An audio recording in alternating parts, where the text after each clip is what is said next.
Faraday. Huh? Faraday, just because we're going out to have Christmas dinner together, don't forget you're driving an automobile, not a sleigh. Now, Blackie, Okay. don't tell me you object to Inspector Faraday's being full of Christmas spirit on Christmas Eve. No, Mary, I just object to his voice. Very amusing. Blackie, I know now what I should have given you for Christmas. A sense of humor. If I didn't already have one, how could I tolerate you? Well, somebody should give you both a book of instructions on how to get along. And especially him. You know we're only kidding, Mary. We are. Stop that man! Stop that man! What? Hey, Did you hear that, Blackie?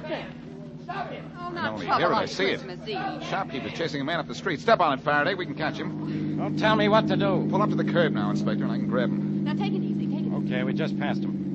Wait, don't jump till I've slowed down a little. Well, hurry up, or he'll pass us. Now, Blackie, be careful. You mean Blackie, be quick. Well, now look Here goes. out. Here goes. All right, you. You hold it right here now. Let go of me, man! Let go of me! Sure, as soon as the shopkeeper, you just Rob, gets here. And here he comes. Hold on to him. He took 4 diamond rings out of my store. Now give me got those rings. Give them to me. I don't have no rings of yours, Mac. Oh, yes, you do. Right in your pocket here. I've watched you since you ran out of the store. You couldn't have given them to anybody. I'll hold them while you search. Let go. Okay. They're not here. No, because I didn't take nothing, see? Well, where are my rings? I want those rings. So go find them. Only I got news for you. You ain't gonna find them on me.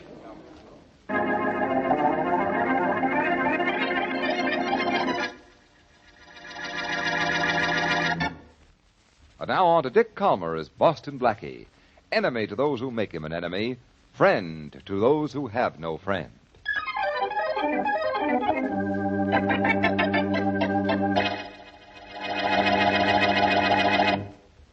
He took the rings out of the tray on the counter here, Inspector Faraday. You said that. Yes, but he did. He took the rings and ran out that door. Sorry, Mr. Stacy.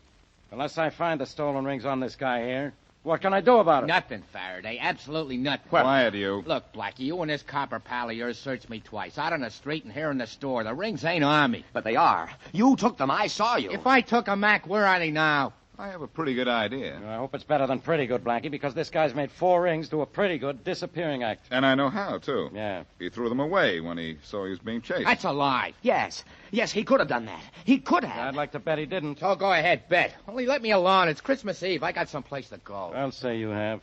To headquarters, where I'm going to hold you until I find out who you are. And if you want it for anything else. The only thing I wanted for is Christmas Eve dinner. Hey, Blackie. Yeah? You're supposed to be such a genius. What happened? Friend, before I'm through with you, for your Christmas dinner, I'm going to make you eat those words.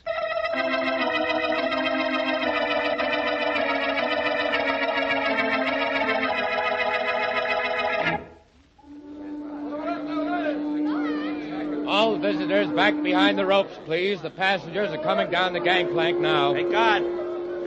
Yes, what is it? My name's Clark. I'm here to pick up a guy who don't speak English, say not a word of it. Would you help me find him? You know what he looks like? Yeah, he's a big guy, about 6'6", maybe 250 pounds. His name's Zabby. Well, there's the big guy coming down the gangplank now with a sign on him. Maybe that's the guy. Oh, yeah, he looks like the guy I want. Hey, Abby! Abby! Yeah, he's coming over, so I guess he understands his name, even if he doesn't understand English. Yeah, I guess so. Thanks. No trouble at all. All visitors behind the ropes, please. He took you for a ride. Sanya Abby. Bolo Grino. Retsim Clark. Ratsim Clark. Braga. Sitaba Abby, you big jerk. Braga. Ratsim Clark. All right. You don't know what I'm talking about, Abby, because you don't know a word of English. But you use a gun good. Pretty good, they tell me. And if you do, we'll be speaking the same language, all right?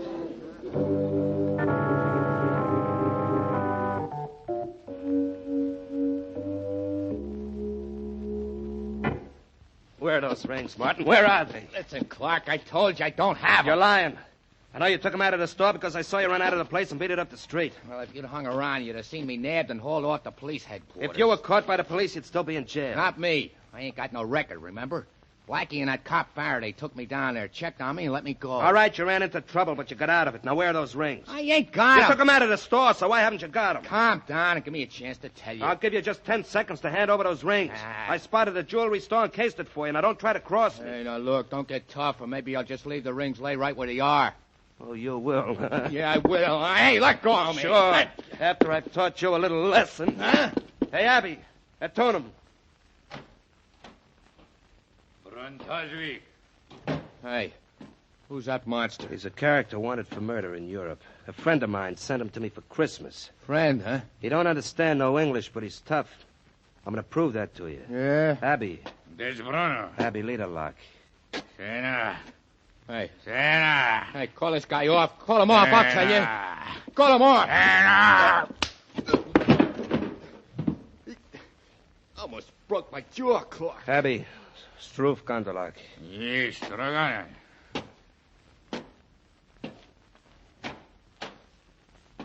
You lay off now, Martin. That is, unless you still have the idea you're not telling me what you did with those rings. Sure, I'll tell you. When the jeweler was chasing me, I see a Santa Claus up the street ringing his bell and collecting stuff. So? So when I passed him just before Blackie grabbed me, I threw the rings in a big iron pot the Santa Claus had.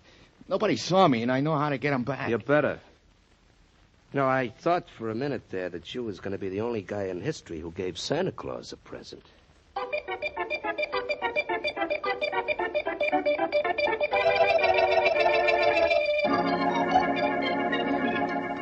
Blackie, what's the matter with you and Inspector Faraday? Everybody else in this restaurant's having fun, but look at you two. I'm sorry, Mary. And I don't like what that guy Joe Martin did to us this evening. And I don't like the fact that we had nothing on him in the file at headquarters. No, eat your dinner, both of you. All right.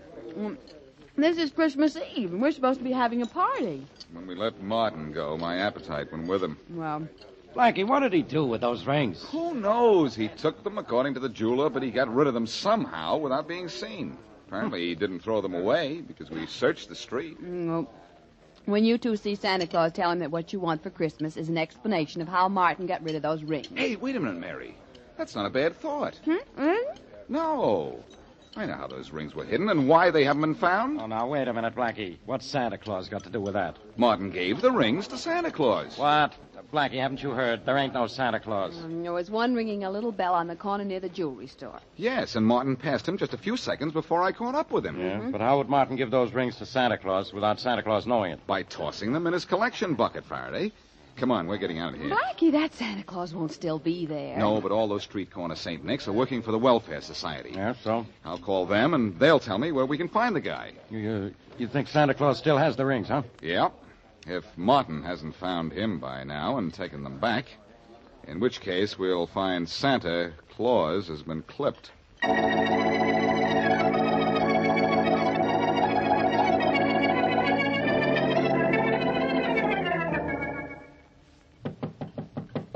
Who is it? Joe Martin, Clark. Come in. It's me. Never mind the introduction. Where are the rings?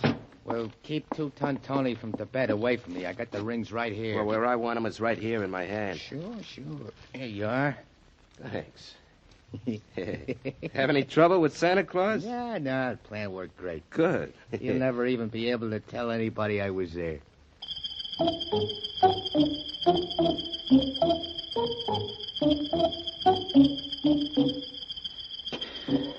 Now, be a good little boy. And I take you in to see Santa Claus, Faraday, and maybe he'll bring you a nice little promotion. Yeah. Look, he's an off-duty Santa Claus right now. I know. According to the Welfare Society, his name is Henry James. How many more flights are there? Only this is a fine way to spend Christmas Eve. Yeah, we may spend from now till New Year's working on a murder case, Faraday, if the welfare agency was right. And another guy phoned for information about this same Santa Claus just before we did. I know. Oh, finally, here's the door. Yeah, if he's in the kind of trouble you claim he is, he won't be in any condition to answer the door. Don't remind me. You and your theories. You had no right to think he's dead. I hope I'm wrong.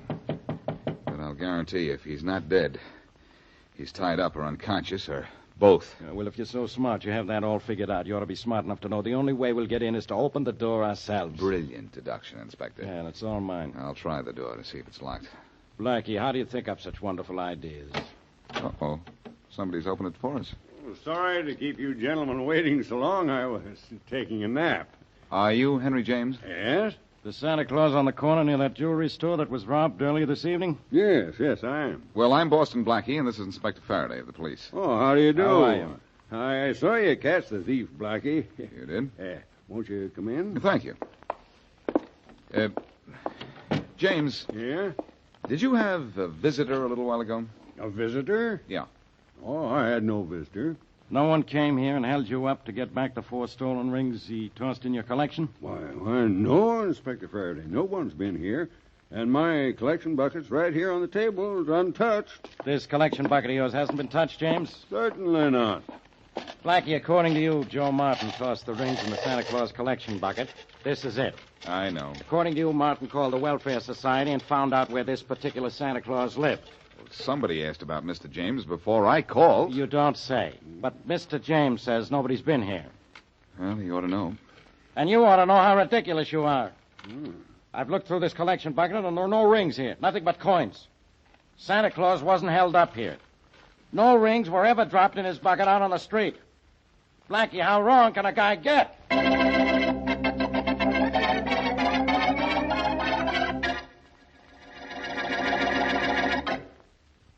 And now, back to Boston Blackie.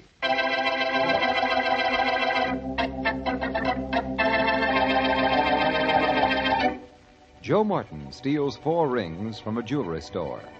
Just before he is caught by Boston Blackie, he runs down the street and tosses the rings into the collection box of a street corner Santa Claus. Later, at Santa's room, he apparently recovers the jewelry. But when Blackie and Inspector Faraday come to see Santa, Santa, whose real name is Henry James, insists that his collection box has not been touched. As we return to our story, Blackie continues his questioning of Santa Claus.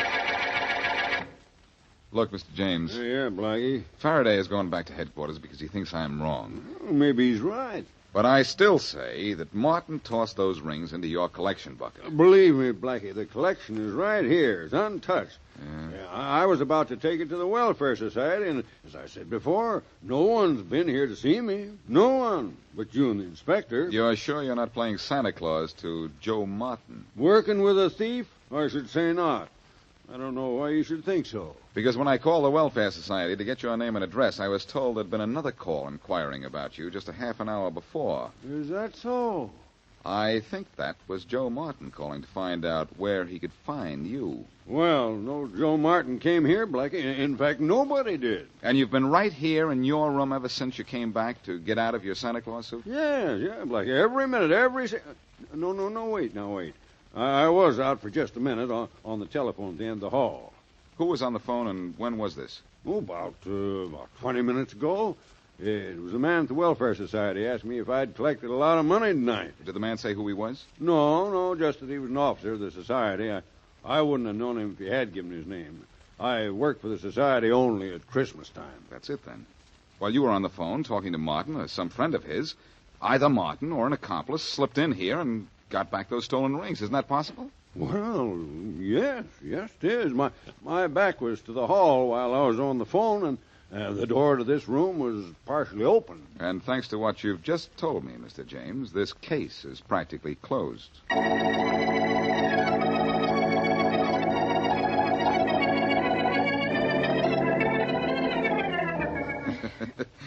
Now, Mary, don't stuff me so full of pillows that I can't stand Now, up. Blackie, you want to look like a big, fat, jolly Santa Claus, don't you? Yes, but not like an overstuffed chair. There. You're well padded and your coat's buttoned up. Now, try on your beard and let's see how you look. Say, if I get clipped with this thing on my face, you might say my assailant is beating around the bush. Oh, Blackie. Well, how do I look? With your cap on, I'd never know you, and that would be all right with me. Well, you think that Joe Martin will know me? Oh, I don't think so. He doesn't know you as well as I do to begin with. I wish you wouldn't try this, though, Blackie. It's the only thing I can do, since Faraday wouldn't give me any help but Martin's address. Well, in a way, he can't be blamed for not offering you any help. This isn't a murder case. That's and true. besides, you've been wrong all along. According to him, that is. Well, Young lady, hand me that sack of phony presents, and I'll put this case in the bag.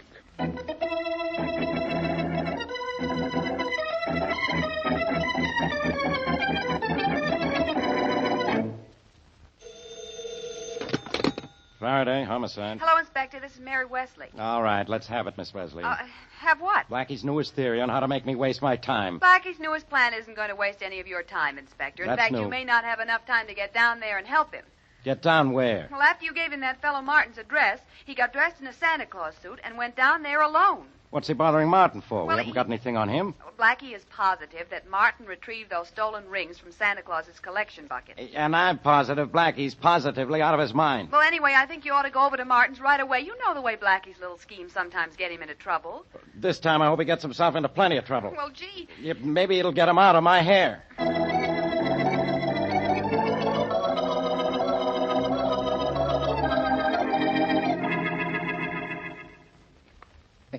I gotta hand it to you, Clark. That was Yeah. a slick trick calling that Santa Claus at his house and keeping him on the phone while I sneaked in and got the rings out of his collection. It was just luck that it worked.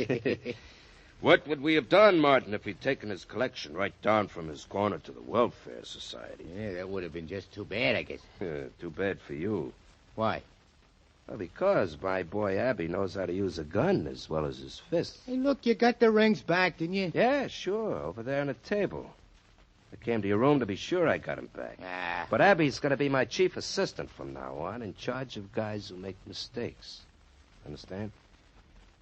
Okay, I understand. But it's sure going to be tough working with a guy who can't speak English or understand it. I don't want him to be easy to work with. If you can't talk to him, you can't get friendly with him. Trigger men shouldn't have friends. They can... Hey, wait a minute. Who's there? Santa Claus. Get rid of him, Martin. Okay. Merry Christmas, son. Merry Christmas. Hey, Fatso, beat it. The same Santa, Martin? No. Beat it, Mac. You got the wrong house. Oh, Merry Christmas, my boy. Can you spare Beat it, I said. Now, wait a minute, Martin. He's collecting for the poor. Let him come in a minute. Okay. Come on, Santa. Come on in. Thank you. And a Merry Christmas. What do you want from us, Santa? Oh, anything you care to give. Just anything to help make it a Merry Christmas for the poor. Like those 4 diamond rings on the table there. How about letting me give that beard of yours a touch? Hey, no. Hey, it's Boston Blackie. I thought it was some kind of gag. Watch out, he's going to swing that sack he's carrying. You'll have to swing it faster than that. Yeah. Good work, Martin. You really flattened him. Now get him up on his feet. I've got a gun on him. Sure. Oh. Come on, Blackie, get up. Thanks. Hey, what are you going to do with him? You can't kill him here. I'm going to turn him over to Abby and let Abby take him for a little walk. Hey, Abby. This is pretty dangerous, Clark. Be a whole lot more dangerous if Blackie stays alive. Don't forget he's seen the rings, and I'm wanted for murder out west, and Blackie can describe me. I sure can. Hey, Abby. What's the matter with that big hulk?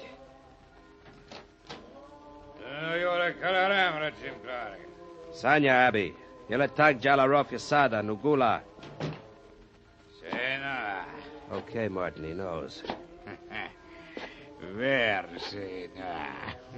Just what kind of language is that? Quiet, Blackie. All you have to know is that Abby's taking you for a walk with a gun in your back. Oh, that's pleasant. Abby Uka. Sena. Sena. Come on, Clark. Have Abby get this guy out of here. The cops may not be far behind him. We better wait until those carol singers outside go away. Yeah. Oh, wait a minute. They won't suspect anything. I'll have Abby take them out right now. But what about those carol singers? They're just outside the house. I'll tell Abby to keep a gun on Blackie and shoot him if he opens his mouth. Hey, I got a better idea. Make Blackie sing and keep him singing. Then it'll seem like he's happy going down the street with Abby. Yeah, good idea. I'm really not in good voice this evening, gentlemen. And you won't be in good condition when Abby gets through with you. Quiet, Martin. Hey, Abby. Sura Retsum, Blackie Lingo. Finestuda. Bang, bang. Bang, bang. Eki Retsum Clark. All right. Go on, get going. Start singing, Blackie. Go on, start singing. A command performance, huh? Oh, I didn't know you had such an appreciation for my talent. So long, Blackie. So long. So long. I said keep singing, Blackie. If you stop once more, Abby will shoot. I won't stop then. So long. So long, sucker. Merry Christmas. Merry Christmas. Jingle bells, jingle all the way. Oh, what fun it is to ride in the one-horse open sleigh. Give me help, I can't yelp, but I'm on a spot. Where we'll go, I don't know, but I know I'll be shot. Hey, hear what that guy said? When I've passed, jump him fast. Oh, listen to my squawk. Hey, listen to those I have words. to sing this silly thing, 'cause he'll kill me if I talk. Hey, I don't think that What guy's you speak to him is Greek. He doesn't know a thing. Come on, let's jump the guy. So Watch out that's for why gun. I He's just pass you by and let you hear me sing. All right, now get him. That's it, fellas. Here, let me at him, fellas. I can take care of him myself now. Hey, nice punch, mister. Nice going yourself, fellas. For understanding those words I was singing. Okay, but at first we thought you were nuts. Hey, here comes a police car. Hey, Blackie, you all right? Well, Faraday, you decided to give me some help after all. Yeah. When Miss Wesley phoned me and said you were going through with your crazy plan, I thought I'd better get down here and keep you out of trouble. Who's the big guy on the sidewalk? The guy working for Martin and his buddy who was going to give me a one-way ride into the country. Oh, great. He's safe here. Let's go into the house and get Martin and his friend who wanted to go out west. Yeah, come on. Oh, look. There they go making a break for it. Yeah. Well, let's break up that break. Stop, you. Stop in the name of the law. Watch out, Faraday. They're trying to shoot their way out. This'll stop him. Yeah, that made him stop. Come on, let's grab him. Watch out, Blackie. That guy's got a gun. You bet I have. You're not going to get a chance to use it, though, boy. I've got this one. Take care of the other one, Faraday. Don't tell me what to do. Okay. Okay, lay off, copper. No more, Blackie, no more. Okay, Martin, no more. If you give me those rings. Clark's got him. Come on, you, Clark. Let's have him. Yeah. Okay, here they are. Here. 1, 2, 3, 4. They're all there, Faraday. Good. And Martin, Clark, and their pal Abby are all yours. Wow. You take these guys back to my squad car, will you, Blackie? After this chase, I'm tired. Oh, great, old man. Yeah. I go all out to catch these guys, and you're the one who's all in.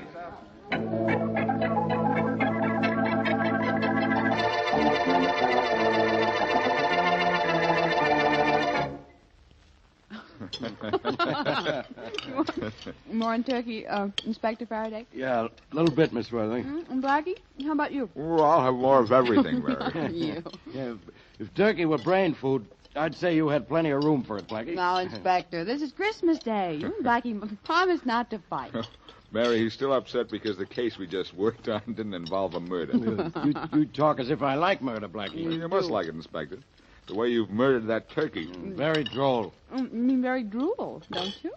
Now she's telling me what I mean. This thing must be contagious. You know, Inspector, I'm glad the stolen rings case wasn't more complicated than it turned out to be. Yeah, I'm glad we got it solved before Christmas was over. Me too. Well, Inspector, men generally put a ring on a finger. But because Clark and Martin stole some rings, we put the finger on them.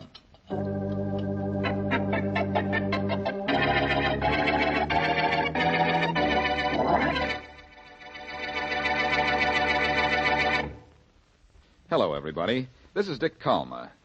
Every week after we finish one of our Boston Blackie shows, I indicate what I hope we'll be doing the following week. Look, Blackie. Now, just a second. This time, it's going to be a little different. Blackie, what's with you? What is going on here? Just a minute, Faraday, please. Mm-hmm.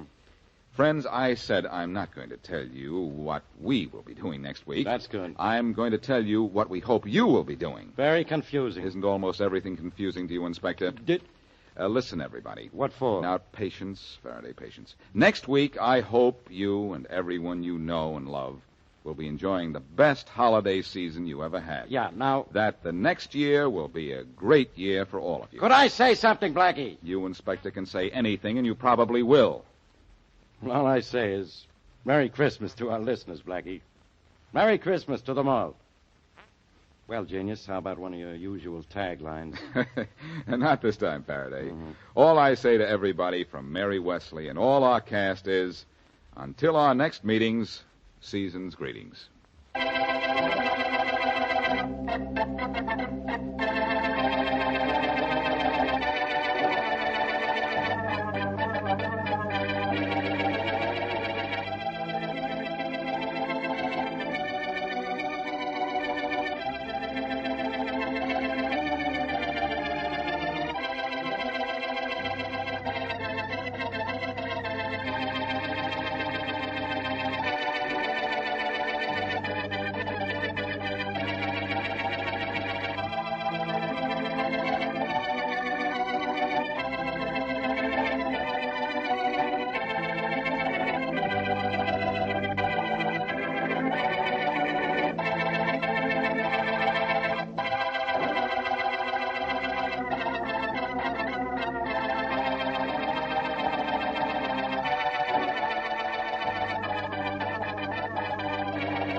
Hello?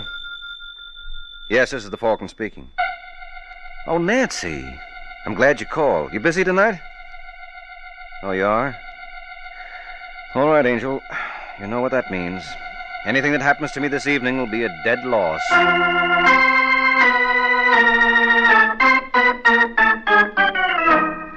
This is Ed Hurley, friends, inviting you to listen to The Adventures of the Falcon, starring Les Damon.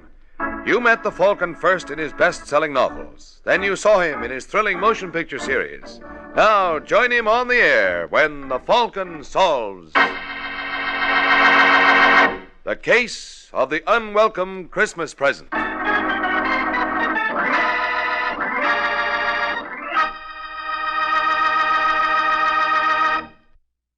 And now, the case of the unwelcome Christmas present.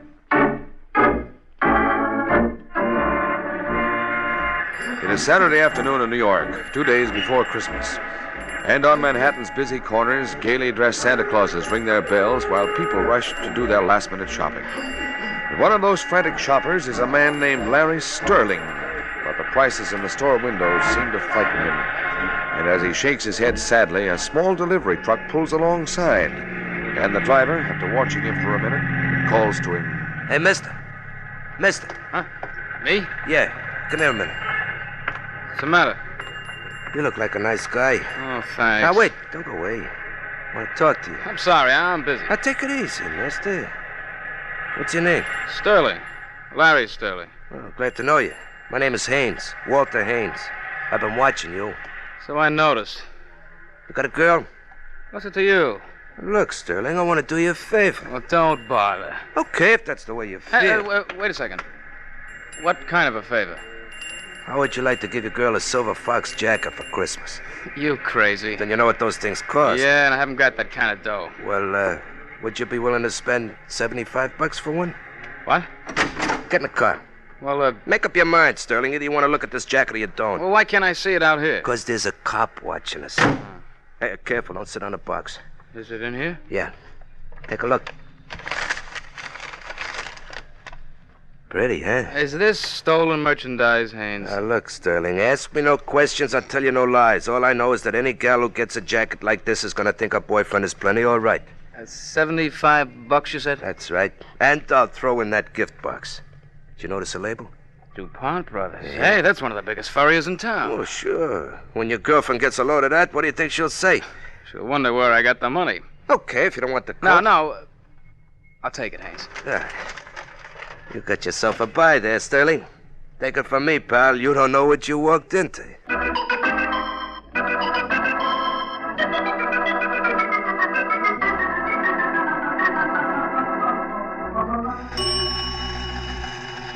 Hey, you better fill up the tank, Joey. I'm going out again.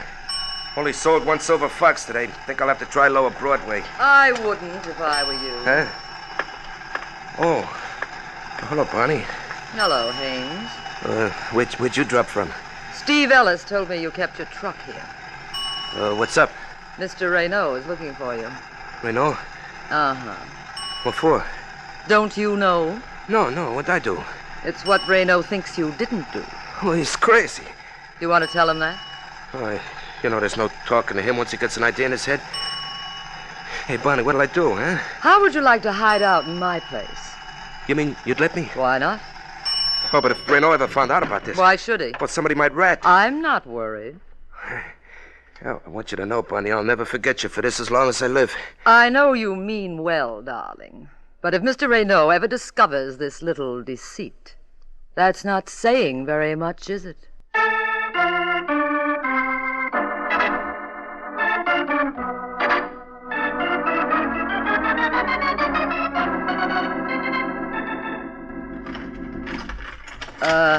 Look, Haynes.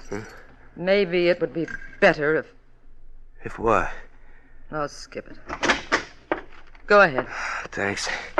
You know, Bonnie, for a minute there, I was afraid you changed your mind. Oh, there's very little danger of that. Raynaud. I'm delighted you remember me. Oh, Bonnie, will you please shut the door? So it was a trap? Yes, but you're very lucky, Haynes. Not every rat is offered such attractive bait. It was a very fine piece of work, Bonnie. Listen, Reno, you promised me nothing would happen to him if I brought him here. Did I? Well, let's not worry about it, shall we? Oh, Haynes, I believe you know Leonard. Sure he does.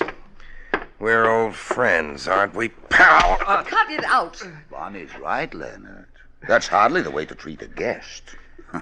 Really, Haynes, I'm so sorry about this. May I offer you something? No, I don't want anything. Well, that's where we differ. Because I do. 2 weeks ago, you received your usual consignment of fur jackets. One coat was different. Where is it? In my truck? Leonard, will you be good enough to check? Sure. Never mind. I've already looked. It isn't there. It ain't? No. Yeah. You know something? I must have sold it by mistake. Oh, you gotta believe me, Mr. Reno. Of course I do. Who was the lucky buyer? Well, that's just the trouble. I don't know his name. Leonard. I've been looking forward to this for a long time, Haynes. No. When I get through with you, your own mother won't know you. What was his name? I tell you, I don't know. Oh, for heaven's sake, Reno, keep Leonard away from him. You'll kill him. I hope not, Bonnie. But if he does, well, in our trade, death is always an occupational hazard. Carry on, Leonard.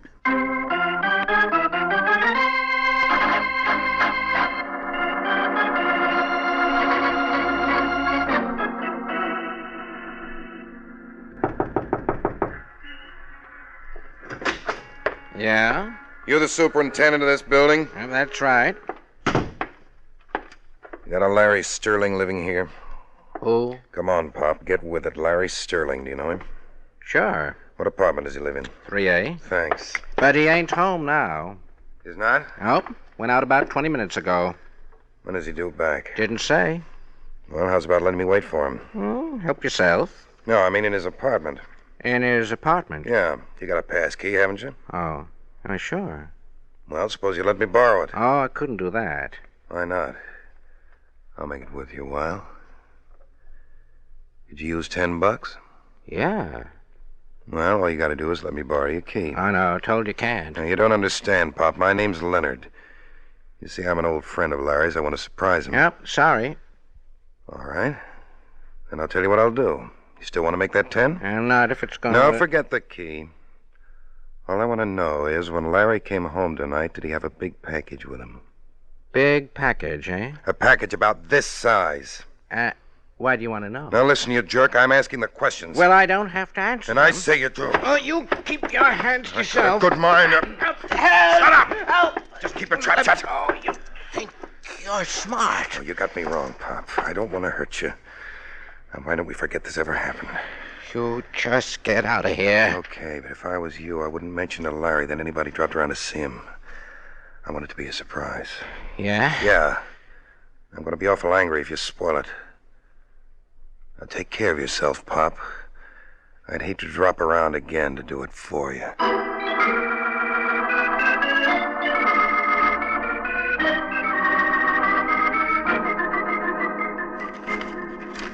You know, I shouldn't do this, George. We promised we wouldn't open our presents till Christmas Eve. Now, Larry, 24 hours one way or the other won't make any difference.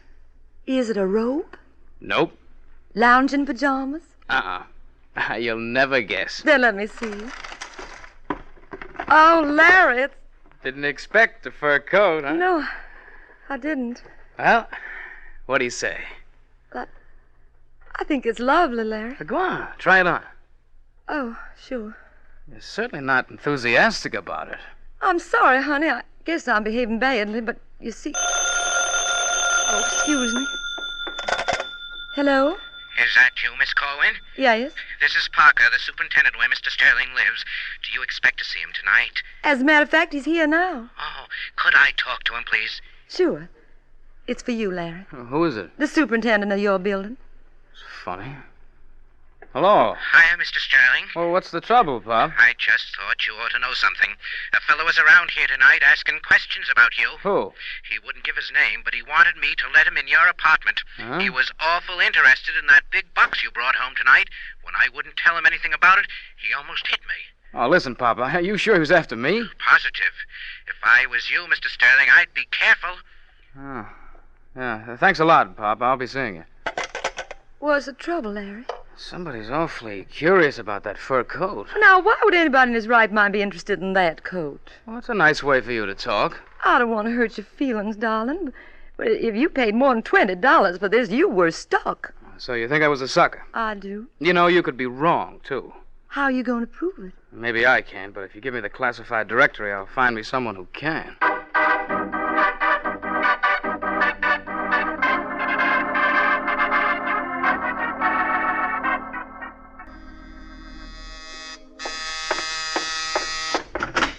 Yeah? I don't know whether I've got the right party. What apartment do you want? 12A? This is it.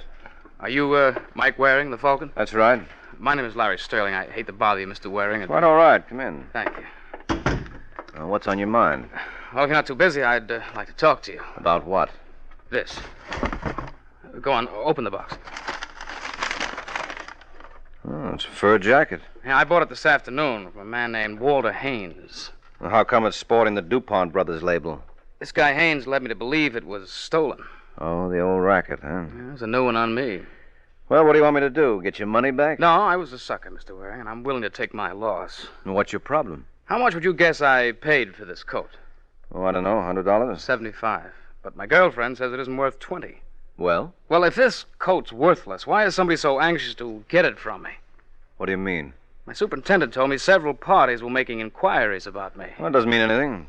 Funny they should all ask if I brought home a big, bulky box that looked like it might contain a fur jacket. Let me see that coat again. Well? Well, it still looks like a skinned rabbit to me. But I've been wrong before. Let's see what the experts down at DuPont Brothers have to say.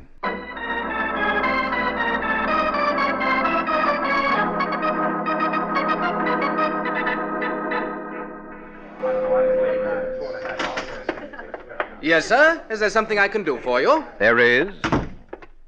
I've got one of your fur jackets in this box. Oh, I'm awfully sorry, sir, but the exchange department is closed till after Christmas. Well, I don't want to exchange it. I just wanted to praise. Oh, I'm afraid that's out of the question now, Mr. Waring. Well, as you can see, we're practically rushed to death. Uh-huh. Well, how long would it take you to look at it? My dear fellow, you just won't understand. Mr. DuPont himself would have to look at it, and I wouldn't dare disturb him now. Oh, I see. Well, then suppose I leave the jacket here. Well, I can't make any promises, Mr. Waring. Oh, that's all right. I'm willing to take my chances. I'll be back in an hour.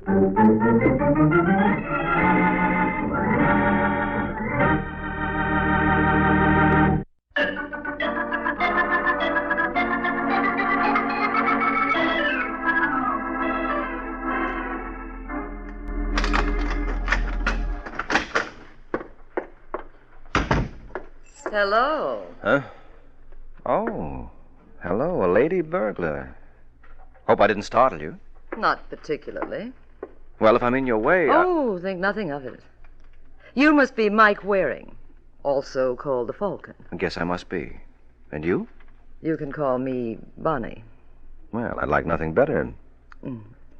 A young man named Larry Sterling dropped in to see you about an hour ago. Oh, did he? Well, that's what I've been led to believe. How did you get in here?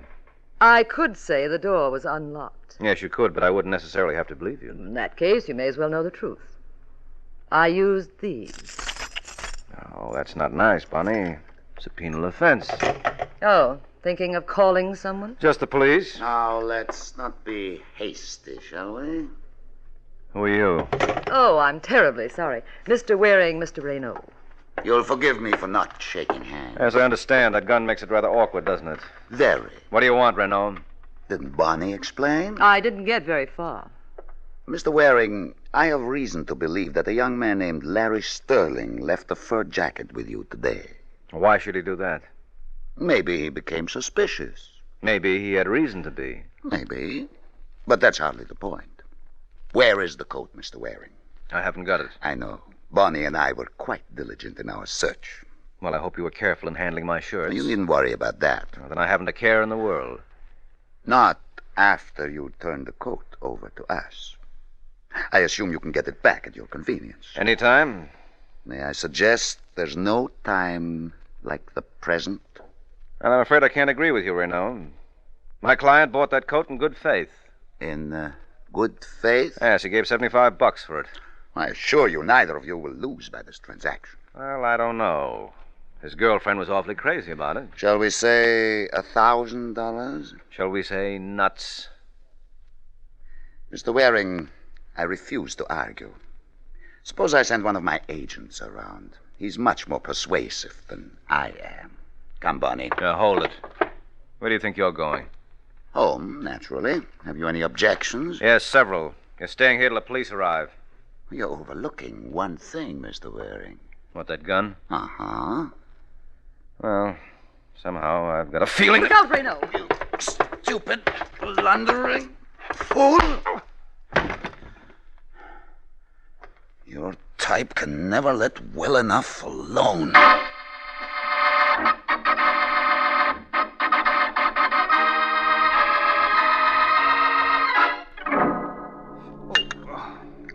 Hey, you better take a slug of this, Mike. No, never mind, Sterling. I want to hear the rest of your story. Well, it's just like I told you. When I walked in here, I found you stretched out on the floor. I'll start back a little further. What do you mean? How come you decided to pay me a visit? Well, I knew Renault was on his way over. And you didn't think it necessary to warn me? I tried to call you, but there was no answer. Why did you tell Renault you hired me? I didn't. Then who did? My girlfriend, Georgia Cohen. He found out where she lived, and, well, I guess it wasn't very bright of her, but Georgia told him I'd gone over to see you. Mike, that coat must be worth thousands. Mm-hmm. What was the name of that character you bought it from? Walter Haynes. Get the phone book and see if he's listed. Don't bother, I can tell you. Waring. He lives at 2719 West 93rd, apartment 2D. Oh, thanks. And you're... Leonard. I think Mr. Renault told you I'd be around. Yes, he did. I want that coat wearing. You know, Leonard, Renault made a bad bet. You're no more persuasive than he is, and you're not nearly as pretty as Bonnie. Well, you haven't seen me in action. I can hardly wait. I'm glad you're taking that attitude, Waring. It gives me an opportunity to check up on some gossip. They tell me you're a pretty tough cookie. You don't want to believe everything you hear. Well, there's one way to find out. Get out of the way, Mike. Hey, what? Nice going, Larry. I hope you don't mind me ruining that decanter. Oh, no.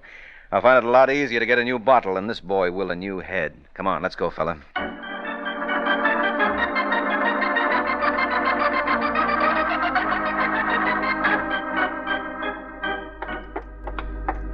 Apartment 2B. C, here we are.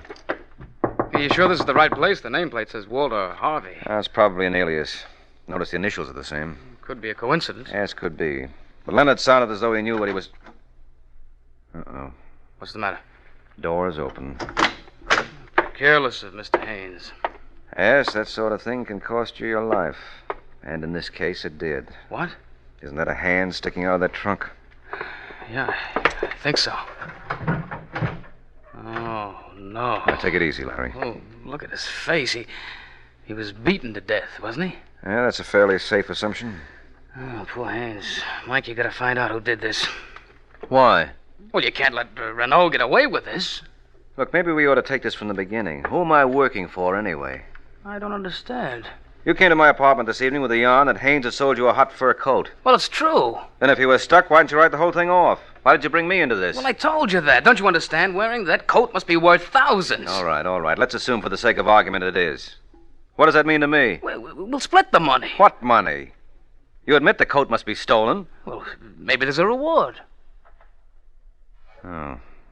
Well, there's one way to find out. Suppose we see the brothers DuPont.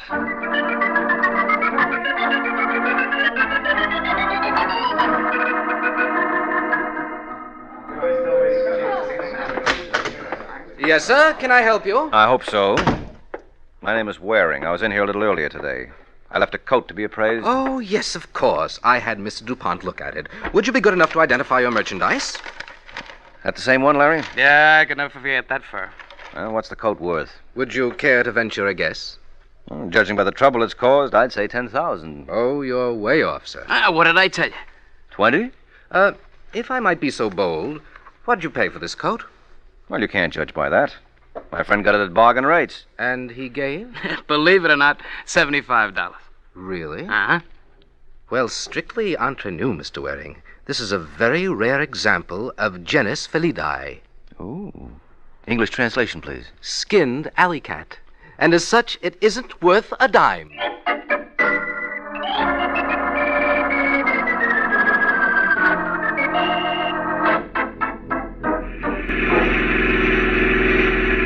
I don't understand it, Mike. You sure that's the same coat? Positive. But if the coat's worthless, why was Haynes killed? Now, don't ask me, Larry. I'm a stranger here myself. Maybe Renault doesn't know its value. Well, I doubt that. Renault, Leonard, and Bonnie are too slick a trio to get worked up over a phony fur piece. But it must mean something. Yes, obviously. And Brother Renault knows. Well, maybe he won't mind sharing his information with us. How are you going to find him? Through Leonard. Do you think he'll cooperate? If it's put to him the right way. Remember how you knocked him cold? Yes. Well, don't forget how you did it. I may want you to try it again.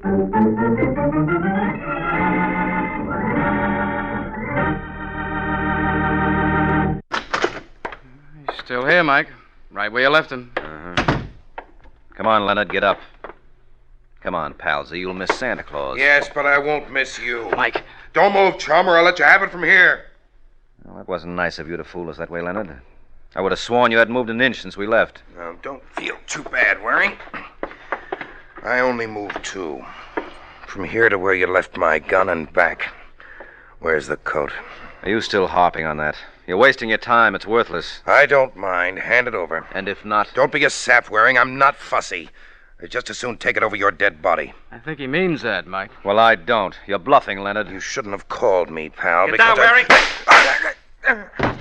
Waring! Larry, you all right? Yeah, I think so. I didn't mean to frighten you folks. Oh, that's perfectly all right, friend.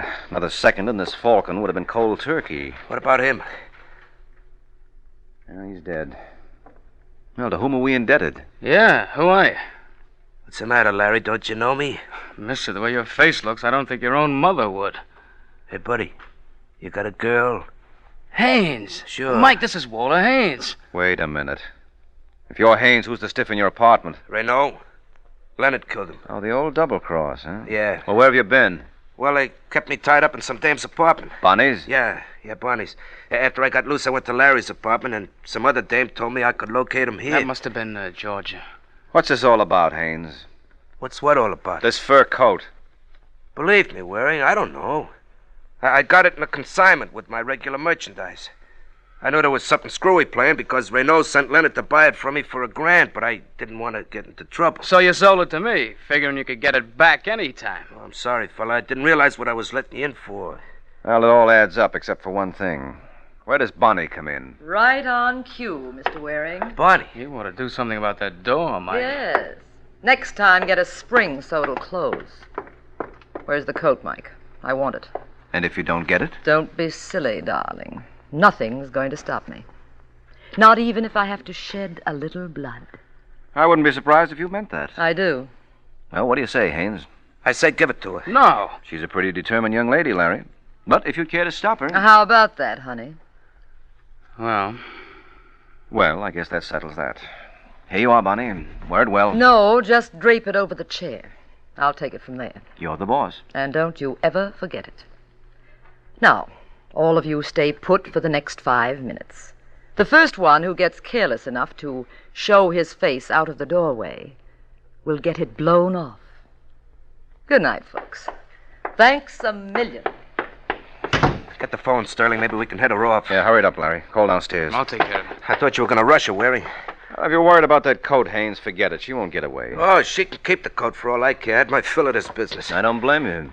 Oh, incidentally, what happened to the box that came in? Oh, I threw it away. You're kidding. Why, it wasn't worth anything, was it? Now, look, I want that box, Waring, and I'm not clouding. Why make an issue of a little thing like that, Haynes? Unless it isn't a little thing. Suppose we see. Get away from that door. You want the box, don't you? I'm darned if I can see why. Looks like any other cardboard box to me. Maybe if I were to rip the cardboard apart... Hey, cut that out. Oh, well, what do you know? Pretty cute, huh? Who'd ever think of looking for a letter pasted between 2 sheets of cardboard? You did. Yeah, well, you gave me the lead. Yeah, this is a pretty important piece of stationery, Haynes. Look at the name on top, Moscow Federation. I want that letter, Waring. Yes, I'm beginning to understand why. Well, do I get it? Mister, you certainly do. Oh, did you have to do that, Larry? Did I have to do that? You realize he was going to kill you? Sure, but I might as well be dead. You realize that was my last bottle of Christmas cheer? Now what am I going to do?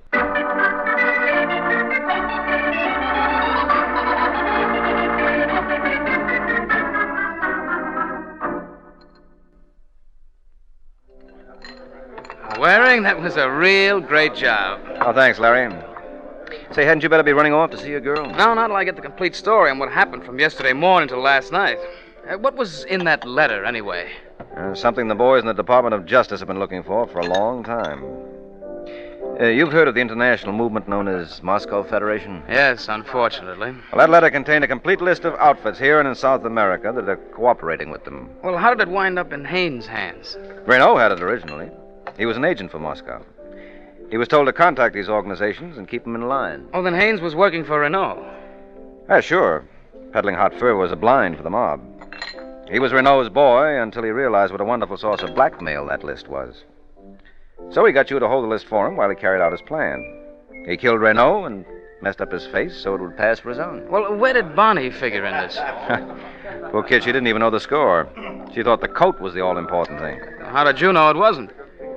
That appraisal gave me the tip-off. And the one thing we'd overlooked in the case was the box that came in. Well, what made you realize Haynes was the killer? It was a story he told. He claimed he was beaten up and kept a prisoner in Bonnie's place, and he came to my house right after he escaped and learned where you were. But when I asked him about the corpse in his own apartment, he wasn't even surprised. Right off the bat, he knew it was Renault. I guess that'll learn me. Well, thanks a lot, Mike. I'll be seeing you. Say, wait a minute. Where are you rushing off to? In case you've forgotten, this is the night before Christmas. My girlfriend Georgia must still be wondering what happened to me. Ah, yes, of course. But, what about you? Well, I guess this is my unlucky night. I don't have a date. On Christmas Eve? Mm-hmm. Isn't that irony for you? Me and Santa Claus are the only two guys in town who are left holding the bag.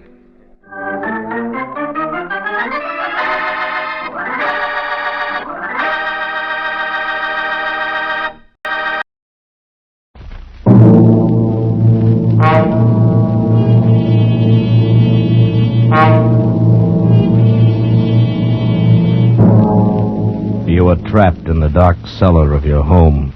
Beside you is the murdered body of your wife. And above at the front door are your friends looking for you, tracking you down, cutting off your escape.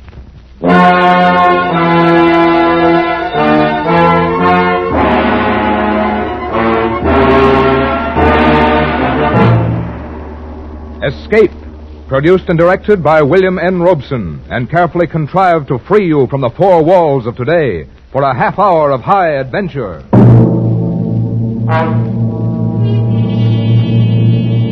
Tonight we escape to a university town in England and a household where hate holds sway as we listen to John Collier's famous story, Back for Christmas.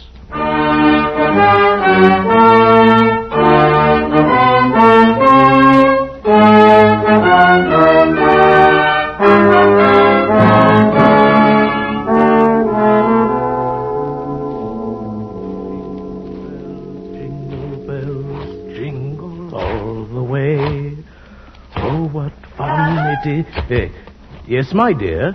What on earth are you doing down here in the cellar? Why, just a little digging. And why, may I ask, have you chosen this day of all days to dig up the cellar floor? Why, I thought as the weather has been so damp, this would be an excellent time to plant my devil's garden. Devil's garden? Whatever nonsense is that? Oh, that's my little joke about it.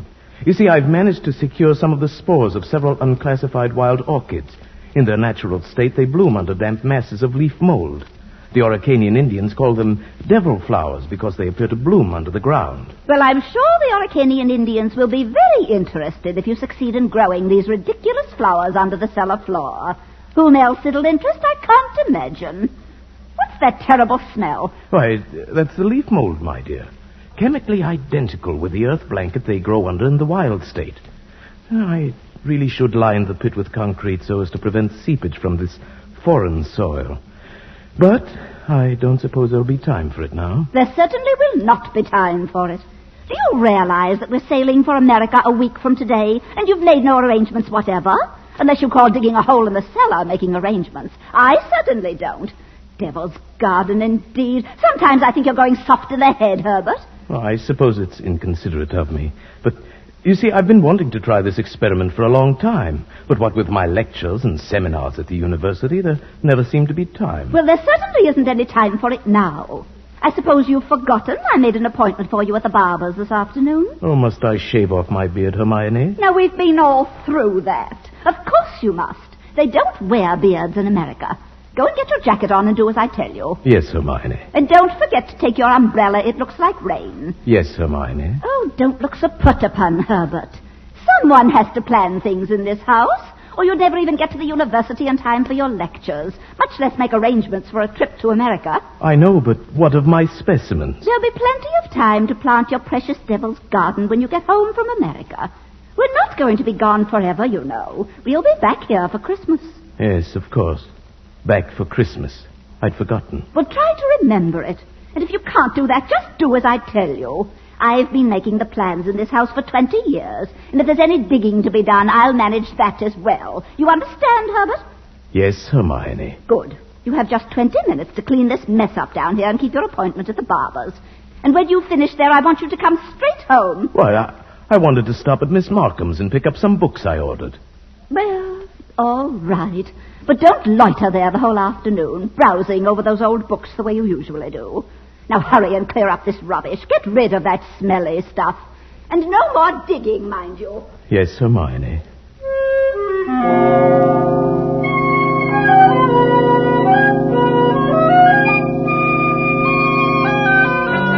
Yes, Hermione. How many years have I been saying that? 10 years? 15? 20? Clear up the rubbish. Yes, Hermione. Don't forget your umbrella. Yes, Hermione. Do this, do that. Yes, Hermione. Yes, yes, yes. How much longer can I stand this?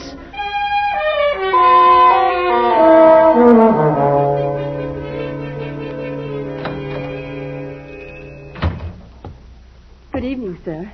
Good evening, Miss Markham. Why, it's Professor Carpenter, isn't it? You didn't recognize me. Oh, you look ever so much younger without the beard. 20 years at least. 20 years. Oh, you'll be glad to know those books you ordered have finally arrived. Books? Phytotomy of phalloid gametophytes and coniferous shrubs of North America.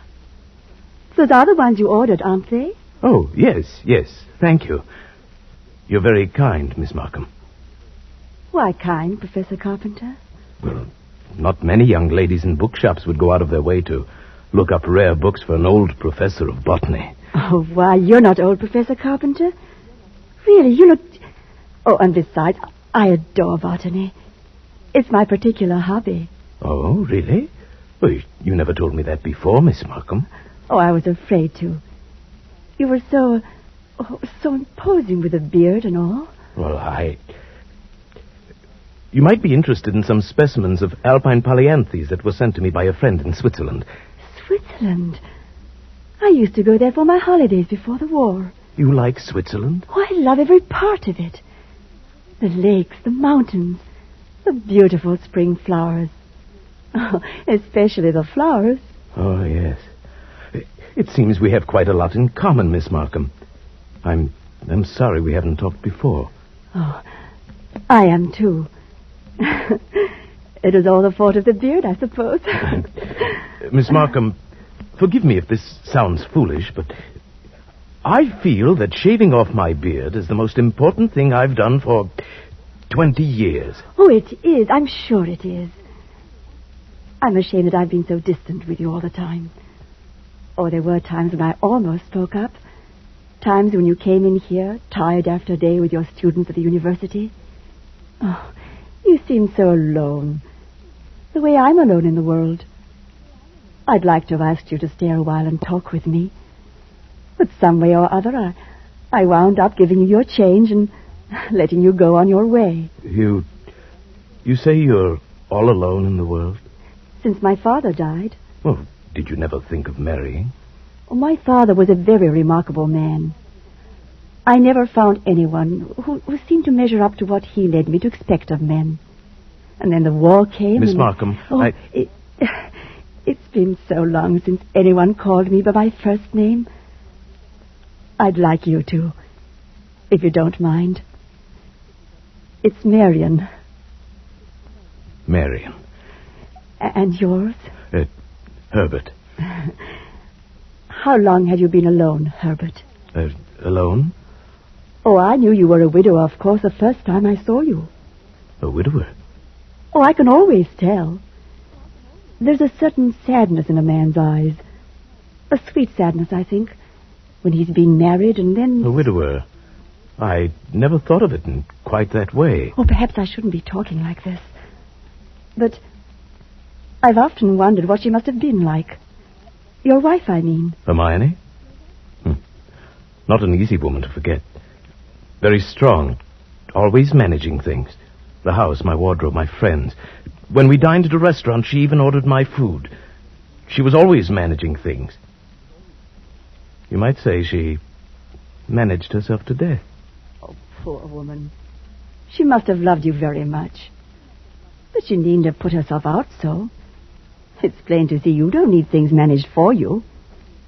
You need companionship, I think. Someone sympathetic with your work. But the last thing on earth you need is a manager. How well you put it. The last thing on earth.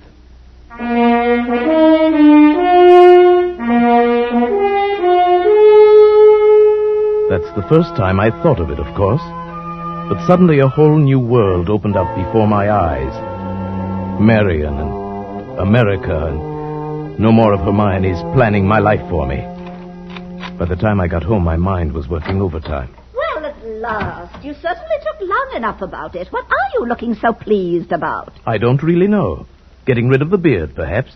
I feel 20 years younger. You look even smaller. Your face looks triangular or something. I'd forgotten your chin was so weak. Oh, but never mind that. You can grow it back soon enough after Christmas. Where are you going? Down to the cellar. I just bought this electric lantern, and I thought I'd put it away down there. Now, whatever possessed you to buy a thing like that? I don't know. I'd rather like this lantern. Might come in handy. Who knows? Now, Herbert, don't start digging down there again. I've 100 things to do putting the house in order before we leave. I want you to carry these boxes upstairs for me. Yes, Hermione. And if you're going down to the cellar, take this along and stuff it into the furnace. But this is my old bathrobe. I may need it. Oh, nonsense. I bought you a new one. Get rid of it. And don't start puttering down there with that devil's garden or whatever you call it. I'm through digging, my dear. I think the pit is quite deep enough now for my devil's garden.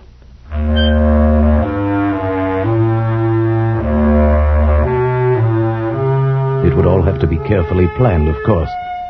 Just as carefully planned as Hermione was planning the trip to America. We both went about our respective engagements as the days passed.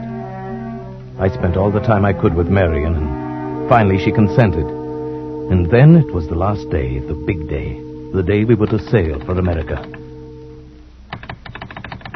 Operator, are you there? I'm still waiting on that call to Salisbury. Oh, we'll put them on quickly. Hello? Is this Paul Holt & Sons? Mrs. Herbert Carpenter here. Did you receive my letter? Oh, good. Now remember, we'll be back for Christmas, and I want the job done without fail. What's that? Oh, no, I'm sure he doesn't suspect anything. Send the bill to me in New York as I instructed you. Oh, thank you so much. Oh, there you are, Herbert. Where have you been? Backstairs. I dismissed the servants. Dismissed the servants? But I've asked some friends in to a farewell tea. Go and tell them it's a mistake. I'm afraid it's too late now. They've packed and gone. Oh, you have messed up things properly. How many times have I told you to leave things to me? I make the plans around here. Yes, Hermione. You'll have to do better than this when I plan the trip home, or we'll never in the world be back for Christmas. Back for Christmas, back for Christmas. Must you keep saying that? Well, why not? We are coming back for Christmas, aren't we? Supposing I were offered a professorship in one of those wealthy American universities. Nonsense. Americans care nothing for botany. Luther Burbank was an American. Well, that's different. What have you ever done except muck around in the dirt with a lot of roots and tubers? They've asked me to lecture. That means something. Of course they asked you to lecture. Americans are paid to hear any foreigner deliver a lecture once. Now, there's no use getting yourself in a state about this, Herbert. No doubt this extra money will come in very handy when we arrive back for Christmas. Precisely. And it's no good you're making a joke of it. Heaven knows where you'd be today if I hadn't got a sense of time. Yes, my dear Hermione. And since you've been so foolish as to dismiss the servants, you may empty the ashtrays and straighten up this room while we're waiting for the guests to arrive. I'm going upstairs to change. Call me when they get here. Yes, Hermione. Yes, Hermione. Yes, Hermione. For 20 years, Hermione, always so right, thought of everything. Well, not quite everything. She's dressing now. Safe to call Marion. Oh, if Marion were to change her mind now, if she had any idea I was not a widower. Hello? Hello? Marion? Herbert? No, my darling. Nothing's wrong. My plans are the same, unless you've changed. Good. We'll meet in New York as we planned. Yes, I do love you, my darling. Herbert? I'm sorry, I can't talk any longer. Yes, I'll meet you in New York a week from tomorrow without fail. Goodbye till then. Herbert, were you talking on the phone just now? Yes, Hermione. Whoever was it? Freddie Sinclair, of course. Oh, didn't I hear you say something about meeting somebody in New York? Why, yes. Old Freddie said he might possibly get out to America before we leave, and I said, of course, we'd meet him there if he decides to go. That seems very peculiar. But then all of your friends are peculiar. Yes, Hermione. And just look at your jacket.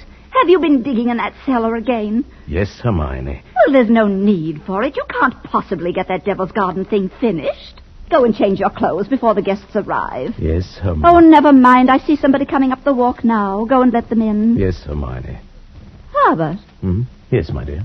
Look out the window. There's Professor and Mrs. Hewitt. But who's that with them? Why, Precisely. Freddie Sinclair. Peculiar. You should have been talking to him on the phone not 3 minutes ago. And now here he is. Yes, isn't it? But then, as you say, Hermione, all of my friends are peculiar. Not half so peculiar as you. Digging in the cellar an hour before we leave for America. Just look at yourself. And now that I think of it... Yes, Hermione? Oh, never mind. Go and let them in. You were going to ask me something, Hermione. But the hole I'm digging in the cellar. Oh, good heavens. Stop rolling your eyes about that way. One would think you were digging a grave down there instead of a storage bin. Yes, Hermione. What's that? I said yes, Hermione. Oh, bother. Open the door and stop saying yes, Hermione. I think, my dear, I've said it for the last time.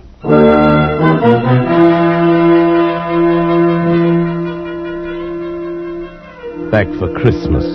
Hermione was so positive we would be back for Christmas. That last afternoon, pouring tea for a few friends who had come in to say last-minute farewells, she kept reiterating... Oh, I promise you, Mrs. Hewitt. Remember, we absolutely must have you with us for Christmas. Oh, we'll be back. It's not absolutely certain, of course. Herbert, what do you mean it's not certain? Of course it's certain.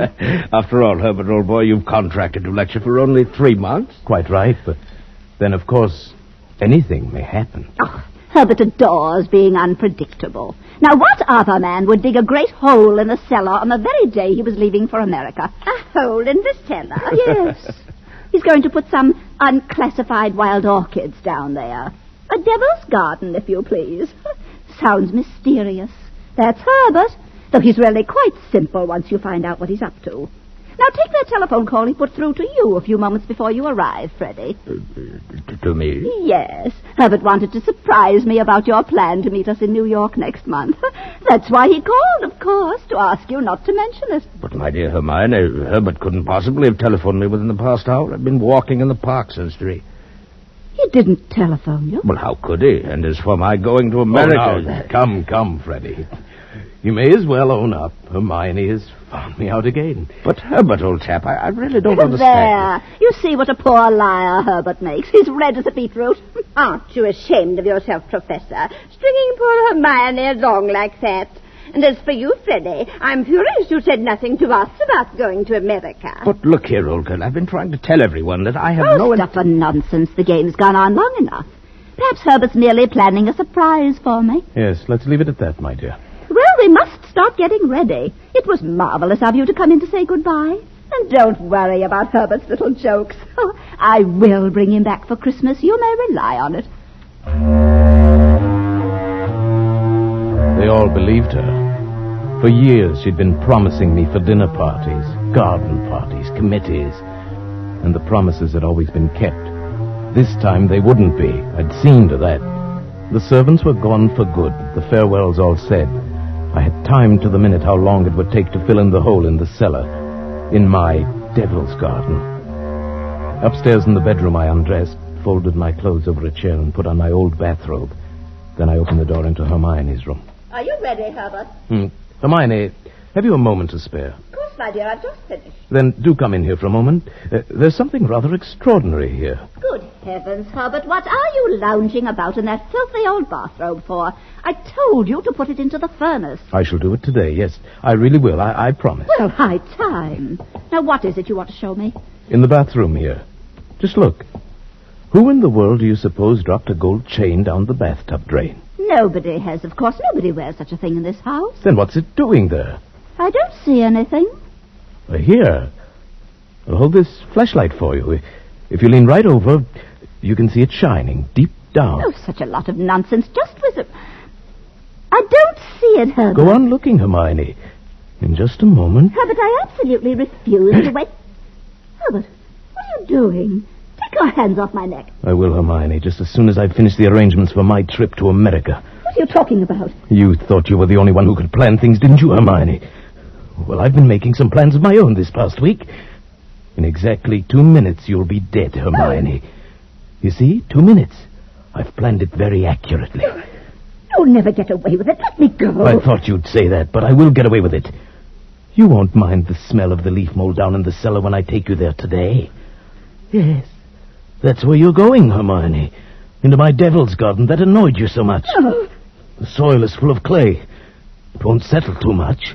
In a month or so, it won't even look as if it had been dug up. My friends, they all expect me back for Christmas. They don't hear from me, they'll wonder. If I don't come back, they'll start asking questions. Oh, no, they won't. Because you'll write them letters, Hermione. On the typewriter, as you always do. They'll be signed H in that neat, cryptic way you always sign your notes to your friends. Let me up. No. It won't work, Herbert. You never were any good at planning things. Oh, but I've changed, my dear. I've learned from watching you all these years. The lecture people in America, they'll expect you to be traveling with your wife. I will be traveling with my wife. But her name will not be Hermione. Fortunately, they've never met you. I'll write a few letters home for you. Then fewer and fewer. Write letters signed with my own name. Always expecting to get back, but never quite able to. Keep the house 1 year, and then another and another. They'll get used to it. Might even come back alone in a year or two and clear it up properly. Say you died in America. Nobody will ever suspect you're lying under the floor of the cellar in this very house. Oh, but it won't work, I tell you. That pit you dug in the cellar, I can assure you, my dear Hermione, it'll serve its purpose well. Sorry, my dear. I've got to get this done on schedule. You have just 5 seconds to say your prayers. Herbert, you must listen. The cellar. Don't do it, Herbert. Herbert. Yeah. Oh. Hey.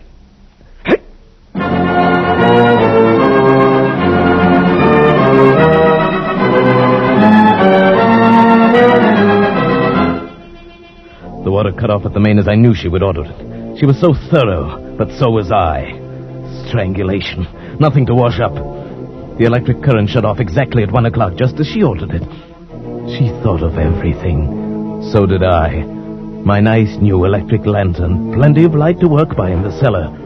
The old bathrobe she wanted me to throw away came in handy now if there should be any chance blood stain. Then into the fire with it afterwards, the last evidence of my devil's garden. It was going well. Still an hour till I had to leave for the boat. The hold was almost filled. No. Oh, no, not now. Go away, please. Whoever you are, go away. Did I lock the front door? If it's the Wallingfords... Oh, no. Go away. Go away. I say, Herbert, old thing. Woo-hoo, Hermione. Just keep calm, quiet. They won't look down in the cellar. Keep calm. They'll go away. Where the dickens can they be? Oh, the car's there. Maybe they popped round to Liddell's. Oh, it must be. Oh, it was shops, maybe. Something at the last minute. Oh, not Hermione. Shall I shout? Oh, don't. My partly checked. No harm in a shout, my love. No, let's come in on our way back. Hermione said they wouldn't leave till 10. Oh, all right. Only I want a last drink with old Herbert. He'd be hurt, you know. All right, let's hurry. We can be back by 6:30.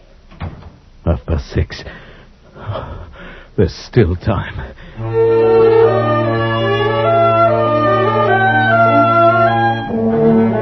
After that, it was easy. Put the finishing touches on the Devil's Garden, dress fast, get out of the house before 6:30, take the boat trade to Southampton and board the ship for America. All according to plan. Hermione's plan.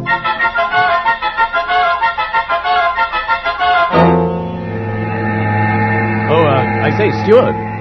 Mike, sir? My wife is indisposed. She'll be taking her meals in our stateroom. Oh, for the old voyage? Yes, for the whole voyage.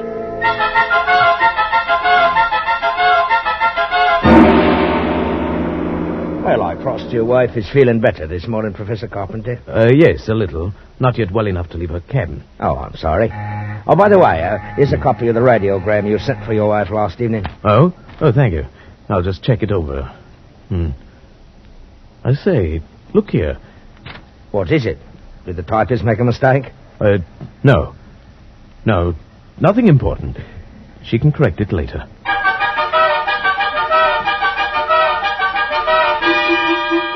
For a moment, I had the feeling that Hermione had been leaning over my shoulder again, correcting what I'd written, as she always did. I had written a radiogram to Professor Hewitt and his wife. Haven't been out of my cabin the whole beastly trip. Herbert, well, we now doubt we will be back for Christmas. The copy read, we no doubt will be back for Christmas. Exactly what Hermione would have written. The rest of the voyage was uneventful, and Marion and I met in New York and were married just as we'd planned. Just as we'd planned.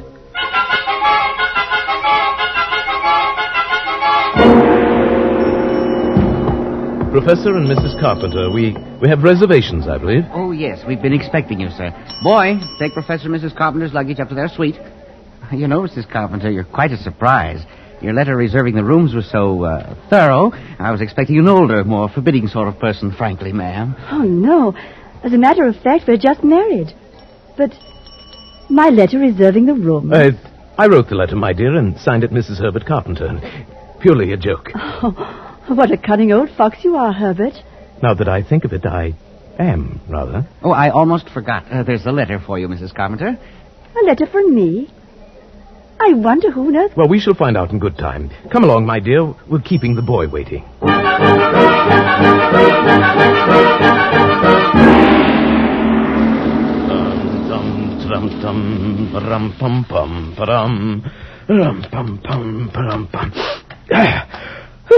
Nothing like a cold, brisk shower to put a man to rights.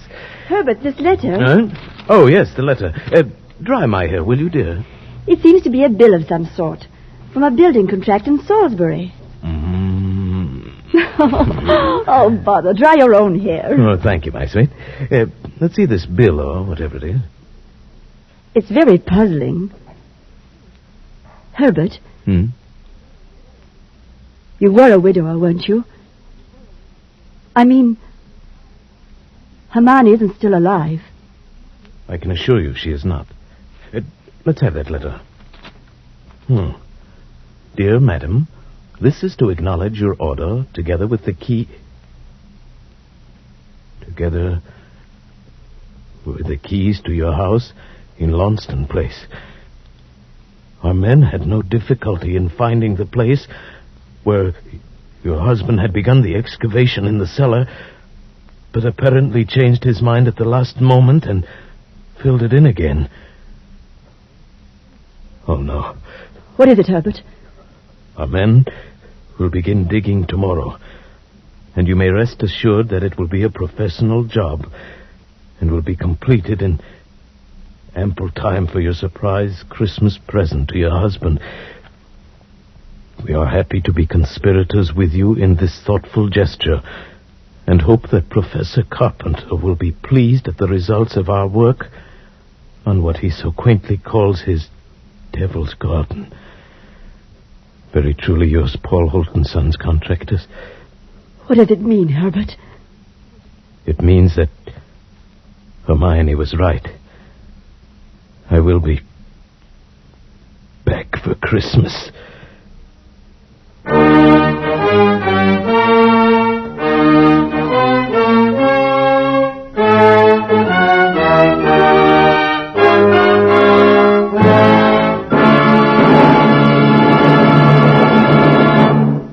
Escape is produced and directed by William N. Robeson, and tonight brought you Back for Christmas by John Collier.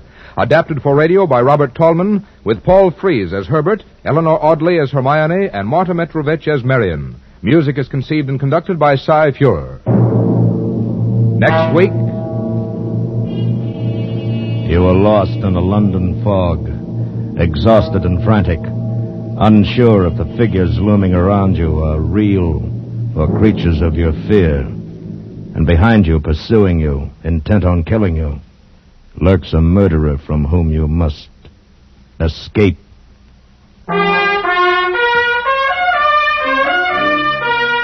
Next week, we escape with Algernon Blackwood's ghostly story, Confession.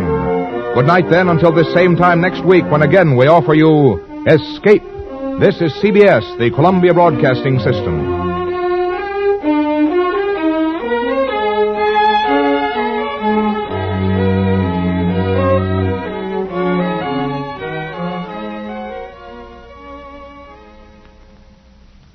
Stay tuned for Nero Wolfe. Ladies and gentlemen, the ringing of that phone bell means mystery, adventure. Nero Wolfe's office, Archie Goodwin speaking. Yes? Yes, I know that in 48 hours it's going to be Christmas, but who is this? Who? Look, I'm a big boy now, so... Okay. Tonight at 8. Goodbye. What the devil was that? This may come as a shock to you, Mr. Wolfe, but that was Santa Claus. You been drinking? Uh-huh, the usual, milk. He's coming to see you at 8. He's got a problem. Indeed. It seems that some low, not to mention murderous character is going around slaughtering Santa Clauses.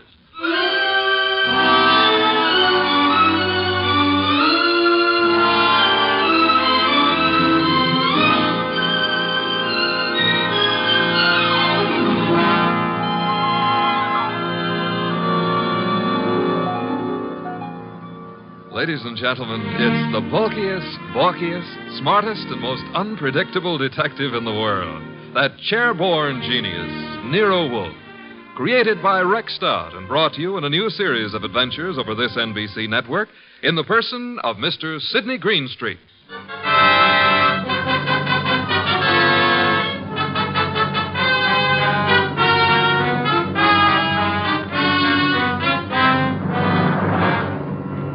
Began earlier than 8, however, the case of the slaughtered Santas. It began, to be precise, on the corner of 34th Street and Carlisle. The hour was close to 6, the weather cold, the sky dark. How you doing, Santa? I'm freezing to death, officer. It's a cold day. You packing up? Yeah, I guess so. Not many people around anymore. Oh, heading for home and dinner. How was the collection? Well, I don't need no armored car, but a few dozen kids are going to have something for their Christmas stockings. Your competition, the guy in the opposite corner, is already screaming. Probably got low blood pressure. Yeah, give me a hand to get the collection pot off the chains, eh? Sure, there you go. Yeah, thanks. Yeah, I'll just walk you down the block. Got to phone in. Okay, fine. One Santa still left. Wonder what he's waiting for. Santa Claus. Well, watch yourself going down those chimneys tonight, eh? Sure. Well, I'll cut across the avenue here. Be seeing you. Hey, that car coming down the street. Got its lights out. Look out!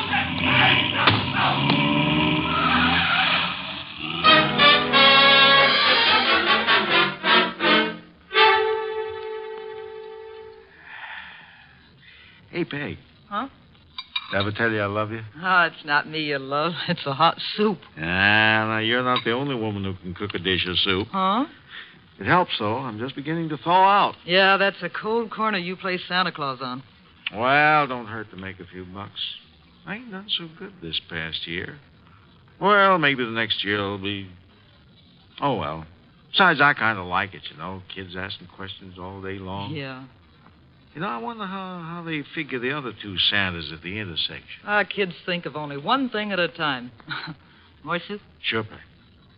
You know, one of them other Santas got hit by a car tonight. Oh? Yeah, packed up a few minutes before I did, started crossing the avenue, and bang! You know, hit-and-run driver. Oh, gosh, that's too bad. Was he hurt? Yes, he was killed. Here's your soup. Oh, with traffic the way it is nowadays. Well, I better take a look at the stew. Somebody's at the door. I'll get it, Peg. Okay. Yeah, what? Oh! Mike!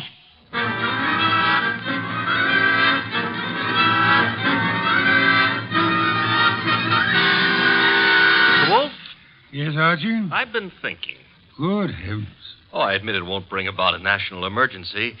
But, Mr. Wolf, Christmas is only a couple of days away. If you're hinting about your present... No. I was just imagining you behind a team of reindeer. Your imagination is morbid. You'd make a wonderful Santa Claus. Phooey. You got the perfect build for it. Of course, as for character... Archie. Yeah? Can you picture me scrambling down a chimney? Well, they might have to build bigger chimneys, but... Bah. There's that, too. However... That is the front door.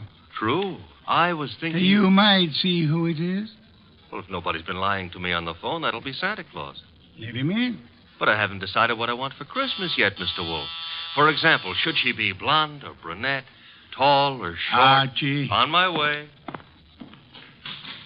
Good evening. I dislike dawdling on anyone's doorstep. Well, stop dawdling. Come in, please. Mr. Wolfe has been warned of my arrival? He has. Through here.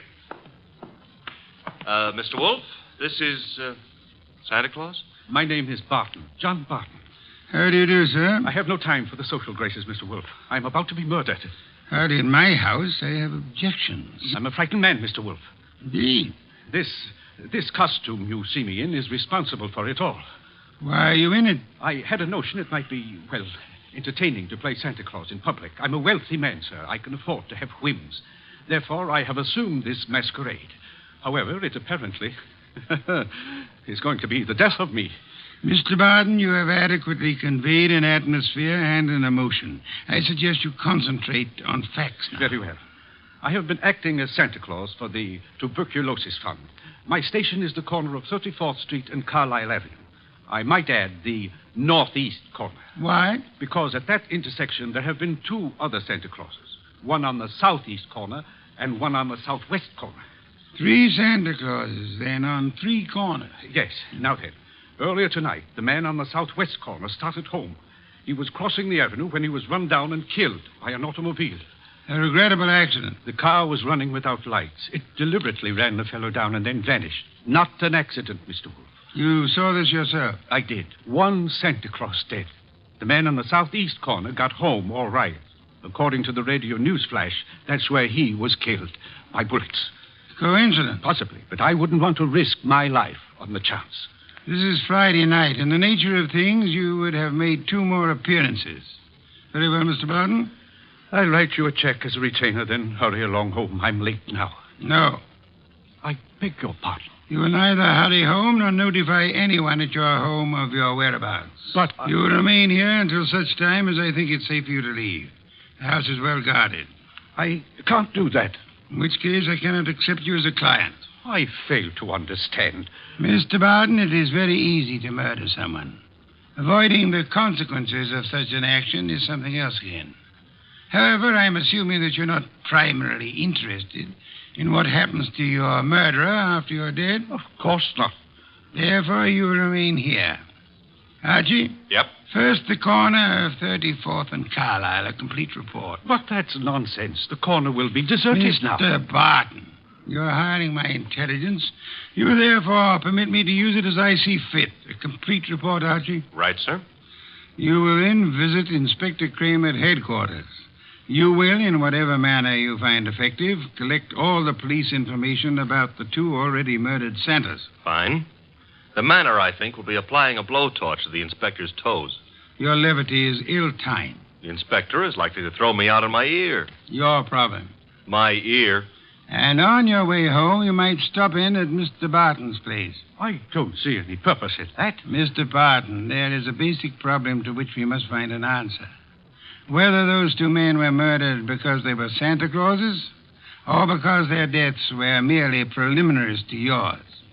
Archie, I suggest haste. Yes, sir. And avoid blondes. I would like you to be home in time for Christmas.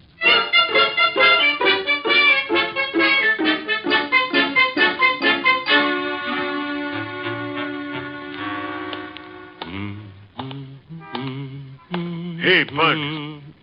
Yeah? Got the price of a cup of coffee? You sure you mean coffee? Either you're gonna dig it up or you ain't. Never mind the questions about my personal affairs, see? Oh, I apologize. Here. 2 bits. Thanks. You're welcome. Don't let me keep you. You're not. 34th and Carlisle, huh?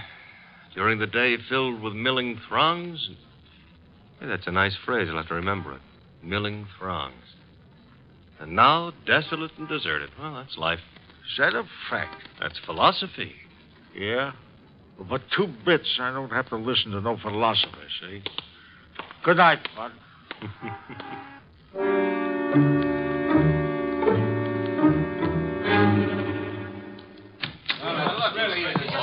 Uh-oh. The inspector's got company. If all you reporters will shut up and ask your questions one by one, I'll answer. Inspector Kramer, it's true a couple of Santa Clauses have been knocked off tonight? It's true that 2 men who have been employed as Santa Claus by charitable organizations have been murdered, yes. Any connection between those 2 guys, or does somebody just hate Santa Claus?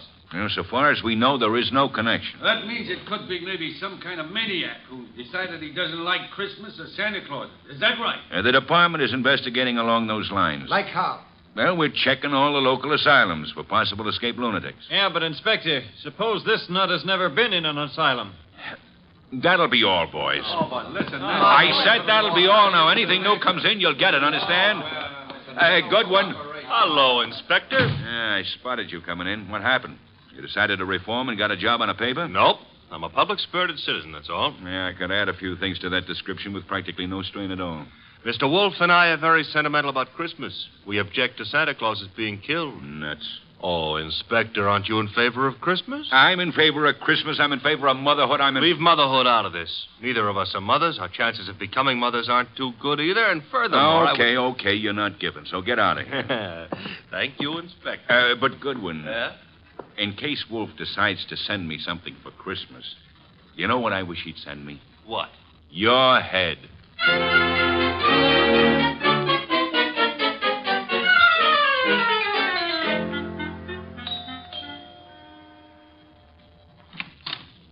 Well, Oh.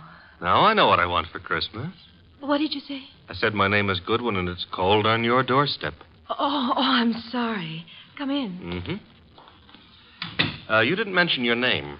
I'm Laura Barton. Mrs. Laura Barton? No, Fine. That is, what relation are you to John Barton? his niece. Why do you ask? Oh, you've got a beautiful voice. All this marble and no butler? I don't know where Pleasant is. He should be here. Have him shot at sunrise. Oh, Laura. Wayne, this is Mr. Goodwin. I never heard of him. What does he want? Well, I don't know. Wayne what? Stevens? Uh-huh. Friend of Mr. Barton? Half-brother, but we seem to be doing all the answering. How about your answering some questions, Goodwin? I'll try. Come into the library.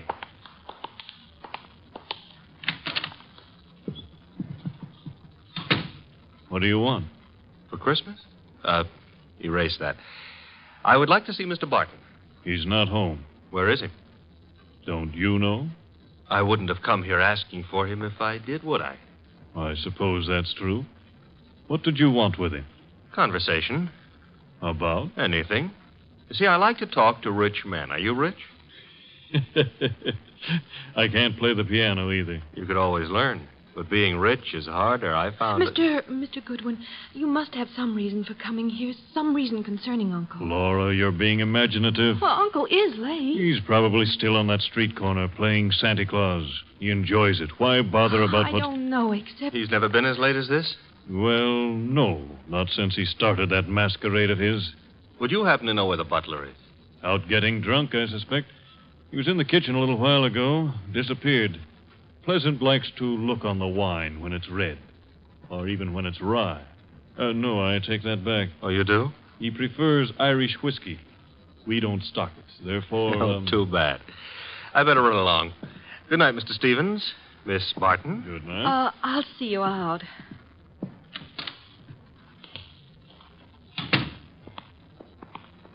Prettiest butler I ever saw. Blonde. Now, old Dr. Tidmouse always said, beware of blondes because... Mr. Goodwin, Well, I'm waiting. Well, Mr. Goodwin, you must know something about Uncle. Something you didn't want to tell us. Makes you think so? Well, otherwise your visit was just pointless. Let's suppose I know. Now, I might be a kidnapper. Oh, no. My honest brown eyes? Your first name is Archie, isn't it? Archie? Archie Goodwin. Goes together nicely, don't you think? You work for Nero Wolfe. You're going back to him now? I might be, but then again, I might be going to the movies. I recognized you. Your pictures have been in the papers. Take me with you to see Mr. Wolfe. You can trust me. I never trust blondes. That's unfair. Well, no, I don't trust brunettes either. Furthermore, I'm not sure Mr. Wolfe would want to see you, so So? So why don't you, trail me home,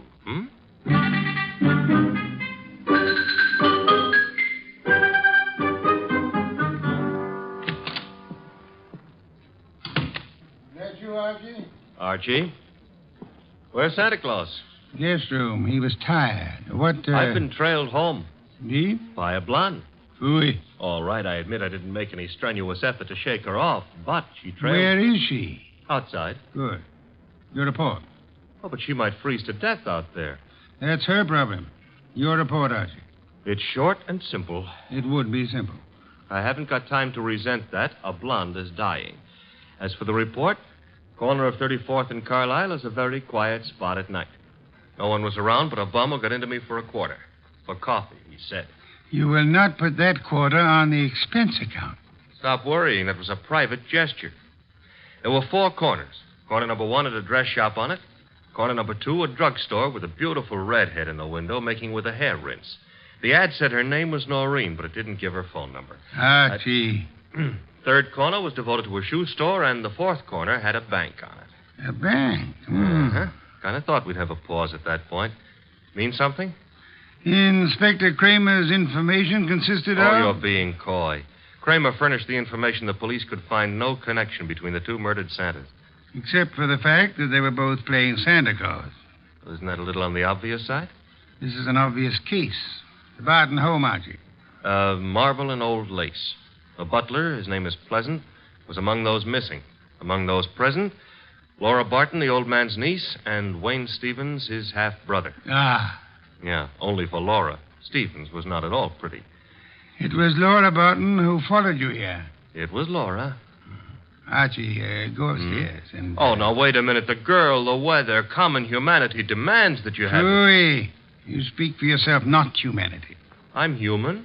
On occasion, a debatable point. Very well. Let her in. Oh, thanks. Laura, come in. Laura Barton, Mr. Wolfe. How do you do? How much money do you inherit on the death of your uncle? What? That is known as a shock treatment. However, I need an answer. Uncle isn't dead, is he? That, for the moment, is irrelevant.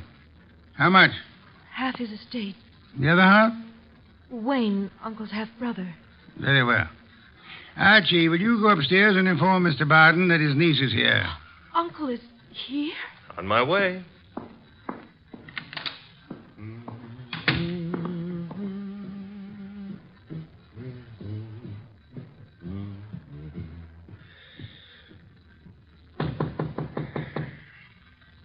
Yes? Archie, Mr. Barton. Come in.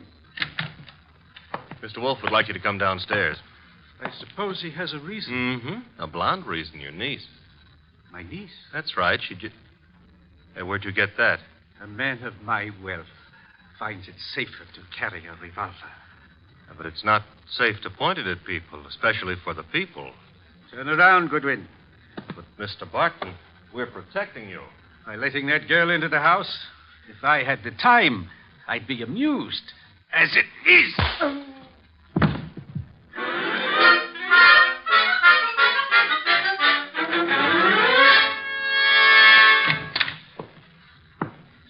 Archie, you been drunk? Good heaven. Uh-huh. Santa Claus came early. Your head? Which one are you referring to, my own or the one Santa gave me? You had better sit. No, I had enough trouble getting up a little while ago. I'm staying out of any positions in which I might have to do that again. Mr. Barton is among the missing. Indeed? Mm-hmm. Hit me on the head and used the back exit. I checked with Fritz in the kitchen on the way here. He offered a reason for his peculiar behavior? Laura Barton. So? I don't understand. Uncle wouldn't do... Uncle apparently has. He also, would appear, fancies himself in costume. Well, he used to be very much interested in the stage. He acted for a while a long time ago till the family objected. Archie? Got it. Nero Wolfe's office, Archie Goodwin speaking. You recite very nicely, Goodwin. This is Kramer. Let me have Wolfe, huh? Mr. Wolfe? Inspector Kramer. Yes, Inspector? The papers haven't been carrying it, Wolfe, but you're working on the Santa Claus case, aren't you? Possibility? You didn't send Goodwin down to headquarters on a possibility. Never mind. We're working on a line down here, Wolfe. Now, look, if it doesn't strain your professional ethics, you might be able to help. How? There's a bank on the corner of 34th Street and Carlisle. We got the thought that suppose a gang was preparing to take that bank tomorrow morning. Those Santa Clauses have been on the corner for nearly a week now. They might have noticed something about the bank's routine, guards or what have you, that could interfere with the gang's plan. A mighty ingenious and imaginative thought, Inspector. Hey, you didn't say yes or no. I have at the moment no opinion. That's all you're going to give us? At the moment. However, Inspector, in a very little while I shall give you, the murderer. Archie, Miss Barton will remain here. As for you... Yeah? You return to 34th Street and find our coffee-loving friend. You will persuade him in whatever manner you think best to return here with you. Huh? Yes. You know, I think it possible you may be able to put that quarter on the expense account after all.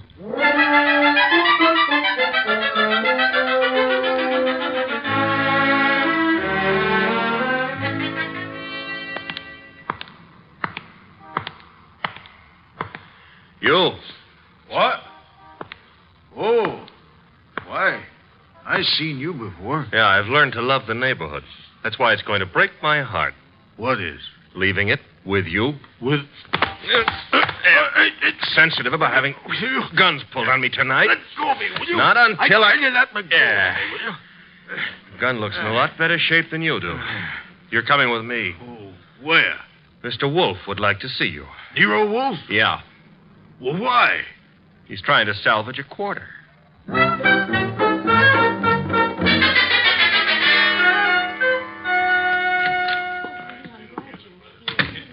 Archie. Uh-huh. Complete with, he wouldn't give his name. He did have a gun to it, though. This one. Yes. Archie, you know Miss Barton, of course? Aye. And Mr. Stevens? He joined us a moment ago. Miss Barton thought she'd be happy if he were here. Hello, Stevens. That's not the only reason I came. My brother is still missing. I'm concerned. Yes. You, sir, will you sit down? Watching people stand makes me uncomfortable. I don't have to. You do. Archie is stronger than you are. All right. That's better. If you don't mind, Mr. Wolfe, I've never been here before, never met you. But you look as though you could handle things. I think my brother's been kidnapped. Possibility we shall have to consider. Miss Barton, perhaps you have a theory, too? Well, I don't know. Uncle's been behaving strangely for weeks now. What way? Well, I'm not sure. Wayne... Well, of course, John's always been a little peculiar, but I'm afraid I saw nothing especially strange, outside of this Santa Claus stunt, of course. I see. Miss Barton, your uncle played Santa Claus all week on one of the corners of 34th Street and Carlisle. I know. On two other corners, two other men indulged in the same activity. Those two other men are now dead. Oh, no. Well, wait. Mr. Wolfe, you mean they were killed by mistake for Barton? It is true that one man, made up of Santa Claus, looks very much like any other man similarly costumed. But the answer is no. One of the two men was shot in his home after he had removed his costume. Well, then, what connection? Miss Barton, in the event that you wanted to hide a tree, where would you hide it? Hide a tree? Why, I wouldn't even begin to know. If you were very clever, you would hide it in a forest. If you wanted to hide a murder and were very clever, you would adopt the same principle. Wait. You mean that if someone wanted to kill Uncle and didn't want to be suspected, he'd... Go about murdering several people with an ostensible, if lunatic, reason. He would, let us say, go about killing Santa Clauses. I get it. Then people would think the man he really wanted dead for a special and private reason had been killed for something that didn't point to him. True. That was why 2 Santa Clauses were murdered tonight. The 3rd Santa Claus, however, the real object of the murderer's attention, was luckier or suspicious. He fled. Do I have to hang around here and listen to all this? You do, my unwashed friend. Mr. Barton fled, and the murderer was in a quandary. He had, so to speak, invested in 2 murders merely to make the 3rd one confusing. But he found himself unable to commit that 3rd murder. He couldn't find his victim. Could he ask the police to do so? Hardly. But he might try to inveigle a private detective such as myself into the job. That makes sense, Mr. Wolfe, but why would my brother have deliberately fled from your house? I mean, he was protected here, so... But do I make myself clear? Very clear, Mr. Stevens. Archie, that gun you took from the dirty gentleman, you still have it? I still have it. Then would you mind pointing it at Mr. Stevens here until the police remove him?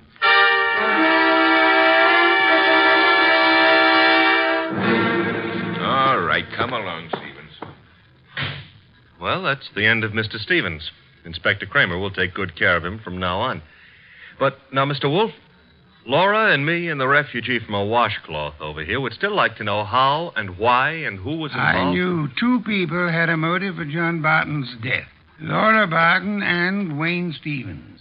One of them proceeded to kill Santa Clauses in the hope that the police would assume those killings to be the work of a lunatic. The paper certainly hopped on that assumption. Yes. However, John Barton, aware that his life was in danger, escaped his murderer and hid. In this house? No. A man in Santa Claus costume came here and said he was Barton. However, he was an obvious imposter. He proved that by his flight when his niece came here. You mean he could fool you, but he knew he wouldn't be able to fool me, so... Precisely, therefore, was not Barton. Who was it? Who else had disappeared at the propitious moment? The butler, Pleasant. True. I distrust coincidence. Stevens needed an accomplice, hence he sent Pleasant here. And Pleasant would give you a song and dance about Barton's danger and then scram. You'd start investigating, discover Barton was missing, try to find him, and lead Stevens to his victim, huh? I frustrated that part of the plan by insisting on Pleasant's remaining here, which he did until... That part of it's fine. But how did you choose between Laura and Stevens? It was Stevens who knew, without being told, that Barton had been in his house and had fled from it. Yeah. You yourself mentioned that Stevens had only been here a moment, so you hadn't told him. Obviously, the butler phoned him as soon as he had hit you over the head and escaped. Furthermore, the butler masquerading as Barton had attempted to throw suspicion on Miss Barton.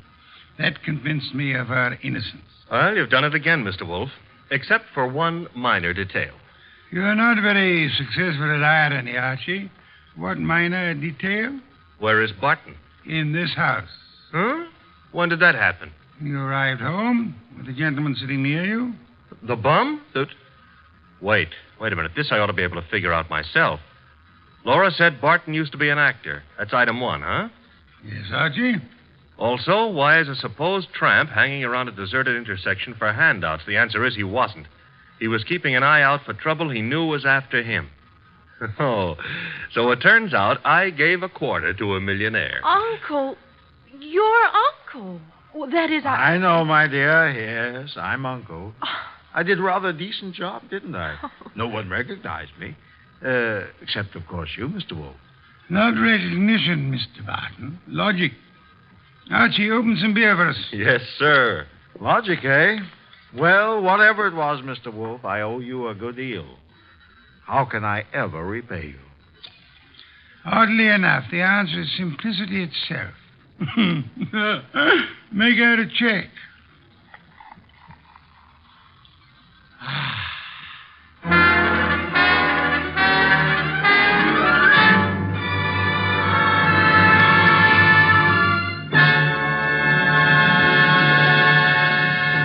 You have been listening to The New Adventures of Nero Wolfe, starring Sidney Greenstreet.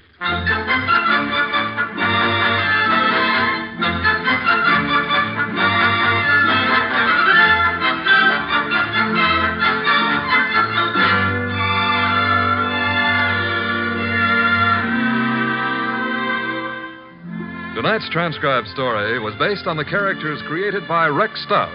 This is an Edwin Fadiman program produced and directed by J. Donald Wilson. In the cast were Larry Dobkin as Archie Goodwin, and Howard McNear, Grace Lennard, Vic Rodman, Herbert Butterfield, Bill Johnstone, Gene Bates, and Bob Bruce. Next week at this same time, Nero Wolfe and Archie will bring you The Case of the Bashful Body. Don Stanley speaking.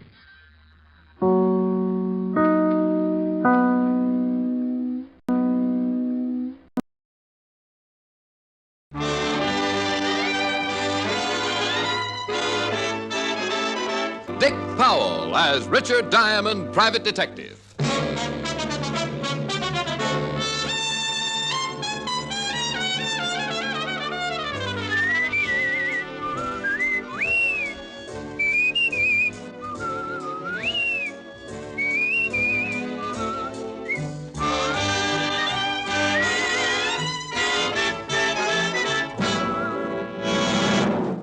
Here transcribed is Richard Diamond, private detective, starring Dick Powell.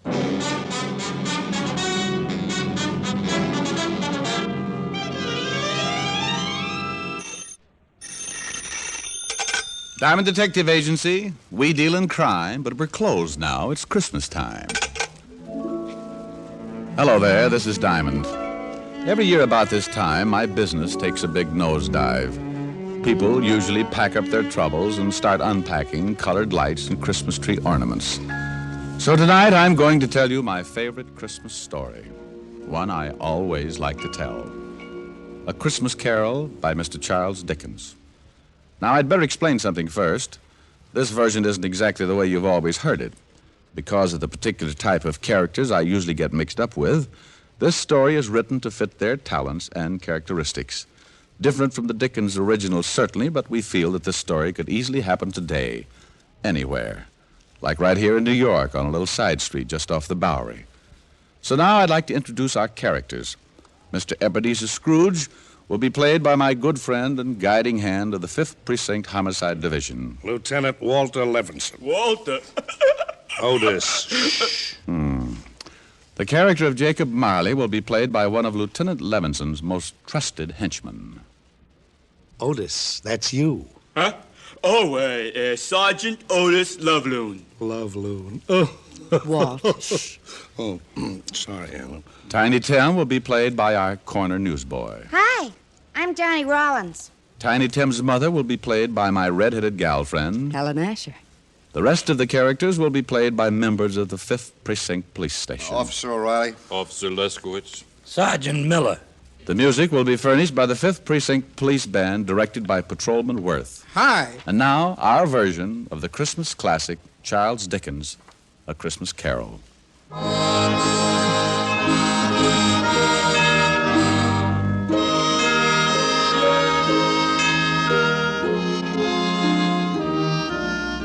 Once upon a time, there was a nasty old guy named Ebenezer Scrooge.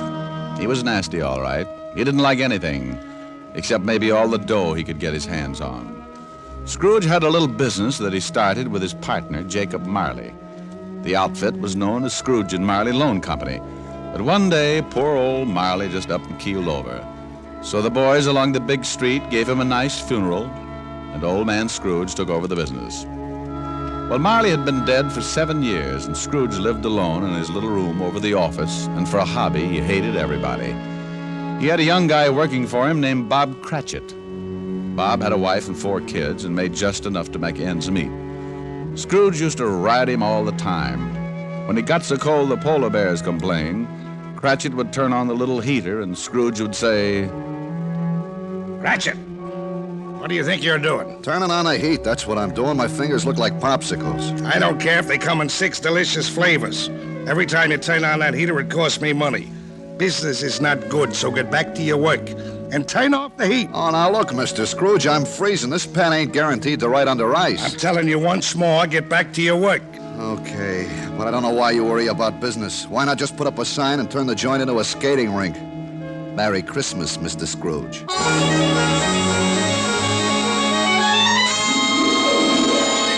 Oh, swell. Merry Christmas. Ah, humbug.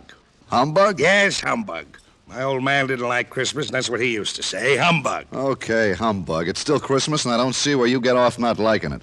This is supposed to be the time everybody gets with it. Everything stops. It ain't much good, and you put your arm around the next guy and you tell him Merry Christmas. I'm going to put my arm around you with a hammer on the end of it if you don't lay off this goodwill stuff. Look, what's with you? What have you got against Christmas? You showed me a way to make $100 every Christmas, and I'll fall in love with it.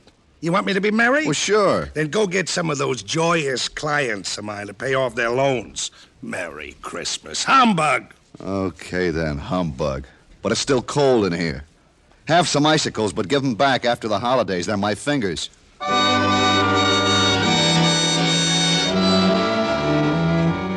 Late that evening, Scrooge went upstairs to his room, the room where Jacob Marley used to stay. It was dark in the little hall, and when Scrooge reached for the door, he looked up at the big brass knocker and saw... Holy cow. Could have sworn that was old Jake's face in the knocker. They must be working too hard. So in he went. A little shaky after seeing Jake Marley's face, but he just passed it off his nerves. He closed the door and locked it, then got a fire going and started to relax. But every tile around the fireplace started looking like Jake Marley's face. Oh, now come on, this old boy. You gotta get hold of yourself. This is ridiculous. I haven't touched a drop in weeks. He got up and walked around the room a few times, then went back and sat down again. He stretched, rested his head on the back of the chair. From somewhere, a bell started chiming. And Scrooge sat straight up in his chair. He heard something else, too, something from downstairs.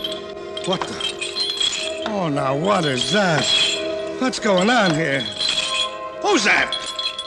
Come on, who's out there? And all of a sudden, it came right out through the wall.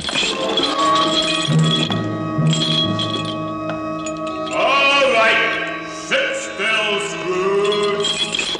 Marley. Jake Marley. Oh, no. I gotta stop eating lobster. Ooh, it couldn't be. What's with you? Who are you? Jake Marley. Who else? You're dead. The deadest. But nevertheless, Jake Marley. His ghost.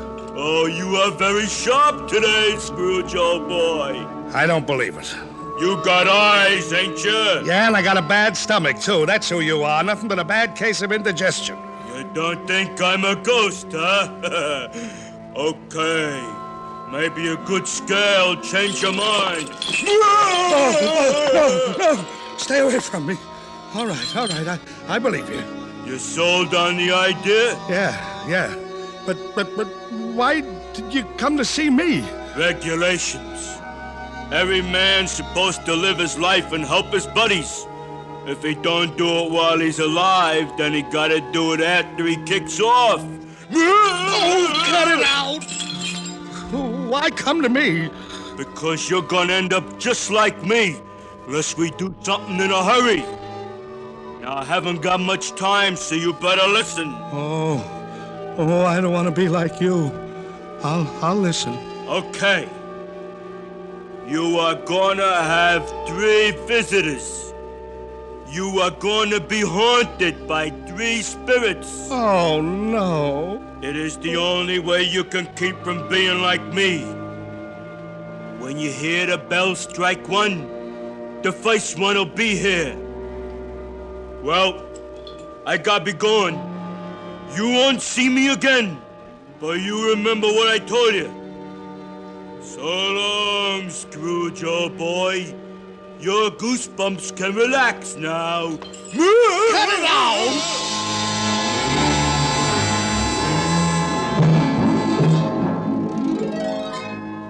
After the ghost took off, Scrooge just refused to believe it. Nuts. It's ridiculous.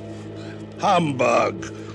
Then he climbed into the sack and was soon snoring up a storm.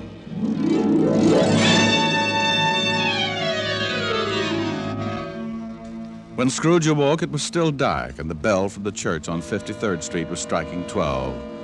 He lay awake listening and thinking to himself. Just a dream. Ghosts. Finally, he dropped off again and slept for about an hour. Then the bell struck 1. 1 o'clock. I don't see no ghost. I knew it was something I ate. All of a sudden, a big light flashed in the room, and the first of the spirits stood before him. Hi, Scrooge. Oh, Jake was right. Are you the first spirit that Jake said had come to haunt me? Yeah, you know it. Well, who are you? Me? I'm the ghost of Christmas past. Yeah? How long past? Your past. Come on. We're gonna take a little ride. Well, where are we going? Just relax. I'm running this tour. Well, let me get my pants. You got 'em. Oh, they're on me.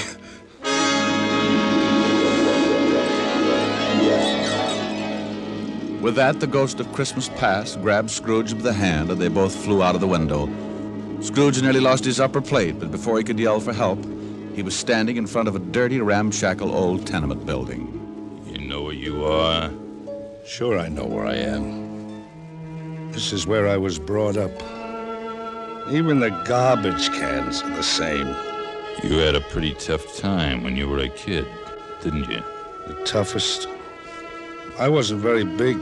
The rest of the kids in the neighborhood were. I had more black eyes than a crow. You want to go in? What for? To see your folks. My folks died a long, long time ago. They're there now. Come on.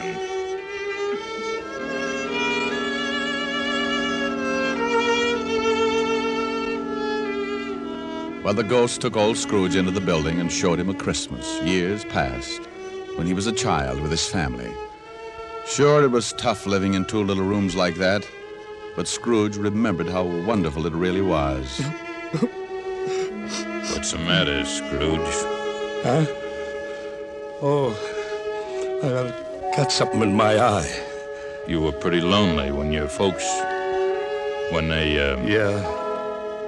You know, there was a young kid that came around earlier this evening and sang some carols. Gee, I wish...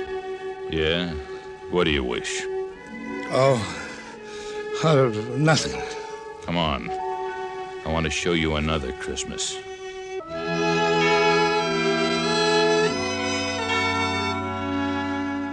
The spirit showed him another Christmas, and still another. And you know, no matter how tough Scrooge remembered his childhood had been, it always seemed that Christmas was wonderful. And then before he knew it, Scrooge was back in his little room, and the spirit was gone. Scrooge was pretty beat. He climbed into bed and dropped into a heavy sleep.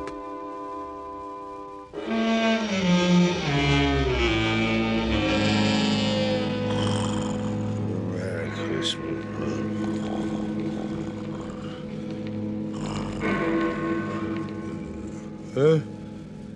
What's that? It's 2 o'clock. Hey, that light in the other room. I got burglars. Hey, Scrooge, come on in. Who's that? What are you doing in the other room? Come on in and take a look. It's pretty nifty. Hey, what is this? What have you done to the room? Looks like Macy's window. Where'd you get all the holly and the mistletoe? And how did you get in here? Do you like it? Oh, for Pete's sake, a Christmas tree. Who are you? The ghost of Christmas present. Now, don't tell me you don't like the way I fix things up. I work pretty hard. Oh, second ghost. Okay, take me wherever you want to go, but believe me, next time I try the train. Let's go. Now what do you see? I see bright colored lights, people having a lot of fun, kids on sleighs. See that building over there? The one with the big reef on the front door? Yeah, that's where Bob Cratchit lives. He works for me. Hey, look, there's Bob now. Yeah, going into the house. Up all those stairs to the 5th floor. He's got his little boy on his back. Tiny Tim. Yeah. He got polio last summer. Pretty sick little boy. I know. Bob said he'd need a lot of care if he was ever going to walk again. Come on. Let's take a peek. Hi. Hello, honey. You and Tim have a good time? The best. Didn't we, Tim? Yeah, Dad. We watched all the kids in the block on their sleds. Mom, will I ever be able to ride a sled? Of course, Tim. Won't he, dear? Well, sure thing, Roughneck. Next Christmas, you'll be out there doing belly whoppers with the rest of them. Dad, what's the matter? Your eyes are all wet. Nothing, Tim. I just got some snow in them. You want some chicken, Tim? No turkey? No, but lots of cranberries. Okay. Can I sit next to you, Dad? You just bet. Bob, will you say grace, dear? Can I say something first, Mom? Of course, Tim. What would you like to say? God bless us, everyone. What's the matter, Scrooge, old boy? Got some snow in your eyes, too? Tell me something. Sure, if I can. What about Tiny Tim? Well, can't say for sure. If his old man makes enough money next year to get the white doctor, little Tim will get along just fine. But times are tough, aren't they, Scrooge? Yeah. Now, the spirit of Christmas present took Scrooge to many places and showed him a lot of happiness and a lot of misery. And finally back to his little room, and the spirit was gone. Oh, I don't know whether I can take much more of this.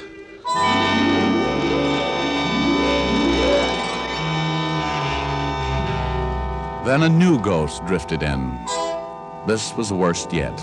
He was really done up for haunting. He was all dressed in black with one arm sticking out and pointing right at poor old Scrooge. This was the last one of the spirits. Scrooge's knees sounded like castanets on a reducing machine. Okay, you don't have to tell me. You're the ghost of the Christmas that hasn't come yet. You I'm really scared of.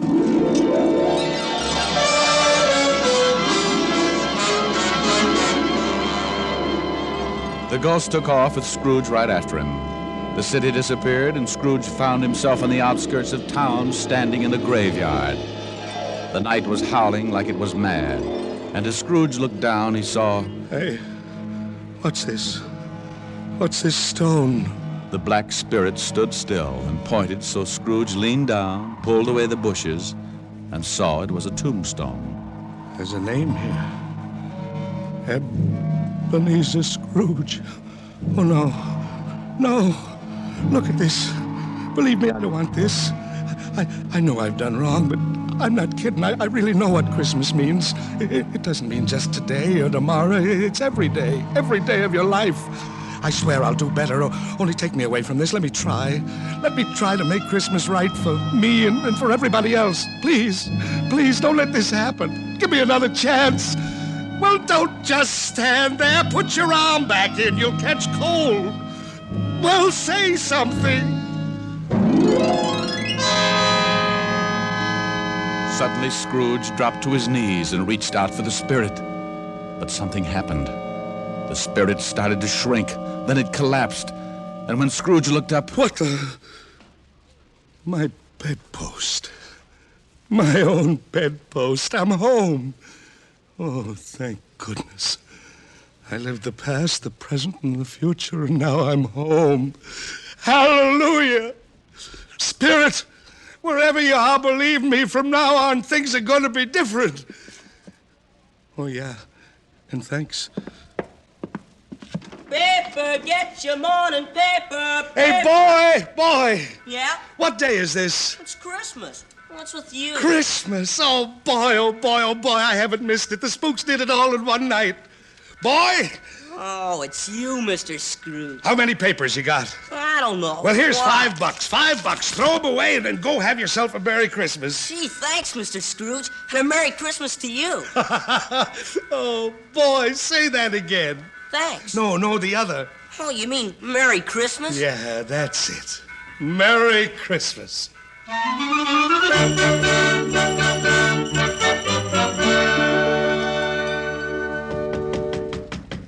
Okay, I'm coming. What's the matter with you? Can't you see the store's closed? Look, mister, the store's... Ebenezer Scrooge. Merry Christmas, Barney. You've been drinking? Not a drop. Well, what's the matter? Aren't you going to wish me a Merry Christmas? Oh, sure. Sure. Come on in. The wife's upstairs with her mother, but I got a bottle in the back. Look, Barney, I know your grocery store is closed, but you could still sell me a turkey, couldn't you? What do you want a turkey for? You've been eating at the automat every Christmas for the last 7 years. It's not for me. Well, then who's the bird for? Bobby Cratchit. You know, the young guy that works for me. Oh, yeah? How much you gonna charge him? Yeah, here's $20, huh? Here's the address. And listen, don't tell Cratchit who sent the thing, okay? Yeah, okay. Merry Christmas, Marty. Yeah. Merry Christmas.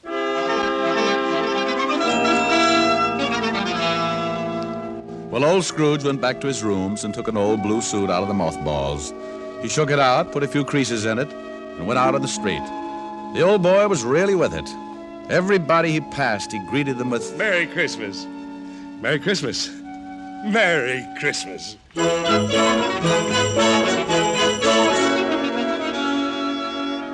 He went to church and gave a large donation, and Father McCarthy nearly forgot his sermon. Yes, for the first time in his life, Scrooge was having a Merry Christmas and arrived early at his office. If he could just catch Cratchit coming in late, and he did. Bob was a good 21 minutes late. Cratchit! Oh, no. You're 21 minutes late. Yeah.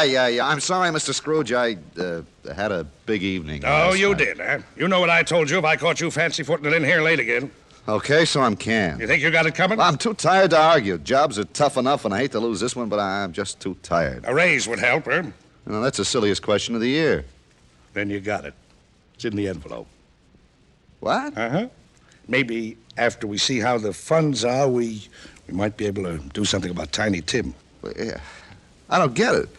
A raise? You want to do something about Tim?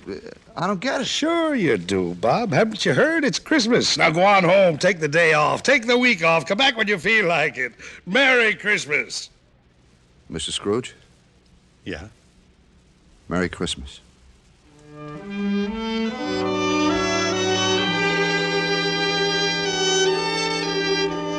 And Scrooge really did it. He was as good as his word, better even. He made it the merriest Christmas ever. And later, things got better, and he took care of Tiny Tim. And sure enough, Tim was out on his sled the next Christmas doing belly whoppers with the best of them. Every Christmas thereafter, all along the big street, it was said, if anyone knew how to make Christmas merry, old Ebenezer Scrooge was that one. And I hope that can really be said about all of us. Just like Tiny Tim said. God bless us, everyone. That's it, Tim. God bless us, everyone.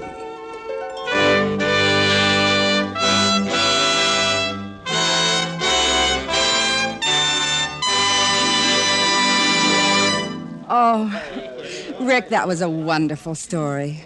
Not quite the way Dickens wrote it, but it meant the same thing. Well, thanks, Helen, dear. I thought you were good as Tiny Tim's mother, too, didn't you, Walt? I sure did, and that's no humbug. What in the world was that? It's Sergeant Otis. He's still playing Marley. Otis!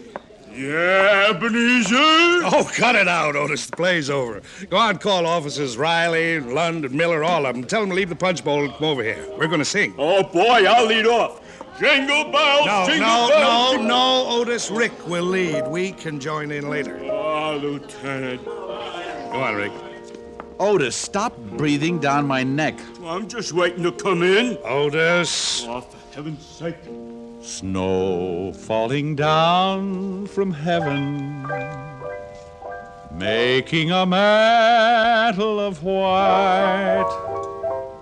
Sleigh bells are ringing, wonderful Christmas night. Jingle bells, jingle bells. No, not yet, Otis. Voices that sing Hosanna, bathed in a heavenly light. Everyone happy, wonderful Christmas night. Otis. Peace on earth, goodwill toward men. Otis, stop crying. Life on earth begins lives again. Joy in the hearts of children, there in the trees candlelight, all making merry, wonderful Christmas night. Now, Lieutenant? No, Otis. Oh, let him sing, Walt. Come on, everybody. Oh, boy. Jingle bells, jingle all the way. Oh, what fun it is to ride in a one-horse open sleigh. Jingle bells, jingle all the way. Oh, what fun it is to ride in a one-horse open sleigh. Merry Christmas, everybody.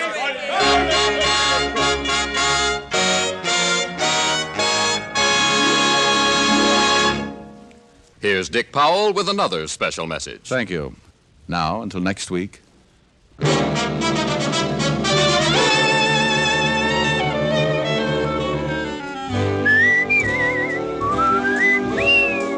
Tonight's transcribed adventure of Richard Diamond was written by Blake Edwards with music by Frank Worth. Our director was Nat Wolfe. Virginia Gregg played the part of Helen Asher, and Alan Reed was Lieutenant Levinson. Others in the cast were Barney Phillips, Arthur Q. Bryan, Jack Crucian, Joel Samuels, and Jeffrey Silver. Listen next week for another exciting adventure of Richard Diamond, starring Dick Powell. This program came to you from Hollywood. This is the American Broadcasting Company. Joel McCrea in Tales of the Texas Rangers. Tonight, transcribed from Hollywood, another authentic reenactment of a case from the files of the Texas Rangers.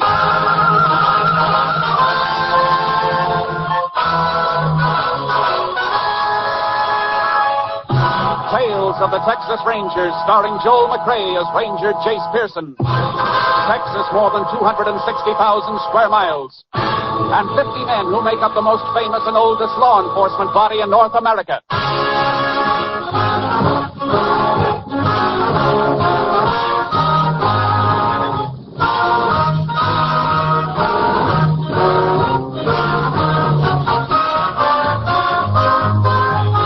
Now, from the files of the Texas Rangers come these stories based on fact. Only names, dates, and places are fictitious for obvious reasons.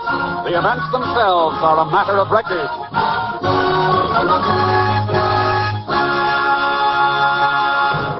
It is 4 p.m. on the afternoon of December 25th, 1940, in the small West Texas town of Rockfield. In his office, Dr. Edward Hartley and his nurse are just clearing up after treating an emergency case, which has taken the doctor away from his family on this Christmas Day. Doctor, before I leave, would you like me to stay? Alice, I would just like you to scoot on home where you should have been hours ago. And what about you? I think it's a shame. The one day in the year families should be together and you have an emergency. Well, anyway, old Mrs. Thompson will feel a lot better now for the holidays. Pretty nasty infection. Mm-hmm. Guess doctor thinks the one business can't be run by a time clock. And nursing's a part of doctoring, so I leave when you do. Trapped. Oh, no. Huh? What's the matter? Doctor, you come over the window for a minute? Not another patient. I think so. Oh, well, guess the Christmas tree can wait a little longer. Who is it? I don't know. Here, look. That man just getting out of the car. I don't recognize him. That arm must be in pretty bad shape. Bandage clear to the elbow. And why didn't he come in 2 hours ago? Huh? What do you mean? That man was sitting in that car 2 hours ago. Only was parked in front of the house next door.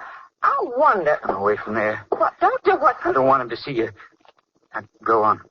What else? Well, just an hour later, when I took Mrs. Thompson out to her car, he was still there. And he meant it. He really meant it. Doctor, what is it? Alice, now listen to me. Don't ask any questions. I want you to get in the supply closet and stay there. What? Whatever you do, don't make a sound. No matter what happens out here, don't give yourself away. You understand? Your life depends on it. What is it? Why don't we call the sheriff? I'm going to. Hurry into the closet. Now remember, not a sound. I should have known it'd kill him. I didn't know when. Come on. Operator, this is Doc Hartley. Listen carefully. I have to speak quietly. Get the sheriff to my office as quick as you can, and don't call back. Just get him out here. Can't stall any longer. Come in. Just a minute. Here goes.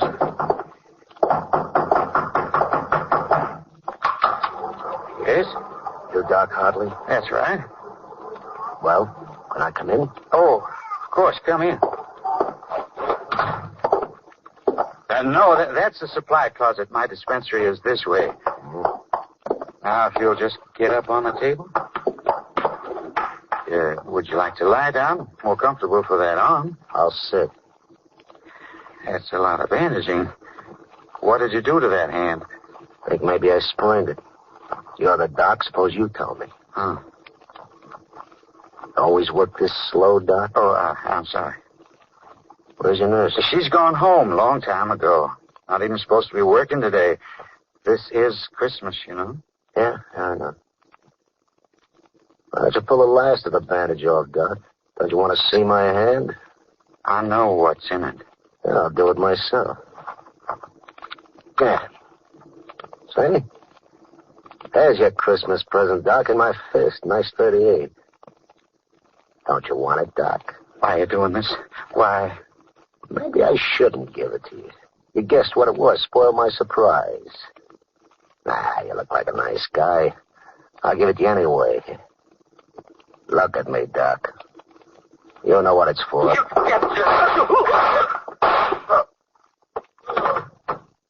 Merry Christmas, Doc.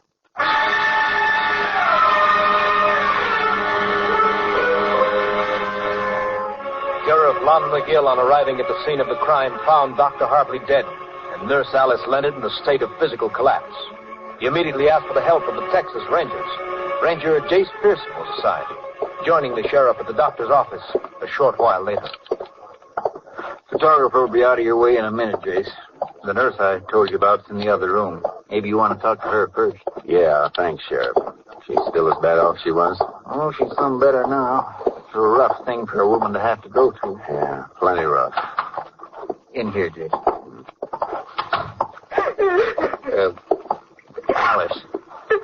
Alice, this is Ranger Pearson. Alice Leonard, Jace. Been Doc Hartley's nurse for 6 years. Howdy, ma'am. I'm sorry. I just can't seem to get a hold of myself. It was so horrible. I know how you must feel, ma'am, but you'll be helping a lot by answering a few questions. I tried. Fine. Sheriff here has given me what you told him, so I won't put you through that again. Just want to clear up a few things. You know of anyone who might have wanted Doc dead? Oh, what sort of person would want that? Doctor was a wonderful man. Never had an enemy in his life. Sheriff will tell you that. That's right, Jace. Doc was a real popular man in this town. I never heard a word against him. Friend didn't put him where he is now, Sheriff. Ma'am, you say you saw the killer's face? Yes, through the keyhole. You think you'd recognize him if you saw him again? Yes, I'm sure I would. Good. Now, from that conversation, would you say the doctor knew this man? No. Yet when he saw him through the window, he made you hide in the closet. Yes, that's right. He say anything at all about the man? No. Wait, I remember now. He said something about... He meant it. He meant it? Yes. What is it, ma'am? I just remembered something, a note. What note, Al? A few weeks ago, the doctor got a letter. I opened it because I take care of his mail. Go on. Inside was just a piece of paper with words cut out from newspapers pasted to it. It said the payoff is soon. What did the doctor say when he saw it? Well, he just laughed, said it was some sort of joke. But I caught him sitting and staring at it a few times after that. You know where that letter is? Well, I think it's in his desk. Miss Leonard, you remember anything about the car this man drove? No, just that it was black, a sedan. Oh, and the front fender had a big dent in it. I remember I could see it from the office window. I think that'll do for now, ma'am. You go home and try and get some rest. Tell the deputy I said to drive you home, Alice. I will. I hope you find the man that did it. I hope you find him. Oh, poor woman. She was mighty fond of the doc, Jace. Must have spent some bad minutes in that closet. Yeah, the doc had a couple of bad minutes, too, Sheriff. The photographer must be finished in there by now. Let's take a look. Nothing's been touched in there, Jace. Everything's just the way we found it. Thought you'd want it that way. Thanks, Sheriff. Let's have a look at the doc. I'll just whip the sheet off him here. He shot at close range, all right. Powder burns. The angle of the shot seemed to bear out the nurse's story. Ballistics will fill us in later. Let's have a look at this desk. Okay, Jace? Well, there's not much on this side, Jace. What's the matter? Drawer full of Christmas candies. That'll be a nice Christmas for those poor kids. Hey, wait a minute, Jace. I think this is what you want. And that's it.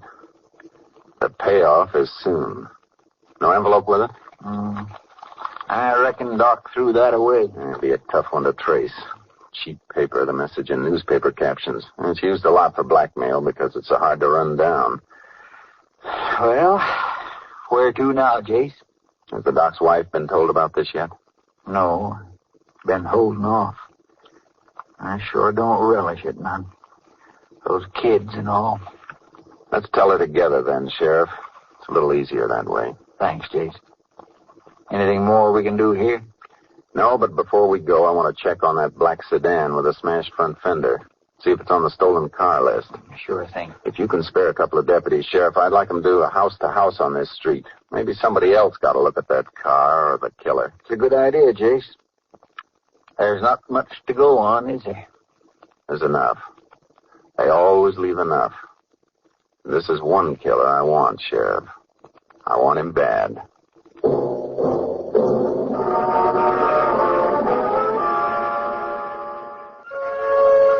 A black sedan with a smashed front fender was on the stolen car list. We finished our calls and left.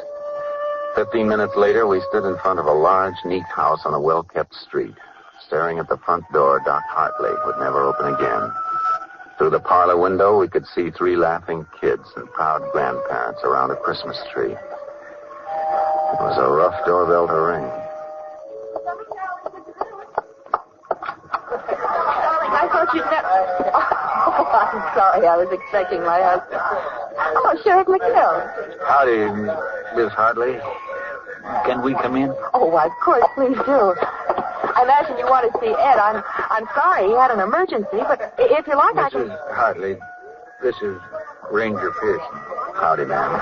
Hello, Ranger. Pleased to meet you. Ma'am, can we speak to you privately? I mean, in another room, away from them. Of course. Come in here.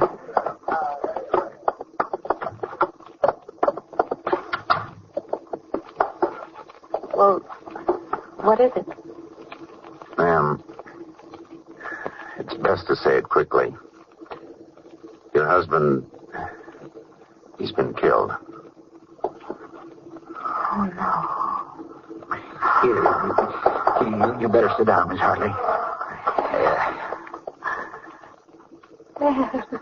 I'm sorry, ma'am. How did it happen? He was shot, ma'am, by a man who came in asking for treatment. I want to find that man, Mrs. Hartley. I know how you feel at a time like this, but if you could answer a few questions, it'd help. I'll try. Has anyone threatened your husband that you know of? Did he seem worried lately? No. Did anyone call him today beside the woman he went to treat? Just a man. What man? A little past noon, the phone rang. Some man asked for my husband. I told him he was at the office on an emergency, and he just hung up. You recognize the voice, Mrs. Hartley? No. Just one more question, ma'am. Do you know of anyone who had a grudge against the doctor who'd have wanted this to happen? No. Nobody. Nobody except... Except who? Oh, I was thinking of that man, the one he sent to prison. Sent to prison, ma'am? I think I can explain that, Jace. You mean that Nixon thing, Miss Hartley? Yes. Well, it happened a couple of years back, Jace. A fellow named Al Nixon robbed the payroll of a gas cracking plant about 40 miles from here. Shot during the getaway, though. Came through here and forced Doc Hartley to treat him at gunpoint. You know what kind of stretch they gave him, Sheriff? No, I don't remember. You see, that was before I was sheriff. I was living at the other end of the county then. Well, anyway, it seems Doc somehow sneaked a phone call while he was treating Nixon, and the police got him. Isn't that right, Miss Hartley? Yes, they sent him to Huntsville. Mrs. Hartley, I'm sorry to put you through this. We're going to leave now. Is there anything we can do for you? Nothing. There's nothing anyone can do. How will I tell the children?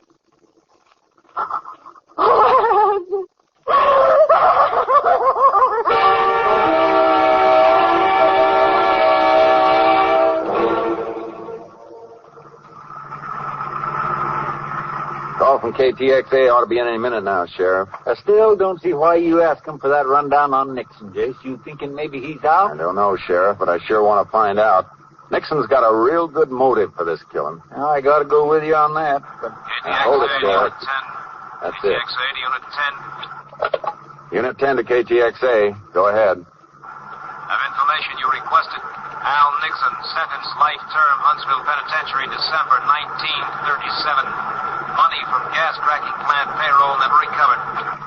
10-4. Unit 10 clear. KTXA Austin. Well, that kind of kills that, don't it, Jace? Man with the best motive of all is serving life at Huntsville. It's still too good to pass by, Sheriff. What do you mean? Look, Nixon may be in Huntsville for life, but that doesn't change his motive. It's still good. So good I want to see him. I'm going to Huntsville in the morning.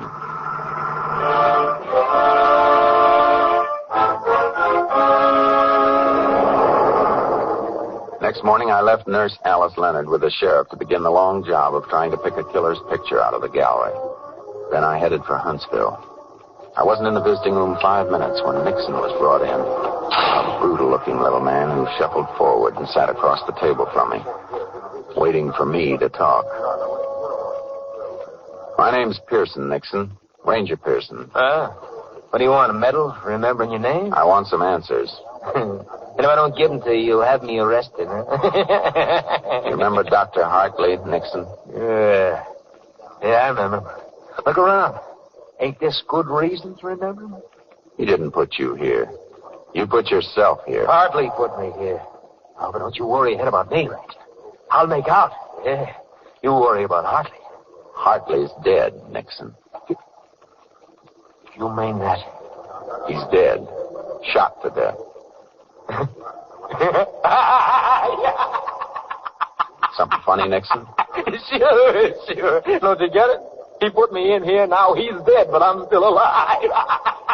Oh, you cops, you're all so smart, ain't you? Sure, you got me, but you never got the money. And best of all, Hartley's dead. You're in the right place, Nixon. So that's why you're here, huh? Maybe I killed him, huh? Sure. I'll confess. I just walked through the walls, knocked them off, and flew back like a bird. Phone call for you, Ranger. You can take it in the office. All right, guys. Thanks. You through with Nixon? Yeah, you can have him. This way. Hey, Ranger, I killed him. In there, Ranger. Thanks. Hello? Sheriff McGill, Jace. How you making out? Cold trail, Sheriff. Nixon's no help. How'd you come out? Nurse picked out a picture, Jace. Swears it's him. Fella named Lou Crowder. You run a make on him? I sure did. He did the last 2 years in Huntsville. Released a week ago. Beginning to fit, Sheriff. Any more on that car? I was just coming to that. They found it about 100 miles from here. Abandoned in some brush just outside of Crest City. I want to see that car, Sheriff. Tell him to hold it where it is. As soon as I talk to the warden, I'm heading for Crest City. Want to meet me there? Sure thing, Jace. Meet you at the hotel. Never can tell what's coming, Sheriff. That cold trail's all warmed up again.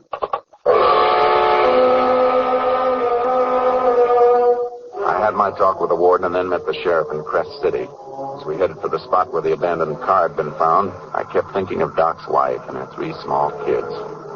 I was getting closer to a killer, and I liked it. No, I don't know, Jason. No matter how I figure it, there's always a couple of loose ends. Well, then try this, Sheriff. Al Nixon is doing life for a payroll robbery, and he's convinced it's Doc Hartley's fault. Now, that payroll was never found because Nixon hid it someplace before they got him. Yeah, I follow that far, Jace. In Huntsville with Nixon was Lou Crowder. Now, Nixon knew he wasn't ever going to get to use that money, so suppose he made a deal with Crowder. Crowder could have it if he killed Doc Hartley. But what was to stop Crowder from just digging up the money and not killing the doc? Now, Nixon's too smart for that, Sheriff. Probably set it up so he'd let Crowder know where the money is after he was sure of Doc's death. It figures all right. But how would he let Crowder know? By letter, Sheriff. The warden told me Nixon's already written Crowder 3 times. What good would that do? All mail coming out of Huntsville is censored, Jay. I know, but the 2 men had plenty of time to rig a code when they were together in the pen. Then a letter could be the answer. That's right. Yeah, the highway patrol car up ahead must be where the car is. Yeah. Yeah, this is it. Howdy. Howdy, fellas. There's a car, Jace, just behind this brush. Jace, even if your figuring's right, what do you reckon this car is going to tell us? Just one thing, Sheriff.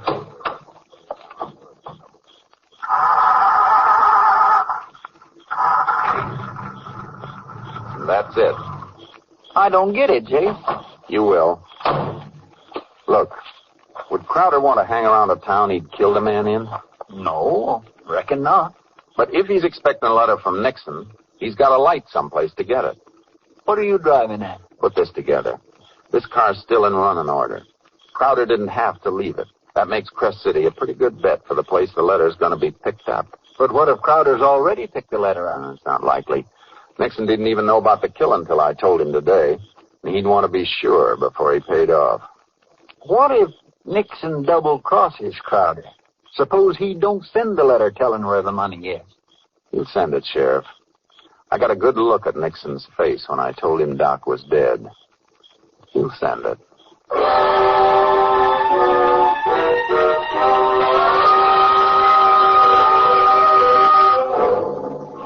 Back in Crest City, the postmaster agreed to notify us the minute he got any letter postmarked Huntsville without giving it out. The very next day, the letter was there. A man had come in for it, but was told it hadn't arrived. The postmaster had noticed the man was driving a car with a horse trailer attached. I got my horse trailer, and we set the trap in the post office the next morning. That's Crowder, all right, Jace. He got the letter. Shall we take him? No. Hold it, Sheriff. What's the matter? I don't want to take a chance. He's probably armed. Some of these people may get hurt. Well, what are you going to do? Give him a lead and tail him. All right, let's move up the front door and see where he goes. He just got in that car, Jace. Yeah. The one with the trailer. He's pulling out. Come on. You reckon he'll head straight for that money? Yeah, there's no doubt about it. He's not pulling that horse trailer for nothing. He must be heading someplace he can't use a car. Yeah, it's all right with me. We'll get him, Sheriff. Wherever he goes, we'll get him.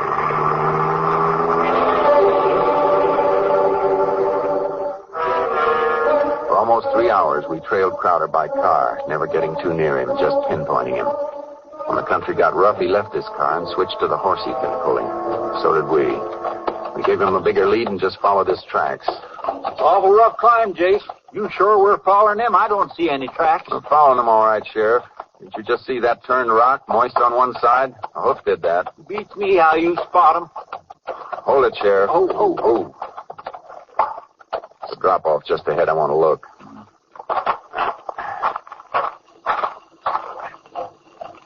See anything, Jace? He's just over the drop, about 20 feet. Is he digging, Jace? Better than that, Sheriff. He's found it already. Now, look, Sheriff. He's in a dead-end canyon. I'm going down after him. You cut along this ridge and close in from the base. All right, Jace, but be careful. Come on, boy.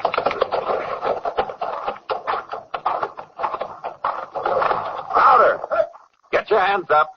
You'll never take me, copper! That's a warning, Crowder. Next one will be through your head. Now throw your gun away. All right, don't shoot. You see my hands are up. Keep them there. Look, Ranger. There's $30,000 here. I'll make a deal with you. Take half the money. Just give me a chance. Like the chance you gave Doc? You're not going to get that money. No, you don't. Give me that knife. You all right, Craig? Yeah, I'm all right, Sheriff. Oh, stand that way, Jace. Oh. I know it, Sheriff. I had a bad minute there when I saw his knife glint in the sun. Thought you'd have to gun him for sure. I didn't want it that way. I had to take Crowder alive, Sheriff. He's my Christmas present to the warden at Huntsville.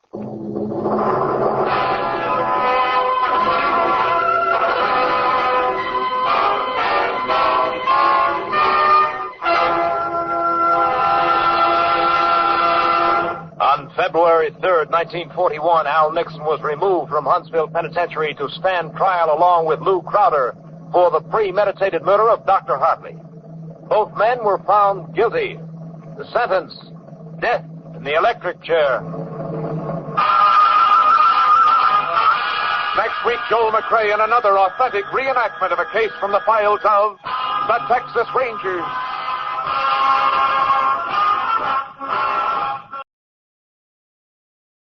The Signal Oil Program, The Whistler.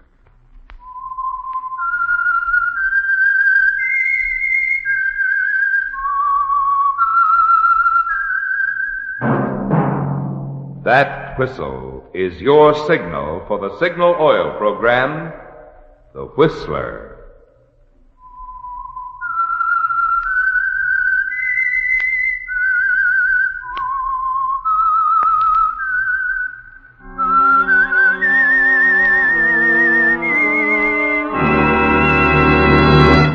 I am the Whistler, and I know many things, for I walk by night.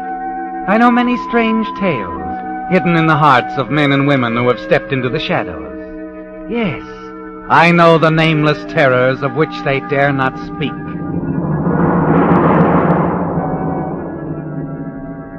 Yes, friends, it's now time for the Signal Oil Program, The Whistler, rated tops in popularity for a longer period of time than any other West Coast program in radio history. And here's an important announcement for Whistler fans in California only. Beginning next Sunday, January 2nd, due to California's going off daylight saving time, the Whistler will be heard in California only 1 hour earlier, from 8:30 until 9. Remember the change in time. In California only, the Whistler will be heard at a new time, from 8:30 till 9. In other states, the Whistler will be heard at the same time as always. And now the Whistler's strange story. Delayed Christmas present. Christmas was really over, for it was 1 o'clock in the morning at Pete's Cantina, a tough little night spot on the outskirts of Panama City. But the melody lingered on. You could hear the chimes of the big church a block away playing Adeste Fidelis. There was practically no business. 4 hostesses, all Americans, were sitting drearily at the far end of the ballroom near the bar. One of them, Mary Winslow, billed as Candy Porter, just sat gazing drearily into space, thinking bitterly of a past from which for a while there had seemed no escape. But for 5 months now she'd been relatively safe. No one had been around asking any questions. As Candy Porter, blues singer, Mary Winslow had found a kind of security, not a happy security, for she was far away from home. And as the chimes became silent, Mary wondered if it was worthwhile. Her reverie was broken up as she looked up and saw Spanish Pete, a fat, greedy owner of the cantina, approaching her table. Candy, look, there's an American gentleman just came in. He wants to buy you some champagne. Champagne, you hear Please, that? Pete, not tonight. It's Christmas. I'd rather be alone if you don't mind. I do mind. Look, All right. I'll let him spend his money on champagne. Now you're smart, baby. Here he comes. You turn, see the tall, heavy-set American approach. Suddenly you become tense. You recognize the type, don't you? After a year of running away, you've learned to spot his kind in a moment. You fight to remain calm as he reaches your table. Sit down, Mr. Fontaine. Sit down. Sure you don't mind, Miss Porter? Of course not. Thanks. In that case, I guess I will. I'll go get the champagne. I keep him on ice. 11 years old, too. Cigarette, Mr. Fontaine? No, thanks. You don't mind if I do? Of course not. Light? Thanks. Strange, spending Christmas so far away from home. Mm-hmm. How come? Business. Important business. Couldn't it wait? No. This business means a lot to the people I work for. Well, here's what you say, Bubble Water. From Marseille, 13 years old. You said 11. That was from Le Havre. This is even better. Now I put him back in the ice. You want some more? You just call Pete. I got another one on ice just like him. Well, I guess it's kind of late to wish you a Merry Christmas, Miss Porter. So I guess I'd better just say season's greetings. Huh? Anyway, here's luck. Here's hoping you find whatever you came here after. I've already found what I came after. I'm glad. I hope you will be. Why shouldn't I be? Because I came after you, Mary Winslow.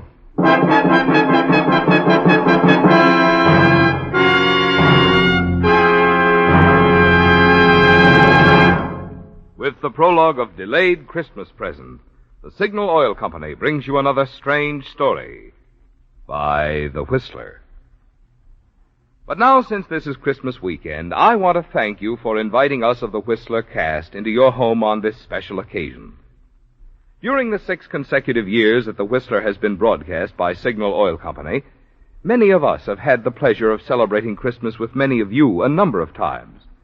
And believe me, we feel it a real honor that you consider us a part of your entertainment family. Tonight, on behalf of Signal Oil Company and the independent signal dealers who serve the states of California, Oregon, Washington, Idaho, Nevada, and Arizona, I want to say, we hope that your Christmas has been a merry one. May your new year be filled with peace, prosperity, and the good health with which to enjoy these blessings. And now back to the Whistler.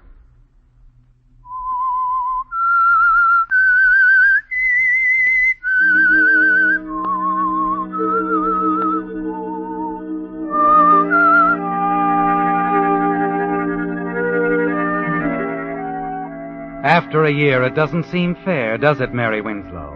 After a year of hiding, using one name and then another. After 5 bitter months of singing at Pete's Cantina as Candy Porter, blues singer, this man Fontaine has come to take you back to the States, to face the consequences of one horrible night. You're sure he's a detective. He couldn't be anything else. You can't run again. There's no place you could go. You've only one card left. And as you face the man across the table and listen to his even, level voice, you decide to play it. If you play it carefully, it might be an ace. I think you know why I'm here. We're leaving in the morning for Los Angeles, Miss Winslow.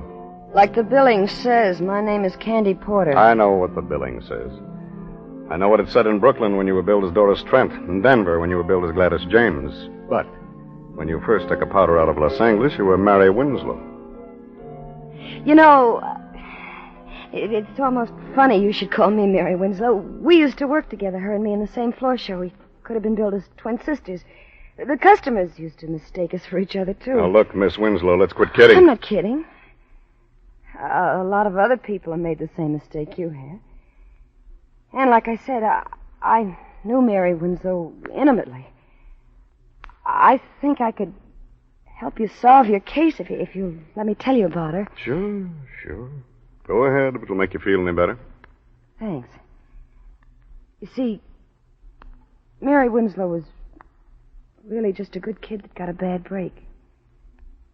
In love with a swell guy and scared to death of a hoodlum. She told me all about it. It's quite a story. I'll bet it is.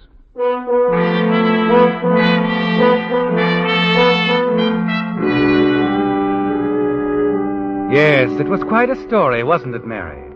And it all began a year ago Christmas Eve at the Christmas party given by your employers in the pink room of the Swank Wilchester Hotel.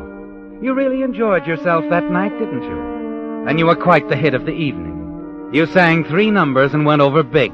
Your fellow workers didn't know your many talents. Everyone told you what a fine singer you were. And when you left, you were feeling good. So good you decided to drop into the cocktail lounge, make a phone call, and have a nightcap before going home. Scotch and soda. Mix it. Make mine the same, Bill. Gotcha? I heard you sing tonight. You were terrific. Thanks. What's the matter? Did he stand you up? Who? The guy you were just talking to on the phone. No, I guess he didn't stand you up. Didn't he? And he's on his way here right now. Yep, that's the answer.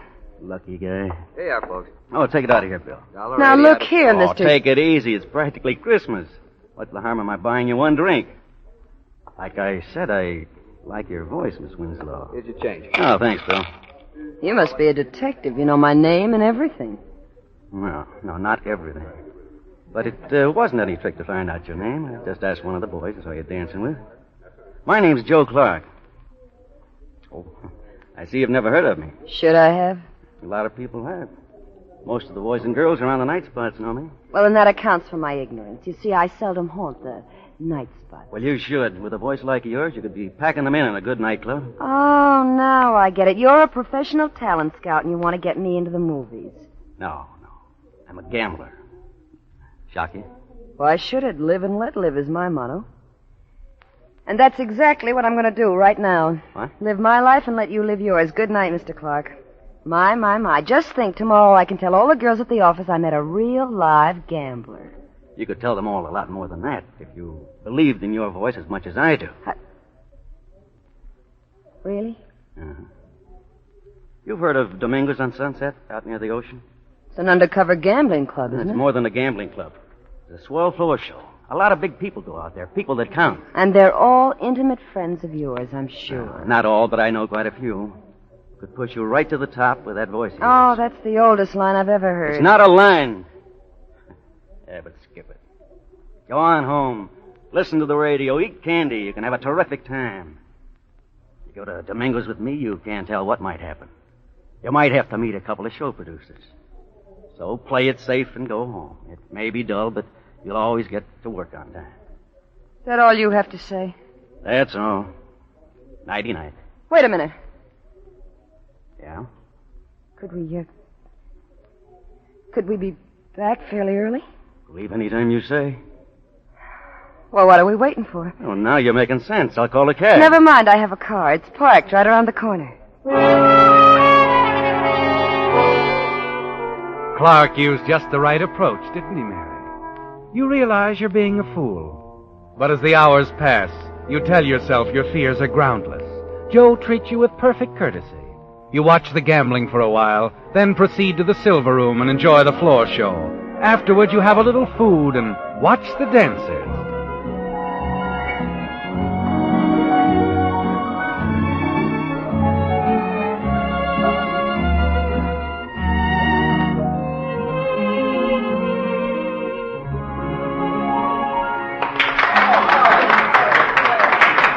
Suddenly, you've had enough.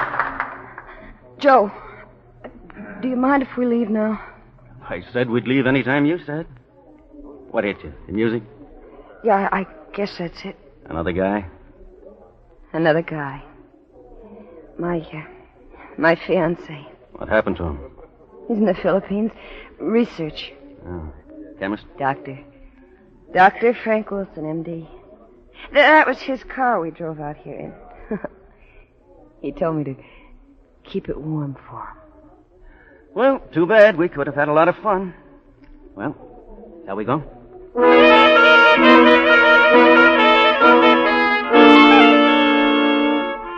Was it just the song, Mary? Or was it that uneasy feeling you have about Joe that made you want to leave so suddenly? It must have been the song. For as you're ready to leave the club grounds, Joe is still a considerate escort. And hop in. Oh, unless you want me to drive. Oh, I'll drive unless you mind too much. Oh, no, I don't mind. Probably be safer, too.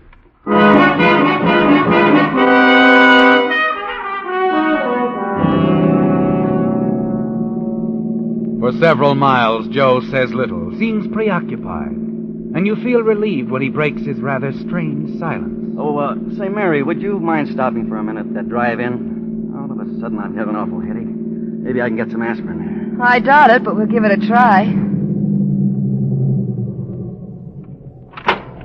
You can keep the motor running while I'm gone. I'll only be gone a few seconds. Okay.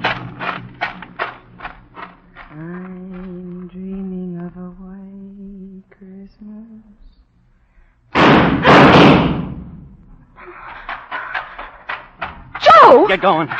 Joe, you shot him. I said get going fast. There's a gun in your ribs, baby. You just saw what happened to one guy that crossed me.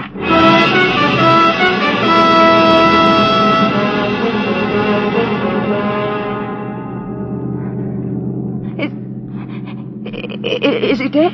I don't know. Oh, you. Oh, why was I such a fool? Turn right at the next corner. Car's been tailing us for the last 5 Oh, I'm glad. I hope it's a prowl car. It'd save me the trouble of phoning the police.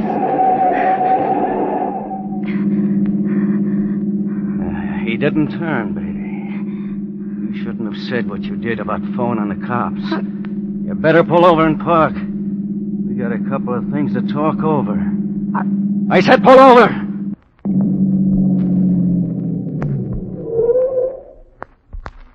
That's better.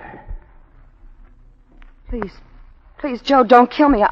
I know you can do it easy, but I'll never talk about tonight. That's the way you feel now. An hour from now, you'll feel Oh, no, different. I won't. On my word of honor. I'm making a deal with you, Joe. I'm trading you my silence for my life. I swear I won't talk about it ever. Okay, I'll take a chance.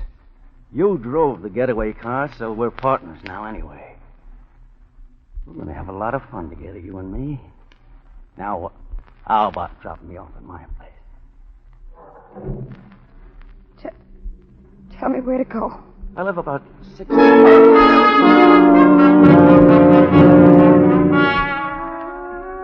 After you drop Joe and you reach your apartment, you're so weak you can hardly stand. Your senses are reeling, your brain is spinning.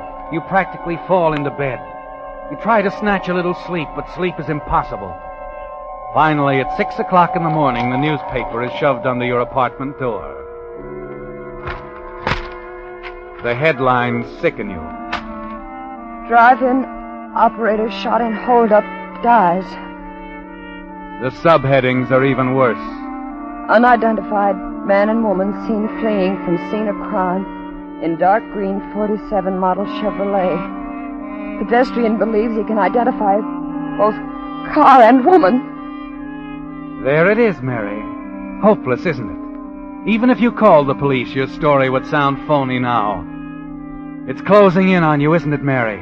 Yet frightened as you are, you're certain of two things. That you're not going to become further involved with Joe Clark.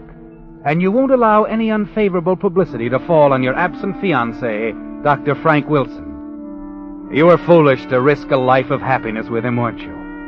For a few moments of excitement with a gambler, a murderer like Joe Clark. But you decide there's only one thing you can do, Mary. Leave town, disappear, and never see Clark again. You dress hurriedly, packing only a few belongings, and then spend Christmas Day and night at the home of a girlfriend. The next morning, you're on an eastbound plane. 3 months later, you're singing in the Golden Lion, a prosperous little nightclub in Brooklyn, New York, where you become a featured performer under the name of Doris Trent. You're a great success under your new name. And then one night you have a visitor. You're sure it's Mr. Vern Shields, London musical comedy producer. Come in. Well, what do you know? Long time no see, Miss Trent. Doris Trent, it says on the program. All right, Joe. Now that you've found me, what's on your mind? You double-crossed me, baby. You're crazy. That's why I left town, so I wouldn't have to talk to anybody. But you could still write, couldn't you? I don't get you. That anonymous note to the police, written just after you left, telling all about that drive-in job. Gave the exact time, my name, where I lived, what I had on, everything. But not a word about the girl with me. Funny, huh? You're the only one that knew all of that, baby. Oh, no, Joe, you're wrong. Believe me, I didn't write any note. Couldn't have been anyone else. 2 days after you left, they picked me up for questioning. Anybody could have written a note like that. Well, one of your enemies might have wanted you out of circulation and tried to frame you. Yeah, maybe, but I doubt it. Joe, I didn't write it. I've kept my bargain with you 100%. There's one way you can convince me. How? Marry me tonight. Marry you? Yeah. That way I'll be sure of you. Wives don't testify against their husbands. Besides, I'll know what you're doing all the time. Oh, Joe, I gotta go do my show. Let's talk this over in the morning. Tonight or else. You can run up to Connecticut. But go ahead, do your show. If you've got any ideas about calling in the cops, don't forget you drove the getaway car. And in case anything serious should happen to me, There's a written confession in my pocket telling exactly how you helped me pull the job. How we used your boyfriend's car. How you kept the motor running waiting for me. Your doctor would love reading about that, wouldn't he? No. No, he wouldn't. Then don't get funny. Go ahead and on to your show. I'll wait for you here.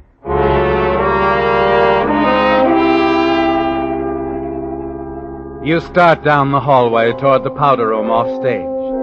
Suddenly you realize what a fool you've been. But you're not going to keep on being a fool, are you, Mary? Not with that wall telephone just 5 steps ahead of you. Operator. Oh, operator. Get me police headquarters, Better quick. hang up quick, babe, and I mean quick. You should have looked around before you called. I had a hunch you'd try to double-cross me. Now I know for sure who wrote that note to the cops. Oh, I didn't, Joe. You honest. just tried to call him, didn't you? All of a sudden, I've lost interest in getting married. We're just going for a little ride. Come on, babe, start walking. No, Joe. I'm not moving a foot, not an inch. If I have to be shot, I'll take it right here. Let go of my arm. Hey, what's going on here? Something wrong, Doris? This guy bothering you? Yes, he is. He wants to date me. Tell him to leave, will you, Eddie? Maybe I'd better take him into the office and call the cops. No, thanks, Eddie.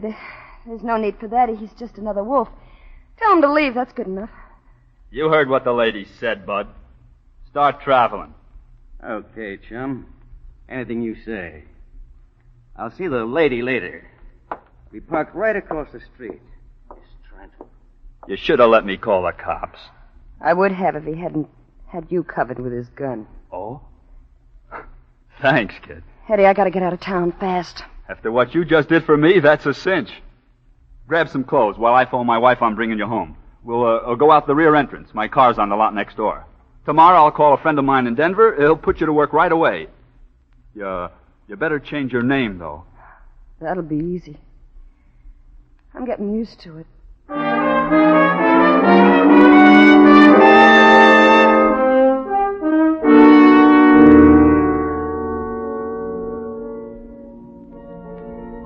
So, Mr. Fontaine, that's where I met Mary Winslow, in Denver at the Hi-Hat Club.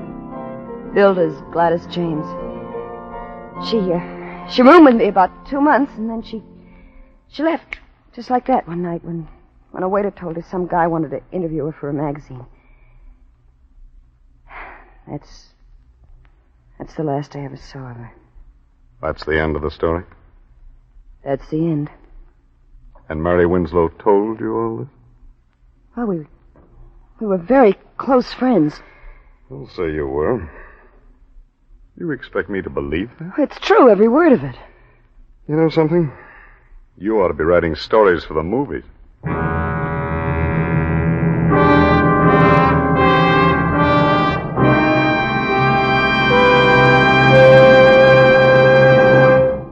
The Whistler will return in just a moment with a strange ending to tonight's story. Now that Christmas shopping is out of the way for another year, most of us are figuring ways to get our badly stretched budgets back into shape, which makes now a mighty appropriate time to talk about Signal, the famous Go Farther gasoline. Mileage, of course, is only one of the reasons that folks who insist on getting the most from each gasoline dollar choose Signal. In addition, they like the superior performance that goes hand in hand with mileage. You see, the only way today's Signal gasoline can give you such good mileage is by helping your motor run more efficiently. And when your motor runs more efficiently, you also enjoy quicker starting, faster pickup, smoother power, the things that make driving more pleasure. So, among your resolutions for the new year, how about resolving to put Signal gasoline to the test in your car? See for yourself why drivers who insist on quality, as well as those with an eye for economy, are both switching to Signal, the famous Go Farther gasoline. And now back to the Whistler. Well, Mary, it looks as though you've lost, doesn't it? That your one card wasn't enough. The man across the table, the man you're sure is a detective, who has come to take you back to Los Angeles to stand trial for a hold-up and murder you had nothing to do with, doesn't believe you, does he? And the jury in Los Angeles won't believe you either. Yes, Mary, it looks as though you've lost, but you're going to play the game to the end anyway.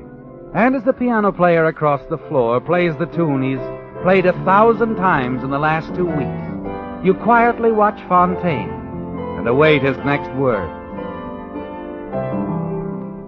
How long did you say you've been here? I didn't say. I got here about 5 months ago. Like it here?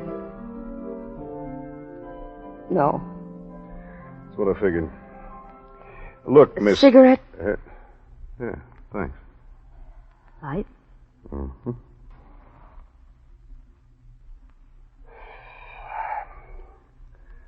Thanks again, Miss Porter. But did you say Miss Porter? That's what you said your name was, didn't you? That's what the billing says, too, isn't it? Oh, thanks, Mr. Fontaine. Thanks for believing me. There's just one thing I'd like to ask you, Miss... Ask me anything. Knowing Miss Winslow as well as you do you think she might come back to Los Angeles sometime and sort of clear things up? I think she might. Someday. You see, a girl like Mary Winslow gets to feel kind of soiled after working around in joints like this. She'd probably want to spend a little time maybe out in the desert, in the sunshine. Sort of freshening up before anybody she cared about. Yeah. I guess she would. Well, this was a pretty long trip for nothing, you might say. Just one more bum steer. But I'm glad I came. I always figured that confession we found on Joe Clark was a phony. Clark? Is Joe Clark in jail? He's dead. The Brooklyn police got him one night about 5 months ago. Funny how they got the tip. A woman called the police one night from a little nightclub, the Golden Lion Club. She hung up before they answered the phone, but the Brooklyn boys decided to investigate anyway. One of them spotted Clark parked in the car across the street, and he got trigger-happy, and that was that. Joe Clark. Finished. Well, Miss Porter, if you ever run into Mary Winslow... I'll tell her all about the Christmas present I got from a swell cop named Fontaine. I'm not a cop, Miss Porter. You're not? Then who are you? I'm a private investigator, working for a guy named Wilson. Dr. Frank Wilson. Frank Wilson? That's right. He's in love with Mary Winslow. Doesn't care where she's been. Just wants her to come back and marry him. Well, so long, Miss Porter, and Happy New Year. Mr. Fontaine. Yes? Do you think you could arrange for me to go back to the States with you? I guess I could, and I was figuring on taking one lady back. Are you going on through to Los Angeles? Not for a while. I'd kind of like to spend a little time in the country somewhere. But I think maybe before next Christmas. Well, I think I'll find Mary Winslow again.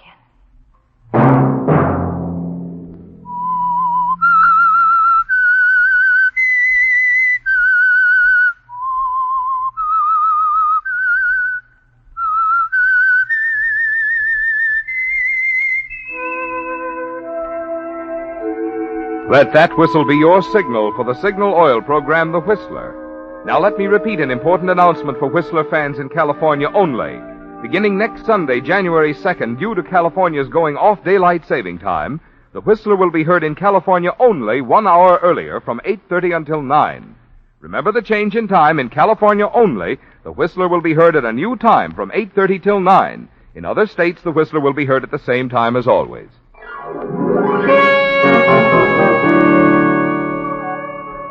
Featured in tonight's story were Joan Banks and Jack Petruzzi. The Whistler was produced by George W. Allen and directed by Gordon Hughes, with story by Edward Bloodworth and music by Wilbur Hatch, and was transmitted to our troops overseas by the Armed Forces Radio Service. This is Marvin Miller speaking. is CBS, the Columbia Broadcasting System.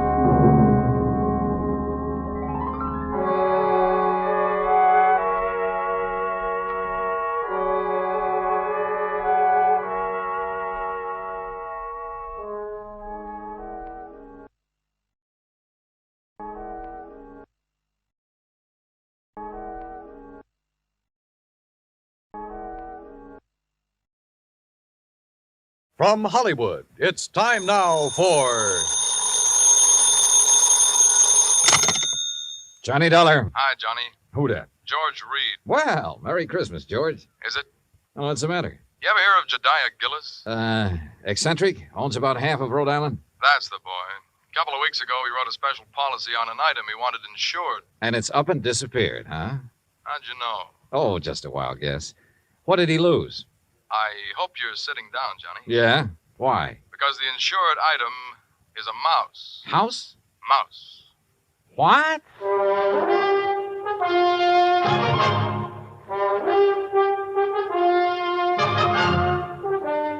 Bob Bailey in the exciting adventures of the man with the action-packed expense account. America's fabulous freelance insurance investigator. Yours truly, Johnny Dollar.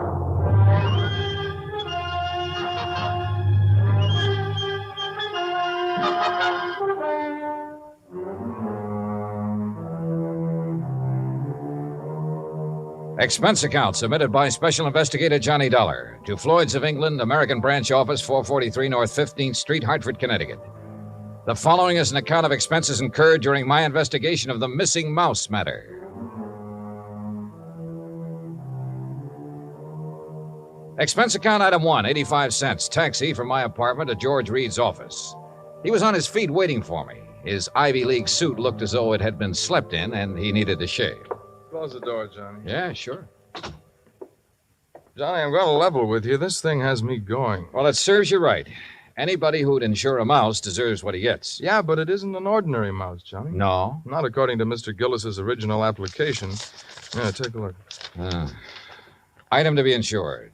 One unusually talented grayish-brown mouse. Unusually talented? Like how? I don't know. What? I tried to find out, but Gillis wouldn't tell me. And still you issued the policy? Well, you know our company, Johnny. We have a reputation for insuring almost anything, but we have to draw the line occasionally, and we would have here, except for one thing. What's that? And believe me, it better be good. It is. Gillis carries all of his insurance with us. Yeah, but even so. Just one of his several policies is a straight life for $350,000. Wow, king-size premiums, huh? Exactly. So when he called asking us to insure this fellow's mouse for a few weeks... Wait a minute. Gillis doesn't own it? No. Well, who does? It belongs to a friend of his, a man named Glazer. He's spending the holidays with Gillis. Gillis didn't want to be responsible if something happened to Glazer's mouse while he's there, so he asked us to write the policy. How much did you insure it for? All the company would allow, $5,000. Oh, now, George, you think I want to get all worked up over a lousy $5,000 loss? What kind of a commission can I possibly make on that? Look, give me a chance to finish, will you? All right, but only because it's Christmas. All right. Late last night, I received a call from Gillis. He wanted to know whom we considered the best investigator in this part of the country. When I told him, he told me about the mouse and insisted I send you up to help look for it. No, George, I'm sorry, but I'm going to pass. I've handled some screwy cases in my time, but this is... Please wait till I finish, will you? I told Gillis you wouldn't be interested. That's when he started putting on the squeeze. Squeeze? How do you mean? He said if I didn't get you, he'd cancel his policy. Oh, come on. You don't believe that, do you? I don't know what to believe. Gillis is a screwball of the first water. We've known that for a long time, and frankly, I'd rather not take a chance. Well, you've got to. Maybe not. I've received an okay from upstairs. On this one, you can write your own ticket. Well, why didn't you say so in the first place? You didn't give me a chance. Look, there's a train for Providence at 3:30. Here's Gillis's address. He wants you to stay with him. That'll cost more, Georgie. It figures. Merry Christmas, Johnny. Same to you, Santa Claus.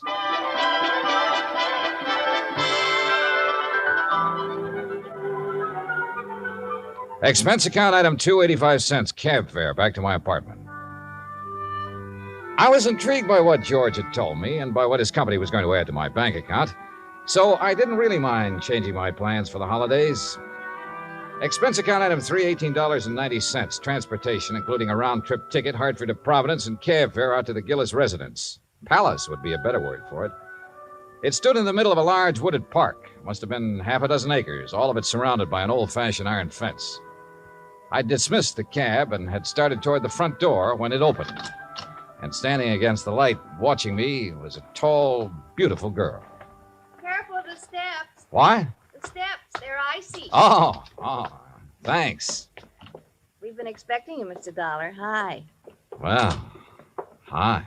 Mr. Glazer and Father are in the library. Would you like to meet them now or wait till after you're settled? I'm afraid I'd better see them right away, Miss Gillis. Marion, Johnny. Well, come along. You know, for the first time, I'm glad I came home for the holidays. Home from where? New York. Here we are. You'll have to come visit me, Johnny. Maybe I'll do something drastic, like losing a mouse to guarantee it. Marion, I told you to keep that door closed. Oh, Mr. Dollar's here, Father. Oh, well, have him come in. Yes, by all means, have him come in. See you later, Johnny. Well, Dollar, glad you finally got here. Yes, indeed. Thank you, sir. This is my friend and associate, Bert Glazer. Hiya, Mr. Glazer. Bertie and his pals, Mr. Dollar. Beg pardon? My dog act. You investigators are supposed to have good memories. I hoped you might have caught us at some time or other. No, afraid not. Oh, would you like to have a drink, Mr. Dollar? No, thanks. Now, suppose I got anything you want to drink. I got an eggnog, hot buttered rum. Well, maybe later. Right now, I'd like to hear the details of your loss. You mean that insurance agent didn't give you all the information? He didn't know it all, Mr. Gillis. All he did know was that a so-called talented mouse has disappeared. So-called. And he hasn't disappeared either, not at all. He's been kidnapped, that's what. Kidnapped, yes, sir, and we know who did it, too. And why. We know why, too. And it's your job to get him back, Dollar. Oh, now, wait a minute. And I'm not going to pay 1 red cent for ransom. Not 1 cent. Not 1 cent. Okay. But what makes you so sure the mouse was kidnapped? Well, I'm afraid I can't tell you that without Bert's permission. Well, Mr. Glazer? Well, if we tell you, we must have your solemn promise you won't repeat it to anybody until Christmas Day. Well, I'm not sure I can do that. If you can't, we don't open our mouths. Right. Well? Okay. Till Christmas Day. Good. Dollar, suppose I told you Gulliver was worth at least $50,000. Gulliver? The missing mouse. Oh. You'd be surprised if I said he was worth that much? Depends. You claim he's talented. Does that have something to do with this valuation you put on him? Something. Oh, it has everything to do with it. Yes, sir. Well, what does Gulliver do that other mice can't? Nothing. But it's how he does it that counts. How he does what? Sings. What? Can't you hear the man, Miss Della? Can't you hear him? Gulliver sings. He carries a tune. You know. With the clarity of a clarion, the fervor of a female opera star, and the tone of a tenor. That's how we plan to bill him. I see. But he doesn't believe us. Oh, no, wait. I didn't say that. There's no need to. We can tell by your face. Can't we, Bert? But a mouse. Mr. Dollar, it is a scientific fact that mice sing. Mice sing? Well-known magazines have published articles proving it. Unfortunately, most of them sing in a scale too high for human hearing. But not Gulliver. Well, not Gulliver. Yeah, that's right. He's a basso. A basso? By mousy standards, that is. Oh, no. No, Bert, he still doesn't believe us. Very well, Jediah, there is only one thing to do. There's only one thing to do. You follow us, Dollar. We'll erase the doubt in your mind forever.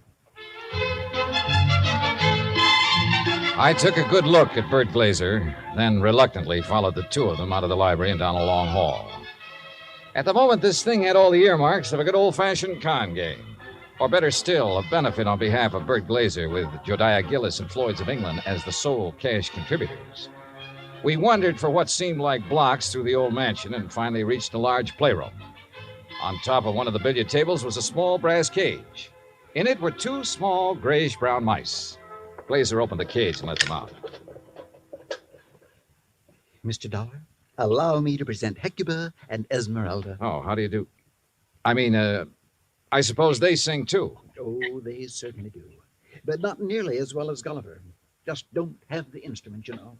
Instrument? The voice, Dollar, the voice, the vocal cords. Oh, yeah, I see. But Now, where did you keep Gulliver? In here with the others. Bert didn't want to separate them. That's right. I originally started to make the three of them into a singing, trio, like the Andrews sisters. But Gulliver advanced so rapidly, I decided he should be a soloist. Oh, sure.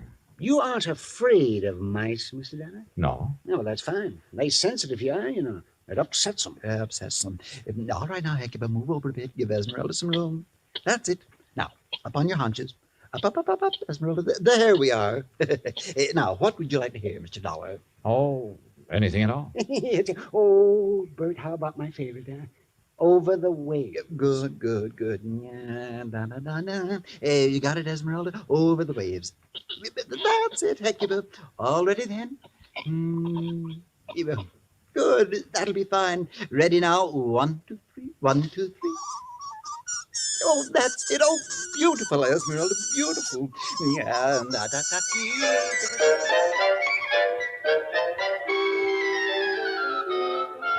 Well, I won't say I was convinced, but I won't say I wasn't. But I will say those mice were singing something, or giving a mighty good imitation of it. We returned to the library, and this time I sampled the eggnog liberally. Is that all right, Dollar? Oh, fine, thanks. Well, Dollar, you know now why we believe Gulliver was kidnapped? Well, I'm not sure. To exploit him. What else? Exactly. You have any idea who did it? Harry McQueen, that's who. McQueen. Who's McQueen? Used to be my agent. Theatrical agent? Uh-huh. He's been snooping around here lately, Johnny. We figure he's gotten wind of our mice. Well, what do you mean by snooping around, Mr. Gillis? Oh, you know, he's been out here twice this week wanting to see me. Had to kick him out of here yesterday morning. How'd he get in? Well, my daughter answered the door. Yes. She didn't know McQueen from Adam. So when he asked for me, she figured he belonged in here, rehearsing the show with the rest of us. Rehearsing what show, Mr. Gillis? What show? The show for the Children's Hospital. Jodiah puts one on for the sick kids every Christmas Eve. Of course. You know, Dollar, variety act, a Santa Claus. This year, though, we got a radio hookup. Go all over the state. And Gulliver, well, he was going to headline. And that's why I sent for you, Dollar. I figured you can get him back by tomorrow afternoon if anybody can. How long was McQueen in here before you noticed him? Long enough to lift Gulliver. This was our dress rehearsal, Dollar. We'd asked some of the kids from around the neighborhood in to watch, so it was pretty crowded. Where were the mice during the rehearsal? Well, that's where I made my mistake. What do you mean? We were keeping them a secret till the real show. Well, where were they? In their cage, over there on the mantel. Now, we were using this part of the room for the stage, so McQueen could have just reached in and taken Gulliver without us seeing him. Now, what makes you so sure McQueen did it? We told you. Besides, who else would want him? Who else? And it was right after I kicked him out of here that I discovered Gulliver was missing. What'd you do then? I called off the rehearsal and started searching for him. McQueen? Big Gulliver. And I put in a telephone call to the Providence house where McQueen was staying. Did you talk to him? Nope. They said he checked out. After questioning them for a while, I finally had a nightcap with Jediah, then went to the phone in the hall and made some calls, including one to George Reed. Well, how's it going, Johnny? It's not. That's why I'm calling. Look, they think a theatrical agent named Harry McQueen stole the mouse. He has offices in Boston and New York. I placed a person-to-person call to both offices, but with tomorrow Christmas Eve, he might not get the message. So, what do you want me to do? Find out his home number. Ask him to call me here. Okay. Anything else? Hello? Johnny? Johnny, you there? Yeah. And so is a cat. What? A big yellow cat. What's so unusual about that? Oh, nothing. Except he's got a grayish-brown mouse between his two front paws.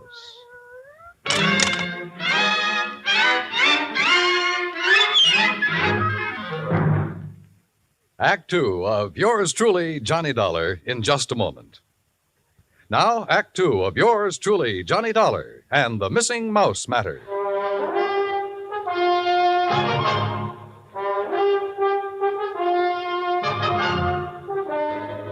I was standing in the hall of Jediah Gillis's home looking at a big yellow cat that had a mouse between its two front paws. As far as I was concerned, a mouse is a mouse, and this one could be Gulliver. I cut short my phone conversation with George Reed, then started toward the cat. Here, kitty. Here, kitty, kitty. Nice, kitty. Pretty kitty. Here, kitty. Mama, where are you? Here, kitty, kitty. That's a good kitty. Now, kitty, let me have the little mouse. Mama, you naughty cat. Where... Oh, This cannibal belong to you, Marion? Yes, I promised Father I'd...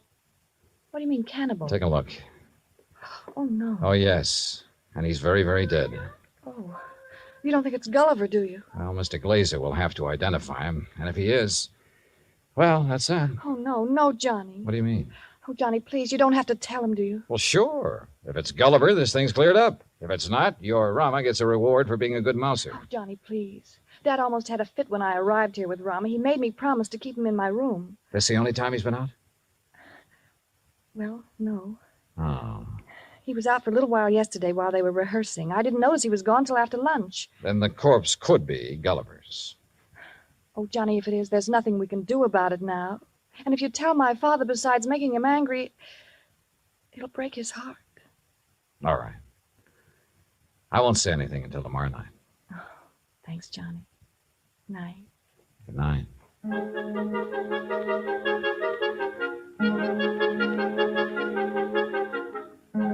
Christmas Eve morning came cold, crisp, and clear. The Gillis grounds were covered with new fallen snow, and the trees were heavy with icicles, giving the whole place the look of a winter wonderland. I dressed and went down to join Gillis and Bert Glazer at breakfast. I was on my third strawberry when the phone started to ring. Yeah. You expecting a call, Dollar? Yeah, matter of fact, I am. Yeah, and you'd better answer it. If it's somebody at the broadcast station for me, tell them I'll be at the Children's Hospital at noon. They can call me there. Right. Hello? Johnny Dollar? Speaking.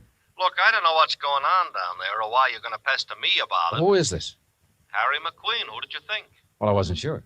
Well, your friend Reed got me out of bed this morning, Dollar. He told me you wanted to ask me some questions about a mouse that's missing from Jediah Gillis's place. Hey, that's right. What do you know about it? Well, I've done a lot of pilfering in my time. I've taken towels from hotels from Maine to Miami and Seattle to Bridgeport. But I never had to stoop so low as to steal a mouse from any hotel, garbage dump, trap, or field. Do I make myself clear? Perfectly. Except for one thing. Yeah? This particular mouse was a performer. Was a what? He was trained, did tricks. Still doesn't interest me. Well, then why were you trying to see Mr. Gillis? To get some of my people on his Christmas show. Anything wrong with that? No. There'll be a lot of publicity about it. Would have done him a lot of good.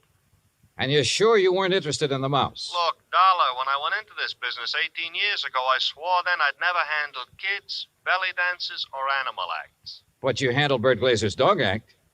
Is what? Dog act. Bertie and his Oh, pals. somebody's feeding you a line, Dollar. That act was billed Bertie and his pal, and the pal is a dummy. Glazer's a top-notch ventriloquist. He's a master. You hear me, Dollar? Yeah, Harry. I hear you fine. I had to do some thinking, so I put on my coat and went outside for a walk around that wooded park. What I had just learned about Glazer confirmed what my instinct, my common sense, had been telling me all along. Except for one thing. The performance given by Hecuba and Esmeralda the night before. If Glazer had been doing the singing for those two mice, he was a master ventriloquist. Which was exactly what Harry McQueen said he was.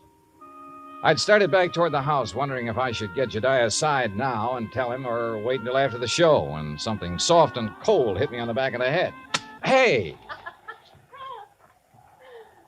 Sorry, Johnny, I couldn't Oh. resist such a serious target. Anything new? Well, if you mean have I found Gulliver, the singing mouse, no. Dad told me to tell you if Gulliver does turn up before 1:15, rush him over to the hospital. Yeah, sure. But I think that's extremely unlikely. You think Rama got him, don't you?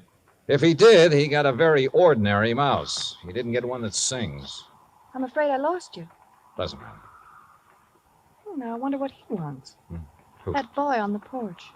Oh, well, if this was Hartford, I'd say he was the paper boy coming around to collect. Well, it's not Hartford, and he's not a paper boy because Dad doesn't subscribe to anything but Fortune. Oh, well, then he's selling something. Well, if he is, he's not going to give us a chance to buy any. Johnny, looks like we scared him off. That's funny. Hey! Hey, come back! He sure tore out of here when he saw us. Wonder what he wanted. Do you suppose he was one of the kids they invited in to see the dress rehearsal? Well, if he was, what would he be doing back here today? I don't know. Let's take a look around. We found it in the playroom, near where Gulliver's cage had been. It was a roundish metal clamp, the kind of boy wraps around his trouser leg when he's riding a bike.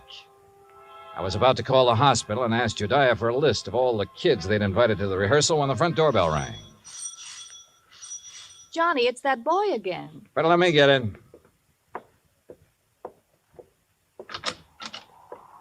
Hi. Hi. I was over to see the show the other day. Oh? Yeah. You see it? No, I wasn't here then. Oh.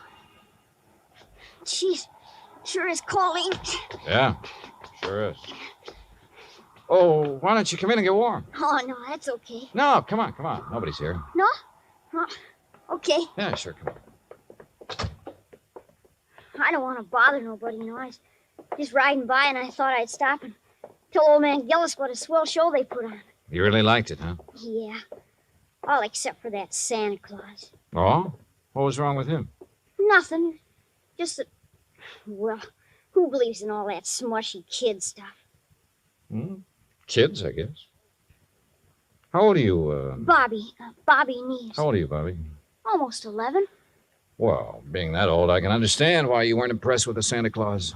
All that other stuff, too.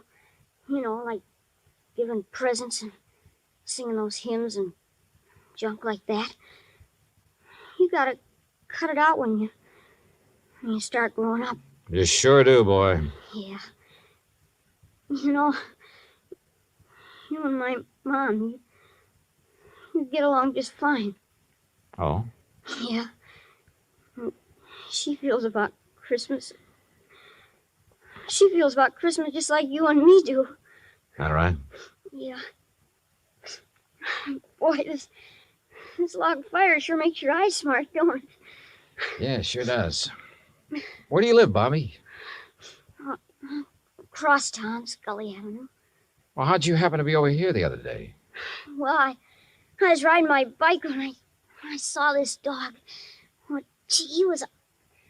Anyhow, when I tried to catch him, he ran from me.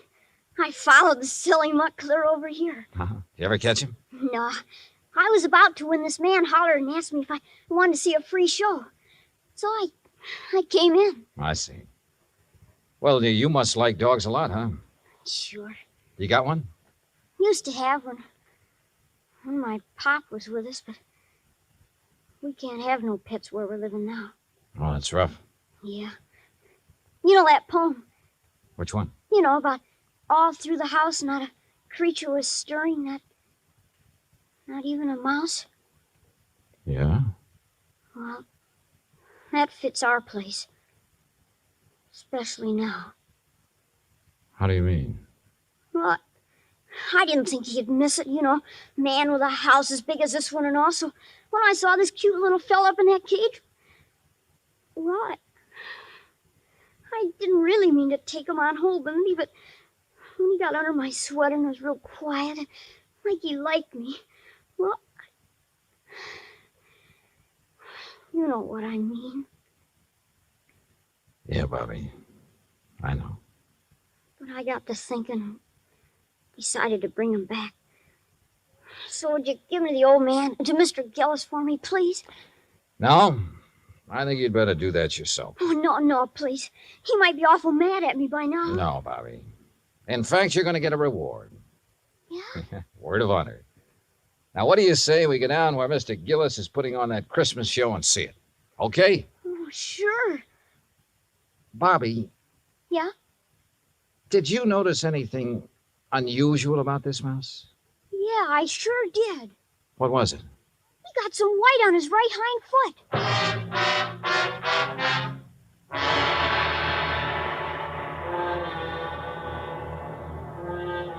Expense account item 4, $1.60. Cab fare from the Gillis residence to the Children's Hospital for Marion, Bobby, and myself. Inside, we followed the sound of children laughing and reached the auditorium. Marion found a seat among the nurses, and I took Bobby backstage. When Jediah saw Gulliver, his face lit up like one of the trees he'd had delivered to the war.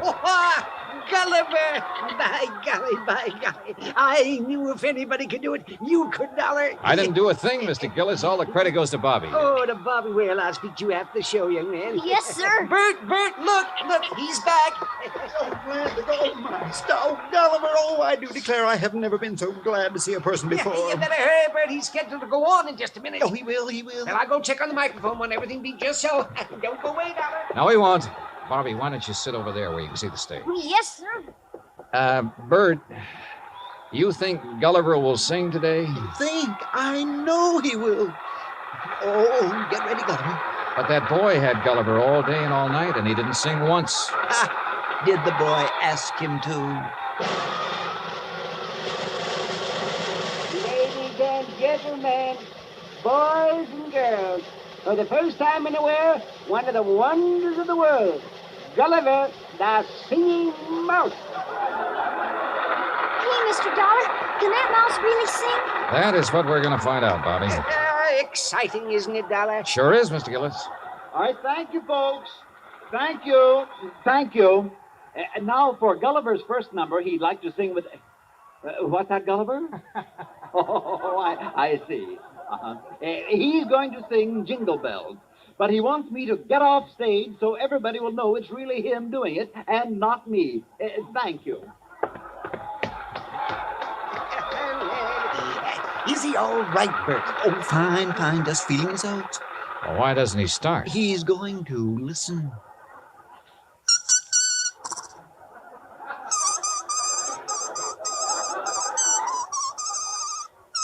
Well, Dollar? Now I have seen everything. Me too. Gee.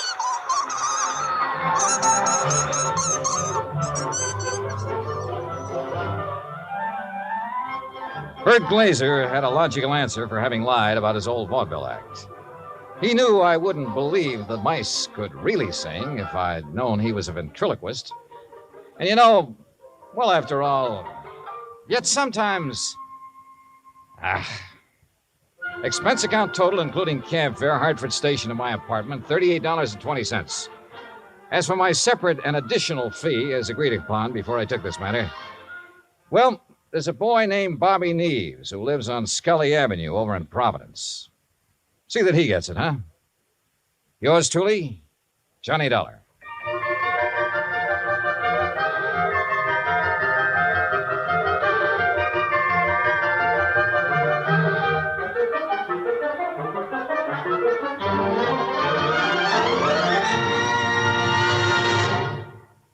Our star will tell you about next week's story in just a moment.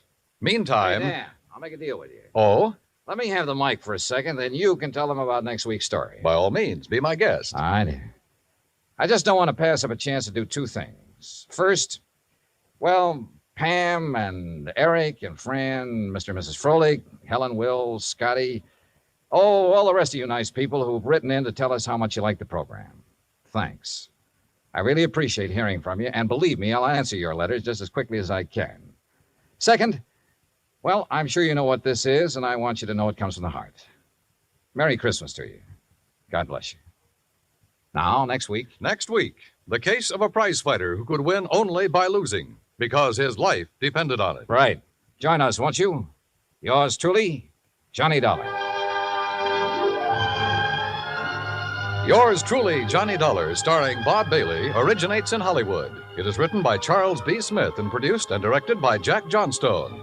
Heard in our cast were Mary Jane Croft, Howard McNear, Parley Bear, G. Stanley Jones, Bill James, Lawrence Dobkin, and Richard Beals. Musical supervision is by Amerigo Marino.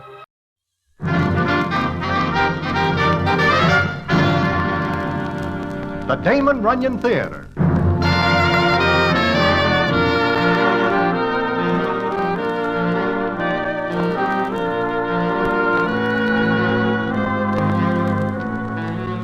Once again, the Damon Runyon Theater brings you another story by the master storyteller, Damon Runyon. And this one, Dream Street Rose. And to tell it to you, here is Broadway. Thanks. It is early of an evening, about midnight, when there is nothing much doing anywhere, that I go around to Good Time Charlie's place in West 47th Street. I figure maybe I will have a few games of rummy with Charlie. In fact, we are just sitting down when Charlie looks toward the back door and says... Now, why does that dame got to pick my place to come in? Huh? Oh, Dream Street Rose. Yeah. Well, I guess I will be going. No, please do not leave me alone with her, Broadway. You are afraid of her? Look, when she comes in the door and stands like that, I know she is looking for somebody to talk to. And when nobody listens, she is liable to bust up the joint. I guess she is just lonesome, Charlie. After all, she is quite an old doll. And many citizens like 'em shading 20 instead of maybe 60. She is looking at us. Come on, deal the cards. Maybe she will take the hint and go away. Nope, she is coming over. We will not listen to her talk. Maybe silence will discourage her. Okay. Just say hello and leave it at that. Hello, boys. Oh, hello, Rose. Hiya, Rose. Gonna play rummy, huh? Yeah, we are just starting. Your deal, Charlie. Yeah, sure. Nice seeing you, Rose. That's okay. Go ahead. Deal the cards. And while you play, I'll tell you a story. I want to talk to somebody. Oh. What's the matter, Charlie? Nothing. You don't like for me to come in here? Do I say anything like that, Rose? Yeah, the way you look at me. Okay, maybe I ain't plush and mink, but I'm people, ain't I? Look, Rose, nobody says anything against you. Nobody has to. All they gotta do is look, and I know what they think. Broadway, you're a good guy. You see a lot of people, but never like me, huh? Rose, like you say, you are people. Nobody thinks so. I'm just Dream Street Rose, the old doll who pushes a mop for a living. Broadway, she is lighted up. Me, no. Look, Rose, maybe you better go home. Come on, I will walk with you and we will talk. I ain't going. Okay, Rose. You say you have got something on your mind? Gotta talk about it. Gotta tell you about a friend of mine. Sure. Go ahead. If it makes you feel any better, go ahead. Gotta talk about this friend of mine. She's pretty, Broadway. Real pretty. Yeah, well, what about her, Rose? You're a good guy, Broadway. I'll tell you. It's a good story. You'll like it.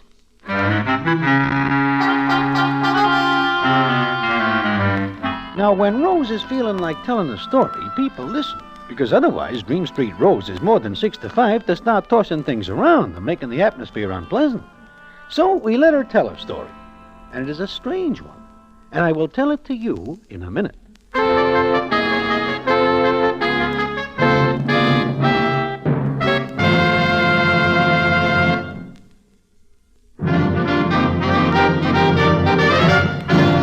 And now, back to the Damon Runyon Theater and the famous story, Dream Street Rose.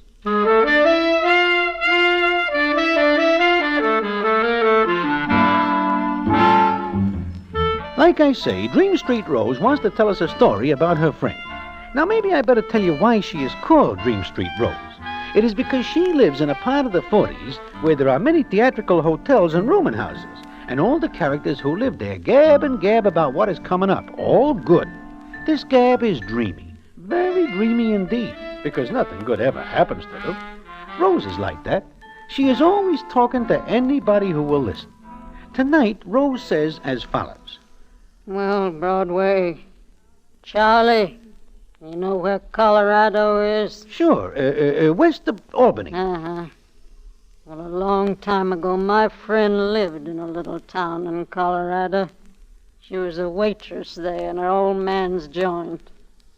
She was a good kid. She was real good. Okay, I will buy that. Now, what is the rest of the story? Pretty as a picture, that kid was. Had all the guys nuts about her. But you know what, Broadway? She gives nobody a tumble. No. And then one day, a guy walks in she never seen before. Ain't much for looks, but he had a nice smile, and he sat down at the counter, and he says to my friend, Hello. Hello. What do you have? Oh, ham and, I guess. All right. Fry 2 with. How do you want the eggs? Light over. Easy over. You mind if I ask you a question? The answer is no. Now, don't get excited, kid. All I wanted to know is, what's the best place in town to stay? Oh, Well, the Santa Fe house, I guess. Thanks. Why are you laughing? I didn't run true to form, did I? I don't know what you mean. I was supposed to comment on your eyes, your complexion, your, well, everything. I'm sorry. It's all right. Now what's so funny? Oh, you small-town characters are all alike. What's the matter with small towns and people? Not a thing. I like them. And why'd you say that? Oh, forget it. I'm sorry. Really. Why'd you say it? Okay, I'll tell you. So you're pretty. Every customer who wears pants and comes in here gives you a line. You expect it. Then when somebody comes in who's been around and has seen more than a jerkwater junction and a doll-faced waitress, well, when somebody like that comes in and doesn't spread butter all over the place, you get sore. You're pretty smart, aren't you? No, just been around, that's all. Lots of people have. I know. Now, let's stop talking. I came in here to eat. I'm going to eat in silence.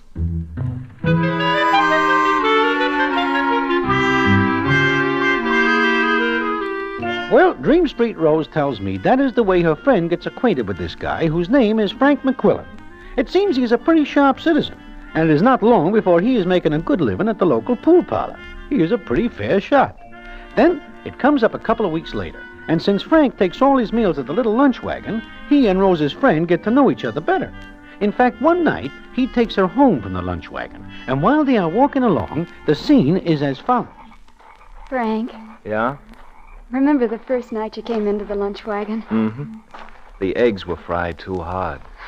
That all you remember? Well, what else was there? You said something about small-town characters. Oh, forget it. I was tired and, well, you burned me a little. Why? Well, the way you got sore. Oh, I wasn't really. No? You acted like it. Maybe because, well, I guess I was hurt. But why? Oh, I don't know. Because I didn't turn a backflip when you moved those eyes on me? I'll give 10 to 1 you got the locals jumping through hoops. You got a fine opinion of me, haven't you? Nothing, one way or the other. What do you think? What's the difference? You think I'm a flirt? You? Oh, no, not at all. You're making fun of me. No, I'm not. Why'd you laugh? Okay. All right, stop a minute. Yeah? You're not a flirt. You wouldn't know how to be one, kid. As far as you know, those eyes of yours are putting your head to seaward, that's all. You stand behind that counter all day scared stiff. Scared? What? Of every guy who comes in, he makes a crack, you laugh and give him the fast brush. But underneath, you're scared because you're just a pretty kid who doesn't know what 2 and 2 adds up to. Well? I hate you. Sure? Because I told you the truth. I'll give you 10 to 1 you've never been kissed. I have to. By whom? Will Higginbottom. Oh, the clerk in the grocery. What's the matter with that? Nothing. Who said there was? Always the way you say things. Like you haven't got any use for anybody or anything. Maybe I haven't. Will's He's a fine grocery clerk, and he kissed you. That makes him a big man. I like him. Okay. Let's drop Will Higginbottom. He wants me to marry him. So marry him. I might. Such goings on. You're mean. You're mean and contemptible. Here's a change from grocery clerks. Frank, let me go. You want to be let go? Frank, please. A grocery clerk was never like this.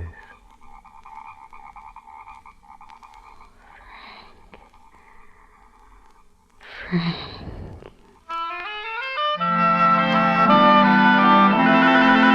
And so Rose's friend falls in love with this Frank citizen. And it is not long before other people know it, including Will Higginbottom, the grocery clerk. Then it comes up one night. Frank has taken Rose's friend home again, and they stop and sit on a bench in a little park. Something wrong, Frank? Wrong? What? I don't know. Haven't said 10 words all evening. Maybe I've got nothing to say. Oh. It's a nice night. Yeah, swell. There is something wrong, isn't there? Look, why do you keep saying that? 1,000,001 things to talk about, and you keep going over that. Oh, I'm sorry, Frank. But what? You're leaving, aren't you? How do you know?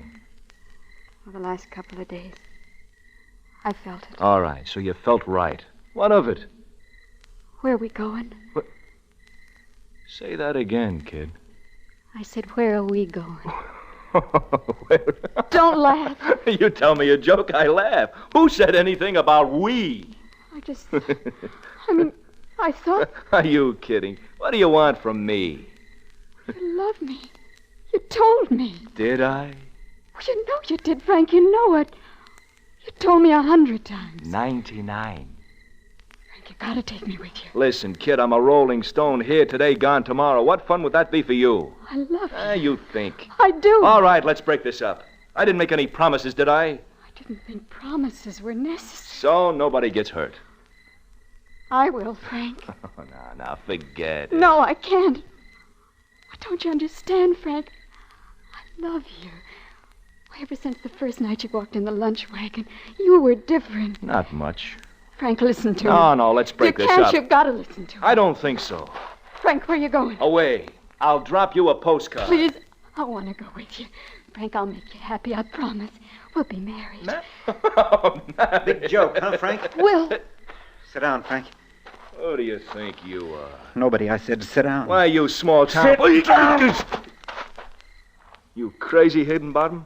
Put that gun away and go back home. I will, after you've married her. But... Now, listen, fine's fine, but And what is you've this... had a lot of it. Will, please go. With the two of you. What are you talking about? You're going home and get packed, Frank. And then the three of us are going over to Denver. I'll be best man. Why, if you think I'm going to stand for this... Not this way, Will. Please, I won't. Yes, you will.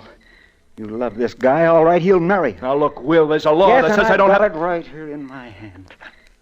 All right, Frank, take your choice. We go to Denver, or so help me, I'll blow a hole right through you.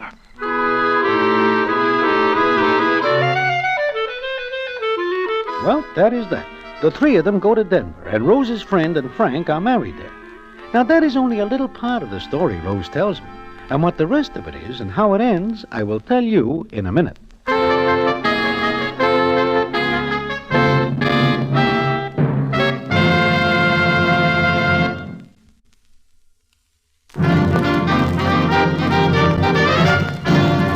And now, back to the Damon Runyon Theater and the famous story, Dream Street Rose.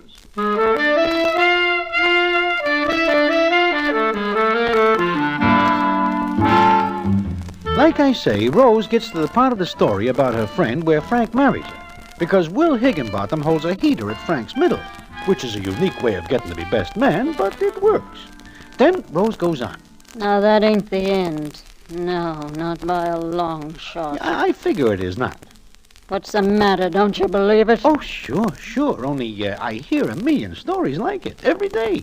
Why, there are even a million movies about it. Sure, I know it. But it's got an ending that ain't like the others. You want to hear it? Look, Rose, I gotta be going because Okay. Well, my friend and Frank get married, and they leave, see? Now a lot of things happen. And one thing my friend finds out is Frank don't love her. It seems to me that your friend takes quite a bit of convincing. Yeah, that's right, Broadway. But I guess every dame thinks she can make a guy love her. Even 100% heel like Frank. I guess so. Well, a couple of months go by. Don't take my friend long to find out that Frank don't like to work. He makes a living by being a good talker. And then one night, he comes into their hotel room. Frankie? No, Napoleon. Ha. You got me being corny now. Oh, you're tired, honey. No, I'm full of vim and vigor. You ever comb your hair? I was just doing it when you came in. Uh-huh. Say, how would you like to go out tonight? Frankie, you mean it? I said it. Where, Frank? Where, honey? Blackie Manuel's. Oh, no, Frank. Someplace else. No, Frank, someplace else. Now, look, you've been yapping about going out. Okay, I offer to take and you pull a long face. What's the matter with Emmanuel's place? I don't like him. Well, he likes you. I know. He's got good connections. Be nice to the guy and he'll do me some good. Oh, you don't need a person like Emmanuel, Frank. You've got brains. If you'd get a job, you'd be successful in no time at all. Oh, please, honey. I'll be ready in a half hour. If you're not, I'll leave without you. All right, Frank. I'll be ready. personally, I think Rose's friend is a dope because nobody but a dope would string along with a citizen like Frank. But she sticks with him, and she smiles nice at Black Emmanuel, who smiles back. Then Rose says it comes up one night at Emmanuel's place. Rose's friend is sitting at a table waiting for Frank when the scene is as follows. Hello, baby. I sit down, yes? Hello, Emmanuel. Sure, sit down. Thank you. You look real extra pretty tonight, baby. Thank you. Oh, don't thank me. I thank you. You thank me. What for? Well, you make Emmanuel's place, what you say, classy. Look around. What do you see, huh? Not pretty people like you. Sure, I like you. Maybe you like me, huh? Don't touch me. Why not? We're good friends, and Frank Frank's... is... What did he say? Nothing. What did he say? Tell me. Oh, look, baby, maybe you don't know, but Frank, What about him? he's not coming tonight, baby. Well, why not? He told me he'd meet me here. Sure, but Frank, he's gone. Gone where? Away. Oh, you're lying.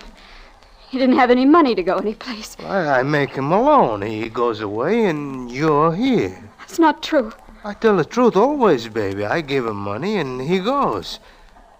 But he leaves you here because he knows Emmanuel likes you. You mean he took money from you and left me? Talk too loud. Get your hands off me. Look, baby, I'm not so bad. You like me, and I make things easy for you. You take a job here in my place, you make it class. Get away from me. Get away, I said. People are looking. Be I quiet. don't care. Get away. Leave me alone. Go away. All right, baby. Well, listen to Emmanuel. You'll find out it's not so good to be so hungry. Then maybe you come back to Emmanuel. Maybe you like me after all.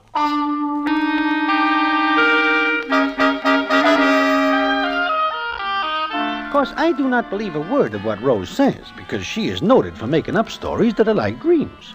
But I see that her eyes are full of tears as she says to me, Poor kid.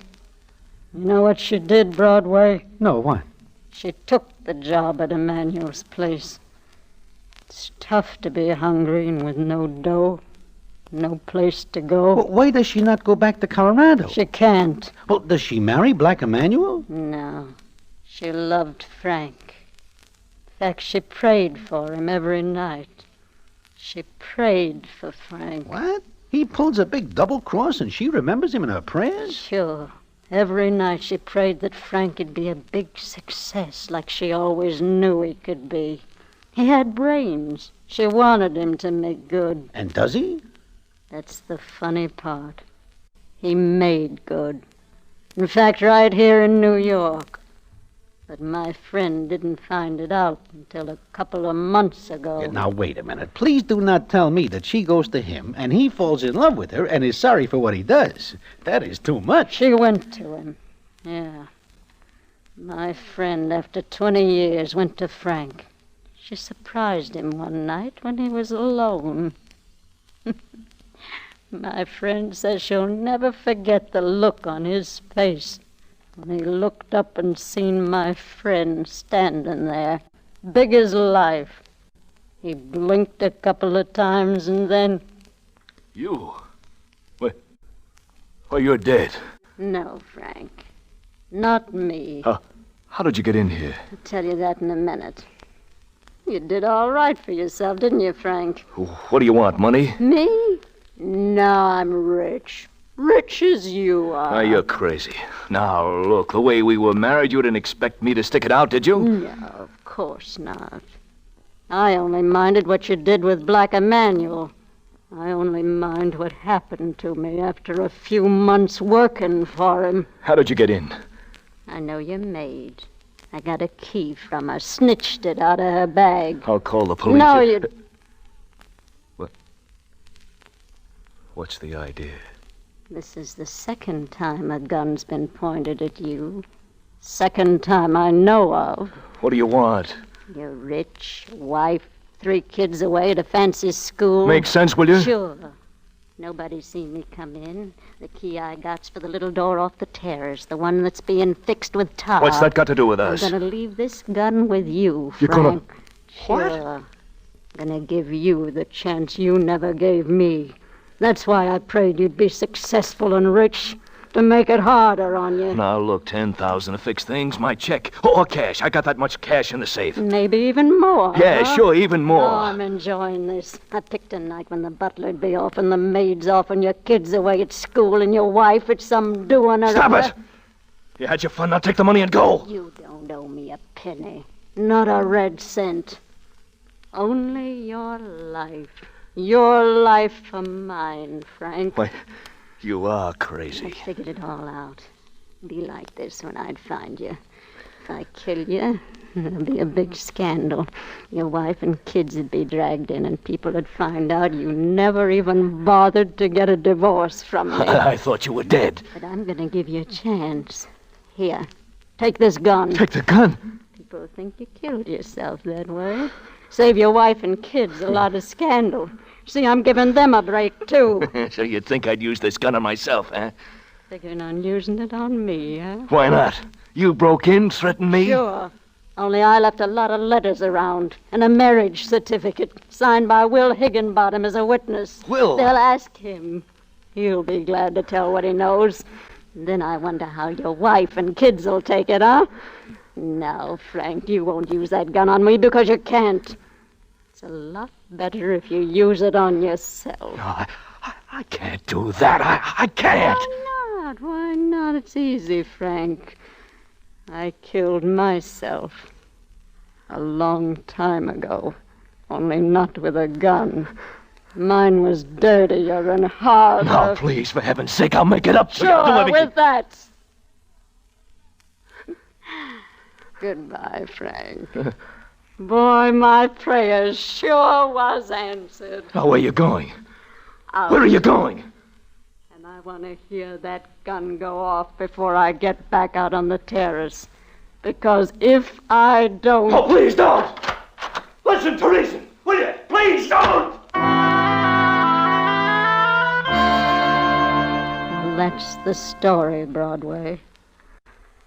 A good one, huh? Oh, first rate. You must tell me another one sometime, Rose. Be glad to, Broadway. I'll see you around, Broadway. Charlie? Sure, Bo. Yeah, drop in again. After a long time. She can really dream 'em up. Poor old Dow. You think that story is a dreamer? Why, sure. Look, do you hear of a guy by the name of Frank McQuillan knocking himself off? No. There is never anything in the papers about it. And when a guy with as many potatoes as Rose says this Frank has got bumps himself, there is always a big thing in the papers. I guess you were right, Charlie. But that doll can really make them dreams sound real. So I and Charlie go back to our rummy game. And we think no more about the story about Rose's friend. But it is not the end. And what the payoff is, I will tell you in a minute.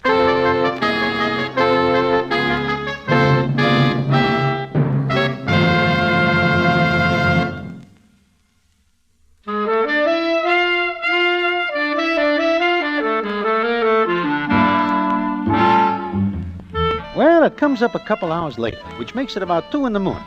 We stop the rummy game while Charlie waits on a customer. Then he comes back over to me and says as follows. Broadway, do you remember what I say about the papers? If this Frank bumps himself, it has got to be in the papers. Sure, why? A customer leaves this newspaper. Just idle like, I glance at it, and what do I see but this? Millionaire suicide. Go ahead, read it. Police this evening were called to the home of Frank McQuillan to investigate what was apparently a suicide. The butler discovered the body in the study about 11 p.m. after returning from the movies with the maid. Butler, maid? Yeah. The butler had been home a half hour before discovering the body of Mr. McQuillan. When the police asked him why, he stated that because he forgot his key, he had been forced to use the terrace entrance under repair. Tar used in the repairs had covered his shoes, and he changed them before going to the study. Like you say, that Rose doll can really dream 'em up. Sure. What are you laughing at? Rose sees this in the early editions and comes in here and gives us the business. Huh? The old doll has a good laugh. Oh, yeah, sure. Boy, are we the saps. Are we the... What is the matter, Charlie? Broadway, only you and Rose and one customer come in here tonight. Is that correct? Sure, why? Rose comes in the back way. You use the front. So does the customer. Well, what are you getting at? Look from the back door to this table. Yeah, I see. Charlie, you are going to have a real tough time cleaning the floor. Tar is very hard to get off.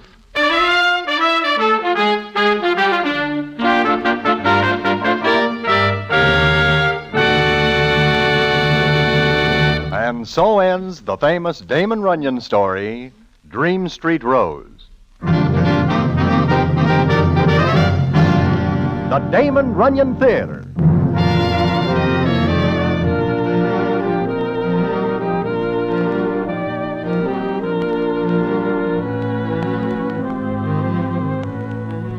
The Damon Runyon Theater with John Brown as Broadway is directed by Richard Sandville, and the story is adapted for radio by Russell Hughes.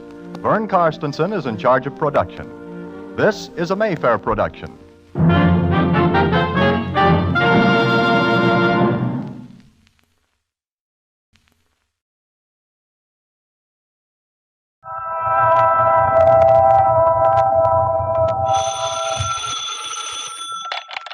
Hello, Yukon 28209.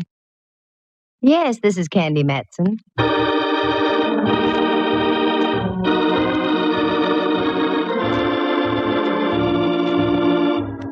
The National Broadcasting Company presents Candy Matson, Yukon 28209.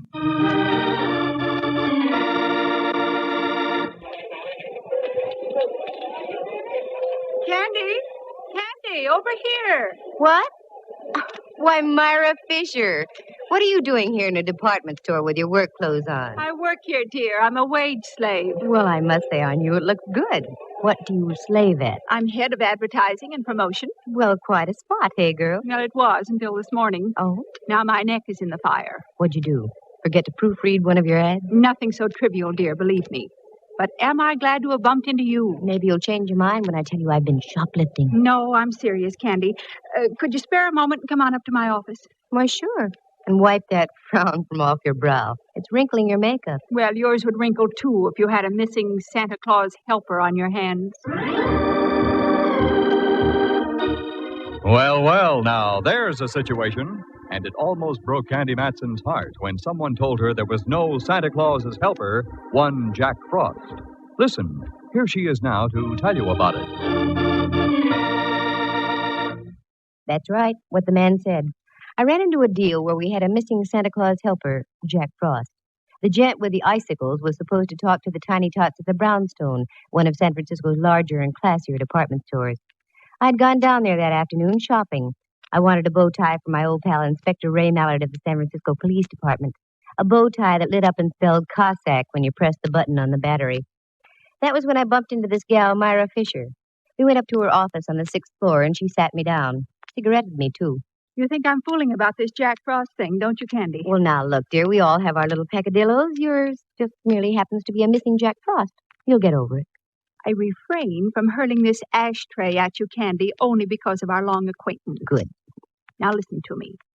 We've had a Santa Claus helper here for almost a month, and a darn good one. The kids were crazy about him. This morning, he didn't show. You don't suppose Jackie boy got in the mood and caught the Christmas spirit, do you? The kind that comes in pints? No, he wasn't that sort of Joe. Well, your answer's simple. Hire a new one. They're hired through an agency. I called the one we do business with, and they're fresh out of Jack Frost. And I've got to get one, Candy. Otherwise, I come down 10 notches in the opinion of the brass. I don't want you to think I'm unsympathetic, Myra, but what can I do? Well, you get around, you know people. Find me somebody, anybody, who'll take over the job of being Jack Frost. Well, okay. I'll do the best I can, Myra. Candy, you're a dear. Yeah, one of Santa's dears. Okay, I'll try and find you a Jack Frost, Myra, but don't hold it against me if he turns out to look more like Humpty Dumpty.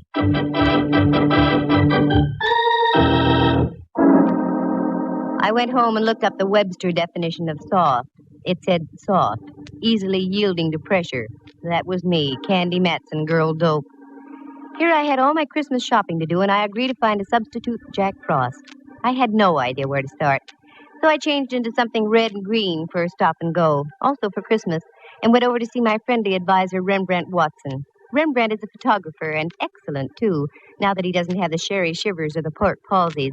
He lives on California Street, just kitten rompers from Old St. Mary's, with a statue of Sun Yat-sen for company in a park next door. Candy doll. How delightful. Do come in, won't you? Thanks, Rembrandt. Oh, Pet, you're acquainted with my friend Diogenes Murphy, aren't you? Oh, yes. Hello again, Mr. Murphy. Well, good afternoon, lad. You look prettier than you did the last time I saw you. Uh-oh, here comes the blarney. Young lady, Diogenes Murphy, the honest Irishman, never says a word he doesn't mean. Now, how do you think I managed to sell so many used cars at me place out on Venice Avenue? Because you're an honest Irishman. Oh, you're so right, lad. Incidentally, if you need a good car, I can get you one at a very reasonable... Diogenes? Oh, sorry, I got carried away. I didn't mean to barge in on you like this, Rembrandt. Oh, don't be ridiculous, dear. No, don't be. Think nothing of it, lad. I'm on my way now. Rembrandt and I were only discussing the situation of the world. And to what conclusion did you come? It stinks. The bottom of the afternoon to the both of you. Oh, he's quite a boy. Yes, I'm very fond of Diogenes. What brings you around this way, dear? Jack Frost. Yes. Now, getting on with our conversation, what brings you around this way, dear? Jack Frost. Maybe the needle's bad. Shall we try again? I know how you feel. I reacted the same way myself. I'll give you the pocket-sized edition. The brownstone department store is without a Santa Claus helper, Jack Frost. He didn't show up for work this morning. I said I'd find him a new one. Oh, that's very sweet of you, Dove. Very dumb of me, Dove. I know of only one character who even remotely looks like Jack Frost. I met him up in Alaska when I was traveling with the USO. Won't do you much good down here, will it? No, that's why I came to see you, Rembrandt. Don't you keep a cross file on models you've used in photography? As a matter of fact, I do. Here in this little book. Let's see. Men, thin, extremely. I have just one, Pietro Tarantello. Would you care for a Sicilian Jack Frost? In Sicily, yes. Hey, what's that? Where? On that chair next to you. Oh, that's the afternoon paper, dear. Diogenes left it, I imagine. Yes, but on the front page. Here's the whole story about the missing Jack Frost on the front page.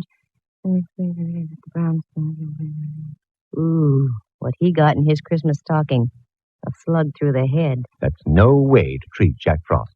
And here's a picture of the guy without his false icicles. What the ham? Looks like he stepped right out of an 1890 Shakespearean play. I hate to say this, Rembrandt, but he resembles you. I take back what I said. Rembrandt. Divorce yourself from that tone of voice, Candy. I don't like it. Rembrandt, I've got an idea. You usually do. You like little children. Can't stand them. You like to talk to people. I abhor conversation. You like to be charming. Lost me charm. Gay. Lost me gay. With the help of a few icicles, Ducky, you're going to be Jack Frost.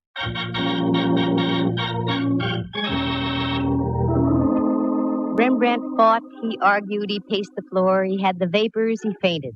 I brought him to. I won the argument. I got my friend Myra Fisher on the phone and informed her that one R. Watson would assume the role of Jolly Jack Frost on the morrow. She was delighted. I couldn't say the same for Rembrandt. Then I went home. I was greeted by a sound very much like that of a phone ringing. Using my keen instincts, I figured it was the phone. It was. Hello, Candy Matson. How do you do, Miss Matson? Allow me to introduce myself. Allowed. My name is Burke, Prentice Burke. I'm the first assistant vice president of the Brownstone. Brownstone. Oh, yes, that's a store of some kind, isn't it? Yes.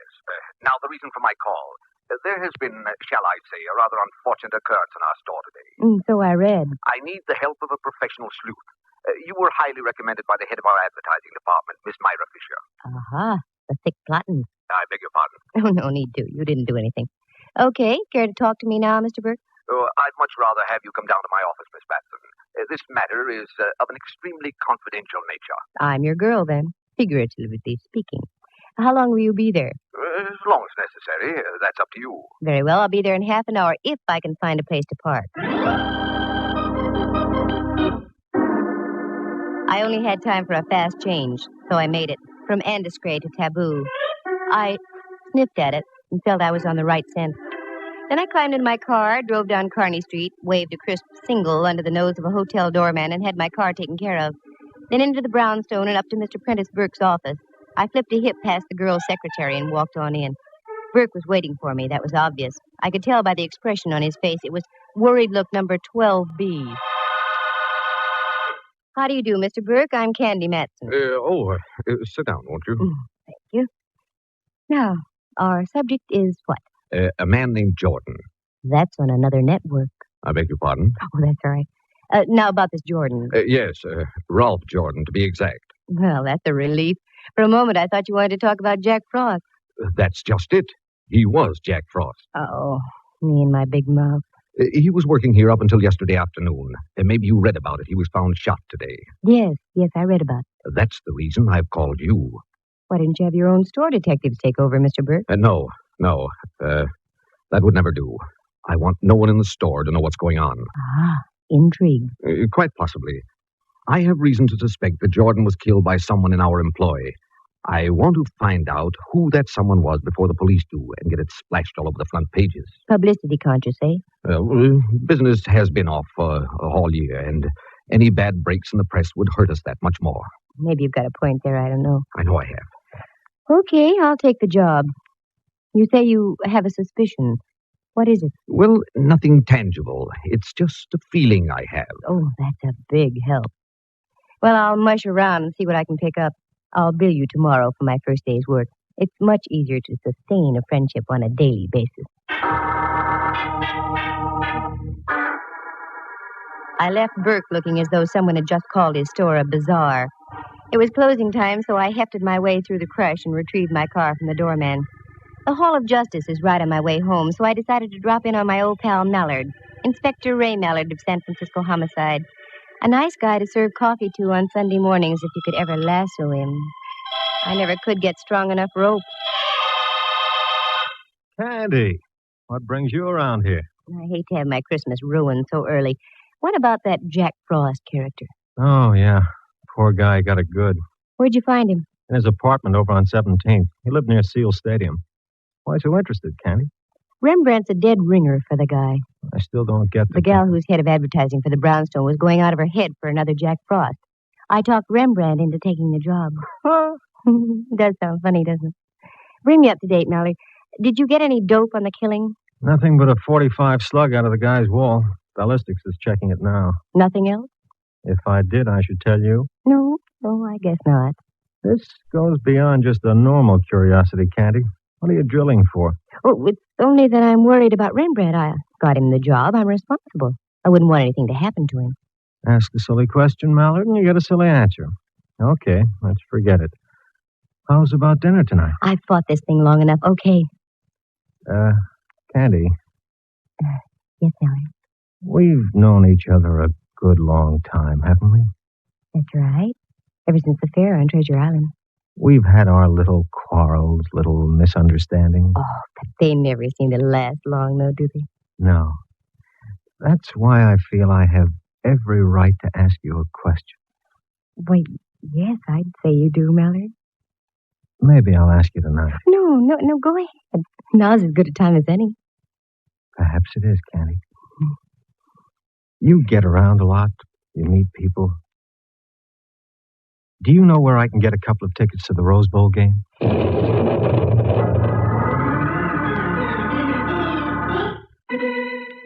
My brain lit up like a Roman candle. I stormed for the door, turned back, stood there, my jaw waggling helplessly.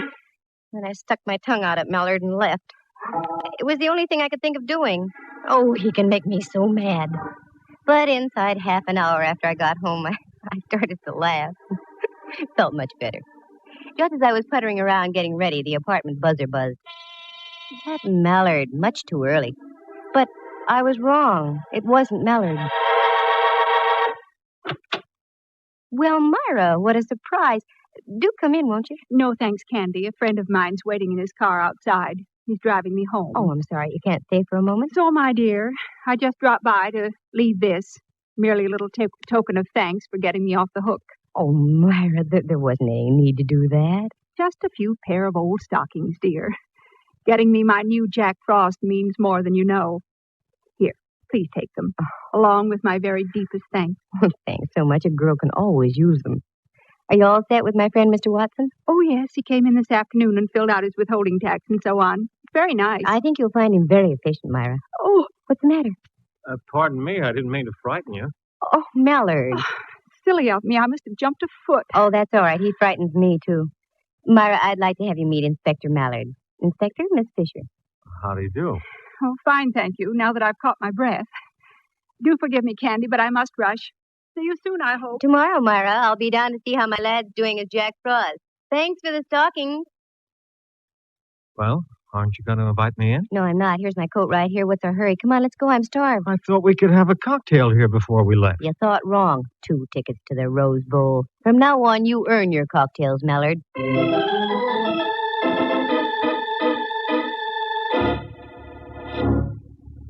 We went downstairs, and as I locked the front door, a car was just driving off. It was Myra, and she waved. And driving, if these tired old eyes hadn't deceived me, was Mr. Prentice Burke, vice president of the Brownstone. Well. Oh, well. Mallard and I climbed into our car and drove out to the Cliff House. It was that kind of an evening. We had dinner, and after, I suggested we walk a bit. The night was crisp and clear, and the evening star was hanging out above the dark waters of the Pacific like an iridescent Japanese lantern. We cut across a little road above Sutro Baths, where an old car barn had once stood, and worked our way over the cliffs and stood high above Land's End. It was exhilarating.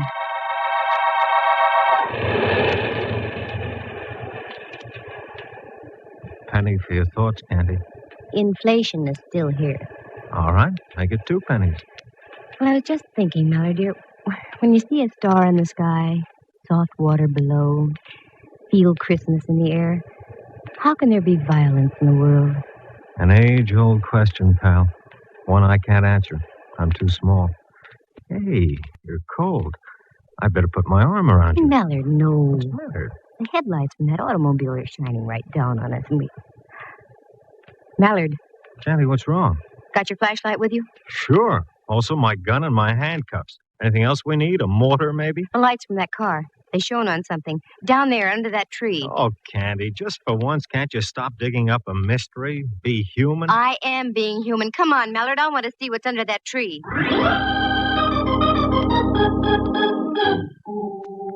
We scrambled around through the brush, slipped into some sliding sand, and rode the crest down to the tree.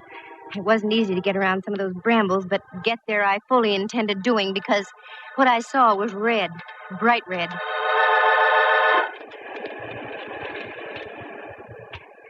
You okay, Candy? Nothing that a new pair of nylons won't fix. Shoot the flashlight over this way a bit, Mallard. There. That's it. Now, do you think I'm dreaming things up? What is it? Wait till I hold it up. Wow. Looks like some kind of a costume. Right. And look, if those aren't bloodstains, I'm a Labrador retriever. No, you're Candy Matson. Those are bloodstains. How was your boy dressed when you found him? Torn slacks, sweater, shoes, no socks.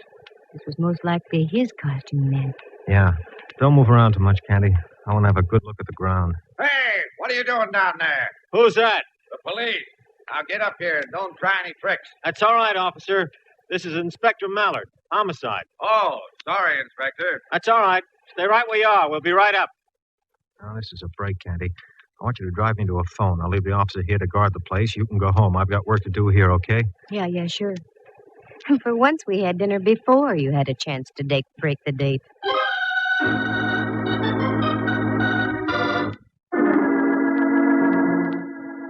This baby was hard to reconstruct. Was the guy knocked off out there at Land's End, or was he bumped off at his apartment, the killer driving way out to the beach and hiding the costume? Only time would tell. I went home, climbed into bed, and logged about 8 hours, enough to give me fuel for the next day. In the morning, I went down to the brownstone. The shoppers were already swarming through the place. I spotted a floor walker and strolled over to him.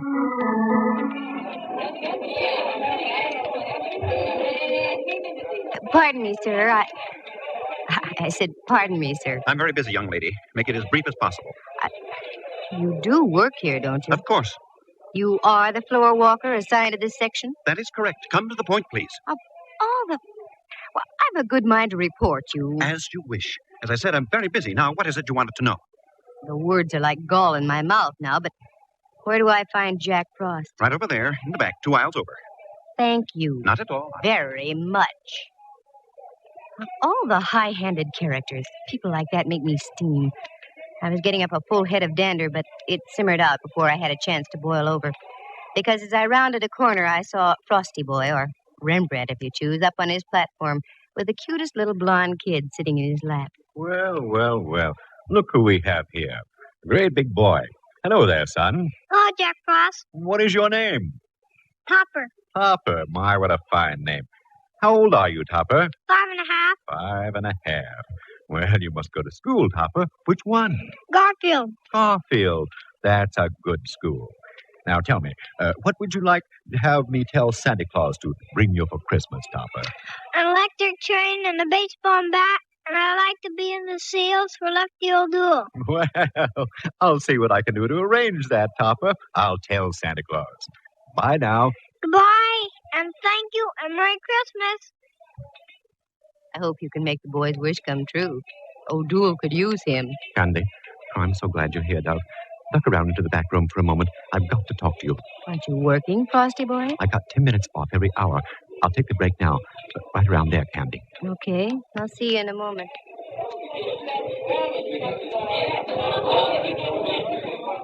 What's the matter, Rembrandt? Even under those icicles, you look warm under the collar. Here, look at this. Every now and then, one of these moppets toddles up to me with a Christmas letter in its hand. A little red-headed girl handed me this about half an hour ago. I've been shaking ever since. Let me see. Dear Jack Frost, a word to the wise is sufficient. When you take your lunch hour, keep on going. Don't come back. Otherwise, you'll meet the same fate as your predecessor. Just about what I expected. Candy, you mean to say that you're deliberately using me as a sacrificial lamb? By no means, Ducky. Go ahead, take your lunch. Then do as the note says. Keep on going. As a matter of fact, why don't you take off now? I'll meet you at your place in about an hour. That's the best news I've heard since Nelson's victory at Trafalgar.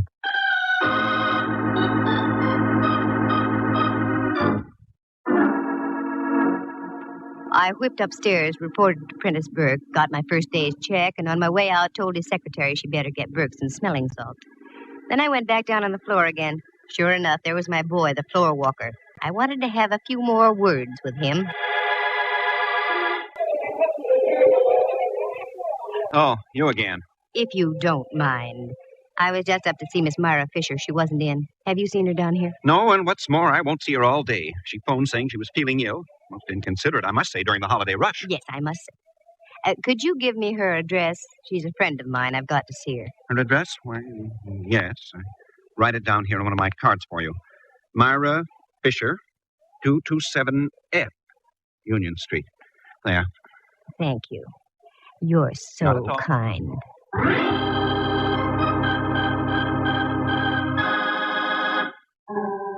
I had all the ammunition I wanted. A check signed by Burke and a card written by the floor walker. His name was Simon Liggett. With that, I ducked into a phone booth and called Mallard. Homicide, Mallard speaking. Good boy. This is Candy. What did you find out at Land's End last night? A couple of very juicy footprints. They give us nothing. Did you make any casts of them? Why, sure. Mind if I borrow a couple of them for a few hours, Mallard? Well, I don't see how it'll hurt. Sure, okay. Thanks, Mallard, dear. I'll be by in a moment. And I want to borrow you, too.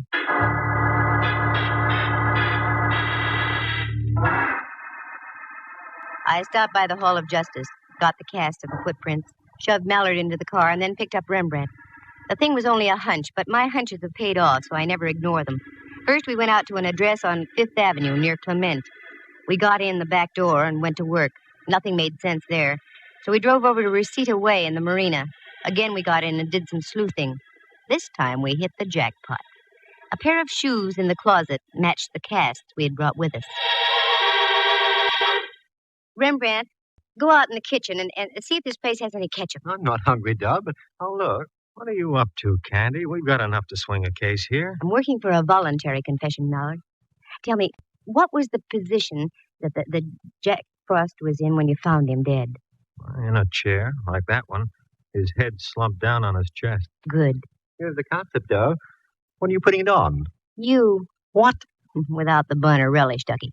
Sit down there, will you, Rembrandt? Now, just go limp and let your head hang down. That's it. Now for a little seasoning. Oh, Candy, you're smearing me with this sticky stuff. Oh, for the sake of art. Hold still. There. How does he look, Mallard?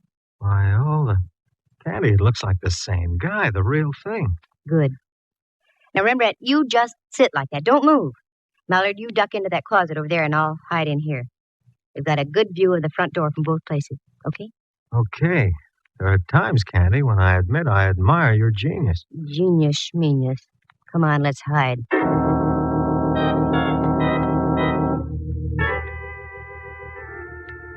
The golden shafts of sun splashing in through the window from the ocean slowly turned pink, then purple, and into twilight. The minutes ticked on. Once... Bless you, but quiet, though, Rembrandt. You'll muss up your ketchup. 5 minutes. 10. Then we heard muffled footsteps coming down the hall and a key inserted in the lock of the apartment door.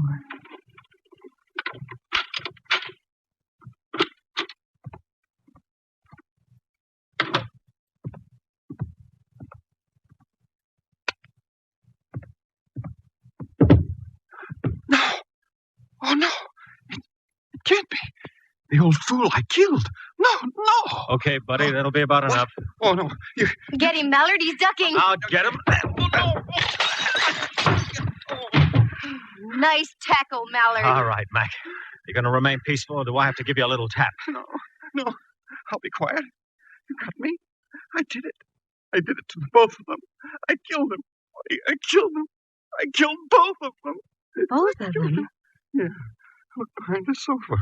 The sofa. The girl. Jack Frost.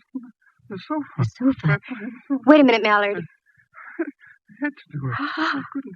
But then they were going to do it. Oh, Mallard. More trouble, Candy? I killed both of them. I'm glad I did. Yes. An old friend of mine. The late Myra Fisher.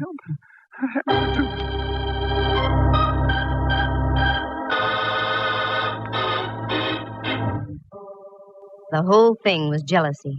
Not the jealousy of a man for a woman, but the jealousy of a man for a job. Simon Liggett had been with the Brownstone for almost 20 years. He'd worked himself up from the stock boy to a place where he'd been promised the job of head of advertising and promotion. He almost got it, except at the last moment, Prentice Burke gave the position to Myra Fisher. That had only been 2 weeks before. He knew that Myra was on a probationary term, so he did everything he could to undermine her. Little things like changing ad copy, sending out false stories to newspapers. He figured that if he could keep the store without a Santa Claus helper, he'd break Myra's back and get the job by the first of the year. He paid a visit to the first Jack Frost and tried to bribe him into quitting, but the guy would have none of it. There was a struggle. Liggett lost his head and whipped out a gun and shot him. He was still in his costume, so Liggett stripped him, put some old clothes on him, drove out to Land's End, and ditched his costume. Then he felt sure there would be no Jack Frost the next day. But that's when Myra met me, and I talked Rembrandt into taking over. By this time, Liggett was in a frenzy and would stop at nothing. He trailed Myra and Burke to Myra's home, killed her, took her body over to his place, and ditched it behind the sofa.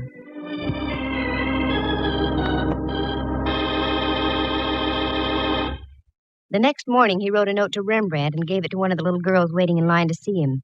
Fear and envy were taking their toll on the poor guy's mind.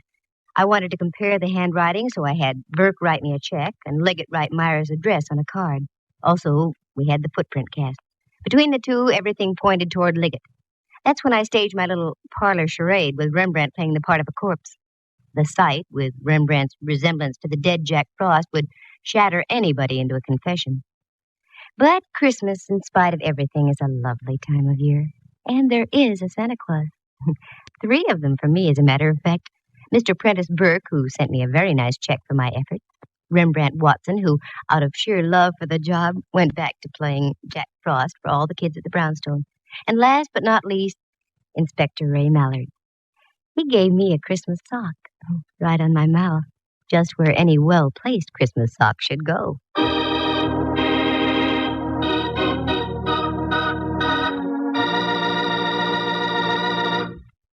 Listen again next week at this same time. For excitement and adventure, just dial Candy Matson, and a Merry Christmas to you all. Yukon 28209.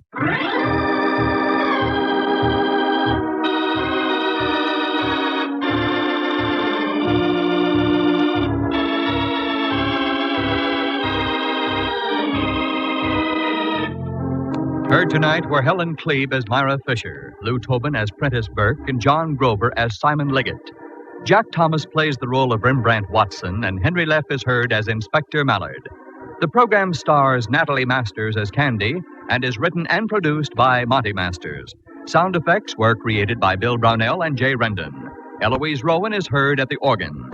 The characters in tonight's story are entirely fictitious, with the exception of the part of Topper, which was played by himself. Any resemblance to actual people is purely coincidental. The program came to you from San Francisco. Dudley Manlove speaking.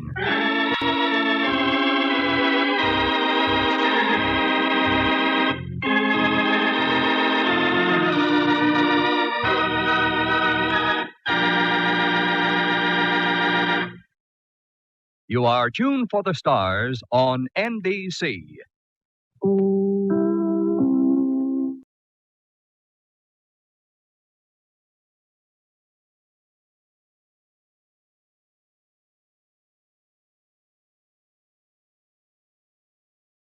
The Anchor Hocking Glass Corporation brings you Crime Photographer.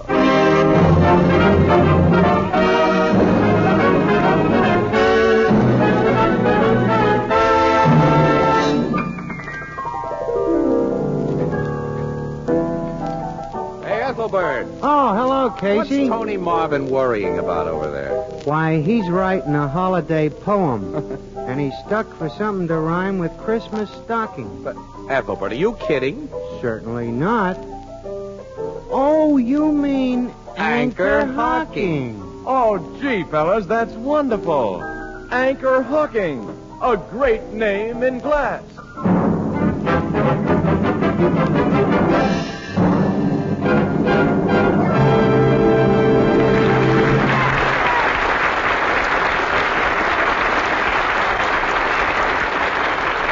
Good evening, ladies and gentlemen. This is Tony Marvin. Every week at this time, the Anchor Hocking Glass Corporation of Lancaster, Ohio, and its more than 10,000 employees bring you another adventure of Casey, crime photographer, ace cameraman who covers the crime news of a great city. Written by Alonzo Dean Cole. Our adventure for tonight, Christmas shopping.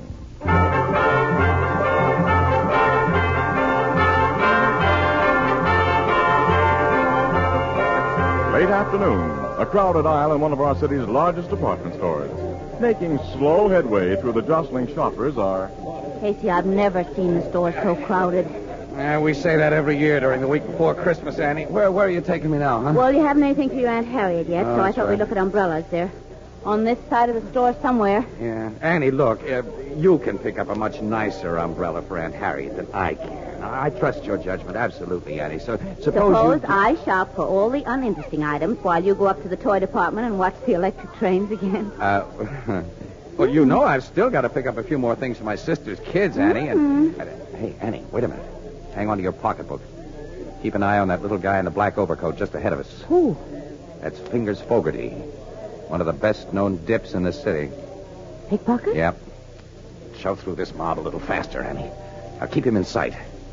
I think he's closing in on a prospect. You mean he's made up his mind about whose pocket he's going to pick? Sure, smart dips like Fingers don't dive into just anybody's pocket. They hang around bars and wait for some guy to flash a roll, and they tail him. And if he gets into a crowd like this... Look, Fogarty's doing his stuff now, Annie. No. Yeah. That big fat guy he just bumped into. Fingers took a wallet from his inside pocket. Well, I didn't see him. Neither did the fat guy. Fingers is a smooth worker. Come on. You'll feel very badly when we stop his special brand of Christmas shopping, but pocket picking is considered antisocial. I've got to get Mr. Fogarty. Well, he squeezed through the crowd. I can't see him anymore. Huh? Neither can I. Look, Casey, yell out for somebody to stop him. Well, a yell, stop thief. Well, you can't let him get away. He won't get away. Every cop in this precinct knows Fingers. He'll be picked up quick after a charge is brought against him. I'll help that guy who lost his wallet bring the charge. Yes, if you appear as a witness. I will. There's the fat man. Excuse me, mister. Huh? Something happened to you a minute ago that I don't think you know about. What do you mean? Your pocket was picked. My pocket? Yeah. A little guy bumped into you, and as he did, I saw his hand go into your inside pocket and come out with a wallet. Well, I happen to know who he is, and when you report your loss to the cops, I'll be glad... You're mistaken, mister. I didn't lose my wallet. Huh? I'm sure I'm more sure. I tell you, I saw him. When a guy sees something that couldn't be seen, he's either goofy or drunk. On your way, fella. Well, I'll be... Good thing you didn't get your hands on Fingers Fogarty. He could have plastered you with a nice suit for false arrest. And I know he took a wallet from that fat guy's pocket. I was watching every move that Fingers made. Well, I was watching him, too, and I didn't see him take anything, and that fat man says he didn't lose a wallet, so... Okay, I'm goofy or drunk. Or maybe you only need glasses. Well, I do after this. Several glasses. Let's head for the Blue Note.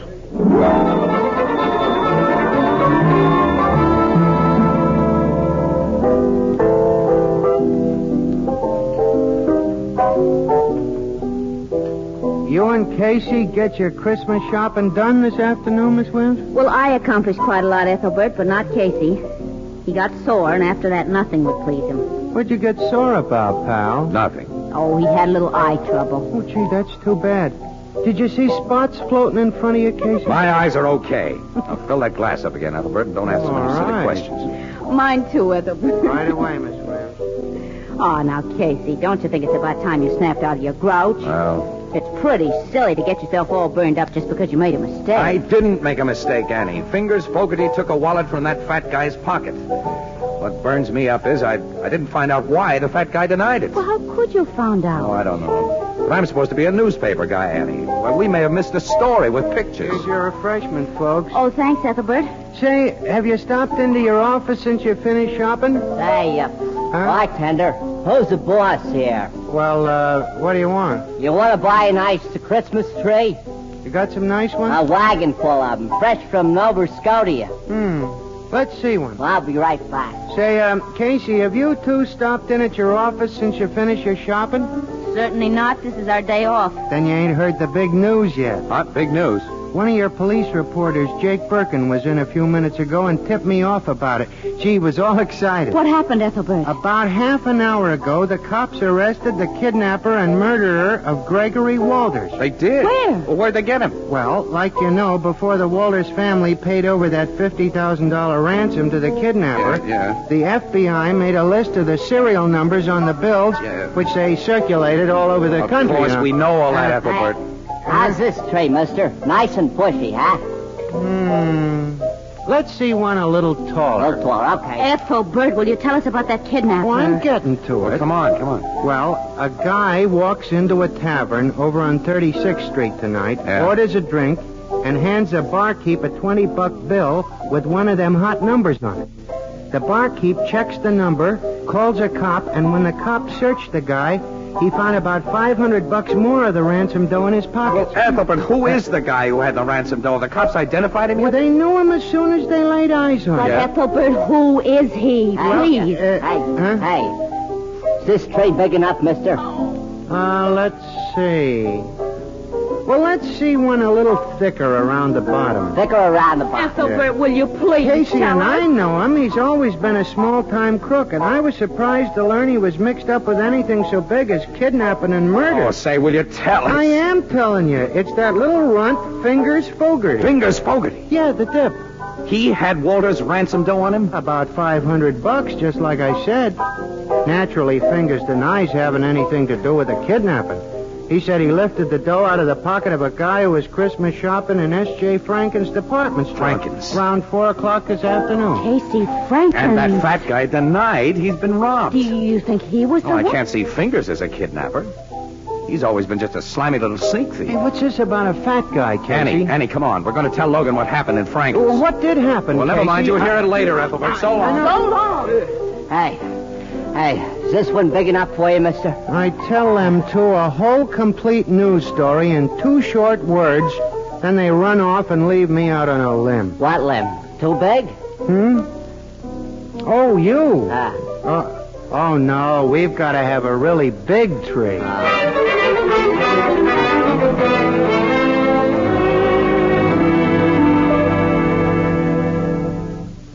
So you think Fingers Fogarty may be just the victim of circumstances, Casey? Circumstances peculiar to his profession. Miss Williams and I have told you what happened, Logan. You can add it up. Captain, have you got anything on Fogarty outside of the $500 found in his pocket? Not yet, Miss Williams. The joint he lives in is being searched, but we don't think he was chump enough to hide the rest of his ransom money there. Well, if he lifted the 5 C's from that fat guy, he has no rest of the dough to hide. Now, look, Casey.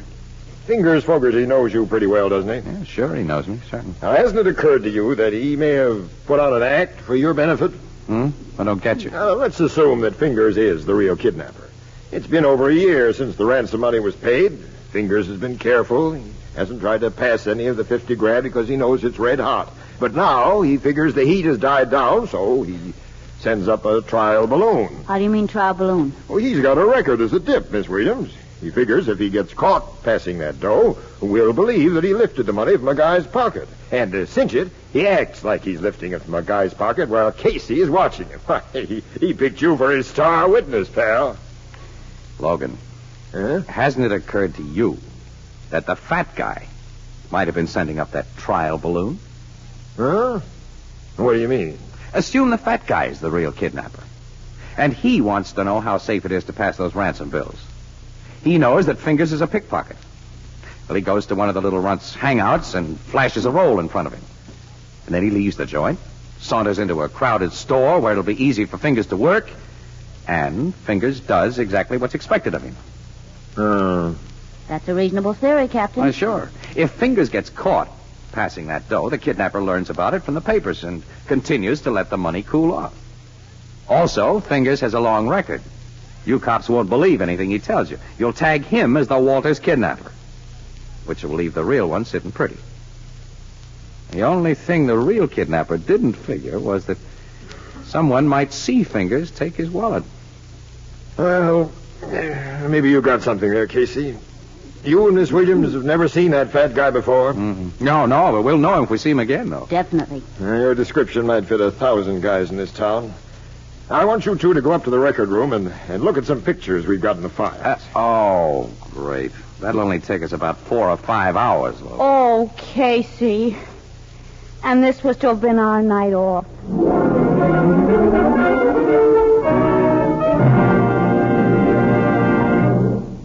Perhaps you'll forgive this last-minute reminder, but there are now exactly 4 more shopping days until Christmas. That means a very real problem to those of us who like to put things off, as who doesn't? Is there anyone you've overlooked, anyone to whom you want to give something beautiful, practical, and inexpensive?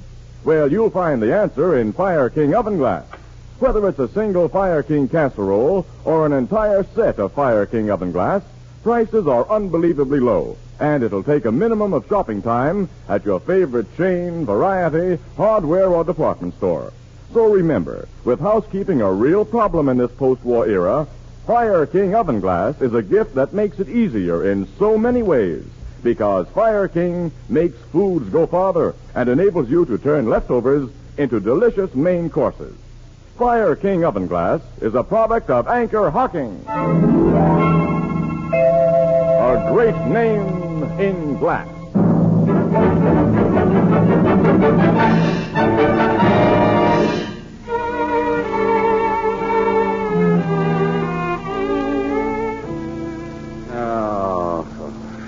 I don't recognize any picture here, Logan. Oh, me either.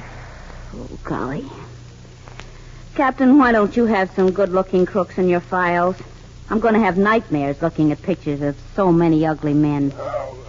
You should see the women.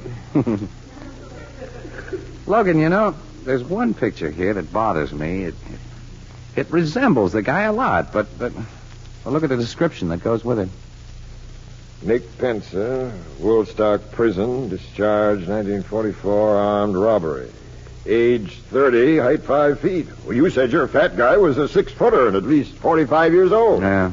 He weighed a good 250 plus, too. This Nick Pence's weight is given as only 135. Well, they can't be the same man, then. No, not a chance. It's funny, though, there is a resemblance. Well, we need more than that. Let's all go home and get some sleep. Me for that. Me, too. I'm so tired I can't think. I'm falling over. I'll murder anybody who wakes me up before noon tomorrow.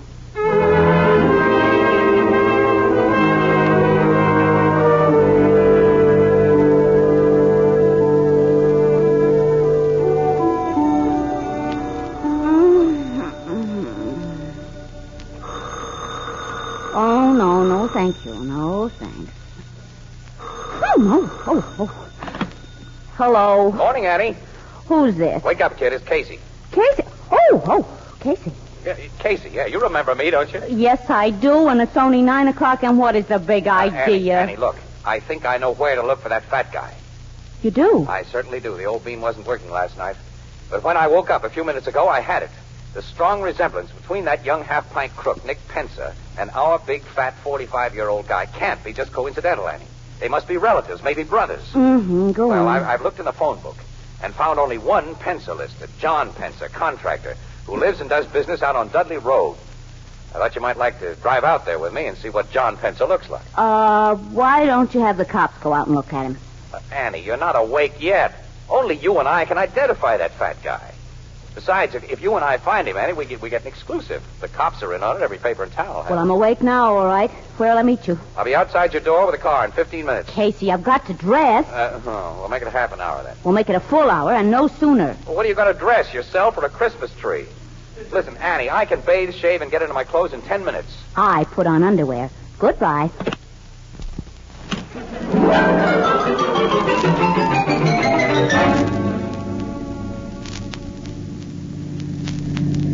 We're getting close to that address, Annie. Yeah. This isn't a very attractive neighborhood. No. John Pensa, contractor, can't be much of a concern. And John Pensa, contractor, may be no relation whatever to the Nick Pensa in the police files. The name's very unusual, Ann. I have a hunch. Uh-oh. There's the place. Yep. I'll stop here so we can look the joint over. Well, there's a concrete garage attached to the house with a good-sized truck inside and room for another. Concrete mixer in the workyard. Oh, Casey, established businessmen don't go in for kidnapping. I think we're on a wild goose chase. Annie, that guy coming out of the garage. What about him? He's just a skinny little... Annie, you need glasses and a more photographic memory. He's the man of that police picture. Of course, Nick Pensa. Now I know my hunch was right. He's looking over here. Well, he's never seen us before, but I'll get rolling anyway. Now, how can we find out if he has a fat brother? Well, drop into one of these neighborhood stores and make a few inquiries. Then what? Well, how can I tell until I find out what I hope to find out? Annie, you're the darndest girl for asking questions. You really are. Now, let's stop there. Well, we'll stop here. We'll go into this little drugstore right here. The druggist usually knows everybody in the neighborhood. Come on. Okay, but I think it would be simpler and more sensible to make inquiries at the precinct police station. I don't want the cops in on this until we know where we stand. Here, let me do the talking. It's your party, wise guy. You handle everything. What can I do for you young people? Hello, Pop. We're going to have, what kind of ice cream soda do you want, Annie? If I must have an ice cream soda, chocolate. Chocolate. Same for me. 2 chocolate sodas. That's right. Oh, by the way, I'm looking for a party in this neighborhood by the name of Pensa. I imagine you know the family well. Pensa? Yeah. Never heard the name before. You never heard of it? Change my order to raspberry. Yes, miss. 1 raspberry. I'm just a stranger here. Come down from upstate to handle this place while my son's away hunting. Maybe my granddaughter can tell you what you want to know. Say, Katie. Yes, Grandpa? Come here. Fella's looking for a party by the name of Penner. Penner? No, not Penner. Pensa. Oh, I know the Pensas. All of them. You do? That's swell. Eh? Mr. Pensa lives down the street. Uh-huh. Over his office.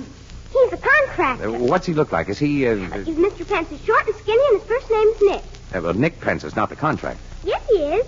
Ever since he got out of prison a couple of years ago. You say somebody's gone to prison, Katie? No, Grandpa. They've come out. That serves him right, then. The man's reformed now. Oh, that's bad, very bad. Well, Grandpa's a little deaf. Yeah, I can see that.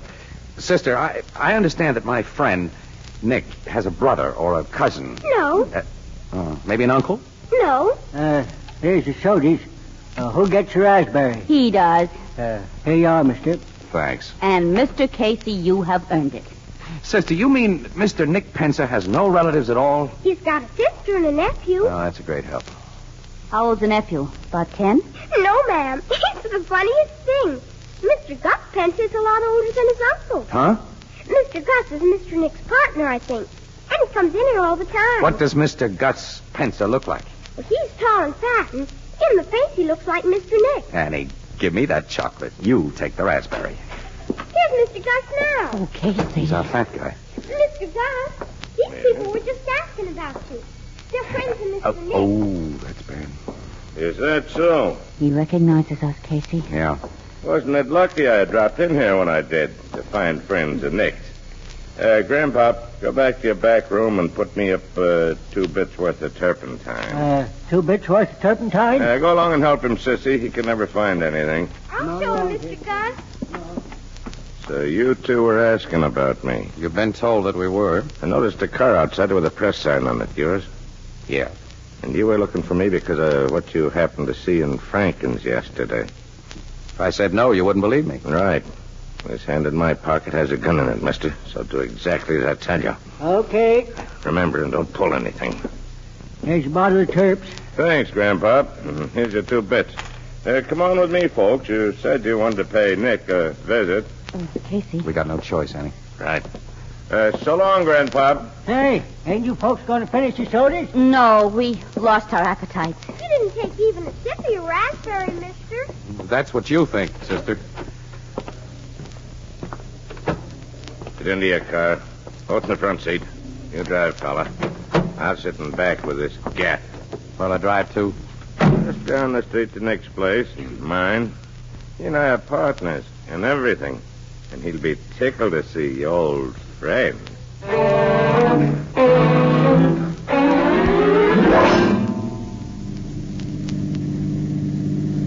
Turn into the workyard and park in our garage. And next to the truck there. Okay.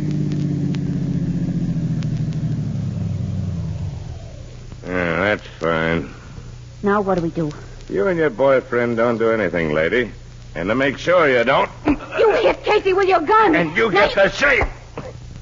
That'll keep the two of you quiet for a while. Nick! Nick! Yeah?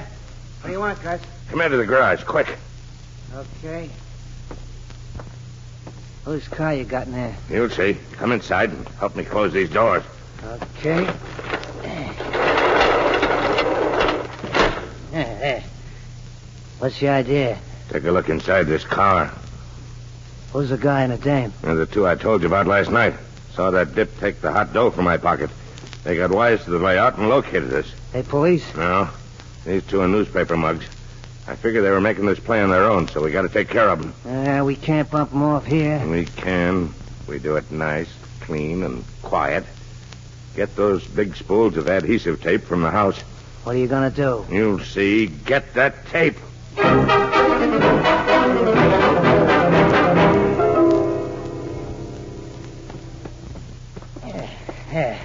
Got the gal all tied up, Gus. And help me with this guy. Yeah. Wrap some more tape around his ankles. Okay. Yeah. He's fixed now, and solid. All right. Now climb into that truck and start the motor, Nick. Oh, the carbon monoxide treatment, huh? Yeah. Nice, clean, and quiet. You just lock them in this closed garage to breathe the gas. Tonight, when it's dark, we get rid of their bodies in their car. Start the motor.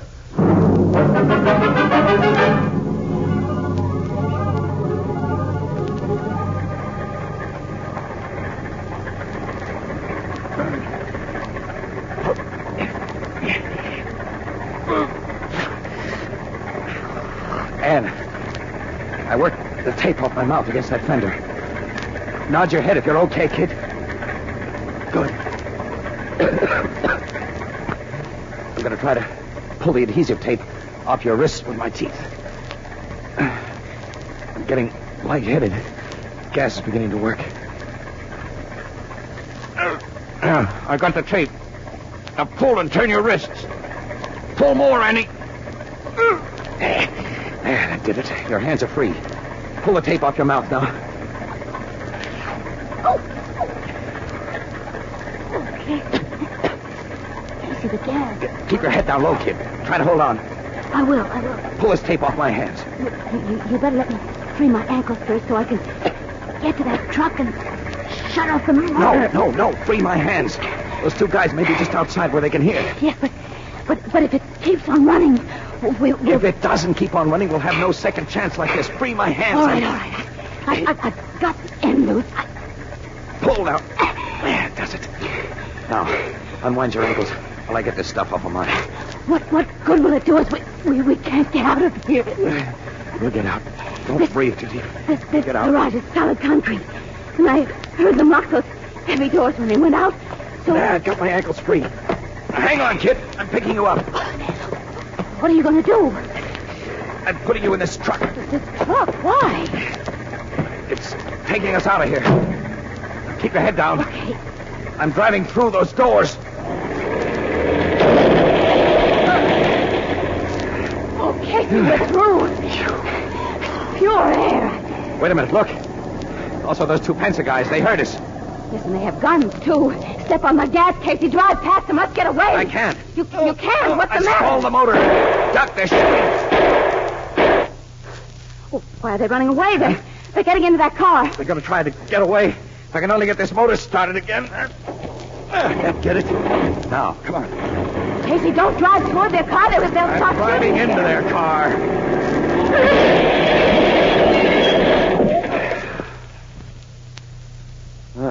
This 10-ton truck does a nice job when it hits a tin can like that. Oh, Casey. My nerves will never be the same again. I'll never recognize mine either. Come on, let's call City Desk. Get the cops out here so we can get to the Blue Note.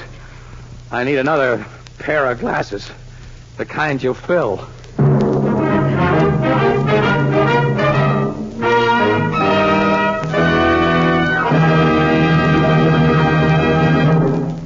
Recently, in a big eastern city, a group of trained men and women called on thousands of housewives and asked this simple question.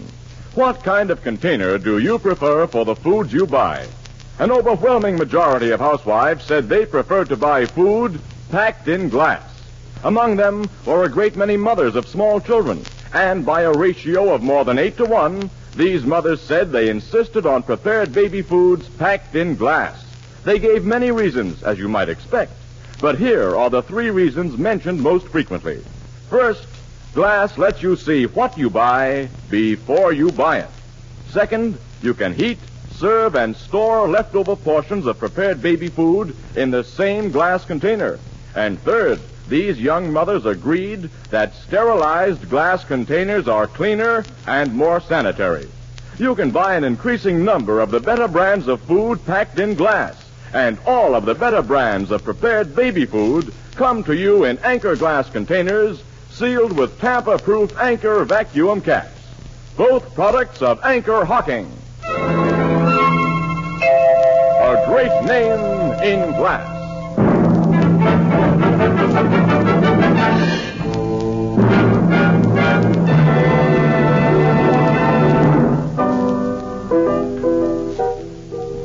You didn't kill them 2 kidnappers when you threw that truck at them, Casey? No, Bethelbert, no. The cops pulled them out of the wreckage in fairly good shape, considering. They'll be able to walk to the chair. How about the ransom money? Did the cops find it? Yeah. Gus, the fat guy, confessed the Walters kidnapping and told where he and Nick had hidden the dough. Gee, and all because you and Miss Williams did some Christmas shopping. Say, what happened to the little dip, Fingers Fogarty? Well, in trying to clear himself of the kidnap and murder charge, Ethelbert, Fingers made so many admissions about his own specialty that the cops can keep him in jail until 1999. Gee, 1999, huh? Good heavens, Casey, what's that coming in the door? What on earth? Hey, what do you say, mister? That's the biggest tree I got on the wagon, okay? Yeah, uh-huh. Yeah, now that's what I call a real Christmas tree. Ethelbert, what are you going to do with such a big tree? Well, you couldn't get a little tree in that big room.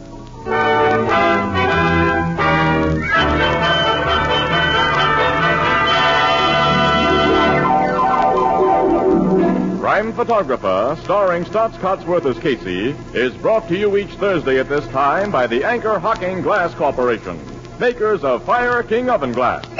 Anchor glass containers, Anchor caps and closures. All products of the Anchor Hocking Glass Corporation. A great name in glass.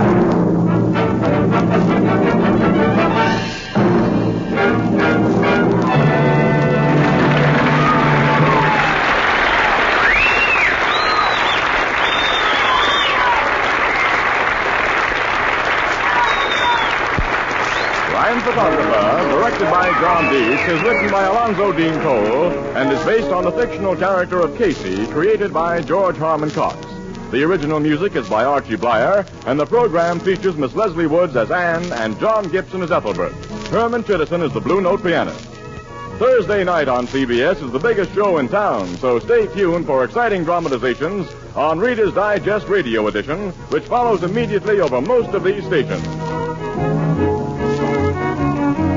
Now for our sponsor, the Anchor Hocking Glass Corporation, and all of us on the show, this is Tony Marvin wishing every one of you a joyful and happy holiday at this Christmas time.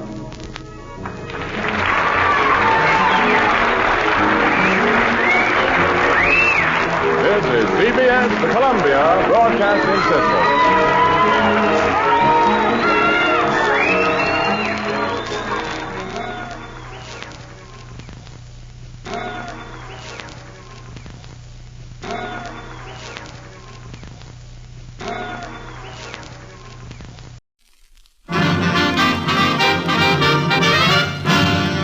The Damon Runyon Theater.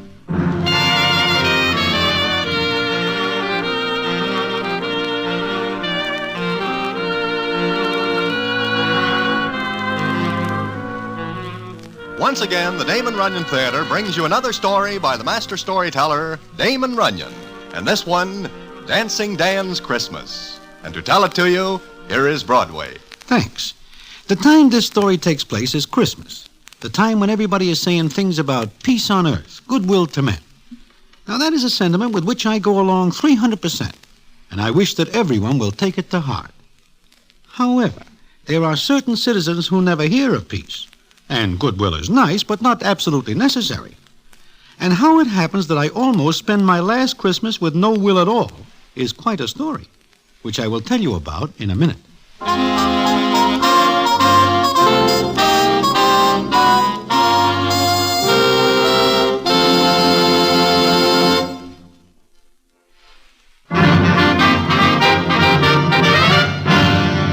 And now, back to the Damon Runyon Theater and the famous story, Dancing Dan's Christmas.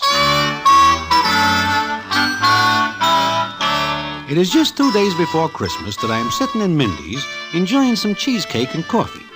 My enjoyment is not long-lasting because no sooner is the first bite in my mouth than I am joined by a character named Shotgun Sam, so called for reasons that are plain. He sidles up, eyes me for a couple of seconds, then sits down. The cheesecake has no more flavor and gets even less tasty, as Shotgun says as follows. Broadway, how are you? First rate. How are you, Shotgun? Tired, very tired. Is the cheesecake good? I just take my first bite. Oh. I don't see Dancing Dan any place around, do you? I am not looking for it. I am. Oh? He is as hard to find as warmth in the bookie's heart. It seems to me that the places to be looking for Dancing Dan would be the nightclubs. He likes to dance. Mm-hmm. And that is just why I'm looking for him. Because he's such a slick dancer. You wish to take lessons? I do not. I wish to give Dancing Dan one. And one he will not forget. I tell you, I do not see him any place. I believe you. Thanks. Broadway, I do not like the job I gotta do. Which is? It seems that Dancing Dan dances too much here lately with the wrong doll. Muriel O'Neill? The same.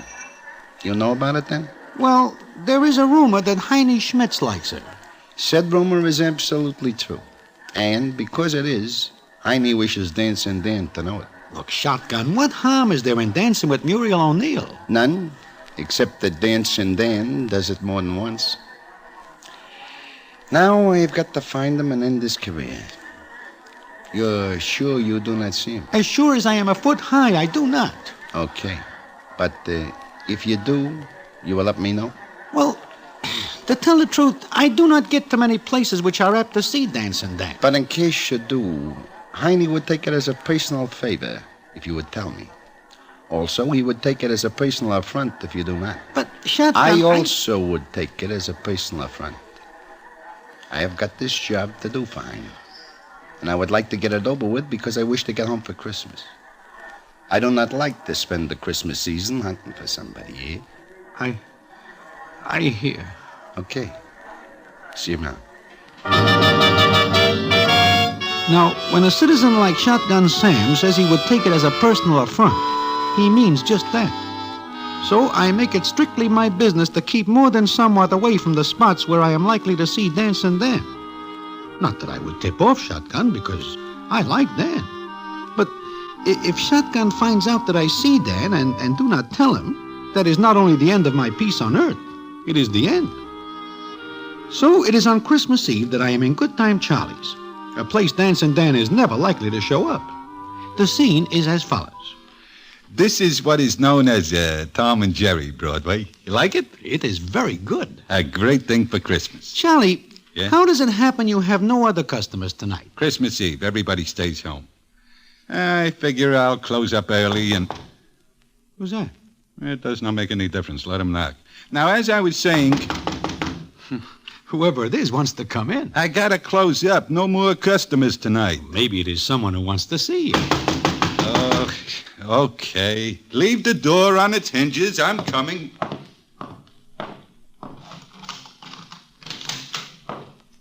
Hiya, Charlie. Dan. Dancing Dan. Yeah. Dancing Dan.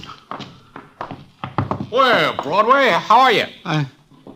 What are you doing here, Dan? Here? Well, I just thought I'd drop in and wish everybody a Merry Christmas.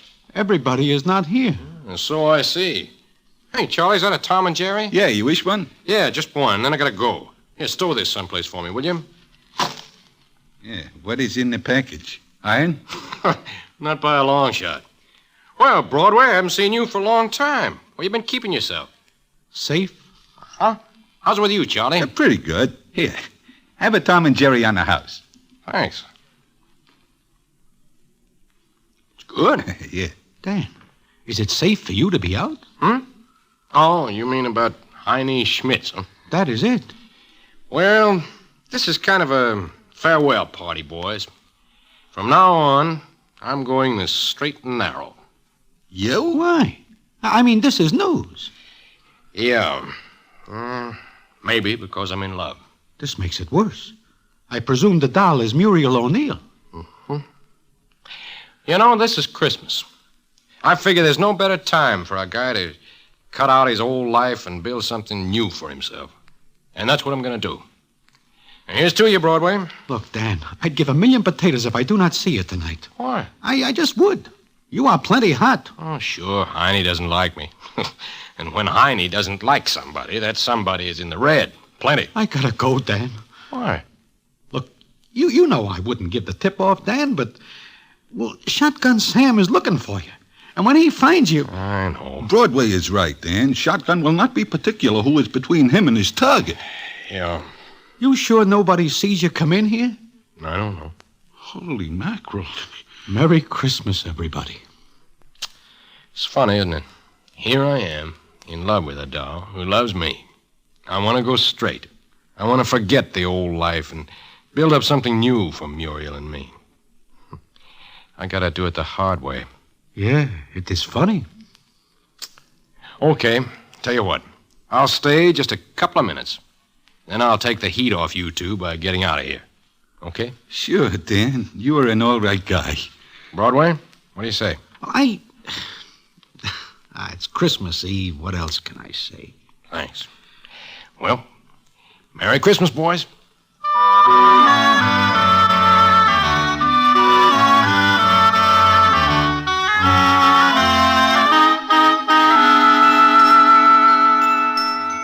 It is more than a little uncomfortable in Good Time Charlie's, as any minute we are expecting Shotgun Sam to poke in and end the proceedings. But a half hour goes by, and all three of us are beginning to think that everything is all right, when the scene is as follows. That is somebody at the door. Yeah, it is. Dan, there's a back way out of here.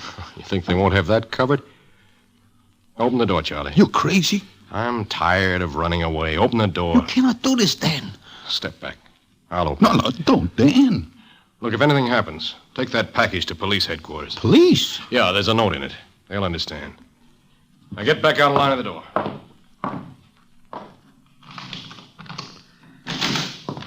Merry Christmas. Look, it's Santa Claus. It is somebody who looks like it. Hey, look. Hi, Charlie. Hi, Broadway. Look, it is Ookie. Yeah, Ookie dressed up like Santa Claus. Yeah, I'm glad you opened, Charlie. It's pretty cold outside. Ookie, what is the idea of the Santa Claus suit? And what is the idea of scaring 10 years out of us? Who? Me? Oh, it's okay, Ookie. You didn't know.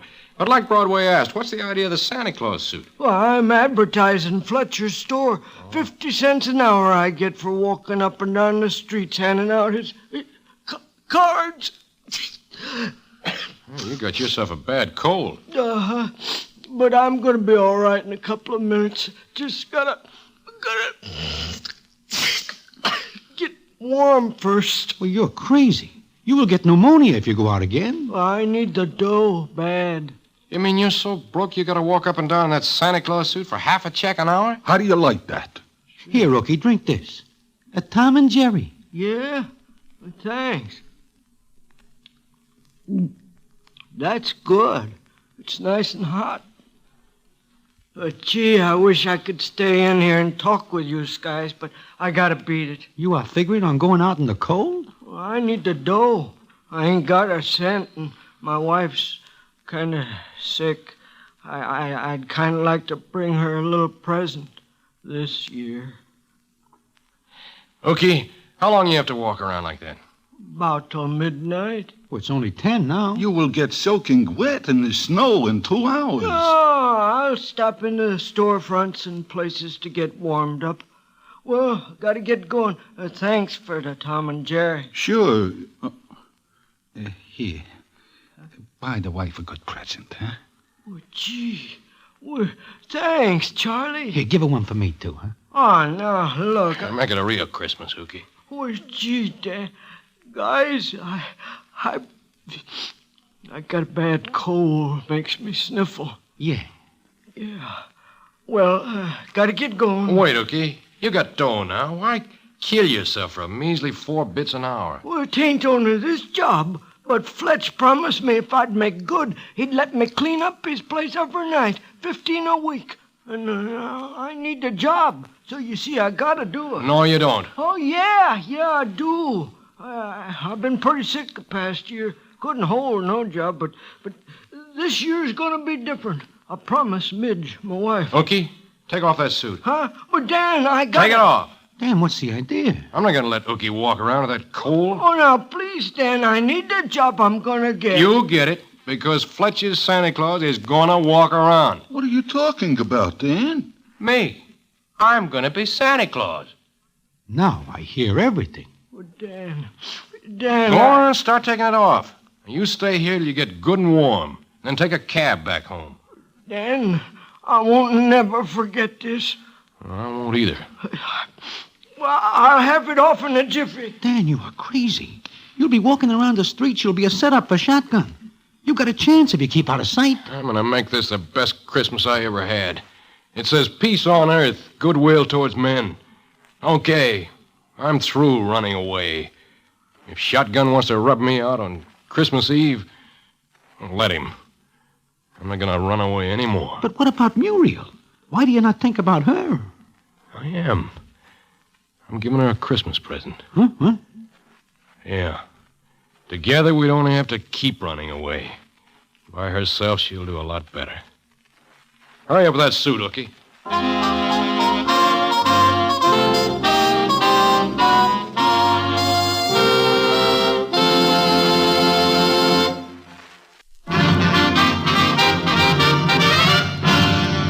And now, back to the Damon Runyon Theater and the famous story, Dancing Dan's Christmas.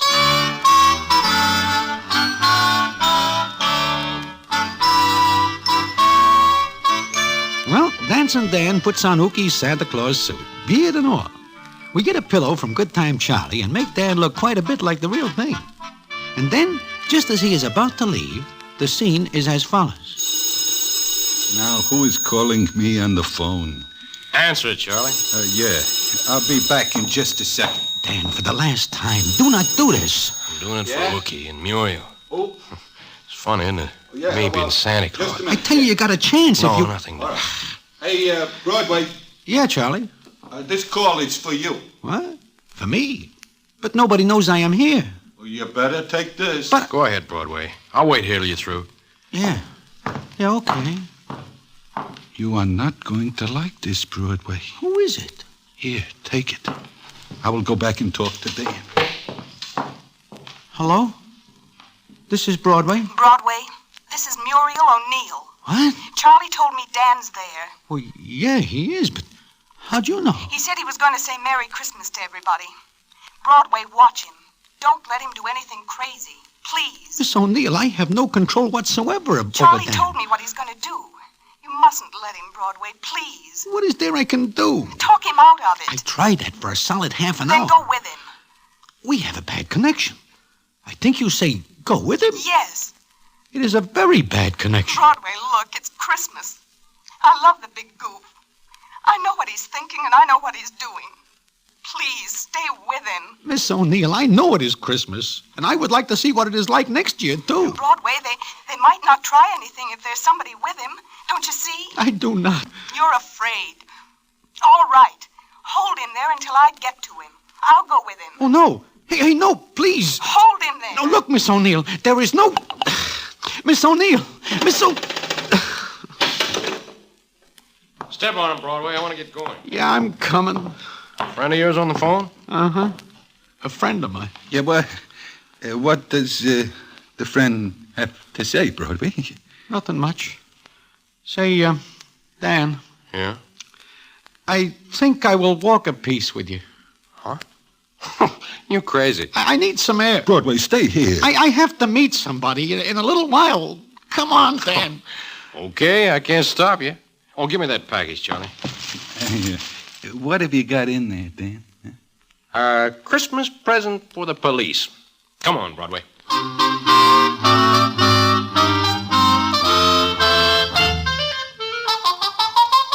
Well, so I am crazy. But I do not like to see Miss Muriel O'Neill taking a chance. So I figure I will go with Dan, so that if Miss O'Neill comes into Charlie's, he will tell her I am with him. We step out into the street. The snow is sparkling under the lights, and the bells are ringing. It is a beautiful Christmas Eve, and everybody looks happy. But me. I am very sad, and more than somewhat jumpy, because I expect any minute to hear something that is not Christmas chimes.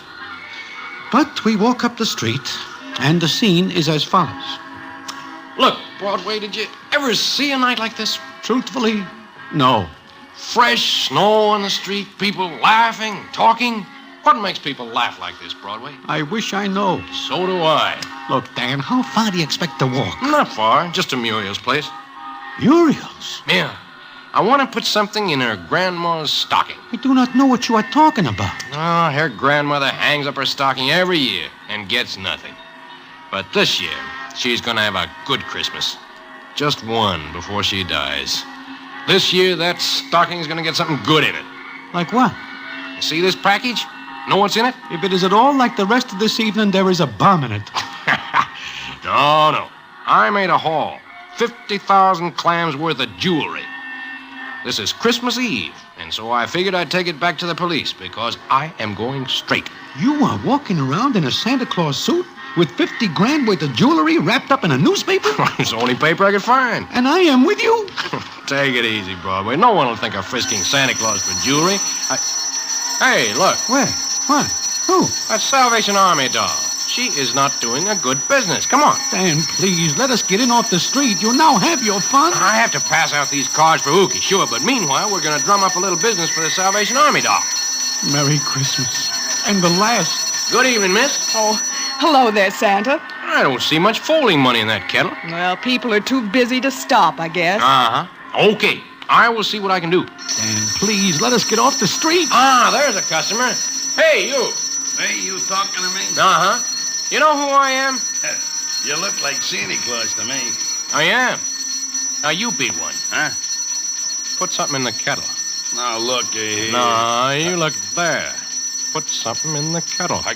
Well, of course. And see that what you put in doesn't make a tinkly sound. In fact, no sound at all. You were the first Santa Claus I ever seen packing around. I'm different. Go ahead. Oh, thank you, sir. Thank you. He will tell the cops then. Hey, you. Come here. I put a $5 bill in it, Captain. Good. Here's your file. What?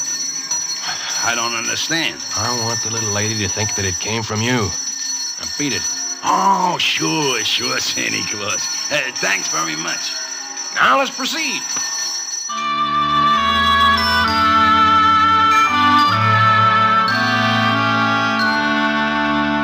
Well, here's my last stop, Broadway. Look, Dan, forget this business. Oh, no, I still got Grandma O'Neill's stocking to fill. Come on. But Shotgun might be watching here. So, what if he is? He will get you. Well, I'm not going to let Shotgun spoil the best Christmas Eve I've had since I was a kid. You coming with me or not? I can't stand out here on the street. Well, then come on.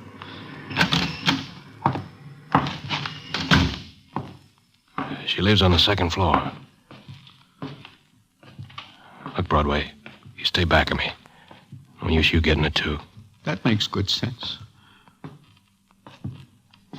See anybody? No. I do not like this. It is too quiet. Yeah.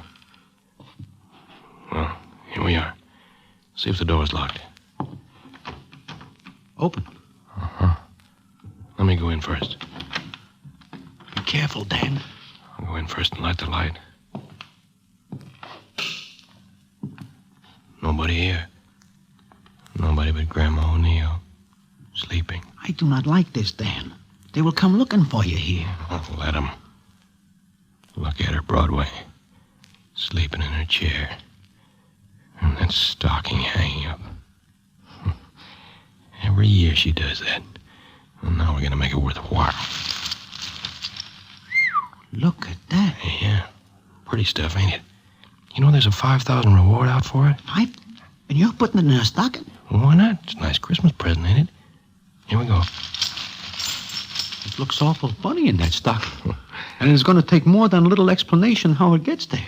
It's here. That's the main thing. Now, let's get going again. Where to now? Oh, I don't know. But you can go home if you want to. Yeah, I guess I will. She's going to believe there's really a Santa Claus. Wait. Somebody came in the door in the hall. Coming up. Yeah. Get down, Broadway. Who's that? Muriel. Dan.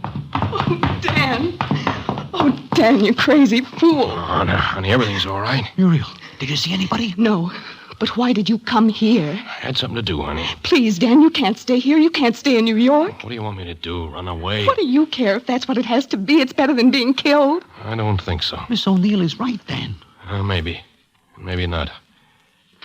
Now, look, Muriel. You wait 5 minutes out here in the hall. Then you go in your flat. But why? Do like I said. What are you going to do, Dan? Me? I got a great idea. I'll do like I said. Broadway, stay away. Dan! Don't come after me. Broadway, what's he going to do? Miss O'Neill, I do not know. And even if I do know, I would not understand it.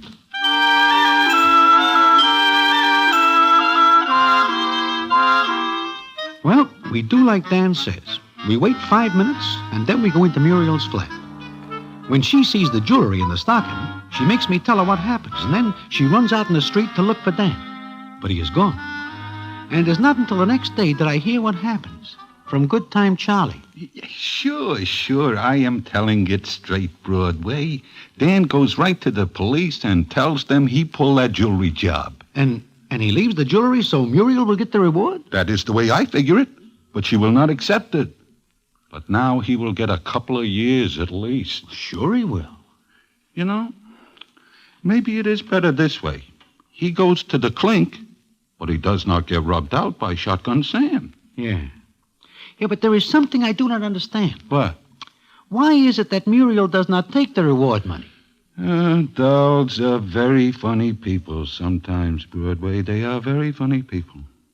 She says she will wait for him, and they will start all over again. Yep, like you say, dolls are very funny people. But, Charlie, there is something even funnier. Yeah? What is that? I am not able to figure out why Dan is still alive. And why Shotgun Sam is not watching your place here last night. Or having it watched.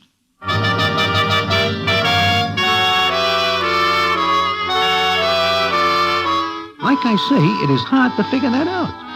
Anyway, Dan goes to the pen, but he gets a light sentence because he says he is going straight, and besides, he gives himself up. He gets out and marries Miss Muriel O'Neill, and the last I hear, they are living happily. But that is not the end of the story. And what the end is, I will tell you in a minute.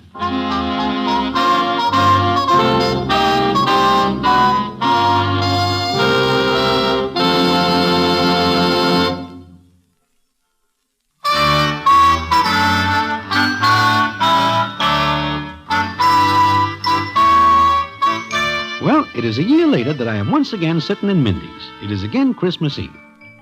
I look up from my blinzers, and whom do I see but Shotgun Sam? And he is looking at me with a funny look. He comes over and sits down, and the scene is as follows. Hello, Broadway.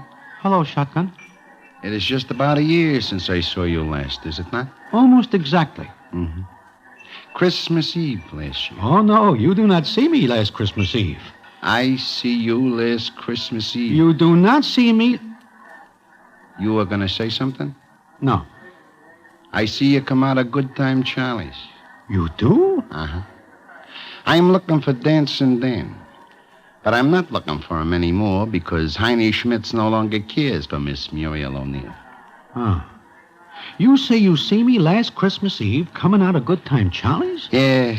I get a tip that Dancing Dan is headed for there. I get there just as Ookie is going in. Huh. Ookie? Yeah.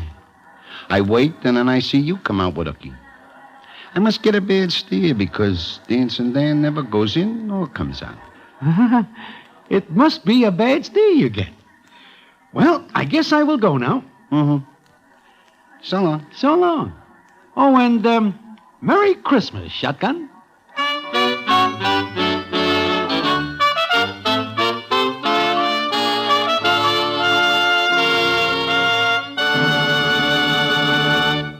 And so ends the famous Damon Runyon story, Dancing Dan's Christmas. Listen in again next week for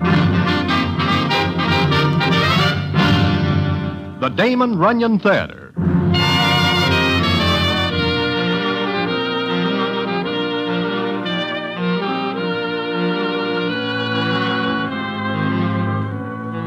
The Damon Runyon Theater, with John Brown as Broadway, is directed by Richard Sandville, and the story is adapted for radio by Russell Hughes. Vern Karstensen is in charge of production. This is a Mayfair production.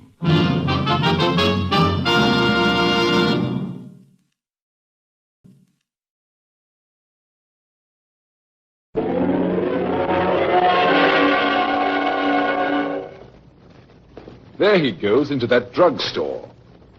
He's stepping on the scales. Weight 239 pounds. Fortune, danger. Who is it? The Fat Man.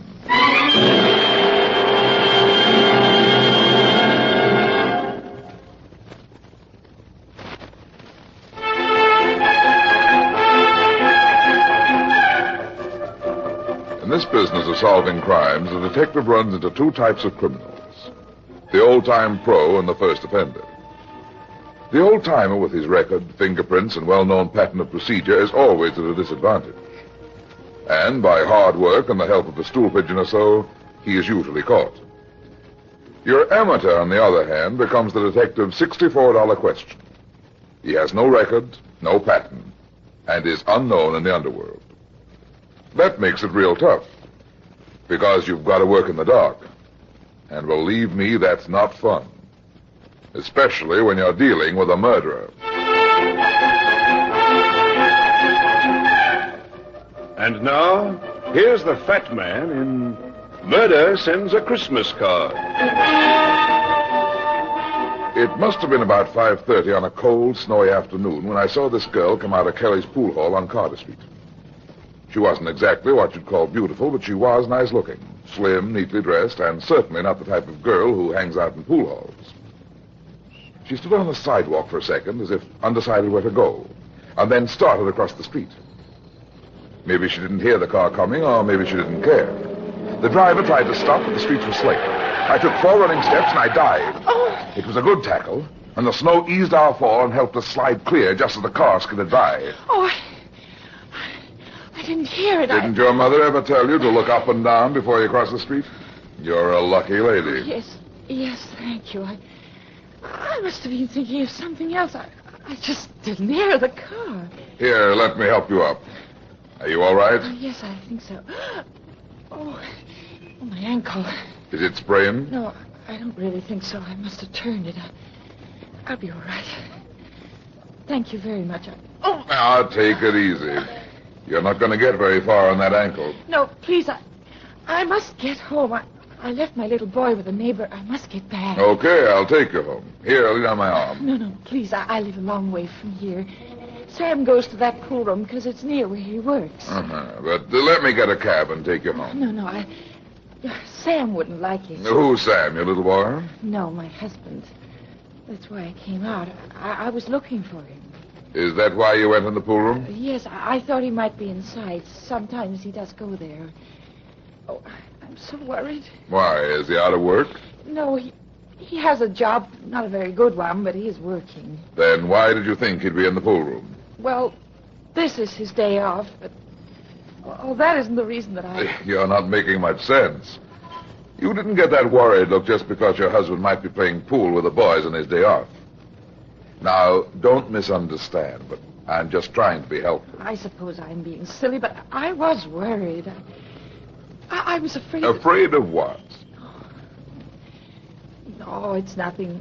I have no right to burden you with my trouble. Maybe talking will make it easier. Oh, you are very kind. My name's Myra Davis. Well, my husband's job doesn't pay much, just enough for us to get along on, and Sam gets discouraged. He feels he can give us the things that we need. That's always tough, but it's really nothing to worry so about. Well, that isn't why I'm so worried. This morning it all came to a head. Sam lost his temper. We had an argument, and he left. He said he was going out to get some money. A funny look on his face when he went out, and when he came back this afternoon, I got worried.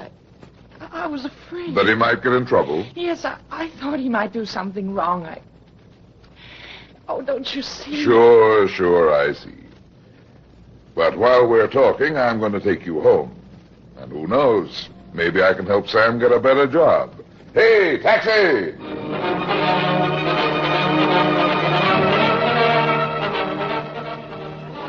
The Davises lived nearly 2 miles from the neighborhood of the pool hall.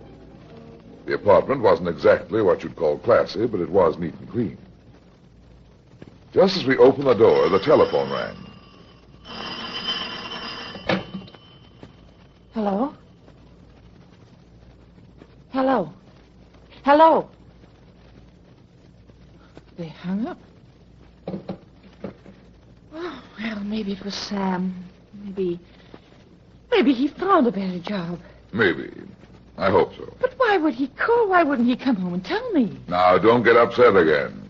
You'd better go get your little boy. Oh, yes, of course.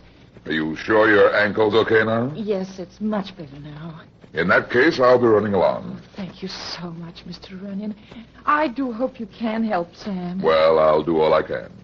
In the meantime, you cheer up. Take this card of mine. Give it to Sam and tell him to drop in and see me tomorrow. Maybe I can help him. Oh, thank you so much. Skip it, sweetheart.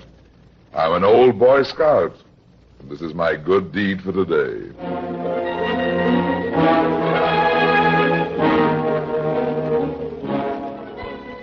There really wasn't any reason why I should have been worrying about this guy, Sam Davis, and his wife, Myra. He was probably a nice young fella, down in his luck and bitter. Maybe he was headed for trouble because of it, but, well, it wasn't any of my business. Besides, it was time for dinner, and I was hungry. It was cold and snowy outside, but I couldn't get them out of my mind. Maybe I was a sap, but I got a cab and rode all the way back to Kelly's bar and pool room. It was snowing harder than ever when I walked in.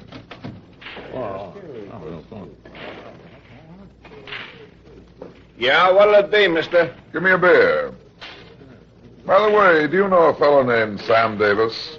Yeah, sure, I know Sam. Has he been in here this afternoon? You a friend of his? Yeah. Here you are.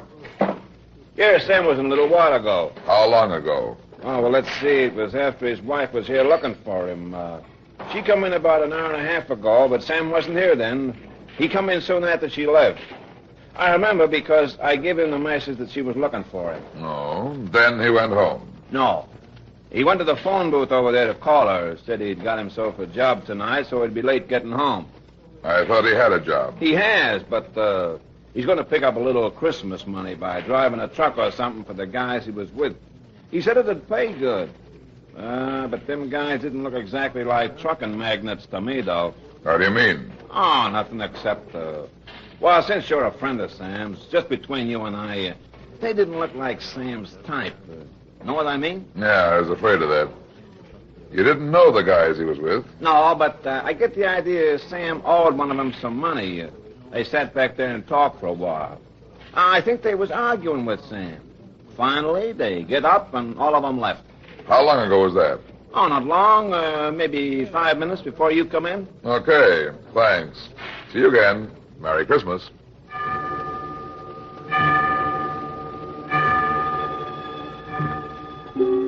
I left the pool room and walked east toward the subway 6 blocks away. It was getting colder.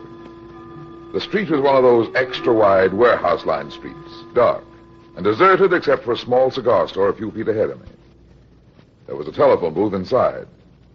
I went in and dialed Davis's number. Hello? This is Brad Runyon, Mrs. Davis. Has Sam come home yet? Oh, no, he hasn't, Mr. Runyon. I do wish you would. Now, don't worry. I had an idea for Sam, but I'll tell him tomorrow. Oh, you're very kind. And don't worry. Sam will probably be along in a little while. Goodbye now.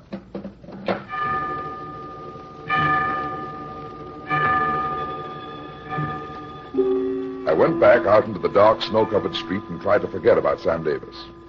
I was 4 long blocks from the subway when a truck skidded around the corner a block ahead and rolled to a stop in front of a warehouse on the far side of the street. The door of the truck opened and 3 men got out. They seemed to be in a hurry. One of the men unlocked a small door beside the big rolling one used for trucks, and the 3 went inside. I walked 10 yards farther towards the subway, and the rolling door of the warehouse went up with a bang. I saw the flash of a gun in the black open pit of the warehouse. I jumped sideways into a doorway and pressed against the wall. 2 men ran suddenly out of the warehouse. One was bareheaded and the other wore a cap. They both had guns in their hands. A third staggered behind them and toppled headlong on the snow-covered walk. The guy wearing the cap stopped when his pal fell to the walk. But the first man ran to the truck and drove off. The guy with the cap on tried to make the truck, but was too late. Just then, a cop came running down the street, and a guy still on his feet started to run. He forgot how slippery the street was, but it saved his life. His feet slid out from under him, just as the cop fired and the bullet hit a window. Maybe he thought he'd hit the gunman. Anyway, he waited a split second too long before trying to fire again. The man in the cap turned over while he was still sliding along in the snow. He only fired once. The cop's arm flew up over his head. He fell forward on his face. I grabbed my gun and moved quickly out into the street, but the man in the cap was already nearing the corner of the next block. It was too dark and I missed. By the time I reached the corner, he was gone. I tried to follow his footprints in the snow, but he'd gone into the street and I lost him in the slush. So I went back to the warehouse. Evidently, nobody else had heard the shots. The cop and the third gunner were still where they'd fallen. There was a police call box next to the small door of the warehouse. I opened it and asked Lieutenant Mackenzie of police headquarters. Lieutenant Mackenzie speaking. This is Runyon, Mac. Hello, Brad. I thought this call was from one of my men. The cop who ought to be making this call is lying in the gutter across the street. What's happened? A holdup that went sour. There's a gunman on the sidewalk and a watchman inside, both carrying lead. 2 of the stick-up boys got away. You'd better get down here with an ambulance and a prowl car. Where are you? Colby Street, about 3 blocks from the river. Okay. I closed the call box. My eyes traveled back along the sidewalk where the man in the cap had slipped in the snow and done his fancy shooting. Something bright and shiny caught my eye. It was lying on the sidewalk where the snow had been scraped away by the man's fall. I bent over and picked it up. It was a chromium-plated cigarette lighter. It obviously had fallen from the man's pocket when he went down. I struck a match and looked closer at it. There was engraving on the back that said, "To Sam with love from Myra." I put the lighter in my pocket, then crossed the street. Hugging the shadows and walking past, I went back to the cigar store 2 blocks away. The proprietor dozed behind the counter and a radio was playing. That's why he hadn't heard the shooting. I looked at my wristwatch. 20 minutes of 8. Less than 10 minutes had passed since I'd left the telephone booth.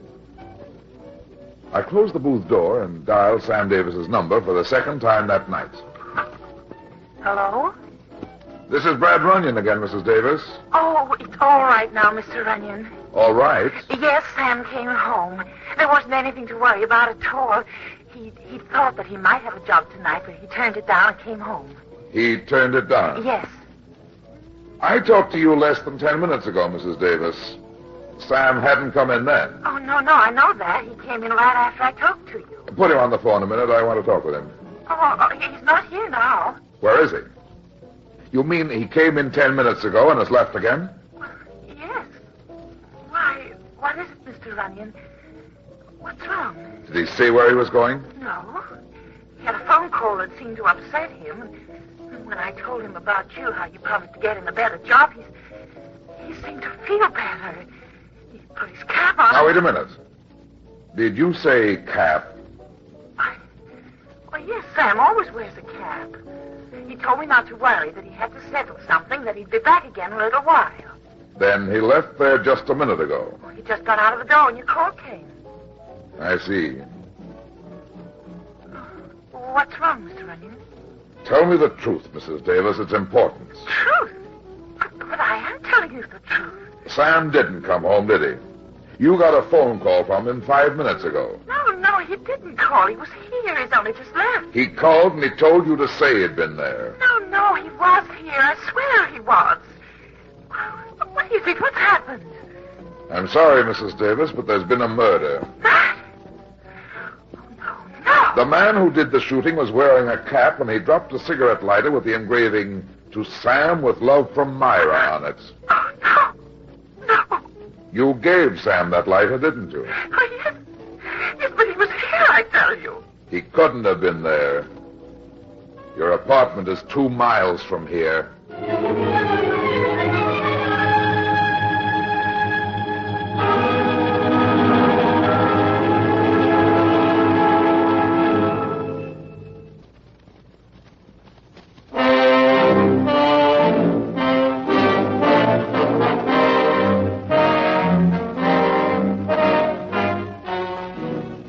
I stepped out of the cigar store. 2 prowl cars and an ambulance stood in front of the warehouse. 4 cops stood around in the glare of a searchlight. I should have gone up and joined them, but I didn't. Somehow I wasn't quite sure. There was the lighter, the man in the cap, Myra's scared, flustered voice. It should have added up, but somehow it didn't. Maybe it was because I didn't want it to. I headed back to Kelly's pool room. As I walked, I brought out Davis's lighter and looked at it. I realized I was holding more than just a lighter in my hand. I was holding a man's life and a woman's happiness. That's a lot to hold in your hands. I quit thinking about it and remembered that I was a licensed detective. As I entered Kelly's, the bartender glanced up and nodded. I took a seat where I could watch the door and also the game of pool. The clock above the bar said 7:45. The door to the street opened, and a man wearing a cap came in. He was young, not more than 25 or 6. Slim, about 5'10", neatly dressed, and rather good-looking. He looked round the room as if he were searching for somebody. Then he reached in his pocket and took out a pack of cigarettes. From force of habit, his hand reached toward the pocket for a match or lighter, then stopped as if he remembered. I knew it was Sam Davis. He turned to the bartender and walked toward him. I took the lighter from my pocket and followed him across the floor. Got a match, Joe? Oh, hello, Sam. Sure. Here you are. Keep 'em. Thanks. Never mind the match, Sam. I'll light it for you. Huh? Here you are. Why, thanks. Where did you get that letter? I thought you might be interested. Who are you? Never mind that. I want to talk to you. Talk to me? What about? Is there a room around here, Joe, where we can have a private talk? Yeah, right back there behind the tables. It's the boss's office, but he ain't in tonight. Nobody with any brains will be working tonight. I ain't got no brains. Come on, Sam. It ain't locked. Just go right in. Okay.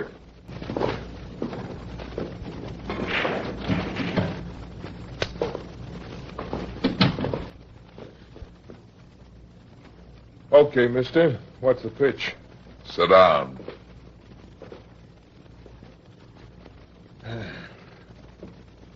Who are you, and where did you get that lighter? I found the lighter where you dropped it tonight. Where I dropped it? I didn't drop it. It's no good, Sam. The cop died. The cop died? Hey, what are you talking about? Where were you at 7:30 tonight? I was home. I can prove it by my wife. I've already talked to your wife. She can't prove anything. But she saw me. She can tell you. She's your wife, Sam. She loves you. You shouldn't have let her down like that. And listen, you gotta believe me. I don't know who you are or what you're talking about. You said a cop died. I don't know nothing about it. I didn't go with him. I swear I didn't. So, you didn't go with him, huh? What I mean is, I don't... That doesn't sound like you don't know anything about it. Who are you? You a cop? I'm Brad Runyon. The fat man? That's right. Myra told me about you just a little while ago. When you called her on the phone? I didn't call her. I went home. I left there about 25 minutes ago. Why did you go out again so soon, then? I know it'll sound screwy. It all sounds screwy, but there was something I had to attend to, something I had to explain. Something like shooting a cop? No. I tell you, I didn't shoot anybody. Now, listen to me. You gotta believe me. You gotta tell me, that lighter of mine, where did it come from? I saw the stick-up tonight. I was standing in a doorway across the street. The man who shot the cop was wearing a cap like yours. He was your size, and he dropped this lighter when he slipped in the snow. It wasn't me. I swear it wasn't, Runyon. I didn't even know Keep talking. I'd like to believe you, Sam. I liked your wife. And I heard about that kid of yours. Now, listen, Runyon, I don't know what your angle is in this or why you're interested, but it looks like I'm in a jam. A big jam. Now, look, I'll come clean with you if you'll help me. Keep talking. Well, the job I've got's no good, see? I don't make any dough. It's hardly enough to get along. Well, I watched the bills pile up, and Christmas was coming. Other guys give their wife and kids nice presents. I couldn't. I know all that. What happened tonight? Well, there were some guys. I met them a couple of days ago. Got in a pool game with them, one of them. I thought I'd win a little money, but instead I lost. I couldn't pay, so I gave this guy my lighter. You've got to do better than that, Sam. But it's the truth. That was 2 days ago. You said something about going with them tonight. I'm coming to that. Now, you gotta believe this. This afternoon I ran into them again. They said that they had a job I could do. What was the job? I was driving a truck for them. They offered me $100. That's a lot of money for driving a truck. Well, not for this kind of driving, and I needed the money. But I've never been in trouble, so I backed out. I went home instead. About 5 minutes after I got home, a call came from one of the guys. He told me to meet him here right away, so I left and came back. It's not so good, Sam. It's true, I tell you, all of it. You don't believe it, do you? Can you prove you went home, Sam? I mean by anybody else other than your wife. Why, no, I didn't see anybody. But I did go home, I swear it, Runyon. Hey, what are you going to do? Keep sitting down, Sam. This gun's loaded. Now, wait, Runyon. Who are you calling? Police? No, don't do it, please. Don't you see? Shut up. Get me Lieutenant Mackenzie. Tell him Brad Runyon is calling. Now, give me a break. I know it looks bad, but there must be some way I can prove I'm telling the truth. That's the way guys get railroaded, don't you see? All I can see, Sam, is that there's been a murder. Maybe you were railroad... Hello? Hello, Mac? Never mind where I've been. I'm in Kelly's pool hall on the corner of Carter and Colby Street, and I think I've got something for you in connection with the killing of the cop tonight. I'll explain when you get here, so hurry. You're not going to railroad me, not if I... That was a mistake, Sam.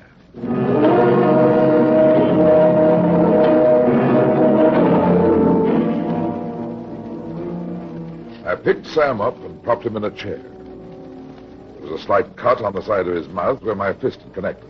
Otherwise, he was okay. But something had fallen out of his pocket. A small white card. I bent over, picked the card up, and looked at it. It read, Brad Runyon, Private Investigator. It was the same card I'd given his wife when I took her home.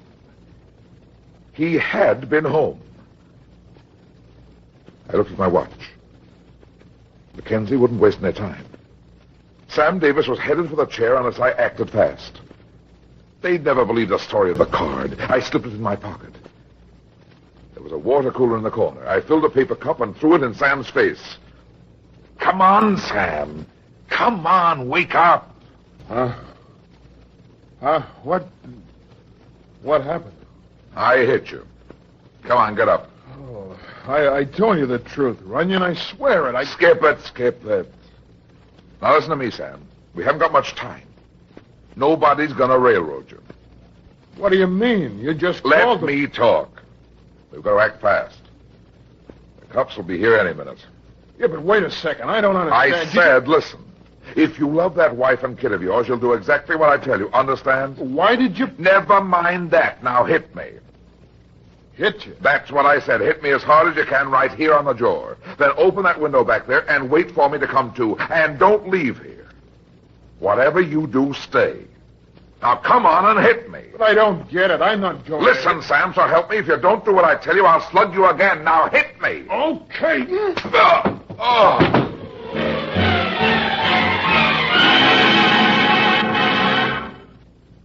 He was good. The fist exploded in my face, and I went out like a light. I don't know how long I was unconscious, and at first I couldn't remember where I was when I started snapping out of it. The back of my head ached, and my jaw felt like a flat iron had hit it. Gradually, a blurred face began making sense in front of my eyes. It was Mackenzie. Brad, are you okay? Oh, hello, Mac. Oh, yeah. Yeah, I'm okay. No, don't worry, Brad. I got him. He was still here when I came in. You got him? Oh, great. Yeah. Yeah, there he is over there with the handcuffs on. Huh? There. So he's in on the holdup, huh? Oh, hold it, Mac. That's not the guy. Huh? Hey, what are you talking about? He was standing here right over you when I came in. I said he's not the murderer. But who is? Well, I guess he got away after slugging me. Maybe he went out through the window back there. You must be slipping, Brad. It couldn't be that you're getting soft, could it? What about this guy here? Who's he? Oh, he's a friend of mine named Sam Davis. He was outside and must have come in to help when he heard the row. I guess he got slugged, too. Look at his jaw. Yeah. By golly, the mark on his jaw is almost good enough to be one of yours, Brad. Yeah. So you know this kid, huh? Yeah, he's a truck driver. Works for the Hinkle Company. Take the cuffs off him, Mac. And by the way, Sam, don't forget to drop in my office. I think I can fix you up with a better job. I'll be there. And thanks a lot for everything. Scabbard. Come on, Mac. I can't get over you letting that guy slug you and get away. Don't worry about it. My friend Sam Davis and I will get him and the rest of the gang. Hey, what's going on? It's okay. Go on back to your game. Hey, what's going on?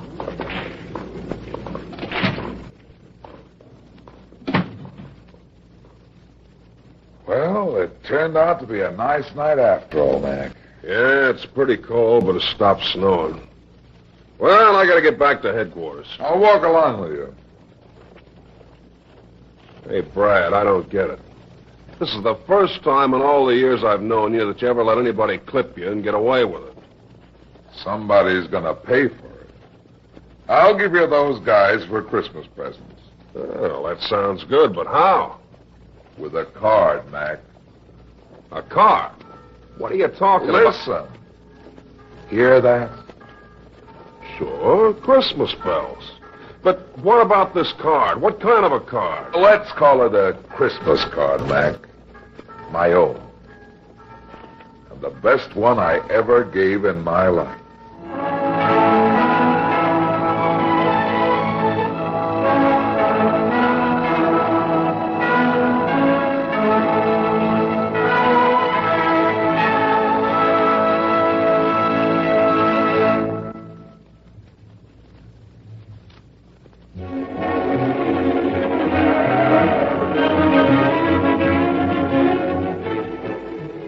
That's that.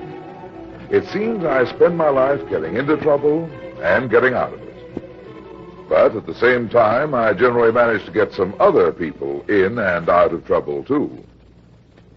Be seeing you again. So long.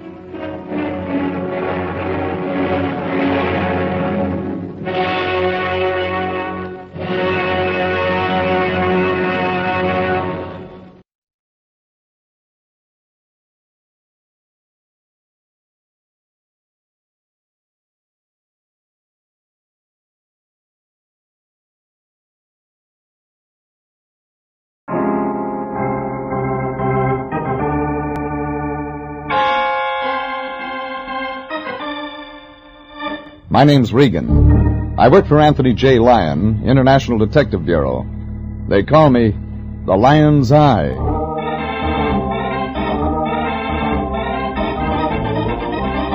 CBS brings you Jeff Regan, Investigator, starring Frank Graham as Regan with Frank Nelson as Anthony J. Lyon. So stand by for mystery and suspense and adventure in tonight's story of Some Enchanted CARHOP.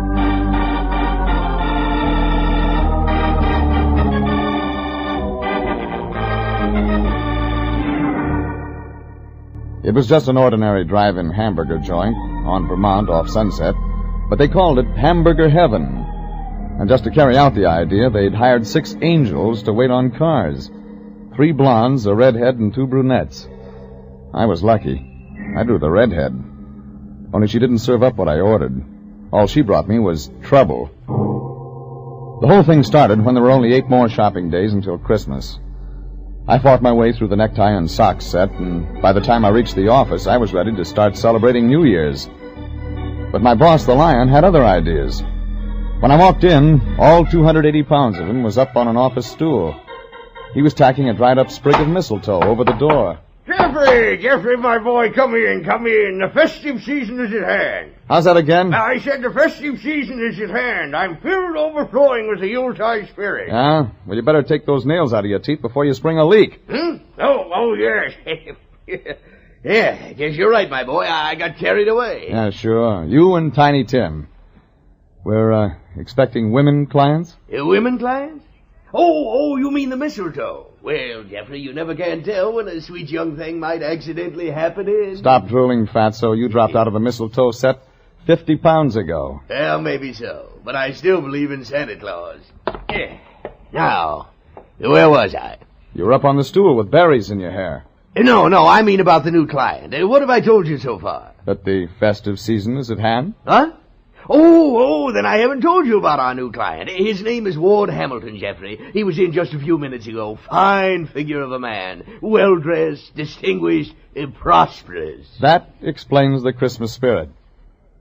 How much? Jeffrey, the Christmas spirit cannot be measured in terms of money. This is the time of goodwill toward men of unselfish devotion. Sure. How much unselfish devotion did he buy? $50 worth.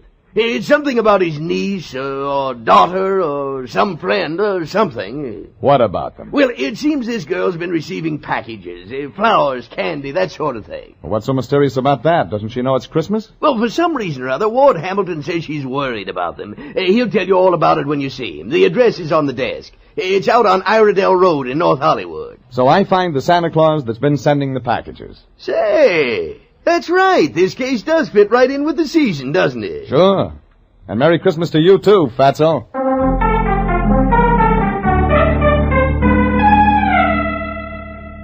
That started it. I hopped in my sleigh and headed my reindeer out over Cahuenga Pass. Iredell Road was twin rows of California bungalows with Christmas decorations strung out in front. All except one house. It was the address Lion had given me. Redwood front on the usual cream-colored stucco. White ranch-type fence, swimming pool in the backyard. No Christmas anywhere. Behind the fence, a big Dalmatian wagged his tail and grinned at me in a nice, friendly sort of way. Only he was growling when he did it. I circled wide and made the porch, but I didn't get as far as the doorbell. What do you want? Mr. Hamilton? I'm Regan, International. Regan? Oh, yes, the detective. Come in, Mr. Regan, come in. He was big and gray-haired, the man of distinction. But what he had in his hand wasn't a glass. It was a whip. Black, 10 feet long, with lead weights at the tip. In here. I appreciate your coming right out, Mr. Regan. I like to get prompt action. Is that what you used that for? What? Oh, the whip. No. No, just a hobby of mine. I practice hitting toy ducks floating in the swimming pool. Oh, nice way to get use out of your pool during the winter season. Well, yes. Never mind that. Sit down, Mr. Regan. I want to tell you about Mary. That's the niece. Niece? No. No relation. I'm a close friend of her family's. Her parents died several years ago. There was no one else, so I've tried to take over the reins and help the girl along. It hasn't been easy. She isn't broken to harness. It's a nice metaphor, but it doesn't fit. Not at all. Mary Winter is a strange girl. Very strange. She's the shy, retiring type. Ah, I see. The detective training. You're thinking ahead, assuming that she's not attractive to men. Nothing could be further from the truth. She's a lovely girl. Very lovely. Auburn hair, green eyes, fine, firm, youthful figure. Desirable is the word, Mr. Regan. Desirable. You understand what I mean? You make it pretty clear. So, that brings us to the anonymous packages. For almost 6 weeks, someone has been sending Mary gifts. Almost every day. Flowers, candy, novelties, that sort of thing. No name. No indication where they come from. Mary has no idea either? No. But she's reacted to them badly. They're making her nervous, upset. There's something I can't afford to have happen. Come again? Mr. Regan, I can observe that there's little use in trying to keep anything back from you. My interest in the package matter is because of money. Now the story begins to make sense. Mary is strange. Perhaps I should have said peculiar. Her aversion to men is almost, well, I've been sending her to a Mr. Farthing, a human relations counselor. A psychologist? Something like that. And it costs money? Yes, it costs money. The more delay in cure, the more it costs. Frankly, Mr. Regan, I'm tired of the obligation. She work? Yes. She works at one of those drive-in stands. CARHOP. Something wrong with that? The place is called Hamburger Heaven, Mr. Regan. And you want me to find the guy who sends the packages so he'll marry her, or so you can get rid of him? It works the same either way. You'll take the job, Mr. Regan? Sure. I'll find your guy. Maybe he'll look good under your Christmas tree.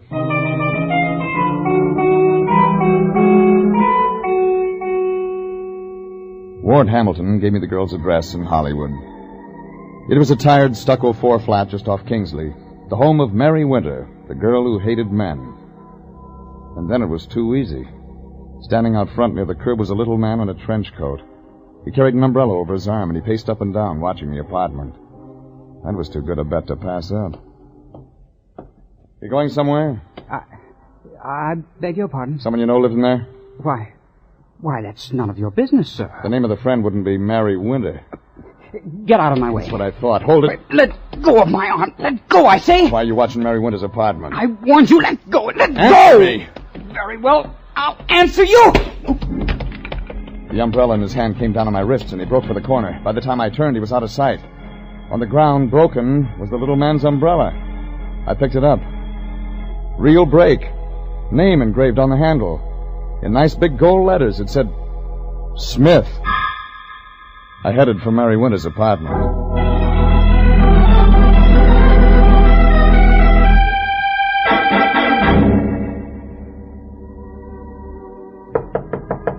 I knocked, and nothing happened. Knocked again. The radio in the room told me somebody was in and liked their music loud. I tried the door. It worked. I stuck my head in to look around. A redhead came in from another room, in slacks and halter. She saw me. She dived for the closet and came out wearing her coat. Then she snapped off the radio. Get out of here! Look, I tried knocking, but... Get out before I call the police! The name's Regan. Ward Hamilton sent me. You're lying. You're trying to trick me. Phone him. He'll tell you. What do you want? About the presents you've been getting. Tell me. I'm not sure.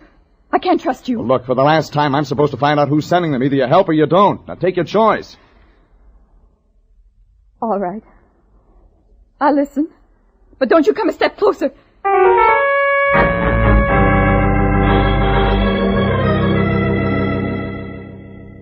I sat down. One corner of the room. Redhead, other corner. She was tall, graceful, beautiful. Everything a guy could want. Except for the look in her eyes. Scared. Hunted. I waited for her to start it. They began several weeks ago. The presents. I don't know who is sending them or why, but Any card? Identification? No, nothing. You sure? You think I'd accept gifts from a stranger? Take it easy. Nobody said that. What did Farthing tell you? Farthing? This human relations counselor you go to. Oh, you know about that? Yeah, I know about that. What'd he say? That I shouldn't worry. That I should find out. That all? Oh, you don't understand.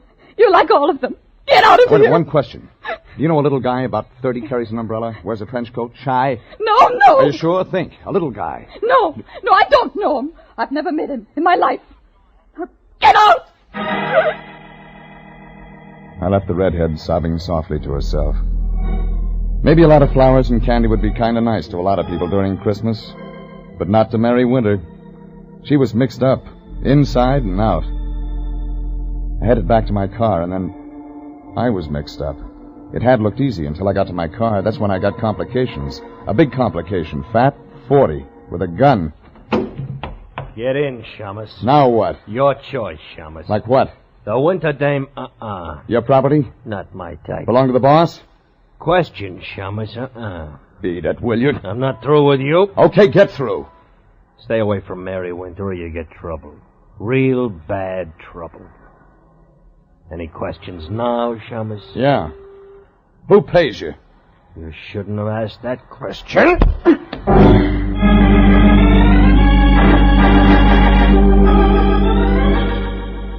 It looked like it was going to be a real holiday season. Brotherly love all over the place.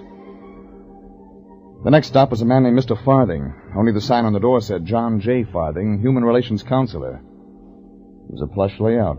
Waiting room the size of a box top. Rich, solid, lined with deep green leather chairs, brass studs. On the wall, Van Gogh, Gauguin, that kind of stuff. The receptionist was out, and I took a crack at the thick mahogany door. Yes, come in, please. What may I do for you, sir? The name's Regan, international detective. Oh? Sit down, Mr. Regan. Now, is something troubling you? Girl named Winter. Mary Winter. Go on, Mr. Regan. She's a patient of yours? Why do you ask? A couple of questions about her. I see. Since you know her background, I thought you could fill me in on a few things. I said since... I heard you, Mr. Regan.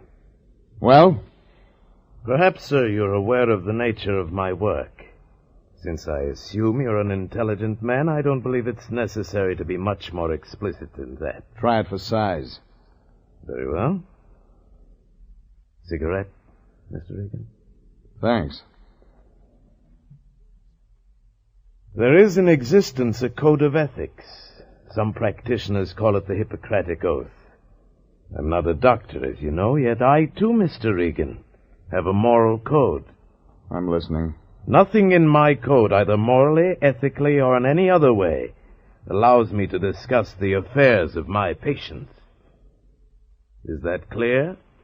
Yeah. That's clear.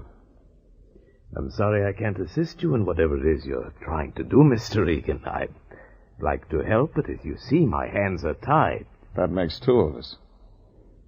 Thanks. Thanks a lot.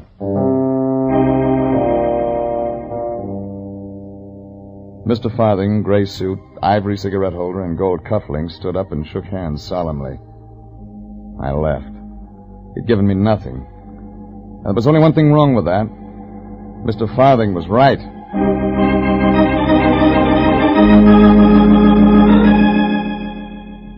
I decided to check in with my boss, Anthony J. Lyon. The International Detective Agency, Anthony... Save it for the customers, Fatso. Jeffrey, where have you been? Look, I just started this business 2 hours ago. What's eating you? Just this. I have here in my office with me a young man. He has an interesting story, Jeffrey. It seems he's been sending gifts to one Mary Winter. What? That's correct, Regan, the man you're supposed to be looking for. Well, don't just stand there. Get over here at once. This young man can't wait all day for lazy detectives. And besides, he needs help. He needs help. Yeah, that's right, Jeffrey. The man you were supposed to find. His life's in danger.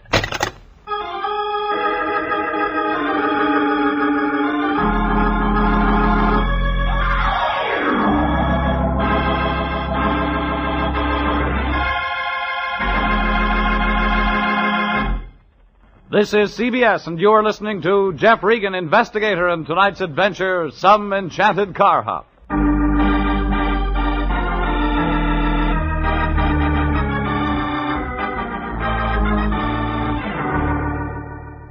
It started when a guy named Ward Hamilton hired the Lion and me to find out who was sending packages to a CARHOP named Mary Winter. I met a little guy with an umbrella and a big guy with a gun, and a human relations counselor who called himself Mr. Farthing. Then I phoned my boss, Anthony J. Lyon, and found the mysterious Santa Claus who'd been sending the girl gifts had walked right into our office. When I got there, I found the Lion sitting with his fingertips touching as he talked to the man across the desk from him. Like I guessed, it was the same guy I'd seen outside Mary Winter's apartment. The little guy, 30, trench coat, and nervous. Jeffrey, come in. I want you to meet our new client, Mr. Smith. Mr. Ernest Smith. He's in trouble. Well, if he isn't, he should be. Jeffrey, what on earth do you mean? I found your Mr. Smith outside the girl's apartment. He wasn't looking for frost on those windows. No, Mr. Regan. That's... What Mr. Smith is trying to say, Jeffrey, is that that's not true. Mr. Smith is in real trouble. You sell it to him? Jeffrey, how can you say such a thing? Mr. Smith feels his life is in danger, hence he has retained us to act in his behalf. That's true, Mr. Regan. I'll admit I sent the gifts to Miss Winter. I didn't realize, I didn't know... Get to the point. Now I'm afraid. Since I saw you this afternoon, someone's following me. Fat guy, big coat. Yes. I came here for help. Someone doesn't like my sending the gifts. Well, that's real bright. Well, you can start with Mary Winter. She doesn't like them, Mr. Regan? Then there's a guy named Hamilton. She's married? We call him a guardian, family friend. Oh. Finish your story. I like Miss Winter. I wanted to do something for her. So you've been sending her anonymous presents for almost 6 weeks. Isn't that carrying the Christmas spirit too far? Well, I like her. That's not abnormal, is it, Mr. Regan? Yeah, of course not, Mr. Smith. You keep out of this, Fatso. Yeah, but Jeffrey, our client... We got another client, named Hamilton, remember? Besides, you haven't met the girl. Neither have I. What? I've never met Mary Winter. Is that abnormal, Mr. Regan? Oh, dear. Dear, perhaps I'm sicker than Mr. Farthing told me. Say that again? Mr. Farthing, my human relations counselor, he takes care of me. Oh, wait a minute. Maybe this is going to add up. You've never met Mary Winter? No. No, but you've seen her. You've seen her in the waiting room of Farthing's office. Why, Mr. Regan, how on earth did you guess? That's exactly it.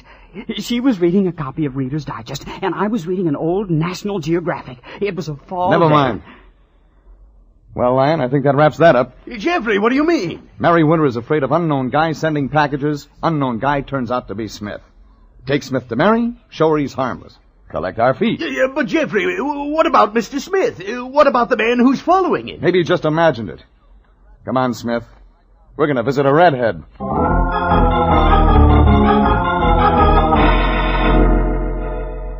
The Lion didn't believe Smith imagined it any more than I did. But he only sputtered, and I loaded Smith into the car and headed out to Mary Winter's apartment. It looked simple, then, like a glass of mild eggnog. What I didn't know was that somebody had slipped me a zombie. It was turning dark when we pulled up in front of the place. Smith stayed at my heels like a sheepdog. I knocked. This time she opened the door.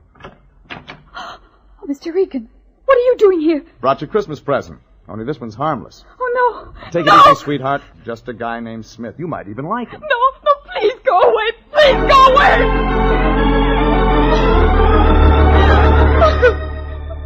Smith and I walked on in, and Mary backed into a chair in the far corner of the room. She and Smith looked at each other and didn't say anything, so I waited for the sparks to die out of her eyes. But they didn't. There was something else on her mind. This is the man who sent the packages. You guessed it. Smith, Mary Winter. Mary Winter, Smith. Get him out of here! Huh? I said get him out of here before he kills me! Oh, no. Sit down. Now, just a minute, lady. He won't hurt anybody. Just take it easy, will you? Take quiet. That's what you're saying. Oh, no, I Now, didn't listen, hurt sweetheart. Wait a minute. It's Christmas. You've heard of that, I think, haven't you? People send presents to each other because it makes them feel good.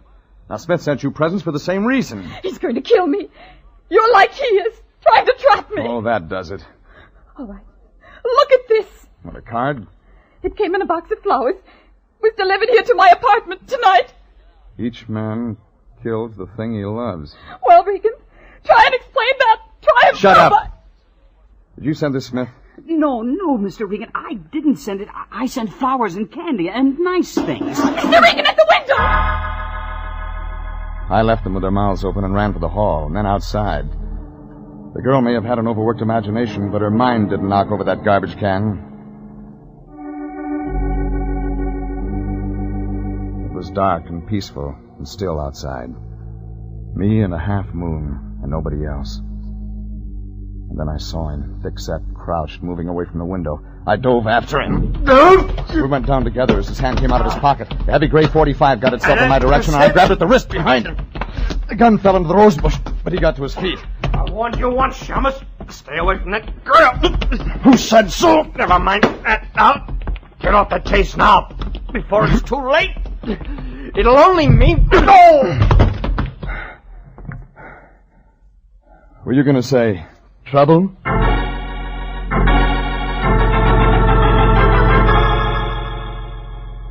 The big guy was 200 pounds of unconscious as I bent over him. A heavy camel hair coat was wrapped around him. The same guy I'd seen before.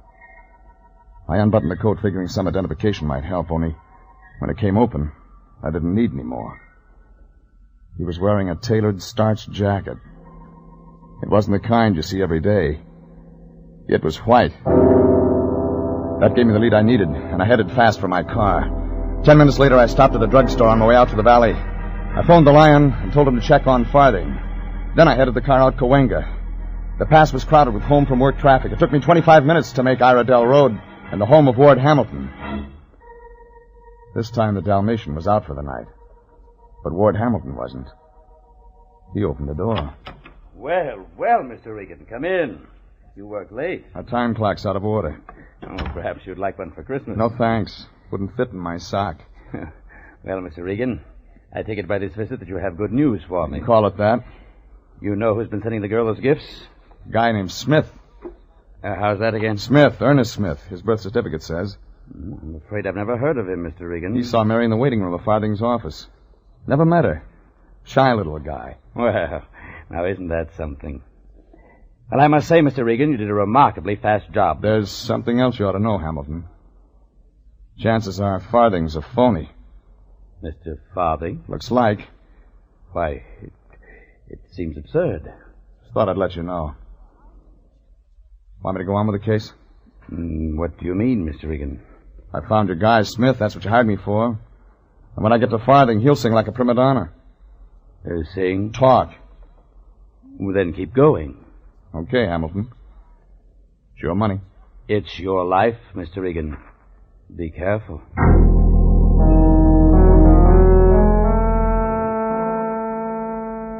I made a fast phone call to the Lion on my way back into town, and that tied it up. Farthing was working late when I got there, only when he looked up and saw me, he wasn't happy. What do you want? Conversation, a lot of it. Mr. Regan, I must ask why you've come to my office at this hour. I told you, for conversation. Then I may regard this whole thing as a sort of joke? Maybe. Only the laughs you'll get wouldn't get by even on television. I demand an explanation of your attitude. Fair enough. Start with your name. Not Farthing, it's Farnham, Howard Farnham. You want more? Where did you get that? I had a phone conversation with my boss. He's got ways of getting things. Like your record. 5 arrest bunco, 1 arrest forgery, 1 arrest fraud. No convictions. You were lucky. Maybe you won't be this time. You haven't got anything on me, Regan? How about blackmail? Not a chance. Maybe not yet. Only you were getting set for a job. I believe the guy's name was Hamilton. You can't prove it. Well, it was your mug, the big guy in the white jacket. He meant business. Does he do your legwork? Listen, Regan, you can't pin blackmail on me. Sure, maybe I had ideas, but I don't claim I'm a doctor. I don't hand out any pills. Just advice, Regan. That's all, just advice. That's too bad. You know, there are a lot of people that take phonies like you seriously, Farnham. A lot of people that could use advice. Real advice. Mine's real. They say, should I marry him? And I say yes or no, depending... On how much there is in it for you. What do you want from me, Regan? Who paid you to put the B on Mary Winter? Never mind, Farthing. You won't have to answer that. Come on in, Hamilton. I've been waiting for you. You're bragging, Mr. Regan. It made sense if I could get you to join Farthing and me. You might have something to say. You're showing up, check my story. What story? Like this. A man named Hamilton's supposed to look out for a young redhead named Mary Winter. Only Hamilton takes one look at this number and suddenly he's not fatherly anymore. He decides to move in for himself. It's absurd. Is it? You convinced the girl she couldn't trust any man in the world but you. Should have been the other way around. You're the one she couldn't trust. Isn't that right, Farthing? Leave me out of this, Regan. I run a legitimate business. Leave you out? Well, that wouldn't be fair. You were the guy Hamilton came to with money. He paid you to tell Mary Winter who was the man for her. Am I right, Farthing? You're lying, Regan. No, I'm not. Everything worked fine until along came a nice, shy little guy with an umbrella, Mr. Smith. Met Mary in Farthing's waiting room, starting sending her presents. You know, that must have really stopped you, Hamilton, trying to figure out who was cutting in on your Romeo act. Regan, I've had enough out of you. I thought you were getting nosy. You hired me to find the guy, and I did. End of story. Except if anybody should happen to tell Mary Winter what kind of a guy you really are, Hamilton, you might suddenly find yourself out of a lifetime career. You'll never tell her, Regan. I'll see to that. Forget one item. For a last touch, you send Mary a threatening note. Really put the pressure on. You're washed up, Hamilton. This revolver says I'm not, Mr. Regan. Farthing, come over here, out of the way. We're going to take care of Mr. Regan. Self-defense, not a chance with Farthing's record. Am I right, Farnham? Do as I say, Farthing. Go ahead, Farnham, go ahead. Murder will look good on your list. I won't play ball, Hamilton. I told the girl what you wanted, but I'm not in this. It's your fight. I can make it yours. Don't try it. I am as good with this gun, gentlemen, as I am with a whip. Farnham, watch out! Farnham ducked as I hit Hamilton's wrist. The bullet buried itself in the desktop, and the gun hit the floor. I got the gun as Hamilton moved in fast. Only what he got for his trouble was the barrel across his head. Farnham crawled up to his chair, sat down, puffing. I let him catch his breath. And when I waved the gun in his direction, he didn't mind phoning the police.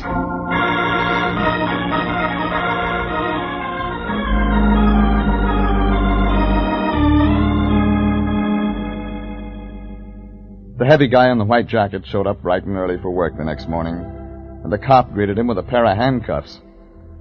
He got off with assault and battery, and Farnham, alias Farthing, made the blotter for a light charge. Hamilton wasn't that lucky. His read assault with intent to kill. It was noon when I got to the Lion's office.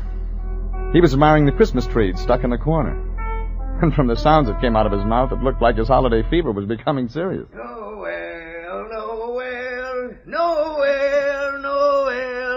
Bone is the king of... Oh, hello, Jeffrey. They're looking for a replacement for Vaughn Monroe? Jeffrey, how unkind. It's the season for songs. Sunday is Christmas, my boy. And today is payday.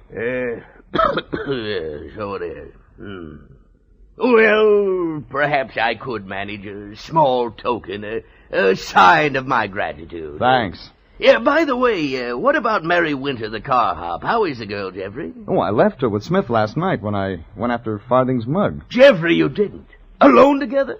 And that girl hating all men, and that boy shy, backwards? Jeffrey, how could you? How cruel. It's too late now, Lion. Maybe we'll read about it in the afternoon paper. Double murder. Double hamburger. What did you say? I drove by Mary's drive-in this morning. There was a car parked there. Jeffrey, you mean... Little guy behind the wheel. Trench coat, umbrella. He looked an awful lot like our boy Smith. And then you talked to them? For a minute. Oh, wonderful, wonderful. Tell me, Jeffrey, tell me. What did Mary say? She said, with or without onions. Merry Christmas, Lion. Merry Christmas, Jeffrey.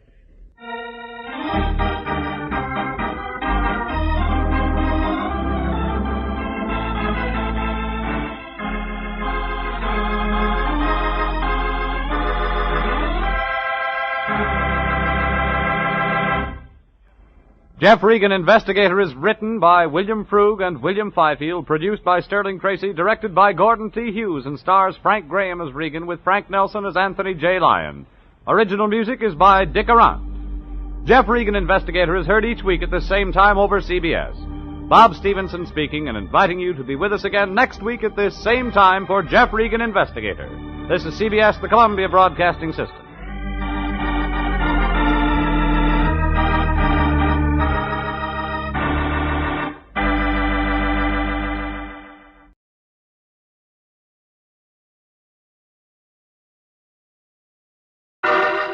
Personal notice, Danger's my stock and trade. If the job's too tough for you to handle, you got a job for me, George Valentine. Write full details.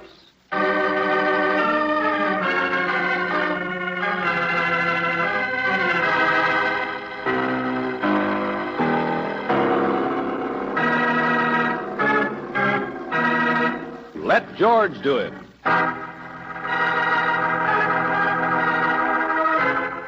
Follow that train. Another adventure of George Valentine.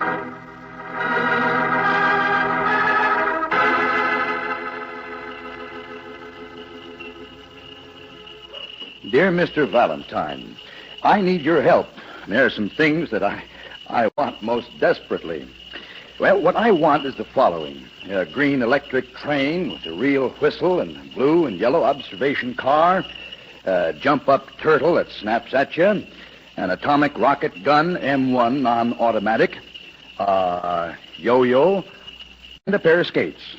Signed, Santa Claus.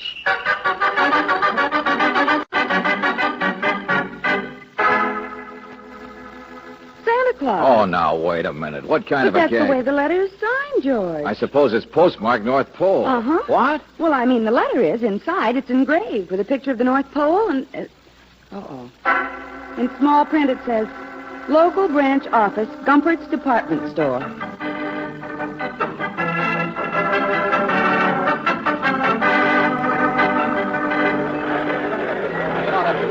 George, where are you? Well, I'm right here. Oh, those shoppers. There must be millions of Yeah, them. hang on to me now. Oh, watch the umbrella, lady. Oh, come on. Let's get out of here, Angel. It was nothing but a gag, the whole thing. Letter from Santa Claus. Publicity stunt, Oh, maybe. that's my foot you're walking on, bud. Okay, Buster, but get those packages out of my... Hey! Riley! Well, hello, Miss Brooks. Merry Christmas. Why are you here, Lieutenant, buying stockings for your wife? Handkerchiefs this year. No, it's the policeman's charity down at the orphanage. Say, you coming? Yeah, I guess so. Oh, some of the stuff turned over to us was broken. Gotta get a new motor on this thing, see? You mean people give toys for charity that aren't any good? Well, I grant you this item was, well, you see, me and some of the boys were playing with it down at the office, and it broke. Hey, wait a minute. Electric train motor, isn't it? Yeah, and it's got the slickest blue and yellow observation car you ever saw. It's still on my desk. Sergeant Del Valle is fixing the wheel. Yeah, let me see the rest of that package. Huh? This Hey, wait a stuff minute, all you messed with the together, wrappings. didn't it? How should I Hey, know? who sent it? Oh, it's just a box of new presents, that's all. Somebody just dumped it off at headquarters. It's nice stuff. George, the electric train. Huh? Jump-up thing that's dressed like a turtle. What? Atomic rocket gun, yo-yo, and a pair of skates. Yes, Angel, exactly the present Santa Claus wants. Exactly the things in the letter.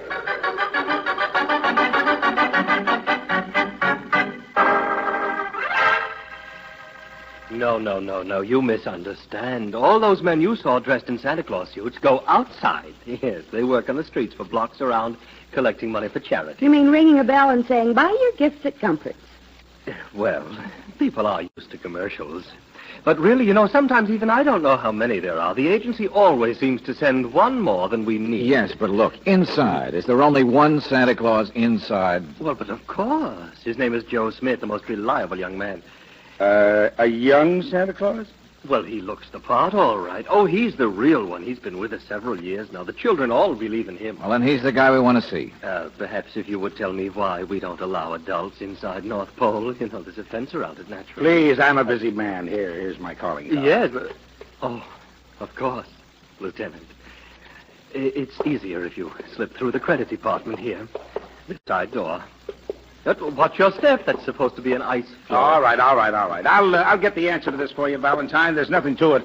I just opened it. What the... All right, little girl. You'll be next. Come on, pull it. Oh, North Pole. You couldn't get in there today. Well, I guess maybe we'd better shut the door.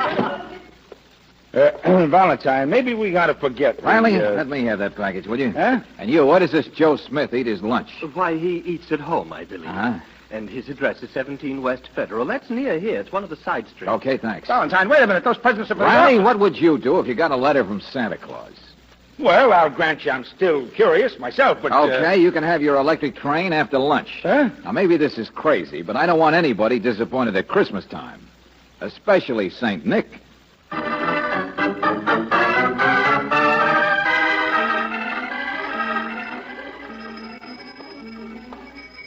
Buy your gifts at Comforts. Merry Christmas. 17 West. There it is, George, across the street. Yeah, the brownstone, huh?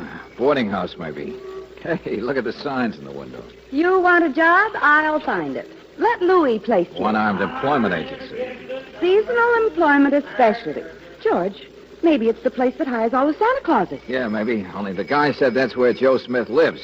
So, let's get across here, Angel. All right. It's all right, I got the package. Buy your gifts at... Hey, look out for that taxi! Jump, Angel! Holy. Oh. Boy, was that close. Yeah. Well, thanks for the warning, Santa. Buy your gifts. Darling, look, the driver stopped. Why don't you watch where you jaywalk, Mac? Now, look, Buster, you might watch where you drive for a change. Oh, yeah, I seen you stargazing at the sun. Maybe it'll help you to get bumped once or twice. Vice versa, Buster. I can oblige you. Yeah, you and who else? Show him, boy. George, look out!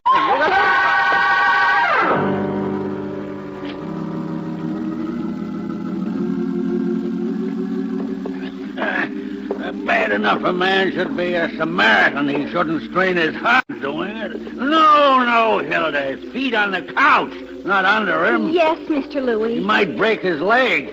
You want he should sue us? No, Mr. Louis. Oh, my back. Yeah, there we are. Oh. Men my age carrying bums off the street. Hey, where am I? It's Mr. Louis' house, sir. Louis' house? I'm the cook, Hilda, and I saw you lying out on the street. Louis' and... house. Oh, the employment agency. It won't do you any good to sue us. Well, this is where Joe Smith lives, isn't it? Oh, no, sir, no. Joe Smith lives. That does it.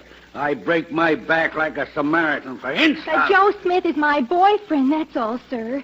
I mean, he lives in a cheap little hotel, but this is a better address. Lives here, that's all I need. A worthless bum. Every time I turn my back, he's eating my meals. Every time I go out, he's sneaking in. Okay. You don't like your cook's boyfriend. Skip it. Hey, I was carrying a package. A package? Now he thinks we're stealing. What package? And wait a minute. Where is she? Where's Miss Brooks? Who? The girl. The girl who was with me out there on the street when some guys jumped us. Where is she? You pick up a bum, what happens? How should we know? Here's a guy on the street, Hilda says. He's all alone. What girl?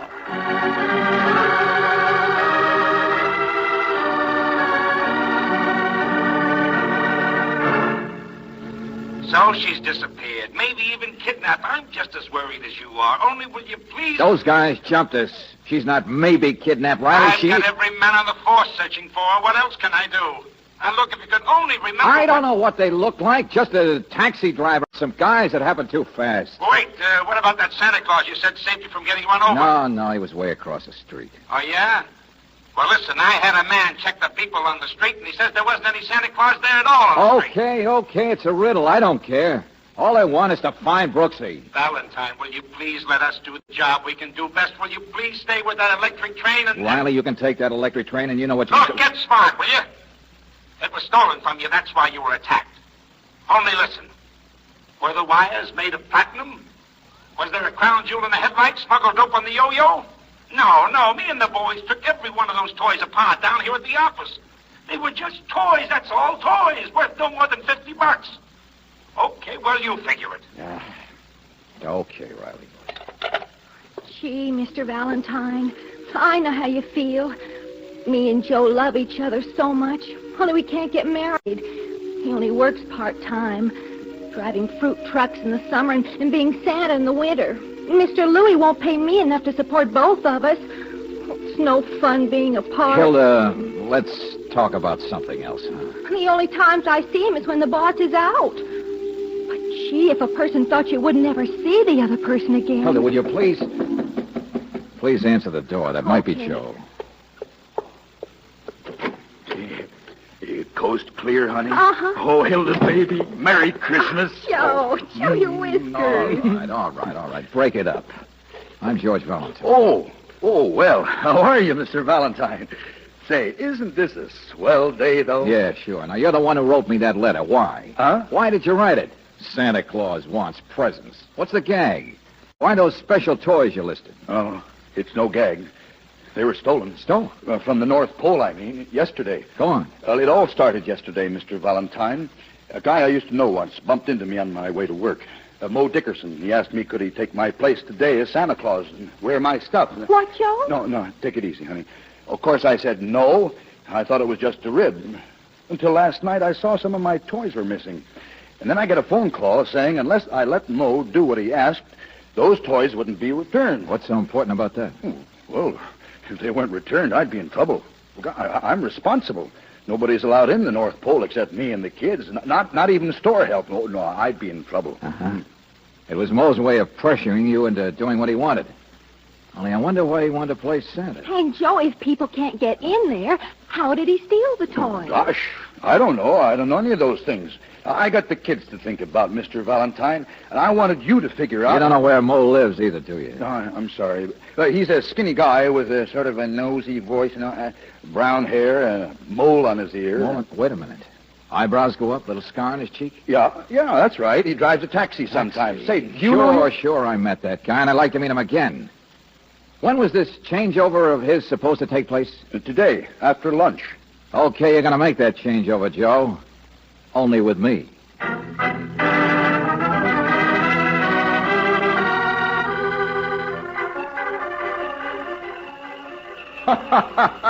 Well, of course, little girl. The dolly will do everything your baby sister does. Don't you worry. Yeah. Oh, brother. How many kids are there in this town? All right, Sonny. All right. You're next. Don't push there.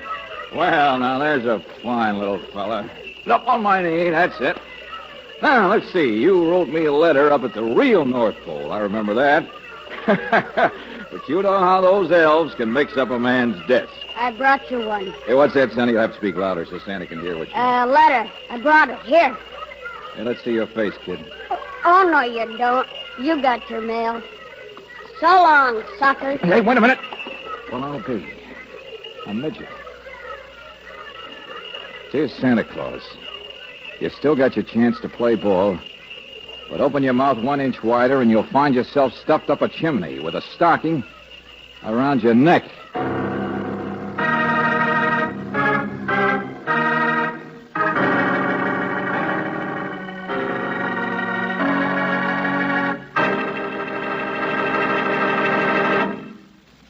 We'll return to tonight's adventure of George Valentine in just a moment.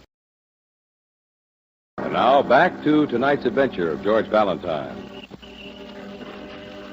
You receive a letter for help from Santa Claus. For a while, you even play Santa at the North Pole, local branch office, Gumpert's department store.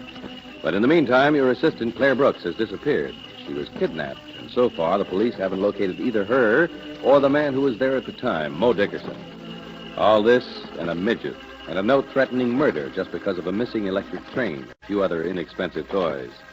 Even if your name is George Valentine, you're thoroughly and completely stumped. But I don't know whose writing it is, Mr. Valentine. Well, it's addressed to you, isn't it, Joe? It says Santa Claus. And the midget couldn't have known it was Valentine under that makeup. Hey, you jiggle the mirror. Burglar alarms, fire alarms, sewer pipes, wires.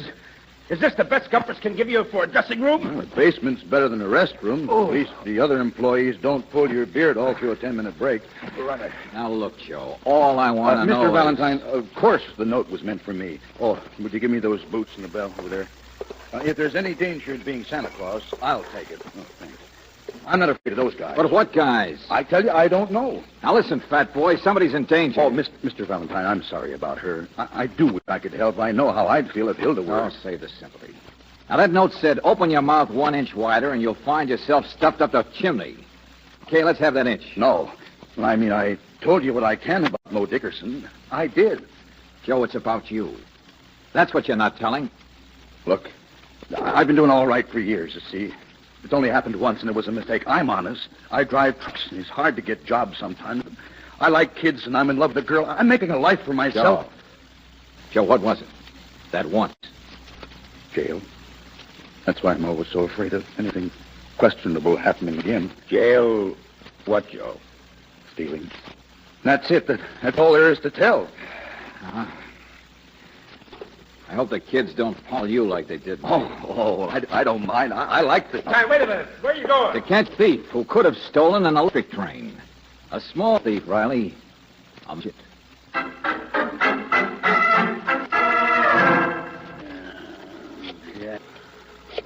The trick jobs, Louie. If you can't be very many of them in town, they ought... Tall guys for a water ski in Florida. You must... who is employment? Now, here, listen. On a paycheck, so get over here. No. What's what? He's in a... Take the next. Main 8409. Kid who gave me the note. And he must be at the North Pole yesterday. Tell me who he is, then he can the rest of the boys. Yeah. A job for a radio announcer. Hey, results. Somebody at the... Something. I got a commission. Come on, go on. All right, small fry. Don't... Dear. Brooksy. I want you to meet the most... Oh, but you are charming. My name is FALCON. Look, Angel, you were sidewalk. When it came to, you weren't there. Married man, Mr. Valentine. No. George, no. The electric train. And the next thing I knew, I was wondering... And there she was, Mr. Valentine. She'd fainted. Naturally. George, he even took me to the emergency hospital. See my bandage? Oh, it's under my hat. Mr. Felton, you and who else revived her? Tom and Jerry? I beg your pardon. My darling, once a year, a little nutmeg won't hurt anybody. Oh, George. Hey, but... Come on, Angel. You should have stayed in that hospital. Hilda! Hilda, where are you? Oh, here I am, Mr. Valentine. She can lie down on my bed. I'll take her. Oh, you poor thing. I'll go with you. Oh, great. Well, I guess I ought to be grateful to you, Wolf. Yeah. I'm sorry you were so alarmed. So were the police. Oh, dear. And me, a married man. Mr. Valentine, perhaps if there's no further way I could be of assistance... No, hold it. Hey, is this the place phoned about a... Hello, sucker. Let go of me.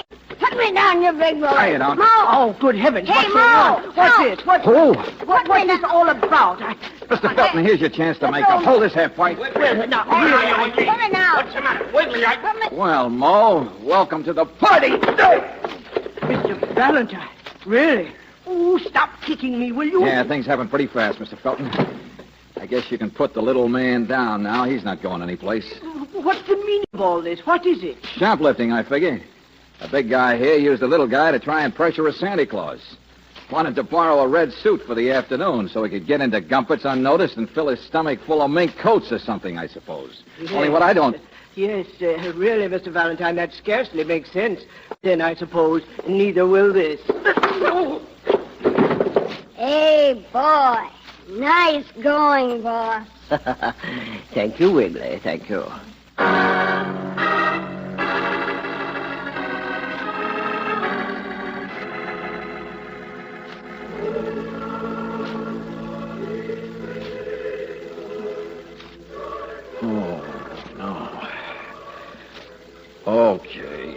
Okay, so I am a sucker.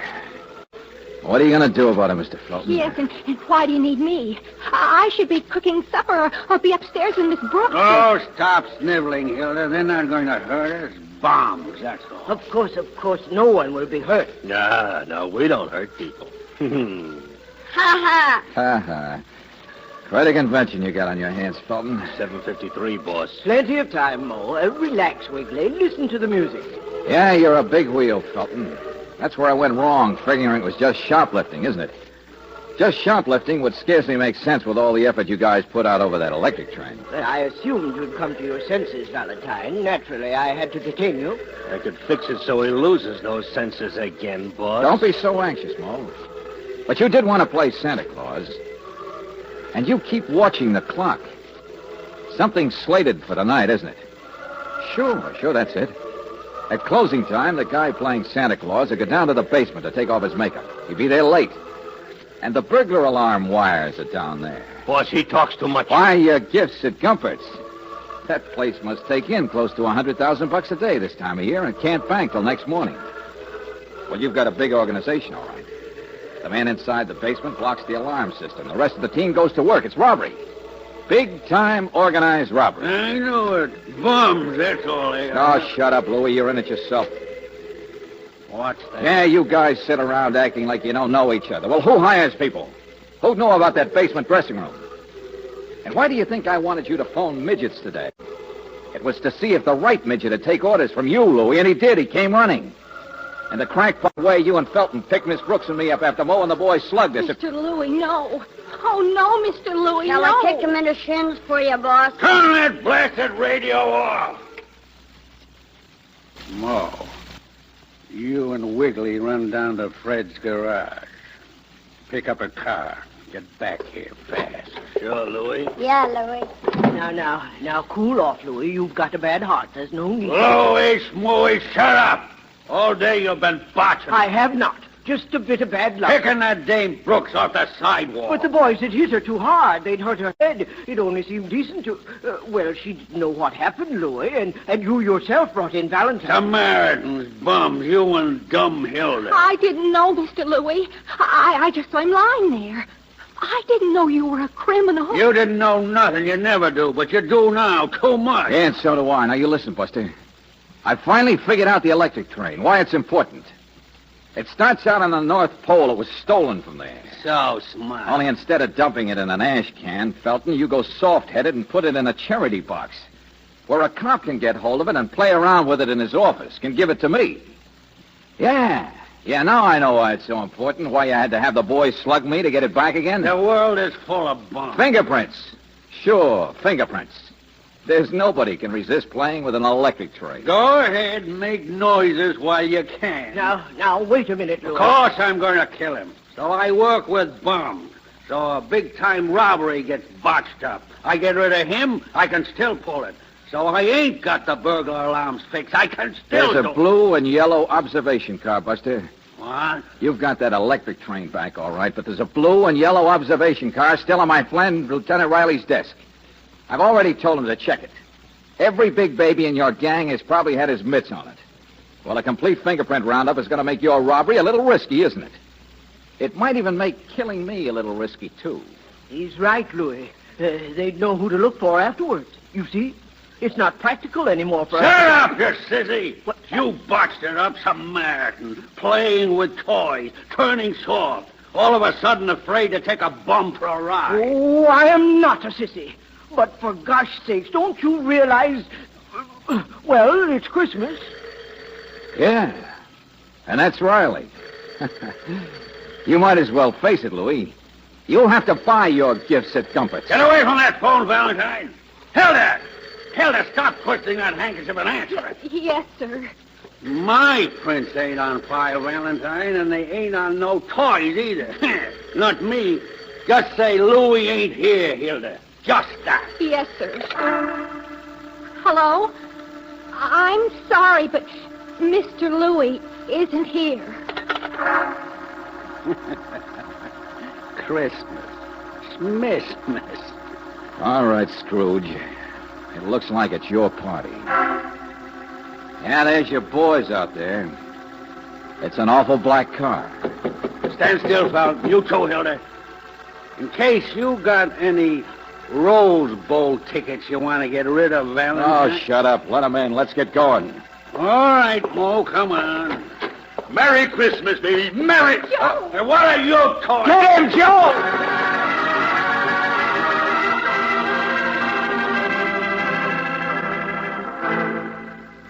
Gee, Mr. Valentine, you knew all the time it would be me on that telephone. Boy, I came tearing. Well, the only times I can see her are when she tells me that old bum Louie isn't there. Oh, it's lucky that other Santa Claus told me to phone the minute I got off work.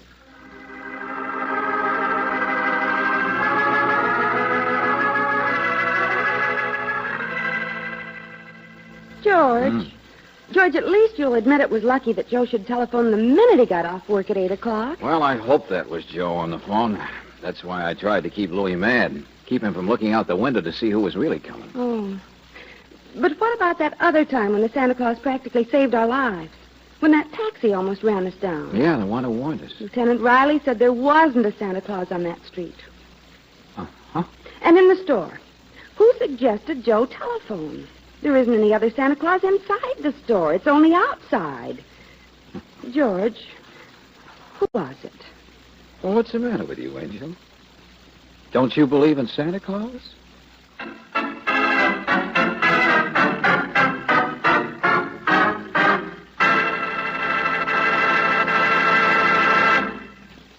Robert Bailey is starred as George. Let George Do It is written by David Victor and Jackson Gillis. Virginia Gregg appeared as Brooksy, Wally Mayer as Lieutenant Riley.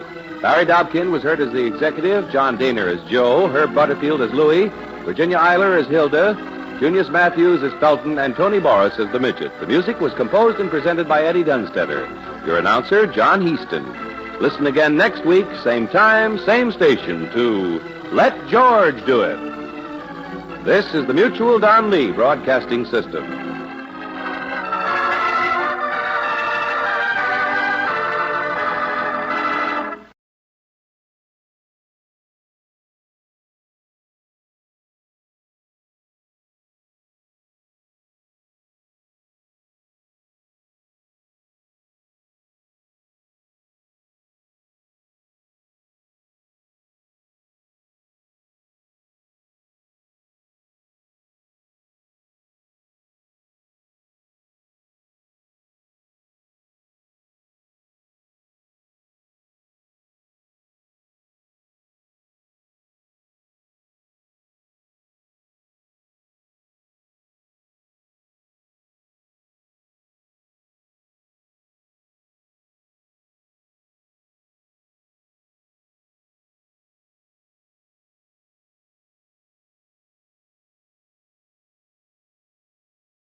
Yes, it's another case for that most famous of all manhunters, the detective whose ability at solving crime is unequaled in the history of detective fiction, Nick Carter, Master Detective.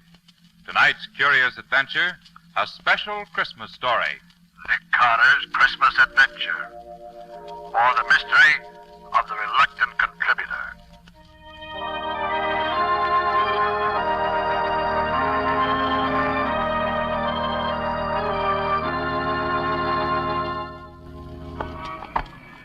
Well, Nick, we've been pretty lucky so far, haven't we? Yes, Guppy, we have. Which is another way of saying that folks are usually willing to contribute to your settlement house Christmas party every year, Nick. You know, Scubby, I was just thinking about this last name on our list. Yeah? Rasper. I don't know him personally. Do you? No, I don't, but somebody must have thought he was rich enough or interested enough in the work to make a substantial contribution. Oh, here's the... Hey, is this... Hey, Nick, what's that address again? 576 Milton Avenue. Yeah. Yes, that's right. And there's his name on the door plate. Well, let's take a look, Scubby. Well, gosh, this doesn't make sense, Nick. A guy with dough doesn't hide away in a place like this. Well, knock on the door anyhow.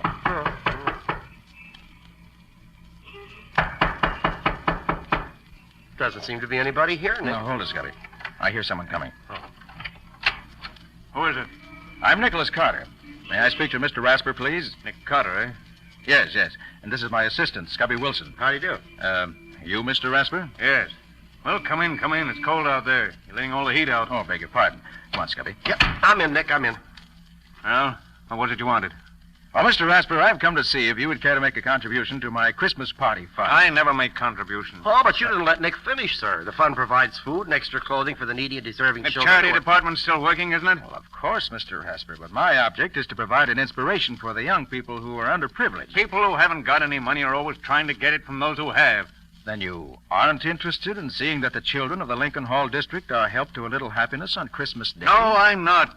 Christmas is old-fashioned. I don't believe in it. It's a waste of money and time. Good day. Oh, well, Mr. Rasper, it's always been a lot of fun for me personally, and I must say that I've always felt better for celebrating it. And I'm inclined to agree with Scubby, Mr. Rasper. Christmas has always been a bright spot in my life, and I feel sure that if you knew the good it has done throughout the world, it'd make you change your mind. Rubbish. Well, in any case, a Merry Christmas to you. Good day to you. Merry Christmas, indeed. It's a lot of nonsense. Come on, Nick. Let's get back to civilization. You know, Scubby, that man's wealthy, no doubt about that. And yet he's soured on Christmas and everything it stands for. You said a mouthful, Nick. You know, Scubby, there must be a reason why he thinks that way. And I'd like to find out what it is. Yeah, but you haven't anything to work on, Nick. Oh, no, Scubby, I haven't, not yet. But look here. I can finish up whatever has to be done this afternoon. Suppose you hop down to the newspaper office and go through the files there. There might just be something we could learn about Rasper that way. Okay, Nick, I'll be glad to. Then I'll have Riley check through the files at headquarters. It's a long shot, but something might turn up. Sure, and maybe Patsy has run into something while she's been working down at the settlement house. She might know somebody who knows something about Rasper. Yeah, she might at that. I'll ask her about it. Okay. And maybe with all of us working together on it, we may learn why Rasper's so dead set against Christmas. I'd certainly like to find out.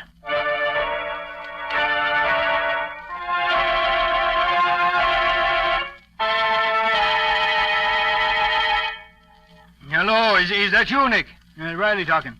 I've been through my files here, and I can't find anything charged against a man named Ben Rasper. Oh, he was licensed to do business with a man named Howard Lowe, but Lowe died some years ago.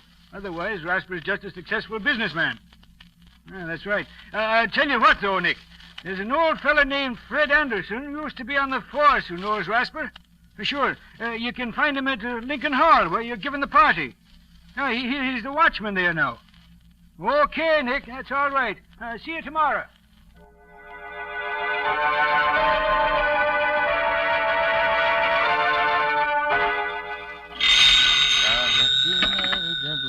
Hello. Oh, yes, Scubby? Oh, you did, huh? Sports remoter, huh? Well. What was that name again? Chris Baum. Why, yes, I recall. Oh, no, I'll be there in about an hour, so I want to call Patsy first. Right. And thanks, Scubby.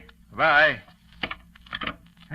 Jingle bells, jingle all the way. Oh, what fun it is to ride in a horse open sleigh. Jingle bells, jingle all the way. Oh, what... Hey, Patsy. How's everything, huh? Oh, fine. I'm coming down to the hall. Is there anything you want me to bring along? Uh-huh. Why, sure, I can do that. But will that be enough, though? Okay. Yeah, Scubby just called. Oh, he found out something about Rasper. What? You did, too? How old is he? Named Jimmy, huh? And he's coming to our party? Oh, fine, Patsy. Okay, I'll see you in a little while. Bye.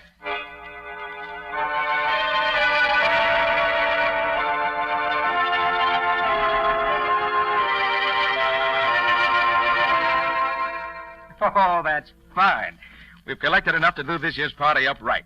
Now let's get organized. Riley, your job will be to get the kids and the needy persons rounded up. Oh, sure, Nick. I'll take care of it. I got your list and the list from the social worker and from the church down there. And there are plenty of others who'll need a lift this year, believe me. I know it, Riley, and I'll depend on you. Scubby, it's your job to see that the tree and decorations and gifts are taken care of. Don't worry, Nick. Decorating is my middle name. I'll make Lincoln Hall look like $1 million in cash. Good boy.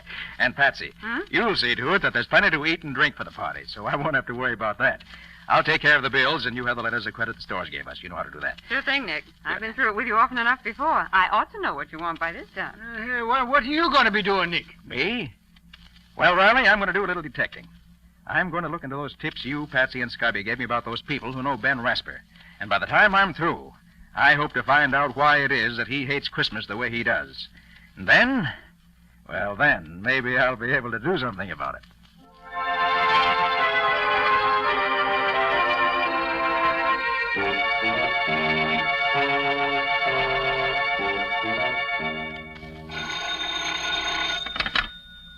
Hello?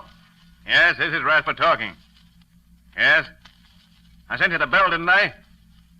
Well, what if it is due on the 27th?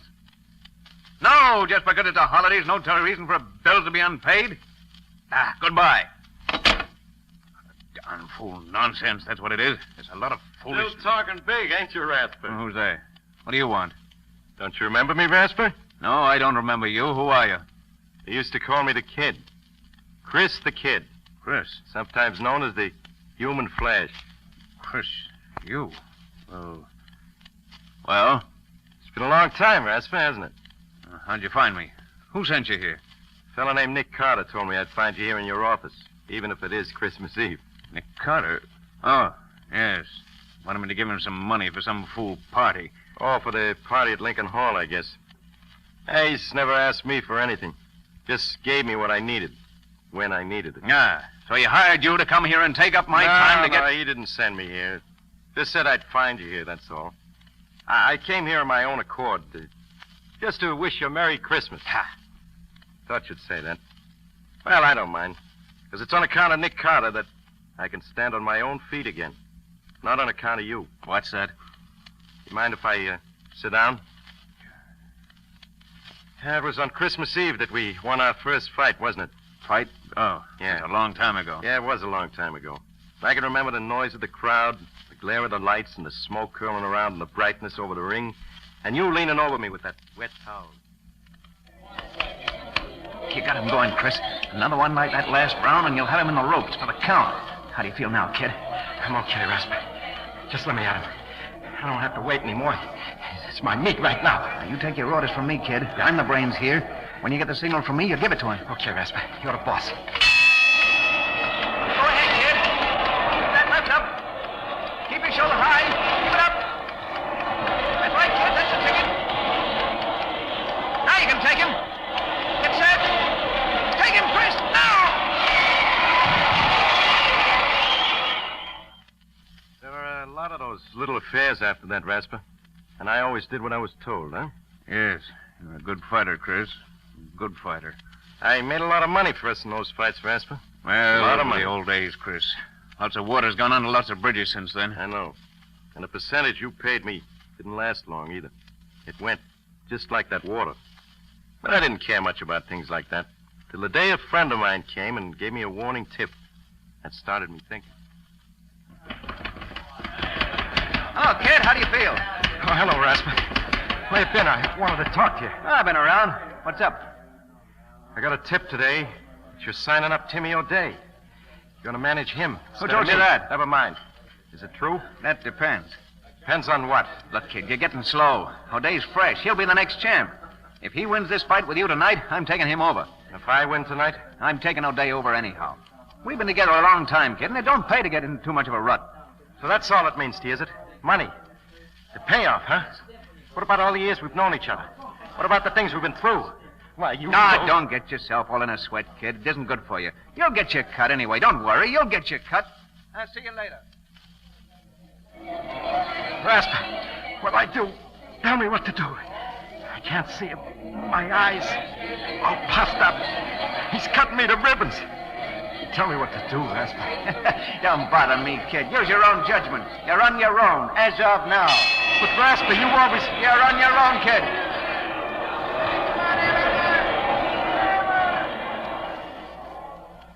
I can still see you sitting there in the ring corner, laughing at me. But that was the last thing I saw for a long time. O'Day saw to that. You must have coached him pretty thorough about my style. And then you really cashed in. Well, I haven't got much myself, but I'm still able to wish you a Merry Christmas, Rasper. Although I don't think you'll ever have one. Chris, I got some things to do, Rasper. Carter asked me to pick up some things for the party at Lincoln Hall tomorrow. We always have a swell time at Carter's Christmas parties. Too bad you can't enjoy anything like that anymore. Well, as I said before, Rasper, Merry Christmas.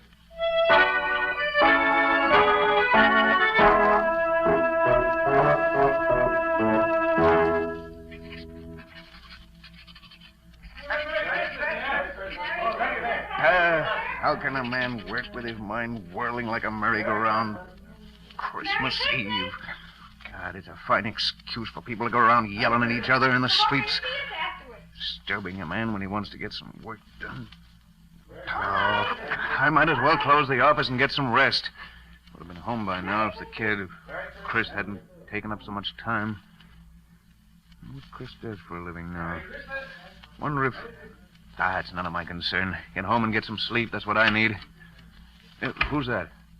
I'm closing up. Come back tomorrow morning. Oh, I'm glad I got here before you left, Ben. Who is it? It's Nina, Ben. Oh, Nina.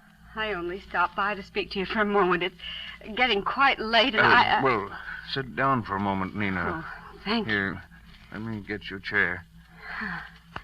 I suppose it's rather bold of me to come after all this time, but Why, no, Nina, no. I'm glad you did. Is there something you want? Oh, no. No, there's nothing you can do for me, Ben. Jimmy and I are doing very nicely. I just wanted to wish you a Merry Christmas. I was in the neighborhood doing some shopping for the party that Mr. Carter's giving at Lincoln Hall tomorrow, and How is he, Nina? Jimmy, I mean. Oh, he's fine, Ben. He's full of life and interested in everything. He has a good head on his shoulders, and he's very handsome, too. Oh, that's fine. Just fine. You're looking a little tired, Ben. Are you feeling well? Oh, yes, of course. I've been working hard, that's all. I don't spend much time at home. Not much reason to. That's the way you wanted it, Ben. Don't you remember? Nina, where are you? Oh, Jimmy, there's Daddy. Now, wait here for Mommy like a good boy, won't you? I'm coming, Ben. I've been keeping your dinner warm for you. I hope you'll... What's the matter, Ben? You look as if That's nothing, Nina, nothing. I'm in a hurry, that's all. Well, you're always in a hurry, aren't you? Never have time for... Where's my dinner? Sit down, Ben. I'll have it for you right away. This plate is hot now. Be careful that you don't burn yourself. I won't. Salt, please. Here you are, dear. Ben, when you've finished, won't you take time enough out of your business to help me get the tree decorated? I know Jimmy's too young to know much about it, but I'd love to have his Christmas all ready for him in the morning. Look, I'll put him to sleep right away, and then we can start. See, I have some holly and mistletoe for the fireplace, and some ribbon I won't and have paper time on for that, Nina. But, Ben, it's Christmas Eve. Surely you I have have to get back to the office. I'm putting on a championship match for O'Day in January, and the things have gone haywire. Something that can't wait till tomorrow. I have to get it organized right away, that's all. Ben, this is Christmas Eve. Tomorrow will be Jimmy's first Christmas. Doesn't that mean anything to you? You and Jimmy celebrate Christmas any way you want to, Nina. I've something more important to do. Business is more important than sentiment. You certainly can see that. Yes, Ben. I can see that. I've been seeing it more and more during the last few years. I thought that when Jimmy came, maybe you were... No, I was wrong, wasn't I, Ben? You'd even let your love for business break up our home. Break up our... Oh, don't be melodramatic, Nina. I'm not being melodramatic, Ben. I'm trying to be very calm and quiet about it. I've had a lot of time to think when I've sat alone here night after night. And those days on end when you've been away, attending to your business. And what has come out of all this thinking you've done? Just this, Ben. I'm not going on any longer. Either you belong to your family, or your family will get along without you. I have to rush, Nina. Good night. Not good night, Ben. It's goodbye. Jimmy and I are leaving tonight. Look, I haven't time to talk about it with you now, Lena. By the way, this will probably take most of the night. Good night. Goodbye, Ben, and Merry Christmas.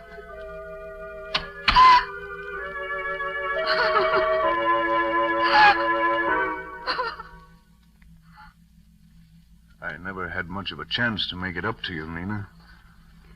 You've had all the chance you wanted, Ben. But, Nina, I just dropped by to say hello and to give you a wish for happiness during the holidays.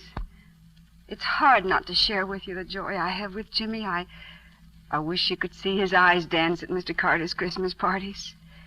Unfortunately, on what little I make, we can't very well afford to have our Christmas at home, but somehow we don't miss it. Everybody has such a grand time at Mr. Carter's party, and Jimmy does enjoy every minute that he's there.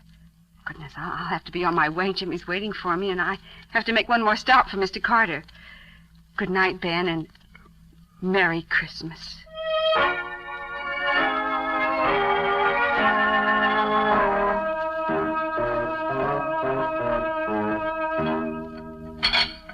This stuff doesn't taste like anything.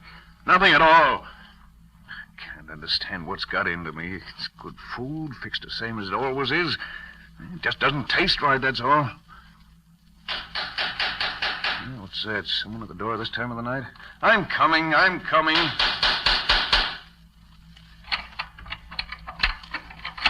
Hello, Ben. It's Fred Anderson. Glad I found you at home. I'm always at home this time of night. Yes, I suppose you are, Ben. Can I come in? Of course. I brought you a package, Ben. Nick Carter sent me around with it. Said you'd probably be here alone tomorrow, and he'd like you to have it. Carter? What's Carter sending me? You might open it and see, Ben. I'm no mind reader. Can't see any reason why Carter would want to... Bottle of port wine. Let's see the card. Merry Christmas from Nick Carter. What say I, dear? You know anything about this, Fred? No, but Nick Carter's a funny duck. Does lots of things people don't expect him to. Why, I don't even know the man. Only saw him once, and that... You want a glass of this wine, Fred? Don't mind if I do, Ben. Seeing as it's Christmas Eve, I don't mind at all. There's some glasses here somewhere. Say, how do you open this thing? Here, I'll do it for you, Ben. There. That does it. Well, go ahead, you open it. Yes? Oh, yes, all right. Well, ain't you drinking with me, Ben? Huh? Oh. Yes, I will. That's the ticket. Well, here's Merry Christmas for you, Ben. Yes, Merry Christmas. Well, how have you been keeping yourself, Fred? Oh, I've been sort of working around Lincoln Hall since I was retired from the force. I see. You know, while I was coming here tonight, I was thinking about those old days when I walked a beat. Funny, most folks call them the good old days, but I don't. You did all right in those times, didn't you? Oh, sure, I got along. I was just thinking about the different attitudes folks have nowadays toward being given a hand. They appreciate it more, it seems to me. Charity's still charity, Fred. That hasn't changed. I guess it's all in the point of view, Ben. I guess you haven't changed with the times. That night I met you near the bridge. I was sure you were going to see that you were headed in the wrong direction and wake up in time. Huh? Remember that night, Ben? It was Christmas Eve. You'd just come from the arena. They'd handed you your walking papers because you'd let them down cold. Oh, Merry Christmas, officer. Oh, Merry Christmas to you, sir. Well, What you doing out on a night like this, Ben? I thought you'd be up at the arena getting the New Year's fights lined up. What? Oh, it's you, Anderson. No, I'm not at the arena anymore. That's so. What happened? They decided tonight they'd rather have Davis take over my job. Fine Christmas present that is. Well, that's tough news, Ben. What you going to do now? I don't know. I can't seem to think straight. Oh, that's a crazy way for a man like you to talk. On a Christmas Eve, too? Christmas Eve. That's never been anything but a jinx to me. First I get stuck with that no-good fighter O'Day. Then Nina leaves me and takes my son with her. And now the arena throws me out. Well, maybe you better stop and find out what it is you're doing wrong, Ben. Maybe you're the one that's to blame, not Christmas Eve. They all take advantage of me. I made all the money I could for them, but I'm not going to do it anymore. Take it easy, Ben. Take it easy. You better go home and think it over. I have thought it over, Fred, and I know what the answer is. I'm going to make money for myself and nobody else. I'll show these people. I'll make so much money they'll come crawling to me on their knees. I won't have to ask for anybody's sympathy. You don't pay to think like that, Ben. You'll regret it. Now, look. I know that Bill Boynton, who runs the shoe store down on Elm Street, is looking for a man to buy in with him. Why don't Me you... work in a shoe store? Not in your life, Fred. I'm going after the big money. Big money. That's the only thing people understand, and I'm going to get it. Well, now you got it, Ben. You're one of the richest men in town. And what's it got you? Why, I don't know. Ben, it's too bad you don't get around and see what nice people there are in the world. People like this Carter fella, for instance. Does a man good to know people like him. Makes you feel there really is a Santa Claus, to see him bring the smiles to the kids' faces at those parties he gives down at Lincoln Hall. Well, I'll be getting back there now, Ben. I've got a big day tomorrow. I'm not as young as I used to be. Well, Merry Christmas to you, Ben. I'll tell Nina I saw you. She'll be at the party tomorrow with young Jimmy. Good night, Ben.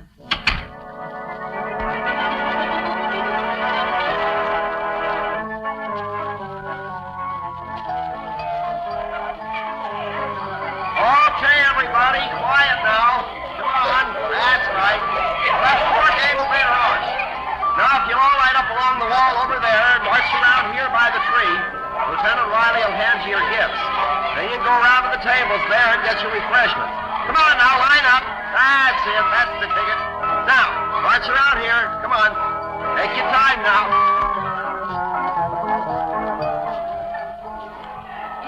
Well, Patsy, how's it going? Oh, Nick, it's wonderful. They're having a grand time. Oh, that's fine, Patsy. Hey, Patsy, look. Over there by the door. What do you see? Where, Nick? Well, who's that? That, Patsy, is Ben Rasper. Oh, I hope he's come to join the party. For heaven's sake, that's the man I've heard so much about. Well, he looks scared to death, Nick. Look, Patsy, will you go over and make him welcome? Oh, of course, Nick. Good. Hello there. Merry Christmas. I'm Patsy Bowen. Oh. Won't you join us? How do you do? I hope I'm not... Do you mind if I just watch? Oh, of course not. Come right in. I wanted to thank Mr. Carter for the gift he sent, and I... Nick's right over there near the tree. Come along. Children seem to be enjoying themselves, don't they? They certainly do. There's Lieutenant Riley handing out the gifts there. And Scotty Wilson with him, standing next to Mr. Carter. Yes, I met Mr. Wilson. Just look at Lieutenant Riley. He's having as much fun as the children. So I see. Oh, there's a nice-looking boy there, Miss... what's his name? Where? That one over there. Oh, that's Jimmy. He's a nice boy. His mother was a big help to me in getting the refreshments ready. There she is over there on the far side of the hall with the table, see? Oh, yes. Her son. Yes. Yes, Nick? I see. Oh, Nick, we have a new guest. Oh, hello there, Mr. Rasper. Merry Christmas. I'm glad you could join us. Thank you, Mr. Carter. I came to express my appreciation for the gift you sent me. I hardly know how to... Make nothing of it, Mr. Rasper. Your being here is thanks enough for me. Mr. Carter, that little boy coming along the line there, Jimmy, I think his name is. Do you think I might give him... could I hand him his gift, do you think? Why, certainly. Riley. Mr. Rasper here wants to lend a hand. Can you use him? Sure thing, Nick. Come along, Mr. Rasper. Thank you, Mr. Go ahead, Carter. Well, you just hand them these packages as they come along, Mr. Rasper, and enjoy yourself, man. I will. There, little girl. Merry Christmas. Oh, thank you. Say, She liked it, didn't she? Well, they all appreciate a little kindness, Mr. Rasper. Now, here's a gift for that little boy there. Oh. Hello, Jimmy. Here you are. And a Merry Christmas, son.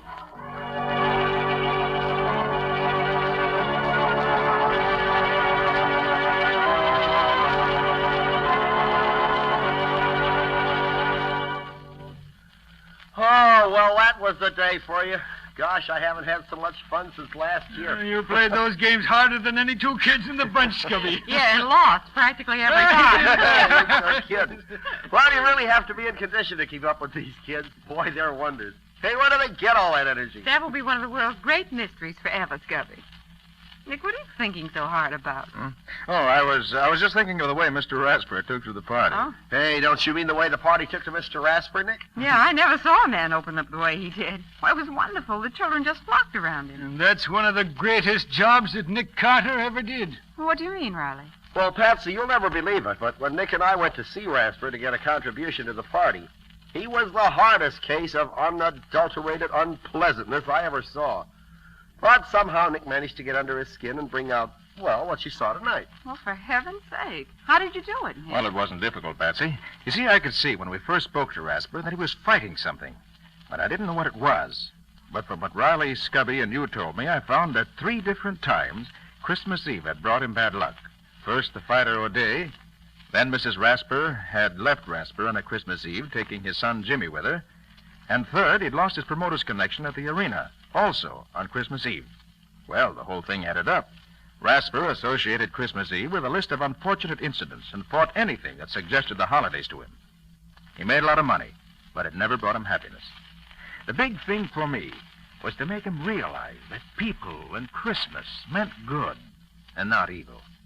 And from what I saw this afternoon, the Rasper family and the whole neighborhood, for that matter, is going to benefit by his awakening to that realization. Oh, Nick, that's wonderful. You deserve a kiss for that.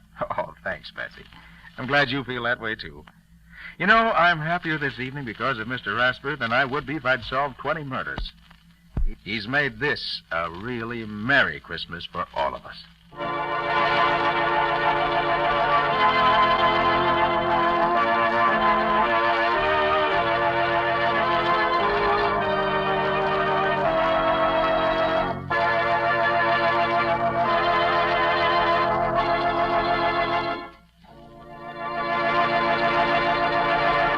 This has been another of the strange adventures of Nick Carter, Master Detective, which are brought to you regularly at this time by WOR Mutual. So long, everybody. So long. So long, both of you.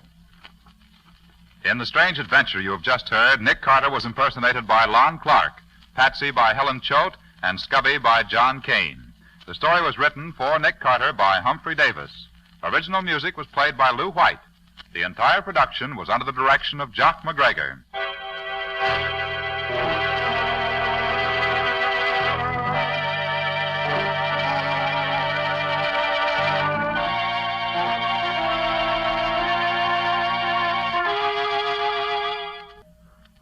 The Return of Nick Carter is produced in the studios of WOR and is broadcast over most of these stations.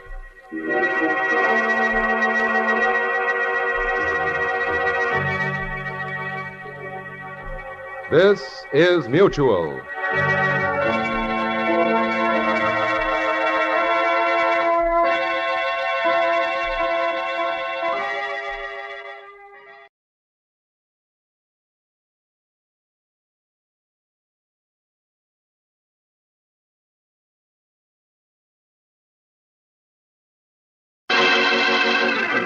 Basil Rathbone and Nigel Bruce in the new adventures of Sherlock Holmes.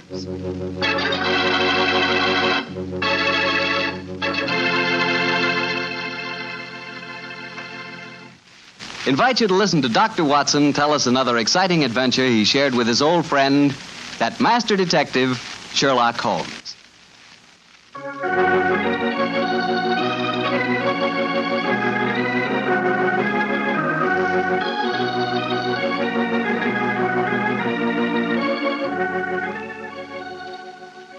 And now I'm sure our good friend Dr. Watson's waiting for us, so let's go in and join him.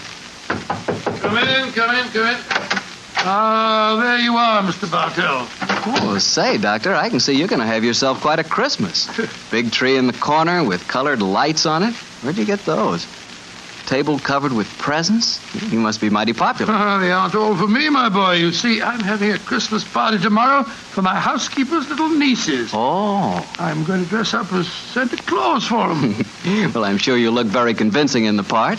Oh, by the way, Doctor, I brought you a little present. Ooh, really? Here it is. I hope you'll like it. Good of Mr. Bartell. I got one for you, too, here, Summer. Oh, you mustn't open it until tomorrow. Here you are, my boy. Thanks a lot, Doctor. And now, how's about tonight's story? Last week you told us you'd chosen an adventure with a lot of Christmassy atmosphere. Yes, Mr. Bartell. My story begins on another Christmas Eve many, many years ago. To be exact, in 1886.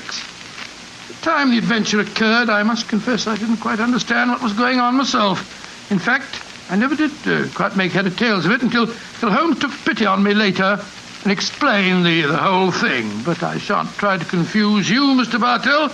I'll tell you the story exactly as it happened. Right you are, Doctor. Let's go. Very well. On that Christmas Eve in 86, I was standing in our Baker Street rooms, dressed in the costume of Santa Claus. Holmes, his long, thin fingers pressed together, lay back in an armchair and gazed at me quizzically, while our housekeeper, Mrs. Hudson, stood by the door and... Dr. Watson, you make a grand Santa Claus. Doesn't he, Mrs. Hudson? Try the beard on, Watson, old chap. I'm afraid this is going to be a little uncomfortable. How does it look? Oh, you look just like the old man on the Christmas cards, Doctor. Yes, Watson. It really becomes you. The cheery twinkle of the eyes, the ruddy complexion, and the appropriate girth. What a shame we can't obtain some snow on a sleigh and reindeer for you. However, I'm sure Mrs. Hudson's nieces will be very much impressed. Well, that's it. And it's very kind of you, Doctor, to offer to come over to their house with me. With her father in the hospital and my sister at his bedside, it would have been a very miserable Christmas without me. Oh, I shall enjoy myself, but I think I'll take this beard off before we get there. That's it.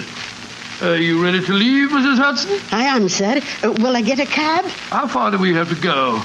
Oh, Lexington Gardens, number 28. It's just off the Edgware Road, Doctor. It's not far, but bearing in mind my costume, I suppose we'd better take a cab. Aye, sir. I'll get one. Holmes, what are you going to do with yourself? I hate leaving you alone on Christmas Eve. Oh, don't worry, old chap. I shall spend a profitable evening writing on my new monograph. Well, what's this one about? An analysis of teeth marks on pipe stems, with particular regard to indicated character. Oh, gracious me, how exciting. Well, I must be going. Don't forget your sack of presents, old fellow. Great Scott, no. When you come to distribute them, you'll find that I took the liberty of adding a few trinkets on my own behalf. Oh, that's very thoughtful of you, Holmes. Oh, excuse me, Mr. Holmes, but there's a gentleman to see you. Says he's an old friend of yours. Here's his card, sir. Oh, thank you. Oh, it's Lord Whitcomb. Splendid. Ask him to come up, please, Mrs. Hudson. All right, sir. And I hope your party is a great success, Mrs. Hudson. Thank you, sir. Are you sure you don't want me to stay? Now that you have a visitor. Oh, no. Indeed, no, Mrs. Hudson. I can show the gentleman out myself. You go off and have a good time. Thank you, sir. Oh, I wonder what Lord William wants. Perhaps I should stay and give you... please, my dear fellow, certainly not. What? You've far more important work to do. Whitcomb probably wants his revenge at chess. Or something equally innocuous. Off with you, my dear fellow, and enjoy yourself. Oh, I suppose I'd better go. Just the same, I wish you were coming with me. I'll see you later. I shall be there. Come on up, Whitcomb. Hello, Holmes. Evening, Watson. You make a very convincing Santa Claus. Are you leaving? I'm afraid so, Lord Whitcomb. Well, good night, then. Good night, sir. How are you, Holmes? All alone on Christmas Eve, eh? Yes, Whitcomb, I'm glad you came over to see me. Mm-hmm. What's it to be, an evening of chess, or have you unearthed some recent treasure of medieval pottery that we can discuss? Neither, Holmes. I've come to you in your professional capacity. I need help. Oh, come now, Whitcomb. Don't tell me that after all these years of quiet friendship, you're going to become a client. I'm afraid so, Holmes. Though I doubt if my problem will interest you very much. It's hardly up to your rather colourful standards. Care for a cigar? Oh, thanks. Now, my dear Whitcomb, What's your trouble? Well, I decided this year to have a little Christmas party at my townhouse. I'm quite comfortably off, as you know, and it occurred to me that I have several relatives and friends who are not as well off. I'm having a party for them tonight, Holmes, and I hope you'd attend it, disguised as Santa Claus. Oh, my dear fellow. I've adopted many disguises in my time, but Father Christmas has never been one of them. Why do you want me to attend your party in disguise in any case? You ashamed of your friendship with a private detective, or do you consider my features more acceptable when buried beneath the depths of a snowy beard? Oh, my dear Holmes, do take me seriously. I'm not joking, I assure you. Of course you're not, of course you're not. You want me to attend your party in disguise. Why? I'm giving some very valuable presents. Diamond and onyx cufflinks, platinum and ruby earrings, and then such like. And I've wrapped each of the presents in banknotes. Oh, dear me. Where are these presents now? In a sack, in charge of my butler. I was going to dress up as Santa Claus and give them out myself, until I got the warning letter. That's why I've come to you. Warning letter, eh? Yes, I received it by this evening's post. Listen to this. My dear Lord Widdicombe, your generosity with Christmas presents borders on ostentation. We do not approve. Either we receive £5,000 in sovereigns at Post Restaurant Box 379 by 6 o'clock on Christmas Eve, or I'm afraid your Christmas party will be conspicuous by its absence of presents. Let me see that note, Widdicombe, will you? Yes, here you are. Thanks. Plain paper, torn from a penny notebook. The writing is obviously disguised. By George, yes. Widdicombe, I accept the case.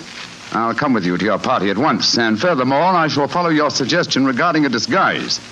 Dressed as Santa Claus, I shall be less likely to attract suspicion. I'm delighted, Holmes. But what made you decide so suddenly? This writing, my dear fellow, this writing. Oh, it's in a false hand. I'd know that characteristic M in my dear Widdicombe. I've seen it too often at the beginning of the signature. Moriarty. Moriarty? Who's he? Oh, one of the cleverest and most unscrupulous criminals in England. Widdicombe, there's no time to be lost. Let me see now. 6:30. Half an hour beyond the deadline given you in this letter. We must go to your house at once.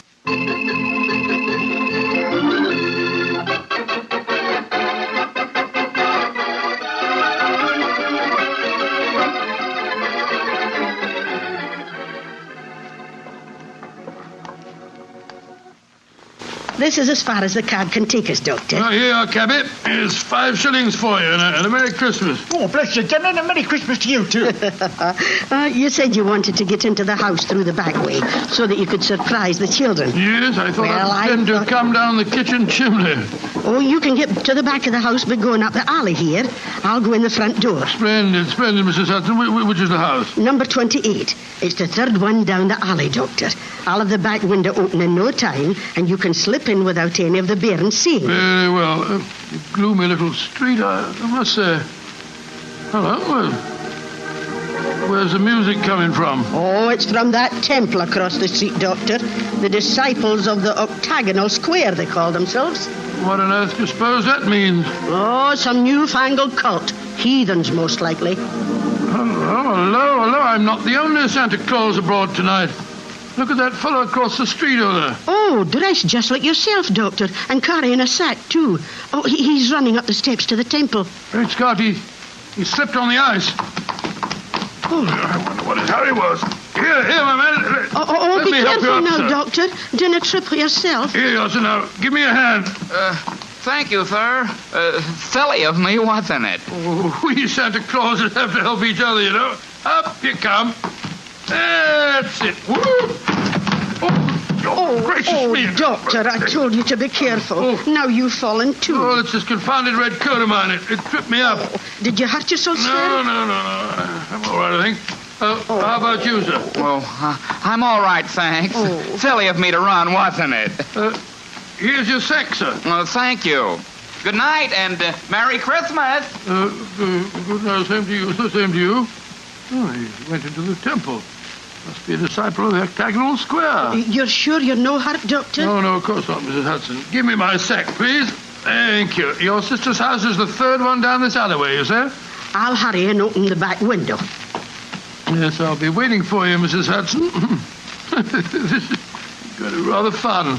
What a shame Holmes isn't with us. Oh, well, he's probably happier having a good game of chess with Lord Widdicombe.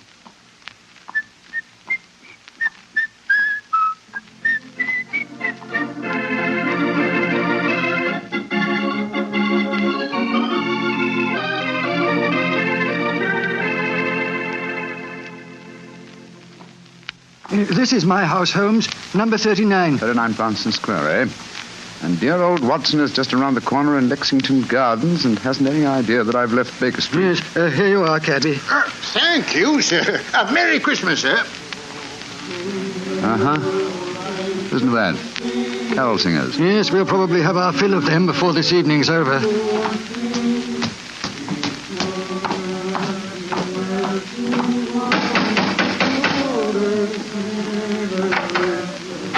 Good evening, my lord. Have the guests arrived, Hargreave? Most of them, sir. They're in the library. You brought another Santa Claus with you, I see, my lord. Another Santa Claus? What do you mean? The gentleman arrived 3/4 of an hour ago, sir, dressed as Santa Claus. I took him to your study, my lord, and showed him the sack of presents. Confound it! He's got here before us. Where's this study? This way. I hope I didn't do wrong, my lord. You told me that a gentleman dressed as Santa Claus would be coming here. Dear me. The gentleman appears to have gone. Yes, and the sack containing the presents with him. But he can't have left the house, my lord. I've been watching the front door. Yes, and while you were doing that, he slipped out through the window here. The catch is undone. Hargrave, describe this man. Well, I can't tell you much about his appearance, I'm afraid, sir. He was dressed as Santa Claus, just like yourself. But I did notice one thing about him, sir. Oh, what was that? He lisped, sir. It was quite pronounced. Of course. Lou the Lisper. Who on earth is Lou the Lisper? One of Moriarty's most trusted accomplices. Fortunately, though, I've had news of him lately through my underworld grapevine. You know where he lives? He is reputed to have some connections with a new cult that calls themselves the Disciples of the Octagonal Square. Their headquarters are just around the corner from here. Let's go there at once. Of course, and Hargrave. Yes, sir. Get a message to Scotland Yard as fast as you can. Ask for Inspector Lestrade and tell him to join me at the Temple of the Octagonal Square in Lexington Gardens as soon as possible.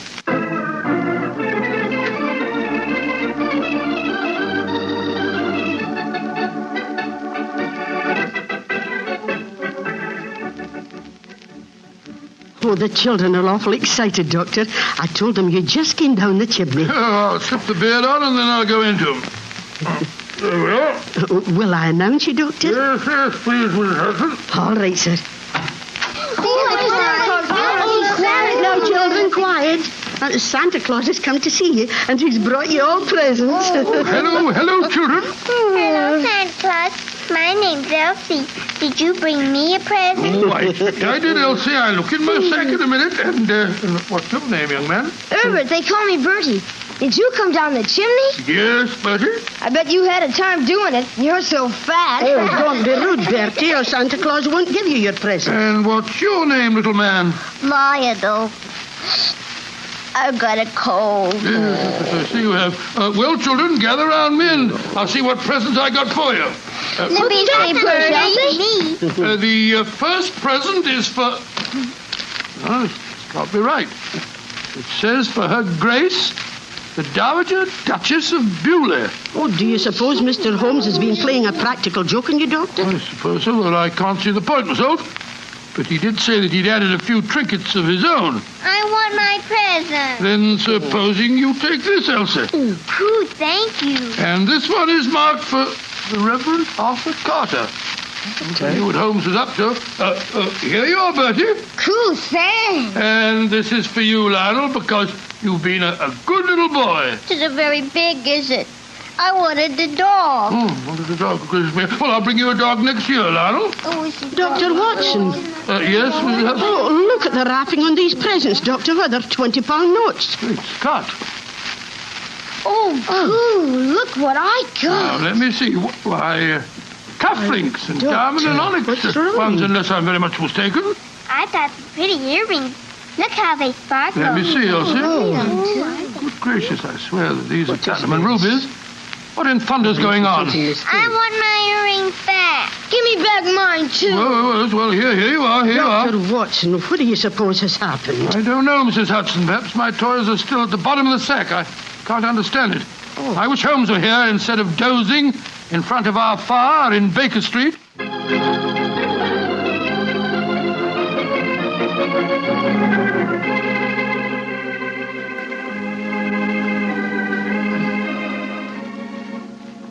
are you, Holmes?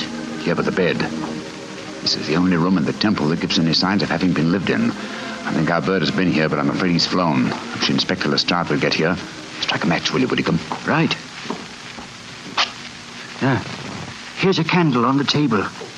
Oh, just as I feared. Look on the bed. A red coat and a beard. Yes, Luther Lisper has discarded his disguise and gone, and with him, I'm afraid, your valuable presence. Oh, wait a minute. Here's a sack lying on the floor. Oh, no, this isn't mine. Look what's in it. A toy dog, large box of chocolates, little girl's doll. What in thunder? Well, this is Watson's sack. But how on earth could Luther Lisper have got hold of it? Somewhere, somehow, he and Watson must have made an accidental change, and Luther Lisper is no doubt trying to track Watson down at this very moment. We must work fast, Whitcomb, or my friend's life and those of Mrs. Hudson and her relatives won't be worth a tinker's damn.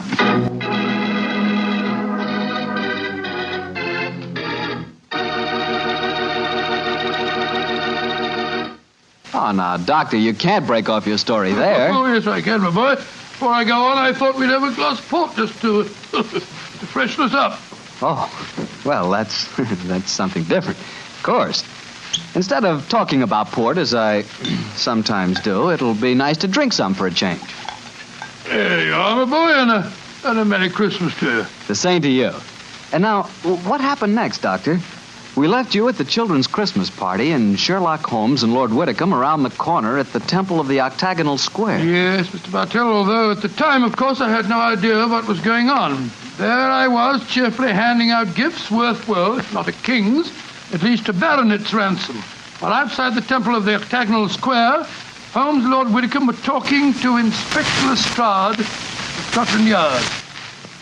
That's the case in a nutshell, Lestrade. Yeah, seems to me, Lord Whitcomb, you'd have been wiser to get in touch with Scotland Yard when you first got the warning note.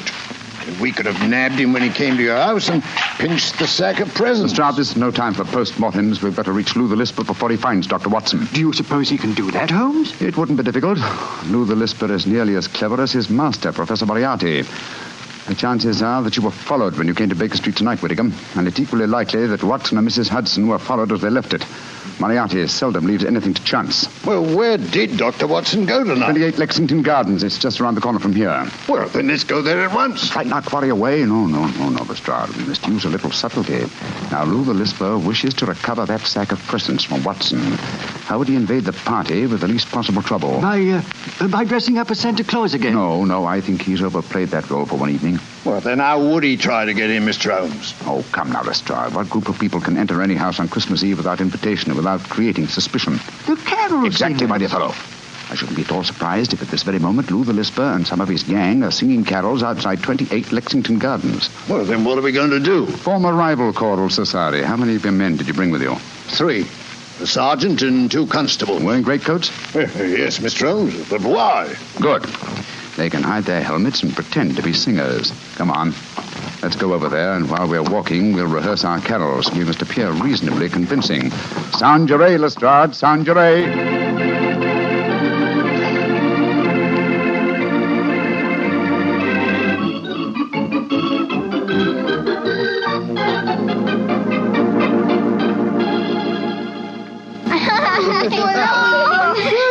For a ride on your back, Santa Claus? No, you mustn't make Santa Claus too tired, lad. Oh, that's all right, Mrs. Hudson. Hop on, Lal, hop on. Oh, they're being held outside the door.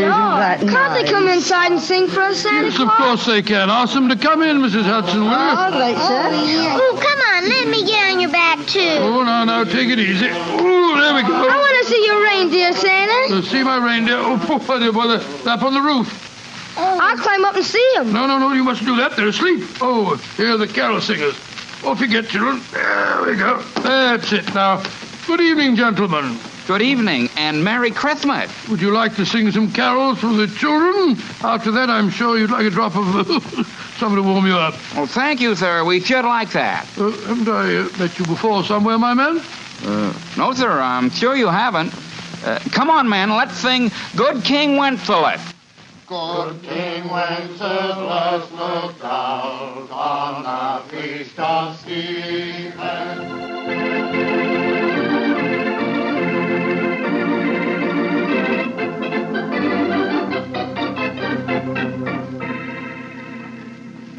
Well, Here we are outside the house, Mr. Holmes. Now what? Shh. Listen. Lou the Lisper and his men are already there. Are we going in now? In a moment. Now, men, you will have your truncheons handy? Yes, Mr. Holmes, we're ready. Splendid. Now, remember, when we're inside and I yell Merry Christmas at the top of my voice, you bring out your truncheons and get Lou the Lisper and his gang out of there as quickly as possible. Don't arrest them until you get them outside again, Lestrade. I don't want to frighten the children. Right you are, Mr. Holmes. We're ready. Just give us the word and we'll go in and get them.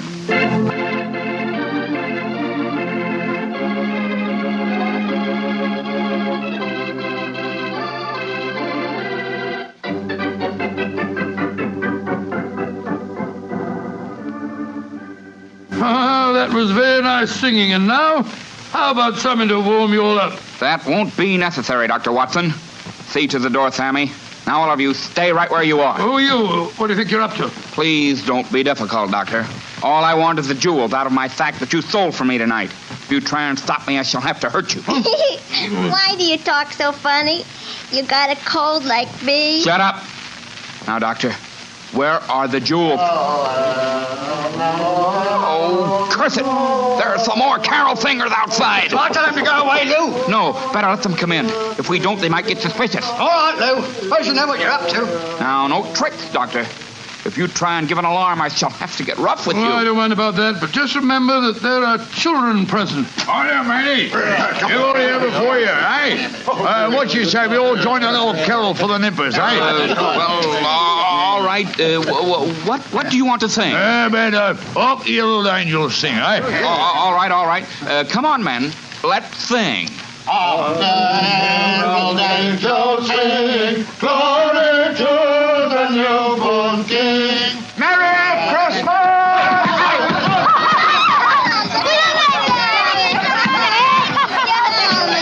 Dr. Watson, what's happening? They're all hitting each other with truncheons. Here, you can't do that.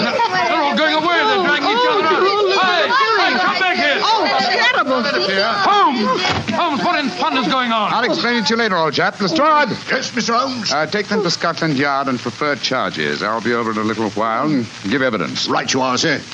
Too bad we didn't catch Professor Moriarty, too. Well, at least we have some of his cohorts. I'll see you later, Lestrade. I wish I knew what was going on here. Is Moriarty mixed up in this business? Yes, Watson. I'll tell you all about it as soon as I've straightened this thing out. Now, Whitcomb. Yes, Holmes. The 20-pound notes that you used as wrapping for your gifts seem to have been scattered all over the house. Do you want me to recover them, too? No. From what you've told me of the children, I think their parents could use the money much more profitably than my relatives. In any case, I can replace it. A very generous Christmas gift. Well, children, did you enjoy the little game we staged for you? It was enough fun. Yes, I nearly died laughing when they started hitting each other. I'm glad you enjoyed it, children. And now I want you to show me the presents you received. I got these pretty earrings. Oh, they were a part of the game, too. A nice little girl like you doesn't want silly earrings, Elsie. Here's a beautiful doll for you. Cool. Her eyes open and shut and everything. And what did you get, my little man? These. Oh, cufflinks. Good gracious, who wants cufflinks when he can have a clockwork train? You want to exchange? Praise the Lord, love a duck, yes. I wanted the dog. There's one for you, Lionel. A nice woolly dog. Oh, good. And here's a Lovely. nice... Here you are, children. Here's a nice big box of chocolates, too. You can all share them. Oh, Lummy, what a night. I ain't had as much fun since Granny got her finger stuck in a plug-o. I still don't understand what's going on, Holmes, but I must say this has all the earmarks of being a happy Christmas. Yes, Mrs. Hudson. Hi, Mr. Holmes. How's the turkey coming along? Oh, it'll be ready in a few minutes, Mr. Holmes. Splendid. And while we're waiting, perhaps the children will oblige with something we haven't heard so far this evening. Yes, I know what you mean. A Christmas carol that really sounds convincing. How about it, children? All right, sir. Come on, Elsie. Come on, Lionel.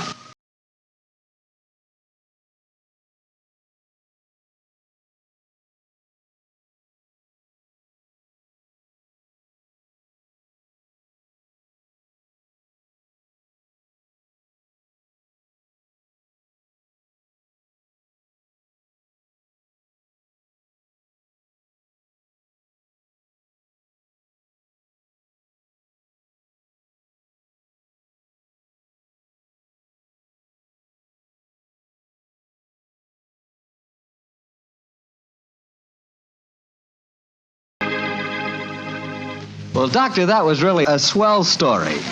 On a Christmas Eve like this, do you ever wish you were back in Baker Street celebrating Christmas there? At times, yes, but actually, Mr. Bartell, I'm very happy right here in my little home.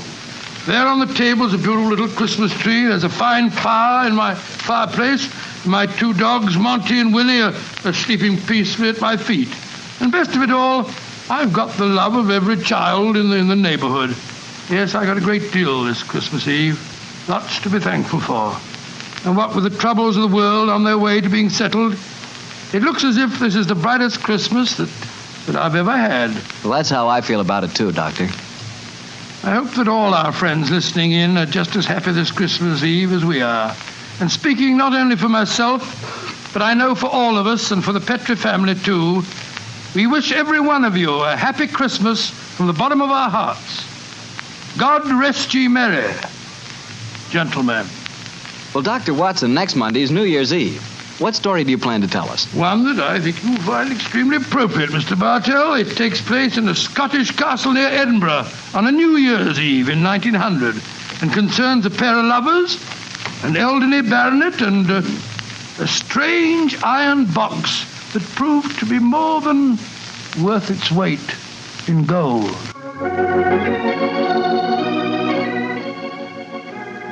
Tonight's Sherlock Holmes adventure was written by Dennis Green and Anthony Boucher and was suggested by an incident in the Sir Arthur Conan Doyle story, The Adventure of the Blue Carbuncle. Music is by Dean Fossler. Mr. Rathbone appears through the courtesy of Metro-Goldwyn-Mayer and Mr. Bruce through the courtesy of Universal Pictures, where they are now starring in the Sherlock Holmes series.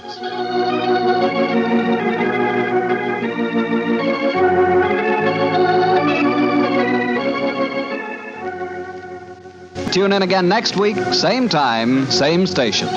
Sherlock Holmes comes to you from our Hollywood studios.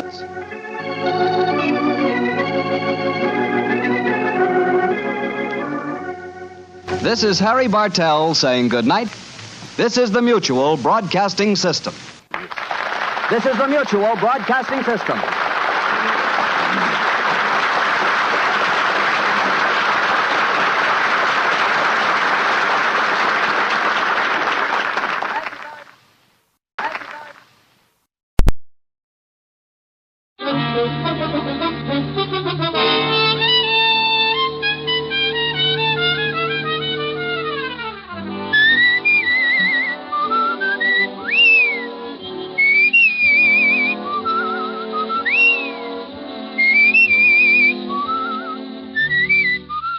Here's Dick Powell as Richard Diamond, private detective.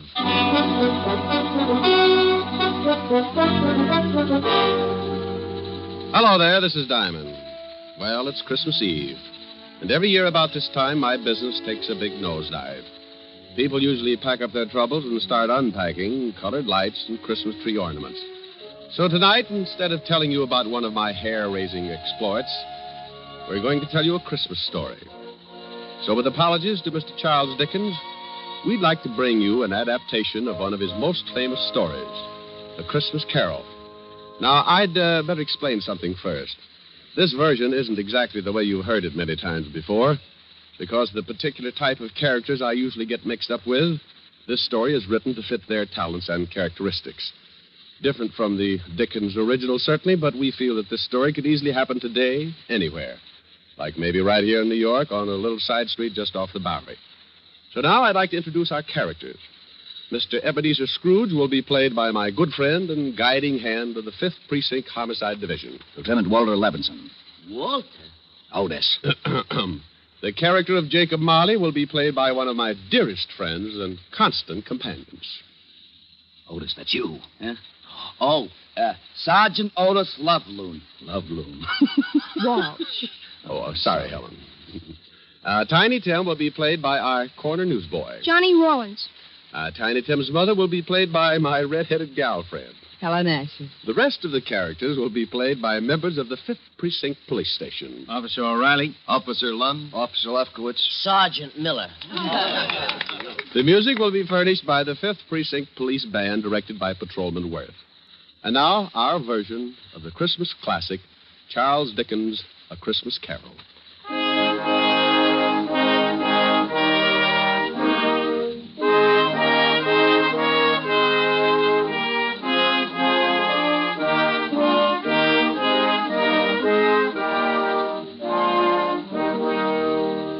Once upon a time, there was a nasty old guy named Ebenezer Scrooge. He was nasty, all right. He didn't like anything, except maybe all the dough he could get his hands on. Scrooge had a little business that he started with his partner, Jacob Marley. The outfit was known as Scrooge and Marley Loan Company. But one day, poor old Marley just up and keeled over. So the boys along the big street gave him a nice funeral, and old Scrooge took over the business. Well, Marley had been dead for 7 years, and Scrooge lived alone in his little room over the office. And for a hobby, he hated everybody. He had a young guy working for him by the name of Bob Cratchit. Bob had a wife and 4 kids and made just enough to make ends meet. Scrooge used to ride him all the time. When it got so cold the polar bears complained, Cratchit would turn on the little heater, and Scrooge would say, Cratchit, what do you think you're doing? Turning on the heat, that's what I'm doing. My fingers look like popsicles. Well, I don't care if they come in 6 delicious flavors. Every time you turn on that heater, it costs me money. Business is not good, so get back to your work and turn off the heat. Oh, now look, Mr. Scrooge, I'm freezing. This pen ain't guaranteed to ride under ice. I tell you once more, get back to your work. Okay, Mr. Scrooge. I don't know why you worry about business. Why not just put up a sign, turn the joint into a skating rink?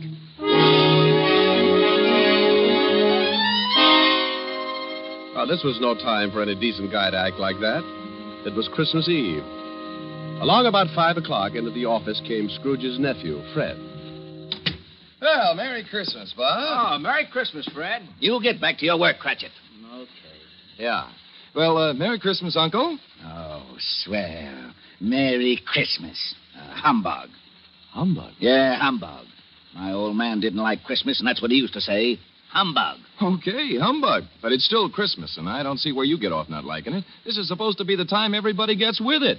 Everything stops that ain't much good, and you put your arm around the next guy, you tell him Merry Christmas. I'll put my arm around you with a hammer on the end of it if you don't lay off that goodwill stuff.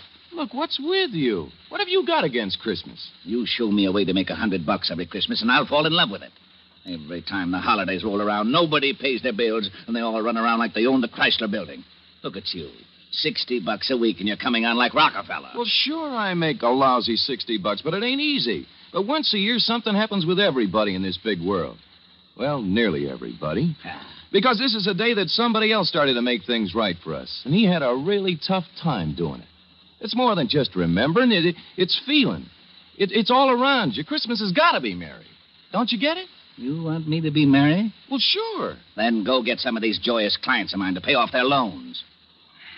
The missus asked me to invite you over for dinner tomorrow. Now, don't hold your breath. Okay. Merry Christmas, Bob. Merry Christmas, Fred. Merry Christmas, Uncle. Merry Christmas. Merry Christmas. Humbug.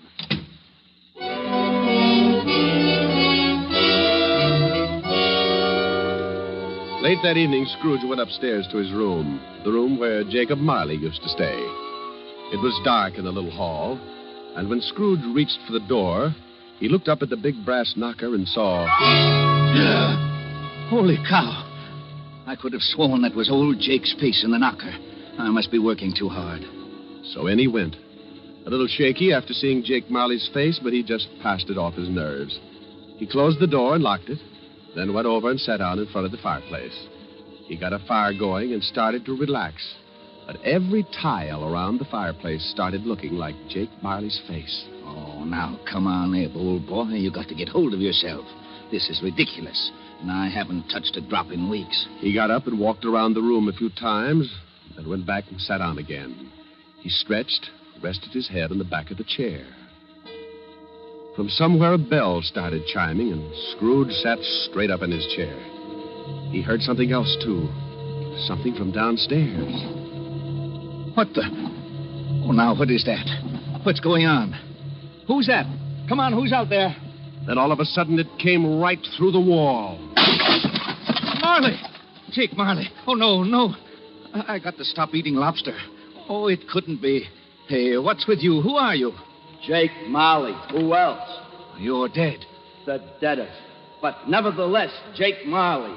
His ghost. You're very sharp today, Scrooge, old boy. I don't believe it. You got eyes, ain't you? Yeah, and I got a bad stomach, too. That's who you are. Nothing but a bad case of indigestion. You don't think I'm a ghost, huh? Okay, maybe a good scare will change your mind. Whoa! Oh, no. Stay away from me. I believe you. Sold on the idea? Yeah, but why do you got to come to see me? Regulations. Every man is supposed to live his life and help his buddies. If he don't do it while he's alive, then he's got to do it after he kicks off. Oh! Now, stop that. Hey, what's with all those chains and things you got wrapped around you? Oh, these? Well, this here chain is like my life. Each one of these links is something I did wrong. But why do you have to hold it around with you? Why don't you check it someplace? Scrooge, old boy, when we was in business together, I never took time out to do any good. I just kept making a buck and figured that was enough. Well, now I got to pay for it. I got to haul this chain around and try to make up for all the things I didn't do when I was alive. But why come to me? Because you're going to end up just like me unless we do something in a hurry. Now, I haven't got much time, so you better listen. Oh, I don't want to be like you. I'll listen. Okay. You're going to have 3 visitors. You're going to be haunted by 3 spirits. Oh, no. It's the only way you can keep from being like me. When you hear that bell strike 1, the first one will be here. Well, I got to be going. You won't see me again, but you remember what I told you. So long, Scrooge, old boy. Your goosebumps can relax now. After the ghost took off, Scrooge just refused to believe it. Nuts. It's ridiculous. Humbug. Then he climbed into the sack and was soon snoring up a storm. When Scrooge awoke, it was still dark, and the bell from the church on 53rd Street was striking 12. He laid awake listening and thinking to himself. Oh, just a dream. Ghosts. Bah. Finally, he dropped off again and slept for about an hour. Then the big bell struck 1. 1 o'clock and I don't see no ghost. I knew it was something I ate. Oh! All of a sudden, a big light flashed in the room. The first of the spirits stood before him. Oh, Jake was right. Are you the first spirit that Jake said would come to haunt me? Yeah, you know it. Well, who are you? Me? I'm the ghost of Christmas past. Yeah? How long past? Your past. Come on, we're going to take a walk. Oh, where are we going? Just relax. I'm running this tour. Oh, well, let me get my pants. You got them. Hey, they're on me.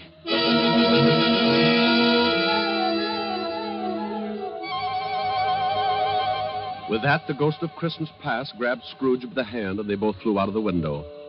Scrooge nearly lost his upper plate. But before he could yell for help, he was standing in front of a dirty, ramshackle old tenement building. You know where you are? Sure, I know where I am. This is where I was brought up. Even the garbage cans are the same. You had a pretty tough time when you were a kid, didn't you? The toughest.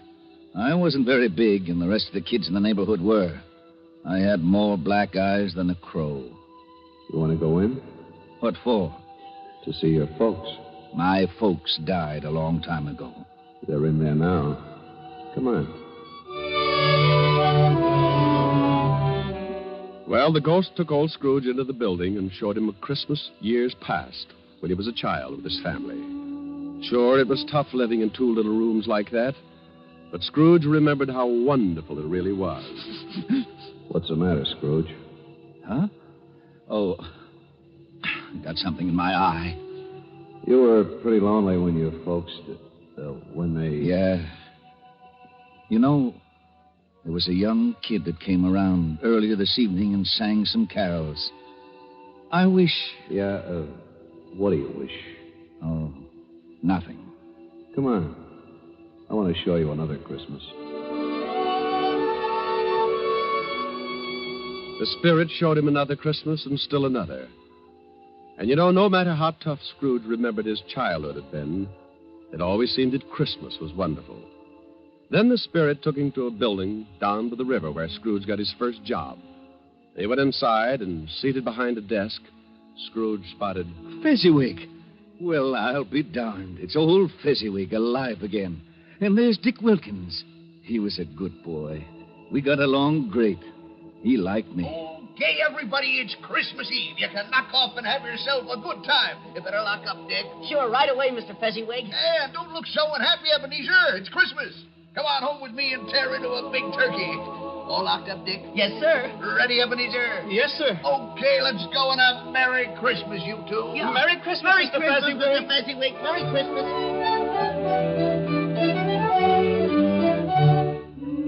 Then the spirit took Scrooge over to Fezziwig's house, and they saw the wonderful party that Mrs. Fezziwig had gotten together. Scrooge watched and remembered, and the spirit said, Wasn't Fezziwig a stupid, sentimental old goat? Oh, yeah? Well, let me tell you something. He was a great guy, he was. You know... What, Scrooge?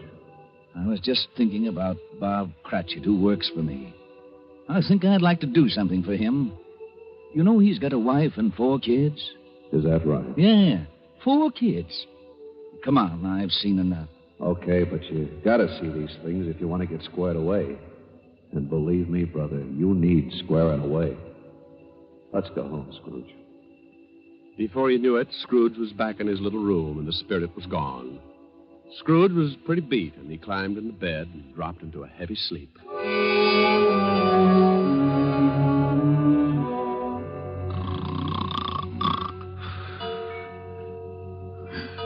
Huh? What's that? It's 2:00. Hey, that light in the other room. I got burglars. Hey, Scrooge. Scrooge, come on in. Who's that? What are you doing in the other room? Come on in. Take a look. It's pretty nifty. Hey, what is this? What have you done to the room? It looks like Macy's window. Where'd you get all the holly and the mistletoe? And how'd you get it in here? You like it? Oh, for Pete's sake, a Christmas tree. Who are you? The ghost of Christmas present. Now, don't tell me you don't like the way I fix things up. I work pretty hard. Oh, the second ghost. Okay, take me wherever you want to go, but believe me, the next time I try the train. Come on, let's go.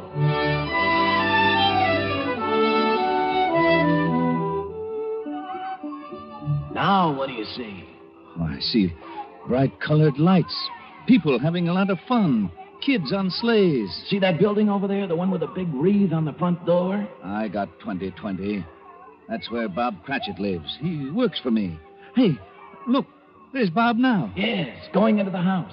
Up all those stairs to the 5th floor. And he's got his little boy on his back. Tiny Tim. Yeah, got polio last summer. Pretty sick little boy. I know. Bob said he'd need a lot of care if he was ever going to walk again. Let's take a peek. Hi. Hello, honey. You and Tim have a good time? Best. Didn't we, Tim? Yeah, Dad. We watched all the kids on the block on their sleds. Mom, will I ever be able to ride a sled? Of course, Tim. Won't he, dear? Sure thing, Roughneck. Next Christmas, you'll be out there doing belly whoppers with the rest of them. Dad, what's the matter? Your eyes are all wet. Nothing, Tim. I just got some snow in them. Want some dinner, Tim? Oh, Mom, stew for Christmas? I'm sorry, Tim. Oh, that's okay, Mom. I like stew. Bob, will you please say grace? Can I say something first, Mom? Of course, Tim. What would you like to say? God bless us. Everyone.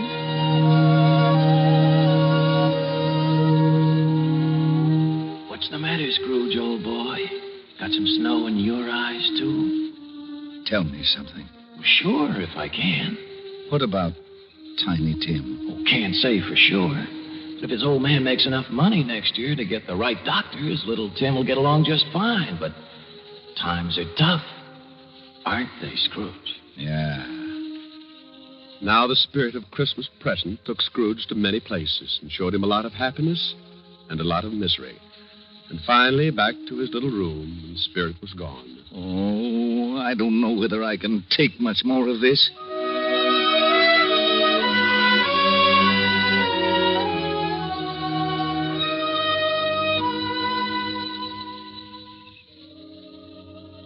Then the new ghost drifted in. This was the worst yet. He was really done up for haunting.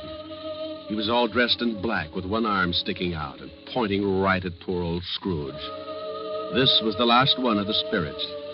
Scrooge's knees sounded like castanets on a reducing machine. Okay. You don't have to tell me. You're the ghost of the Christmas that hasn't come yet. You I'm really scared of. The ghost took off with Scrooge right after him. The city disappeared, and Scrooge found himself in the outskirts of town, standing in the graveyard. The night was howling like it was mad. And as Scrooge looked down, he saw... Hey, what's this? What's this stone? The black spirit stood still and pointed, so Scrooge leaned down and pulled away the bushes and saw it was a tombstone. Well, there's a name here. Ebenezer Scrooge. Oh, no. Look, not this. Believe me, I don't want this. I know I've done wrong, but I'm not kidding. I really know what Christmas means. It doesn't mean just today or tomorrow. It's every day of your life. I swear I'll do better. Only take me away from this. Let me try. Let me try to make Christmas right for me and everybody else. Please, don't let this happen. Give me another chance. Well, don't just stand there. Put your arm back in. You'll catch cold. Well, say something. Suddenly, Scrooge dropped to his knees and reached out for the spirit. But something happened. The spirit started to shrink. Then it collapsed. And when Scrooge looked up... What the... My bedpost. My own bedpost. I'm home. Oh, thank goodness. I lived the past and the present and the future, and now I'm home. Hallelujah. Spirits, wherever you are, believe me. From now on, things are going to be different. Oh, yeah. And thanks. Paper! Morning, paper! Hey, boy. Yeah? What day is this? It's Christmas. What's with you? Christmas. Oh, boy, I haven't missed it. The spooks did it all in one night. Boy. Yeah? Oh, it's you, Mr. Scrooge. How many papers have you got? I don't know. Why? Well, here's $5.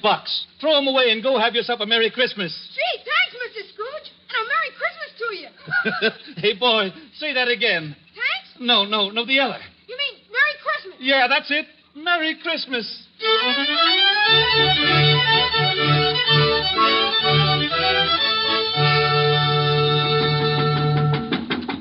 Okay, I'm coming. What's the matter with you? Can't you see the store's closed?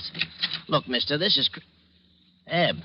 Ebenezer Scrooge. Merry Christmas, Barney. Huh?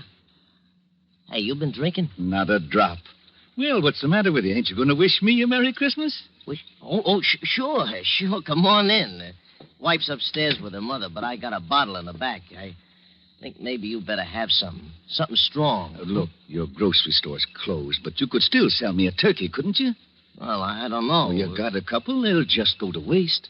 What do you want a turkey for? You've been eating at the automat every Christmas for the last 7 years. Oh, it's not for me. But nevertheless, I have been invited to my nephew Fred's house for a Christmas dinner. Well, then who's the bird for? Bob Cratchit. You know, the young guy that works for me. Oh, yeah. How much you going to charge him? Here's $20. That ought to be enough for the bird. No. It ain't worth that much. You sure you ain't been into something? Well, if it's too much, give the rest to your kid and have him deliver the turkey to Cratchit's house. Huh? Here's the address, and don't tell Cratchit who sent the thing, okay? Okay. Merry Christmas, Barney. Yeah. Merry Christmas.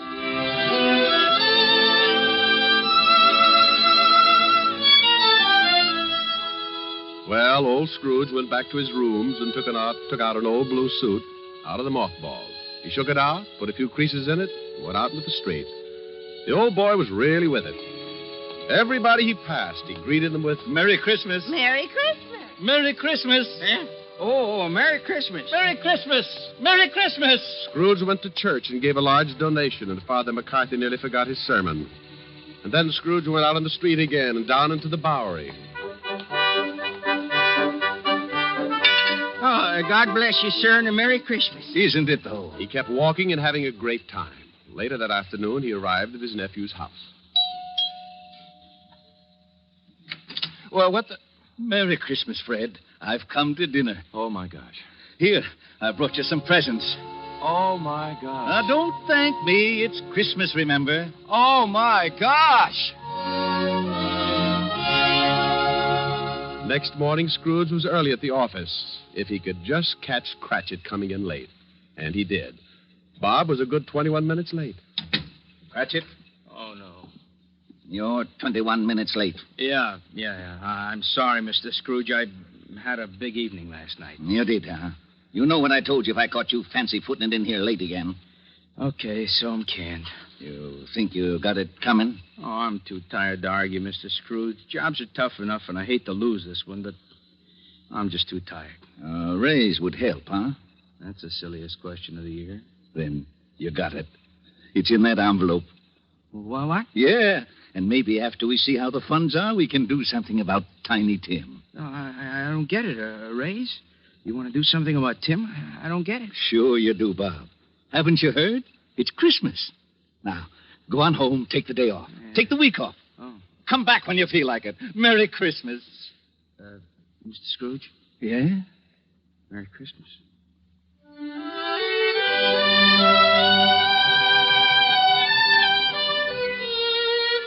And Scrooge really did it. He was as good as his word, better even. He made it the merriest Christmas ever. And later, things got better, and he took care of Tiny Tim. And sure enough, Tim was out on his sled the next Christmas doing belly whoppers with the best of them. Every Christmas thereafter, all along the big street, it was said, if anyone knew how to make Christmas merry, old Ebenezer Scrooge was that one. And I hope that can really be said about all of us, just like Tiny Tim said. God bless us. Everyone. That's right, Tim. God bless us. Everyone. Merry Christmas. God bless everyone. Oh, Rick, Yes, Helen? that was wonderful. Not quite the way Dickens wrote it, but it meant the same thing. Oh, you really like it, baby? Oh, I loved it. No reason in the world why old Scrooge couldn't have been living right here today. You've got the spirit, and that's what counts. How did you like it, Walt? Rick, I gotta hand it to you. It was really great. Lieutenant. Yeah, what is it, Otis? How'd I do in the play? You were magnificent, Sergeant. You know, I'll bet if I studied for a couple of weeks, I'd get me a part on Broadway. To be or not to be? That's the question. Oh, no. Now, Walt, leave him alone. Oh, sure. Monsieur Otis. Huh? Wouldst thou accompany me over to the punch bowl for a short flagon of nectar? Sure, I would. See you later, Helen. Rick? Yeah. Come on, Barrymore. Let's see if the punch bowl fits your head. Oh, aren't they lovely? You want something to eat? Hey, wait a minute. What's the matter? Listen. They're out here by this window. Come on, let's go listen. Yuletide carol, fa la la la la la la la. See the blazing Yuletide forest, fa la la la la la la la. Strike the harp and join the chorus, fa la la la la la la la. Follow me in merry measure, fa la la la la la la la.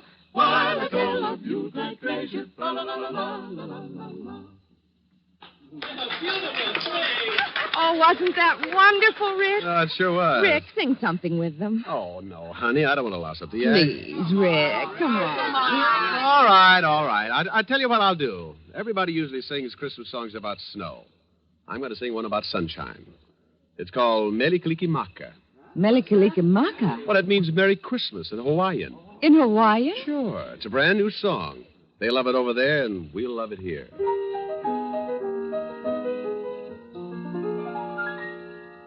Melikalikimaka is the thing to say, and Haolimaka hi-ho. That's our Christmas greeting in Hawaii, and a happy new year, too. With the hope that Christmas may be green and bright, the sun to shine by day and all the stars that night. Melikalikimaka is Hawaii's way to say Merry Christmas to you. With the hope that Christmas may be green and bright, the sun to shine by day, and all the stars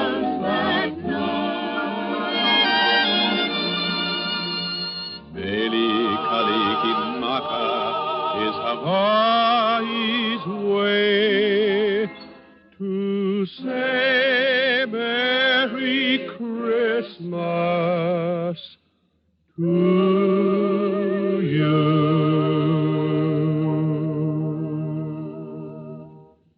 Rick, Mm-hmm.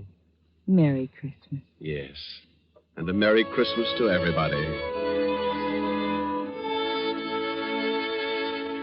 Oh, come, all ye faithful, joyful and triumphant. Oh, come ye to Bethlehem. Come and behold him, born the King of angels. Oh, come, let us adore him. Oh, come, let us adore him. Oh, come, let us adore him. Christ the Lord.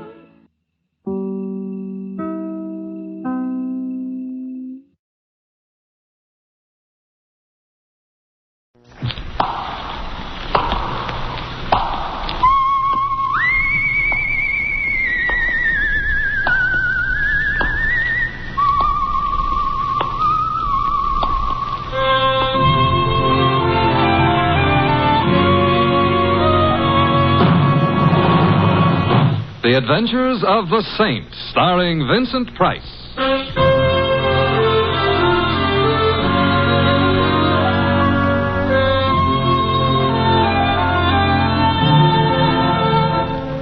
The Saint, based on characters created by Leslie Charteris and known to millions from books, magazines, and motion pictures.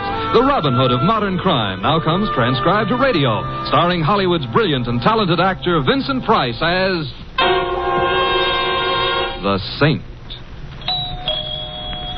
Come in. Hi, Mr. Temple. Oh, hello, Louie. Where are you? I'm in my room. I'll be ready in a minute. Hey, wait till you see my cap. I gave it a bath for Christmas. Well, congratulations. Yeah. Look, I don't want to rush you, but if you don't hurry, Christmas Eve is going to be already Christmas morning, and what'll all them tots think? Oh, them tots will be singularly fortunate. However, all I have to do now is get my whiskers on. There. How do I look? Mr. Templar, if I didn't know you was Mr. Templar, Yes? I wouldn't know who you were. Louis, don't I look like Santa Claus? This may come as a surprise to you, Mr. Templar. Santa Claus is fat. Oh. You're not fat. Oh. Well, hand me that cushion from the couch, huh? Okay. Here. Yeah, thank you. Now then. How's that? Now say ho, ho, ho.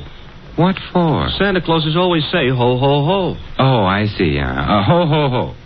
Well, anyway, you look like Santa Claus.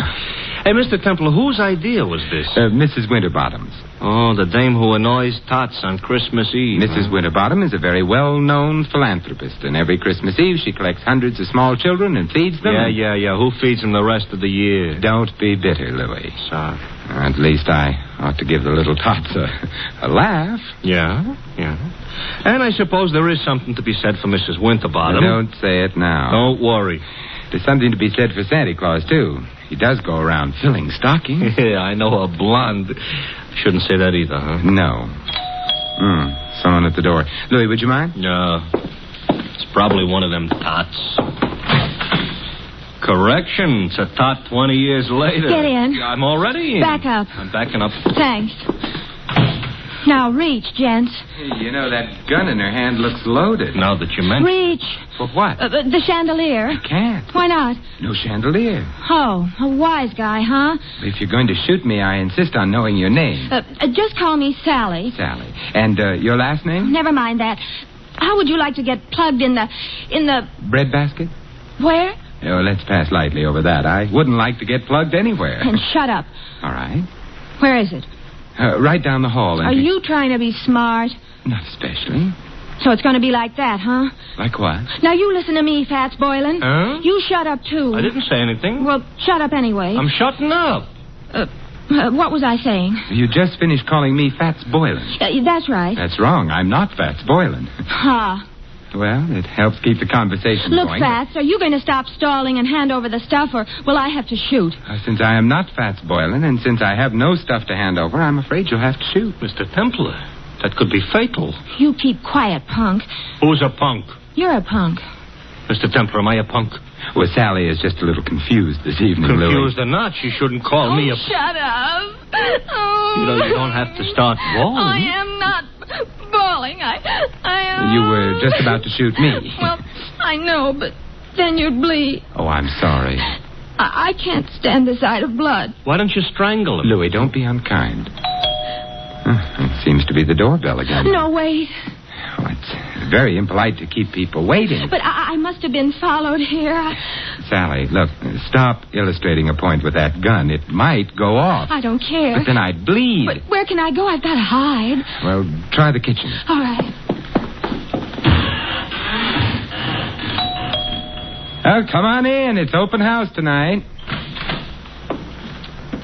Well, my old pal, Fats I am not. Boylan. Although I'm beginning to waver. Perhaps I am.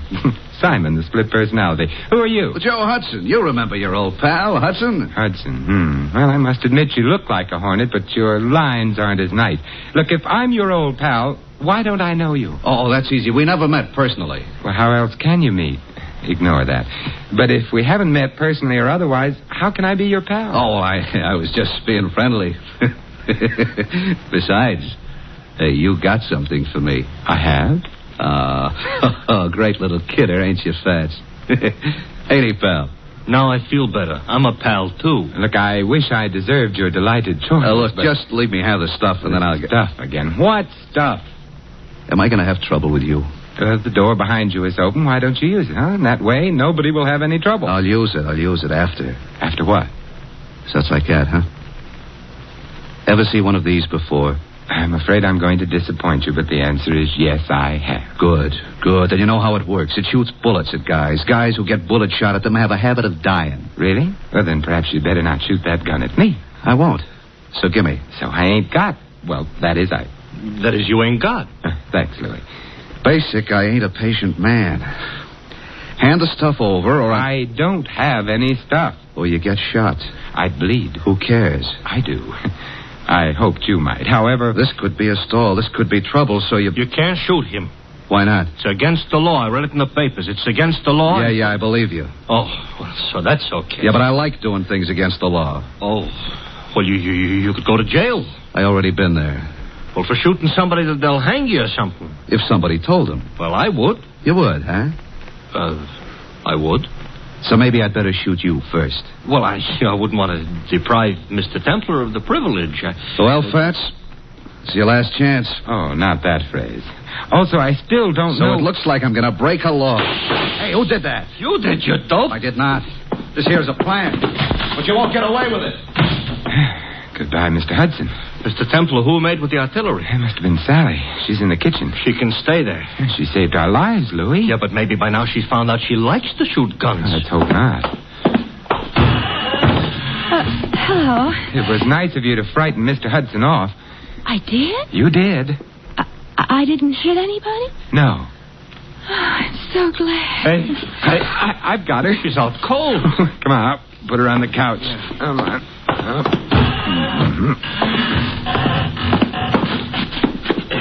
It's a little late, but somebody ought to mention she is not a bad-looking dish. You've mentioned it. Looking for smelling salts in her bag? No, identification. Here's a driver's license. Her name is Sally Walters. Address 49 Arden Drive. Social Security card. She's a secretary. That's what I need. Take it back. She's coming, too. Better put the bag back. Yeah, but keep the gun, though. There's still some bullets in it. No. We don't want her to know we went through her bag. We're ashamed of ourselves? We're going to pay her a visit. She ain't home. But she will be after she leaves here, and then perhaps we can find out what keeps the home fires burning.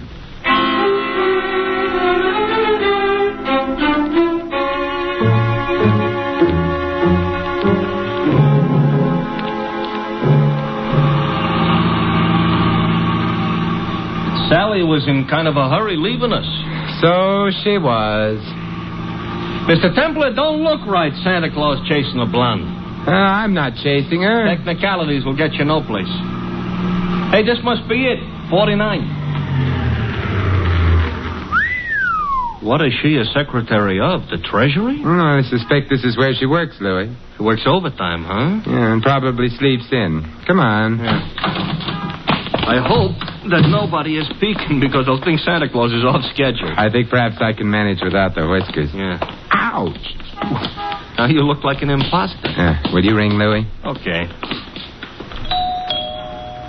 You know, this is the type house I got a feeling Santa Claus would have to use the service entrance. Yes. I'm Simon Templar. You are? I am. There's nothing I can do about it. Mr. Templar, all butlers are like him? I doubt it. I think he's been practicing. Haw. Haw? Well, good night, then. I think not. Would you mind removing your shoe from the door? I would. You might at least have shined it. Humphrey, whoever is it at this time of night? No one, madam. Oh, but such an interesting-looking no one. Santa Claus, you've lost your whiskers. I haven't. They're right here in my pocket. How nice. Actually, my name is Simon Templar. I'm Carla Worth. This is Louis. Hi. Oh, I mean... Hi. Be kind to the peasants type. Did you want to see me? Now that I've seen you, yes. Well, come in then. Thank you. But, madam... Humphrey, go away. Yes, madam. Humphrey's such a problem sometimes. Shall we?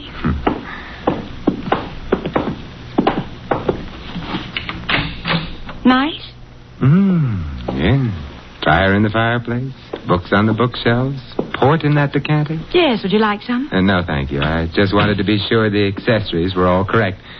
Someday, maybe I'll find some other wine besides port in the decanter. I dream. Simon, are you the one who found them? It's beginning again. Found what? My jewels, of course. Have they been lost? Simon, they were stolen. You know that, don't you? Should I? I've heard of the saint, Simon. I didn't know he was also a Santa Claus. Oh, it's a fleeting impulse.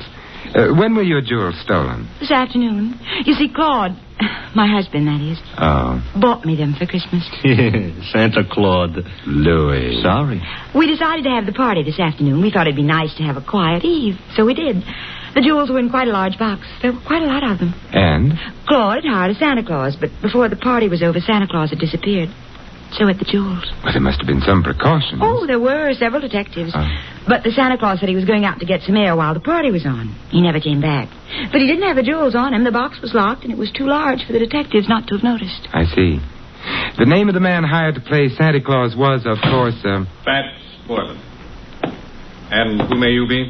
Claude, this is Simon Templar. And Louis. I know neither of them. Snoops, obviously. Get rid of them. Claude likes to behave as though he were an emperor on occasion. The box wasn't found anywhere in the house? The jewel box, no. The jewels were insured? Naturally. It's none of your affair. I shall speak severely to Humphrey. He should never have let you in. I let them in, darling. So now he's going to speak severely to her. We'll go quietly, except... Mr. Worth, what is Fats Boylan's address? I have no idea. Good night. Good night, Simon, and I'm sorry. So am I. I'll show you out. Thank you.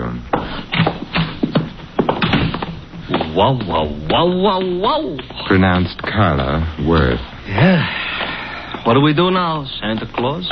We get into your nice, clean cab and... Hey, wait a minute, Louis. Now we're going to find out what became of Sally. Simon. Well, good evening, Sally. I overheard. Fat's address is 17 Beale Street. 17 Beale. Yes, I've got to get right back to the house before anybody notices. Goodbye. An awful short visit. But long enough. Now we're going to visit Mr. Boylan? I think so. I hope he ain't so handy with a gun as the rest of these characters. He may be, he may not be. Now I'm all cheered up. But there's one thing I'm sure he isn't. What's that? Fat.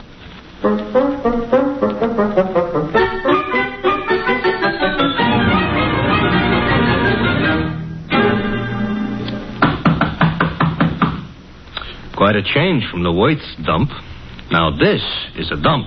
Yeah, and Mr. Boylan would seem to be shy. Mr. Templar, you said something about the one thing he wouldn't be was fat. Why, because he was called Fats? Not exactly. Louis, I'm worried. Hey. Hey, the door was open. Yes. Maybe that means our bird has flown? Maybe. Come on, let's go in. Okay. I ain't usually so poetical, but the light's on. Yes. And the room looks funny. Looks like a hurricane came to stay for dinner. And remained for 6 months. Somebody was looking for a jewel box? And someone obviously didn't find it. The extent of the search indicates that. Nothing was left untouched. It's a funny smell in this room, A couple of funny smells. Yeah. One's perfume and the other... Gunpowder. Huh? Gunpowder. That's why I ain't been looking behind any pieces of furniture. It really wasn't very far to look, Louis. Huh? He's behind the daybed. Fats? Fats, Louis. He ain't doing so good? He's dead. And Louis... Yeah? He wasn't fat.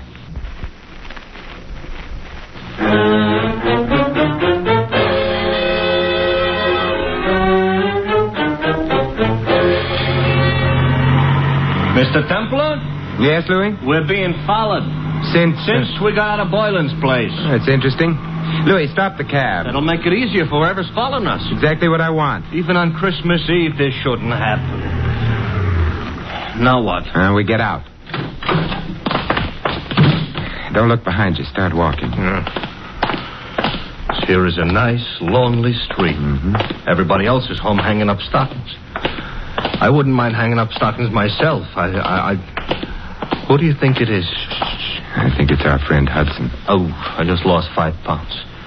You mean the guy that was chasing Sally, who was all ready to shoot us until she made the explosion? Neat reminder. Oh, you think he wants our money or our life? Possibly. What kind of an answer is that? In here, quickly. Yeah. Mr. Templar, this here alley is full of garbage cans. It's also dark. You don't have to see garbage cans to know they're around. Hudson? Yes. Good evening, Hudson. What? Don't turn around. I've got a gun on you. Hey, I don't like it. Louis, take Mr. Hudson's gun away from him. Okay. Got it, Mr. Templar. Good. Aim it at him. Hey, now, wait a minute. You can't shoot me with my own gun. Why not? That ain't tactful. What other gun could I shoot you with? Your own. Hey, you mean you ain't got a... Oh, mister, you were a liar. And on Christmas Eve, too. Hudson, who hired you to follow Sally and me? It was my own idea. Louis, Mr. Hudson isn't being friendly. He ain't, huh? He ain't. Therefore... Hey, now, don't lose your heads, fellas. We've lost patience with him, Louis. We have? Shoot him, Louis. He's beginning to bore me. He's beginning to... I should shoot him? Yes. Fatal? Fatal. Okay. Except I don't know what my wife and 6 kids are going to say. You haven't got a wife and 6 kids. Now, wait a minute, please. Louis, we're being cruel, prolonging Mr. Hudson's agony. Put him out of it. Now, wait a minute. Who hired you? Mrs. Worth. Mrs. Carla Worth. You quite sure? Strike me dead. That is, don't strike me dead. Look, if she didn't, why would I say she did? You have a point there. But why should she have wanted you to follow Sally? Well, she had an idea. Her husband and Sally were kind of, kind of decorating their own little tree together. I couldn't put it more tactful. I see. So if you got enough divorce evidence, Mrs. Worth could hold up her husband for plenty of alimony. No. No, Mrs. Worth is the babe with the dough. Mr. Worth is a very well-educated bum. Indeed.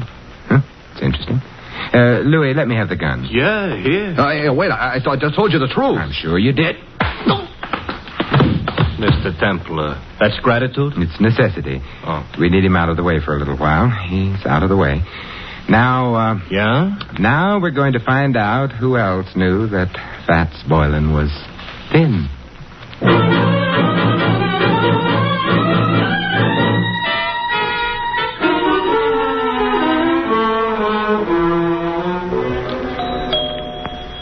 You know, if we visited often enough, I might even get accustomed to this joint. You might also start confusing yourself with Grant. Good evening, Humphrey. I'm sorry the family retired for the night. Well, it is late, I know. I wish to retire myself. Why, Humphrey, you don't look 65. Good night, sir. Aren't you going to ask us in? No. Why, Humphrey, I thought you and I were going to sing Christmas carols together. Let go of me. Shut the door, Louis. Okay. I shall complain. All right, but not now. Mr. Templar, I'm going to wear that gun out, hitting people over the head with it. And I couldn't have him warn anyone we're here. Why, we're going to burgle the joint? In a way. Huh? A kinder description would be search the place, Louis. Oh, for what? Oddly enough, something that can't be seen or touched. Sounds like a ghost. Yes, and in a way it is. The ghost of a murderer.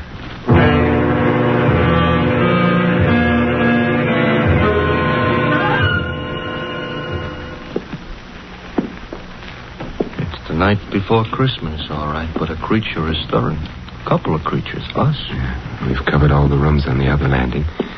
Therefore, the bedroom should be here. And therefore, this should be someone's bedroom. Let's go in. We're sleeping? Now, if I can open the door softly enough and look in. Mm-hmm. Moonlight through the window. Yes. The dressing room. Door beyond would be the bedroom proper. Proper is not a word we're in any position to throw around. We'll have to go in to the dressing room. Come on, Louis. Okay. Wait a minute, Louis. Inhale. Mr. Templar, I don't usually take breathing exercises in the middle of the night. Louis. All right. I'm inhaling. Well? Perfume. Mm-hmm. Familiar? I could learn to love it, but no. Well, then out we go. You didn't care for that perfume? It didn't tell me anything. What do you want perfume should tell you? Who killed Fats Boylan?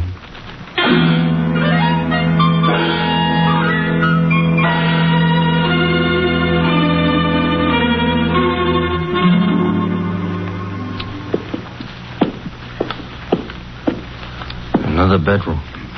We go in? Naturally. For a bachelor, that ain't the word you should have used.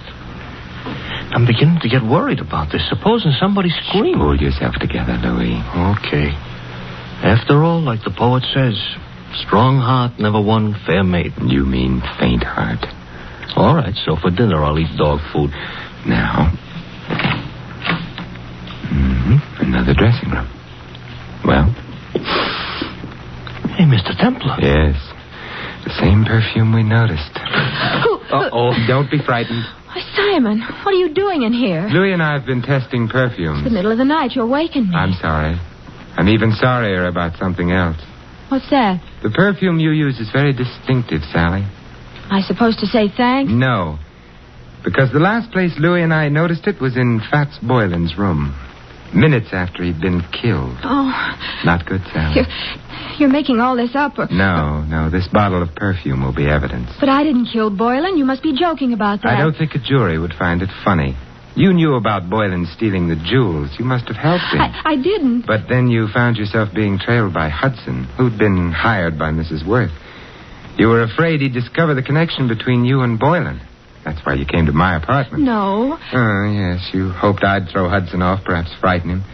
In the meanwhile, you could get to Boylan, get the jewels from him. That isn't true. But when you got to Boylan's place, you found him already dead, and the jewels gone. I didn't. It would be much better for you that way. What do you mean? You wouldn't be liable to a first-degree murder charge. But there were detectives here while the party was going on.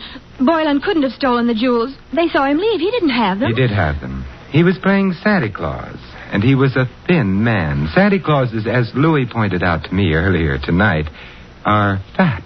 Therefore, Boylan entered this house wearing padding underneath his costume. He left it with a large jewel box in place of the padding.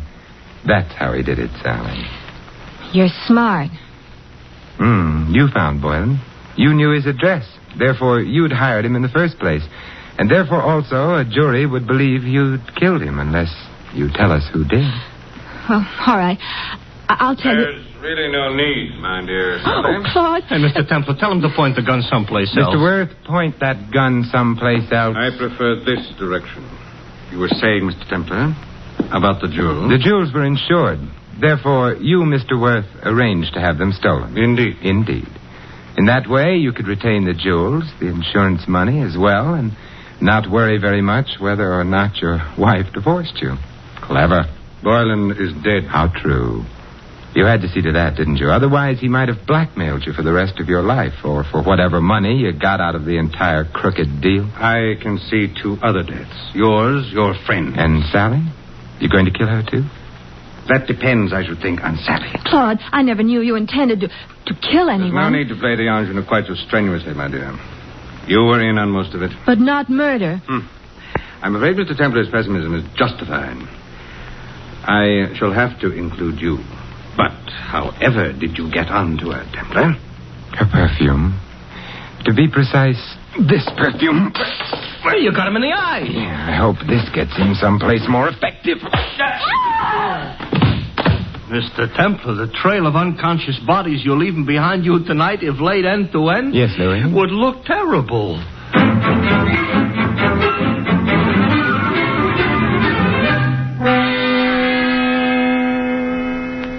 Simon, Yes, Carla? you've been very sweet. Even without your whiskers, you've been sort of a Santa Claus to me. May I? With pleasure. Well, I never knew Santa Claus could kiss like that. Santa Claus is no saint. Yes? Oh. Hello, Louis. Mr. Templar, you better put on your whiskers. You've forgotten all about Mrs. Winterbottom? Mrs. Oh, well, the hour is past midnight. The tots have undoubtedly tottered off to bed by now. Louis, you may tell Mrs. Winterbottom. I know. That the saint ain't no Santa Claus.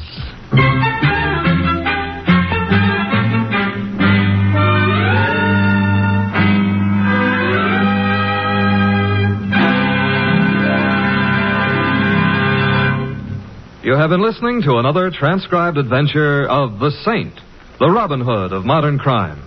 Now, here is our star, Vincent Price.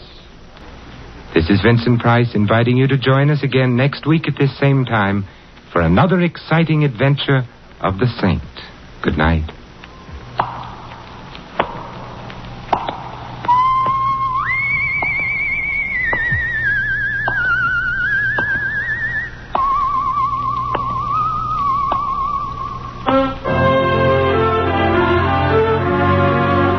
This adventure of the Saint was written by Louis Vittes. Our cast included Mary Shipp as Sally and Betty Lou Gerson as Carla. Hy Averback was Hudson, Ted Osborne, Claude. The butler, Stanley Farrar. Louis is played by Larry Dotkin. The Saint, based on characters created by Leslie Charteris, is a James L. Safier production and is directed by Helen Mack.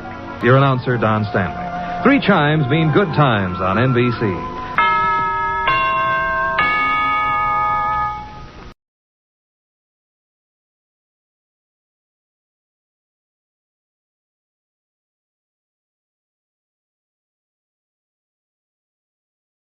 Let every go signal remind you that you do go farther with Signal gasoline. The Signal Oil Program. The Signal Oil Company and your neighborhood Signal dealer bring you another curious story by The Whistler. Tonight, Lie or Consequences.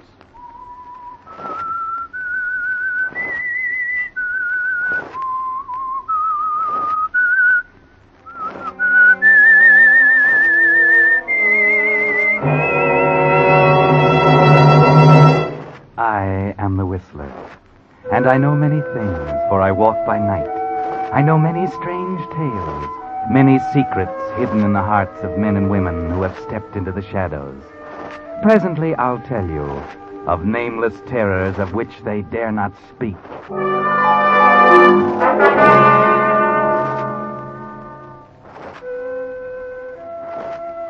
Within the human character, the line between good and evil is a thin and waving one. And very often the one small impulse for good will outweigh and nullify the bad. Such was the case with Michael Cobb. Mike wasn't bad, really. It happened while he was a kid, before he knew any better. He'd gotten into trouble, gone to prison, served a stretch. Now he's out, and he's learned his lesson. He's proving that. He's going straight, working hard at his job in the office of a large department store. He's married to a girl he loves, and he's happy. Delicious, delicious. Oh, nobody can cook a better breakfast than you, darling. Thank you, sir. Now, Mike, don't bolt your coffee. I gotta run. I'll be late. Well, a couple of minutes won't make any difference. Well, maybe not most days, but today is going to be a big one. The last shopping day before Christmas, you know. Stores will be jammed. We'll be swamped with work until late tonight. Besides, I don't want to spoil my record. 6 months, and I haven't been late to work once. I know. It's fine. I'm sure the store appreciates it. Yeah, Lane, I think they do, too. I really think they like me down there. You know, like my work and everything. Oh, sure, Mike. How could they help liking you? No, I mean, well, I'm beginning to feel like all that stuff is all forgotten. Almost like something that never happened. It is. It is forgotten, Mike. Everything's different now. Yeah, it is. Oh, this is going to be a lot different Christmas than the last one, isn't it? Yes, Mike. You were wonderful, Elaine. Coming to see me, sticking by me. Oh, darling, I promise you there'll never be another Christmas like that. Never. I know there won't, Mike. From now on, they're all going to be really Merry Christmas. Yeah, you bet. Oh, gosh, that reminds me. I haven't got your presents yet. I'll have to run out my lunch hour and find something. Now, Mike, you're not going to go spending a lot of money on me. Oh, maybe next year we'll be more on our feet. No, never you mind. I'll get you what I darn please. Oh, my gosh. Now, I will be late if I don't run. Hey, here's your hat. Oh, thanks. Well, goodbye, darling. If I don't get home before midnight, Merry Christmas. Merry Christmas.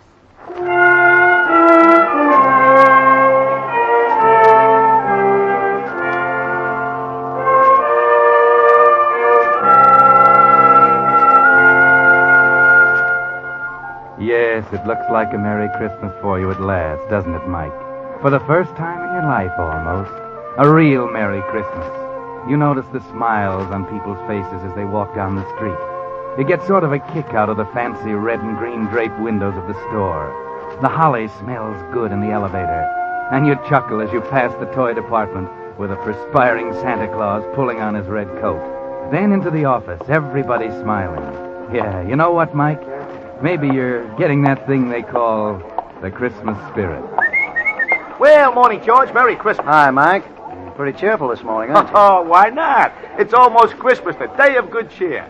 Well, what's the matter with you, sourpuss? Nuts. Humboldt. Uh-oh. The boss on the rampage again, huh? Yeah. Well, what is it this time? You haven't heard? No, what?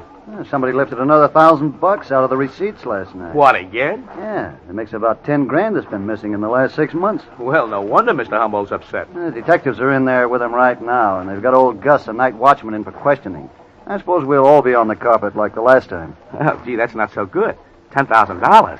Hey, that's grand larceny. Yeah, and the cops are probably getting pretty sore about not pinning it on somebody. Now, look, here comes old Gus, fresh from the Inquisition. Yeah. Thank you, Mr. Humboldt. Gus.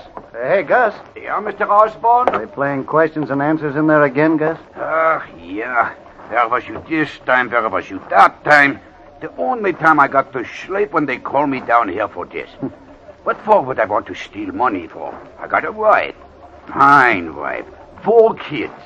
I steal money, I go to jail. They starve. What for would I steal? Sure, Gus. But I know why you're so worked up about it. Yeah? You probably had to admit where you were last night between 12 and 1 o'clock. How come you know that, where I was? Go on. Everybody in the store knows that, Gus. It's a standing joke.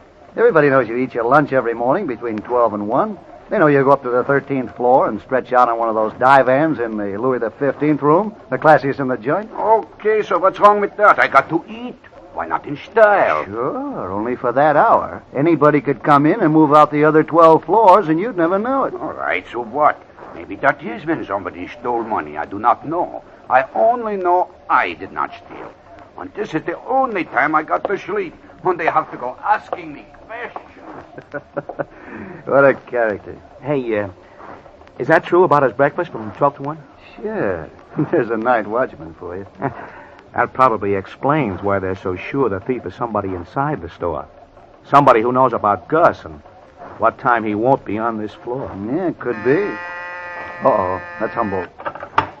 Yes, Mr. Humboldt. Oh, yes. It's right away, sir. Just as I thought. It's my turn now. Well, if I start screaming, you'll know he's putting me on the rack. Okay, I'll bring a branding iron to your rescue. Don't laugh yet. You'll probably be next. If Humboldt really decides to catch a thief, he'll catch one by hook or crook.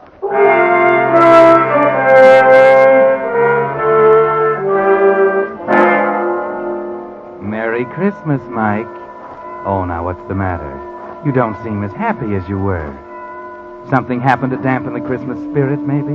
Something you can't describe, can't even put your finger on? Just a funny, sinking feeling? Forget it. George Osborne has been in and out of Humboldt's office, and almost the whole day has gone by and nothing's happened. And everything seems to have calmed down. In fact, it's George's turn to have the Christmas spirit. I really didn't expect it this year, but there it was in my pay envelope. Nice and crisp and green. With the best Christmas wishes of the J.C. Devers stores. Oh, gee, that's swell, George. Yeah, real honest-to-gosh Christmas bonus. I can sure use it. Who couldn't? I don't know whether you'll get one or not, Mike. You've only been here 6 months. Then maybe. By the way, why don't you mosey in and pick up your pay? It's almost 9 o'clock. We close in 5 minutes. Well, I guess I better wait for Mr. Humboldt to call me. Golly, I thought we'd get paid earlier. I still haven't bought Elaine's present. Ah, well, don't worry. Most of the smaller stores will still be open for a couple of hours. Yeah, sure. But I thought I'd get her something she liked real well, a little store up on 10th Avenue. Oh, well, it'll be open till late. Say, I wonder if they found out anything about the 10 grand. Boy, they've really questioned everybody around, though. They didn't question me. In fact, they've never questioned me about it. I don't quite understand that. Oh, well, I don't know. I guess you got such an honest face or something. Yeah. Uh-oh. Yes, Mr. Humboldt. Well, yes, sir. Yes, sir, I'll send him right in. Yeah, maybe we spoke too soon. He wants to see you. Oh? On the other hand, maybe he just wants to hand you your Christmas bonus in person. After all, you are getting to be the fair-haired boy around here these days. I better go in. You might even be in line for a promotion. You can't tell. Okay.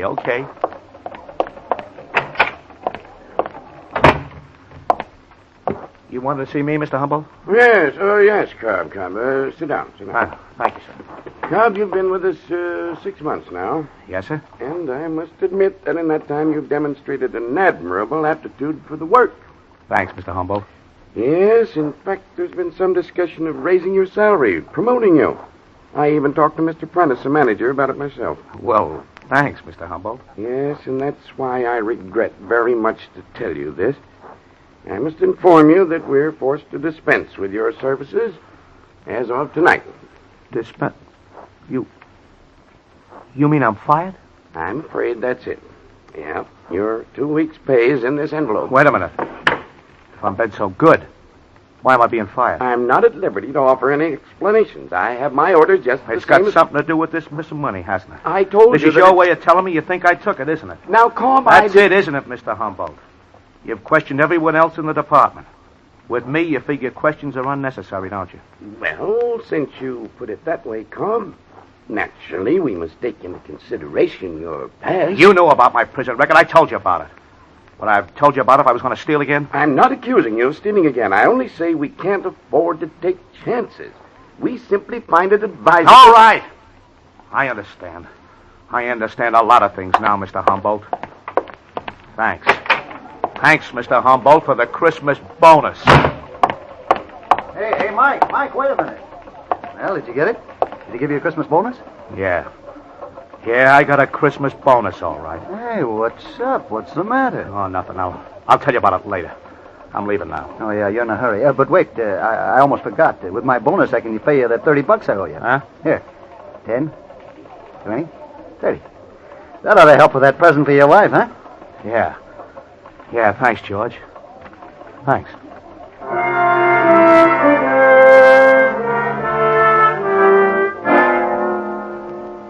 Merry Christmas, Mike. Yeah. That premonition you had this morning was right, wasn't it? That funny, sinking feeling. Now you know, don't you, Mike? You knew it all the time, really. All this past 6 months you've been kidding yourself. The dream bubble has burst. Merry Christmas, Mike. The crowds are still cheerful on the streets. The windows are still bright and gay, and the holly still spices the air. But you don't see or feel or smell.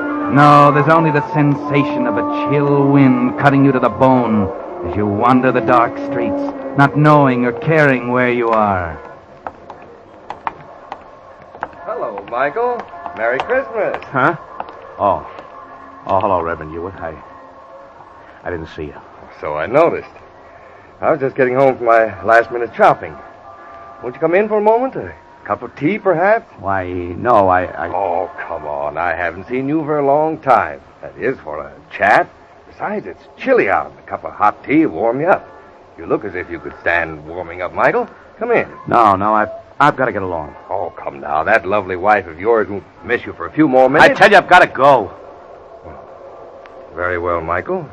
I won't keep you. Oh, I'm sorry, Reverend. I didn't mean to, Well, I understand, son. You're troubled. Is there anything I can do? No, I'm all right. Well, I know you too well, Michael. I've known you all my life. Now, I've helped you before, haven't I? Why? I don't know. I don't know whether you did or not. All that stuff you told me about turning over a new leaf, forgetting the past, I believed it. Oh, yes, of course. Hal, maybe you should have told it to some other people instead of me. It just don't work, Reverend. It just don't work. All that stuff about being good and doing good. Hal, it don't pay off. It does, Michael. It does. You must believe that. Even a little good done brings a great reward. Yeah, maybe to some people. Only maybe some of us are behind an 8-ball we can't get around. Michael, please come in. I feel I must talk to you. Not tonight, Reverend. Had all the talking I can stand. Now I'm going to do my own thinking. And I know what I'm going to do. You can bet your sweet life I know just what I'm going to do.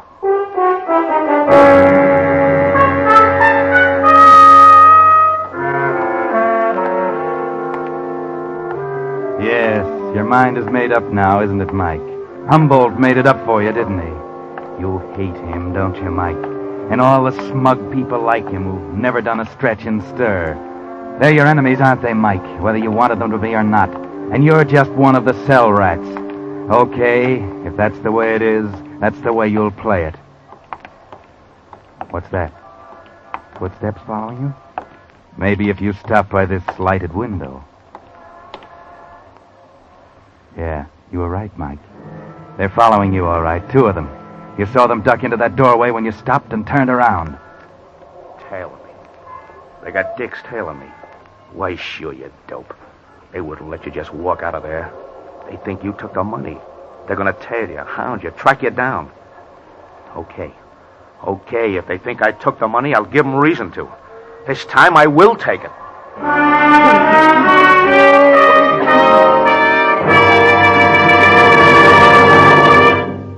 You are listening to The Whistler, brought to you by your friend, the Signal Oil Company. Marketers of famous Signal gasoline, your best buy today. Remember to let every go signal remind you do go farther with Signal gasoline.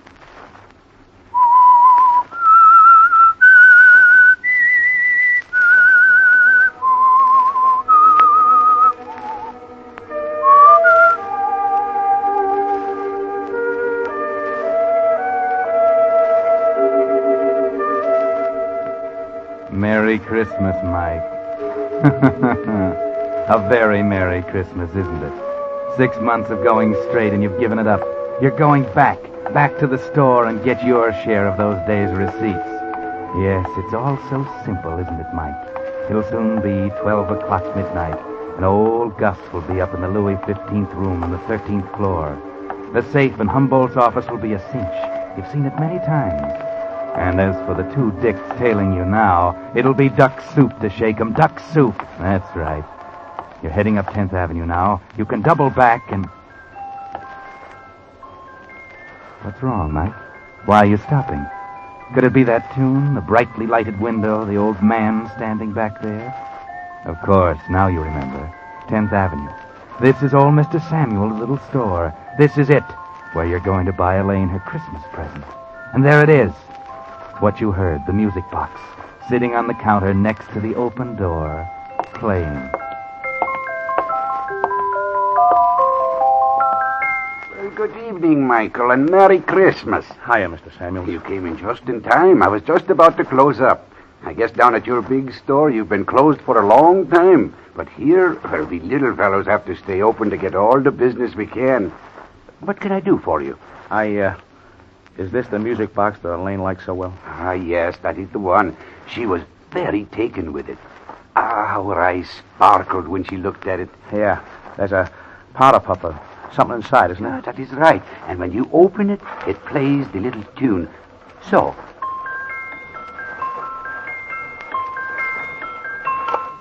Yes, she was saying how it was her favorite tune. Okay. How much is it? Well, it's usually priced at $75, but I'll give it to you and the young lady for $50. $50? Well, yes, you see, it's a genuine antique, And it's the best thing I have in the store. Well, I'm sorry, but that's more than I figured out. I'm sorry, too. I would have let you have it for less if I could, but 50 is the lowest. Sure. Well, okay, forget it. Well, I'm sorry. Come back again.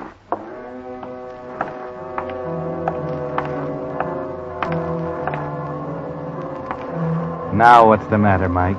Why are you stopping? Could it be you can't make up your mind? Could it be you're thinking about the music box, about Elaine, about Christmas? Yes, this may be your last Christmas with her, you know. Your last chance to give her a decent present with clean money you earned. It might be a nice gesture, eh, Mike? A little token of all that might have been. Oh, Mr. Samuels, I'll take it. Wrap it up as a gift, and I'll take it.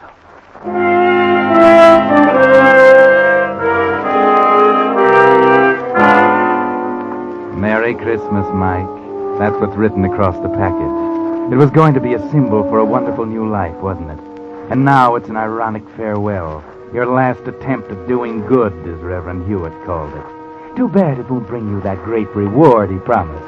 It won't have a chance, because there are those two dicks still following you. And you're heading for J.C. Deaver's department store, office of Henry Humboldt, and the interior of his safe.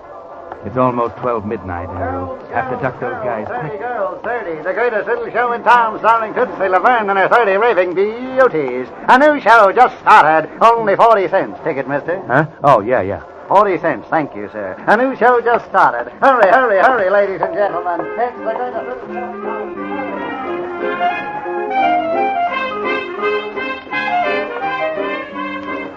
You're doing great, Mike. Those dicks will follow you in, but you won't be there, will you?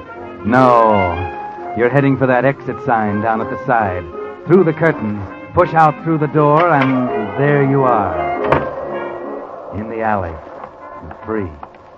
Okay. Now, up to the street.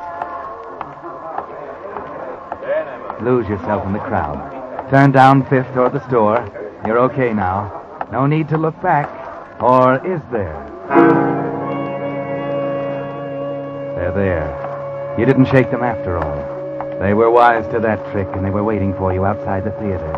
Yes, you should have known. Now what? Maybe you've got an idea. Yes, a good idea, a honey. Why not lead them to the store? Sure, that's where they expect you to go. But beat them there and hide, down in the freight dock, behind one of those big crates.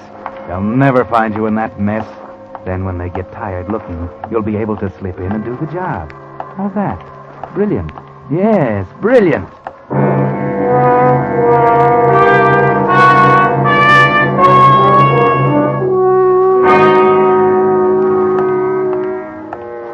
Yes, here's the store.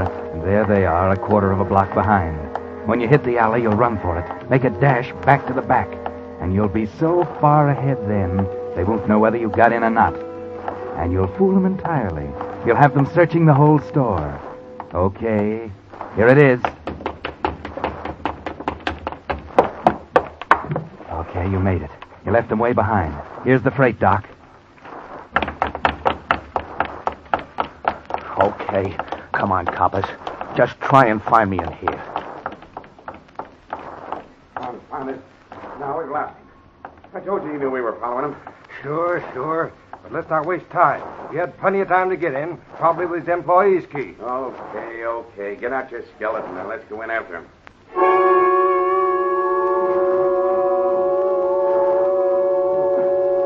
Worked like a charm, didn't it, Mike? You're sitting here in your crate, comfortably waiting, while they search the entire store. They've been there long enough to do it. It's almost 1. If they don't hurry, you'll have Gus to worry about. Not that that's too much of a worry. But wait, hold it. Well, that does it. Yeah, too bad.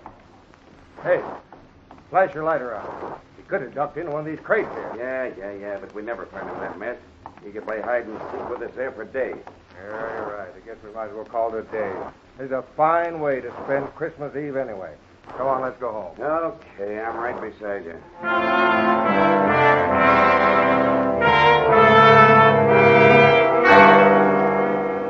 Well, Mike, Merry Christmas. This is better than you expected. They're leaving, actually going away, leaving the place to your tender mercies. You won't have to dodge them coming out. They aren't going to camp out in Humboldt's office. They're actually walking away, down the alley, and you're set. Good Lord, the music box. Something's wrong. It's going. I can't stop. I can't. Hey, Joe. Joe, listen. Yeah, I hear it. Come on, right over here. I've got to stop it. I got it. Okay, right here. In this crate. Too late. Okay, Cobb. We finally cornered you. Come on out. No use hiding in there now, Cab. Come on. We want to talk to you. Yeah, I know. I got the idea. Okay. Okay, you got me. Yeah. Thanks for the music. Led us right to the dance floor. Yeah, that's the great reward the minister was talking about. Great. I don't get you. Oh, you wouldn't. It's a private little joke on me. Yeah? Well, that music maybe did you a big favor, Cobb. Favor? That's right.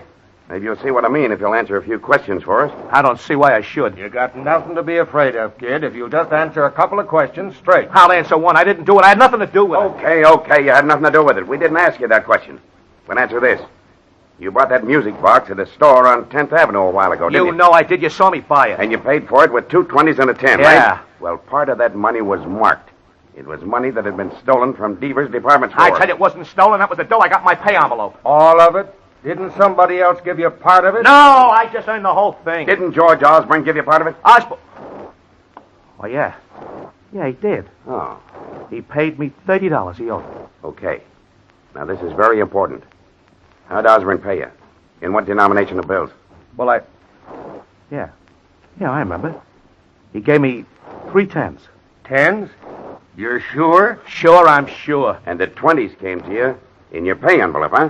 Yeah. You'll swear to that in court? Of course. Okay. That does it. Thanks, Cobb. Hey, wait. You mean that's all you wanted me for? It was enough. You just proved for us who stole that 10 grand from the store. And the way you were acting, we'd almost thought it was you. We hadn't have known better all the time.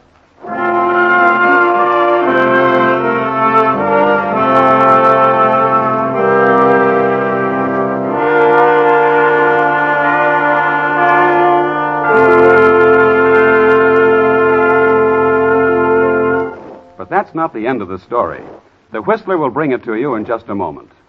Meantime, Signal Oil Company joins with 1,800 Signal gasoline dealers throughout the West from Canada to Mexico in hoping that this has been a good Christmas for you. It wasn't the Christmas we had all hoped and prayed for. There were too many empty places at the table, too many empty places in our hearts. As we look back, we may wonder if perhaps we didn't give quite enough. Not quite enough of our effort, of our money, and of our blood, which can mean life itself to a boy at the front. Yet even the regrets that may tinge this season's gladness can prove its greatest blessing if they fire us to new determination, to new and greater effort through the coming year until our prayers are finally answered and peace again returns to heal this confused and torn world. Yes, if, as this Christmas of 1944 draws to a close, we will rededicate ourselves to this, our job, we may, each of us, hasten the realization of that ancient promise, peace on earth, goodwill toward men. And now, back to the Whistler.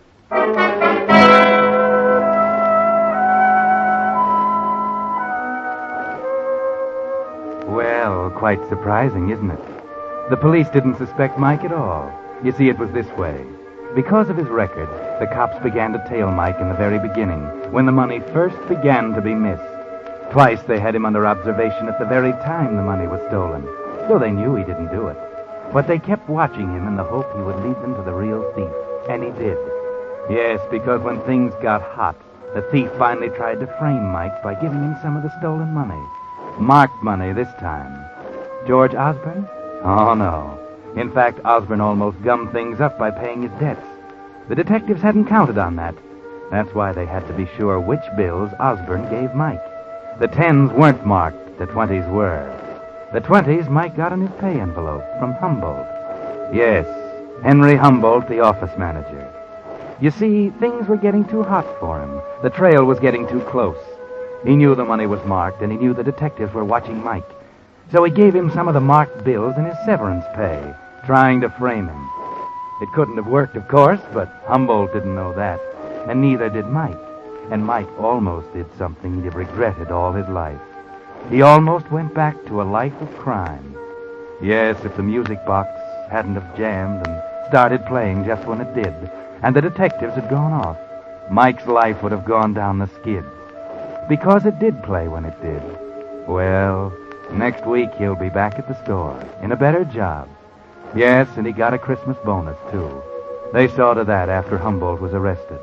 And all because the music box played. Maybe that's why Mike said, No, sir. That music box sits right there on the table where everybody can see it. Darling, I really think it means as much to you as it does to me. Oh, I guess maybe it does, Elaine. Just like the Reverend Hewitt says, a little good brings a great reward. Yeah, for the rest of my life, that little gadget's gonna mean a Merry Christmas. Darling, Merry Christmas. Merry Christmas, Mike.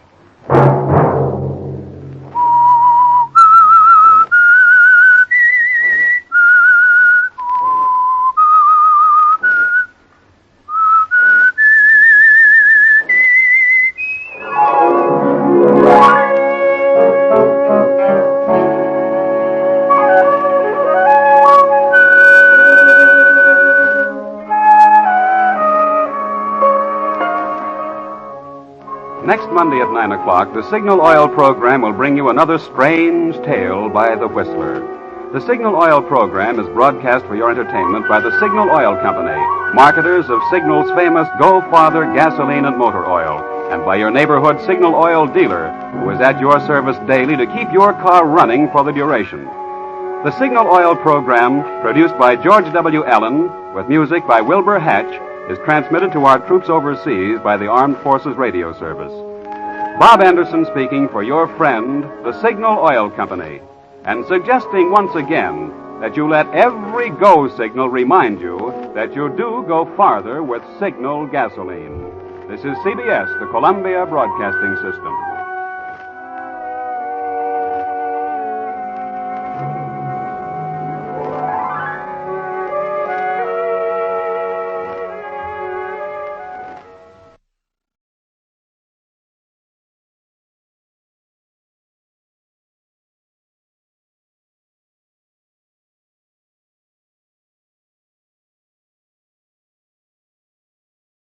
From Hollywood, it's time now for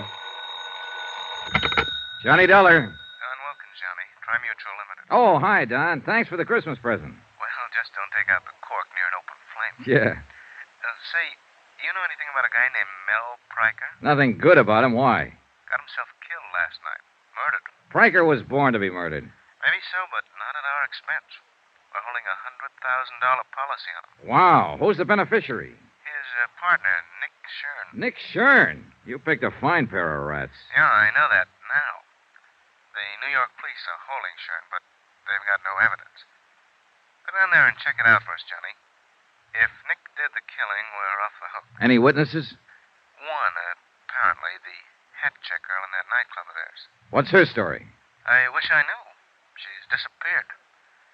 We've got to find her, Johnny, before some of Nick's hoodlums find her. Don, maybe they already have.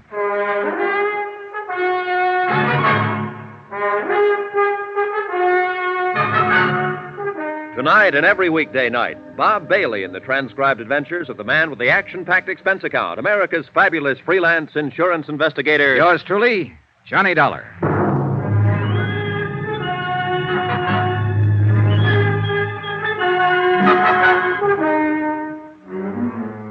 Expense account submitted by Special Investigator Johnny Dollar to the Home Office Tri-Mutual Insurance Limited, Hartford, Connecticut. The following is an account of expenditures during my investigation of the Nick SHURN matter. Item 1, 2280, transportation to New York, tips and incidentals, and taxi fare to the office of Lieutenant Ed Rafferty, Homicide Division, the man in charge of the case. Oh, hiya, Johnny. How have you been? Not bad, Ed. How's the homicide business? Terrible. Did you look at that teletype? Shoplifting. 5 complaints right in a row. The week before Christmas, that's all we get. Shoplifters. Mel Pryker wasn't shoplifting.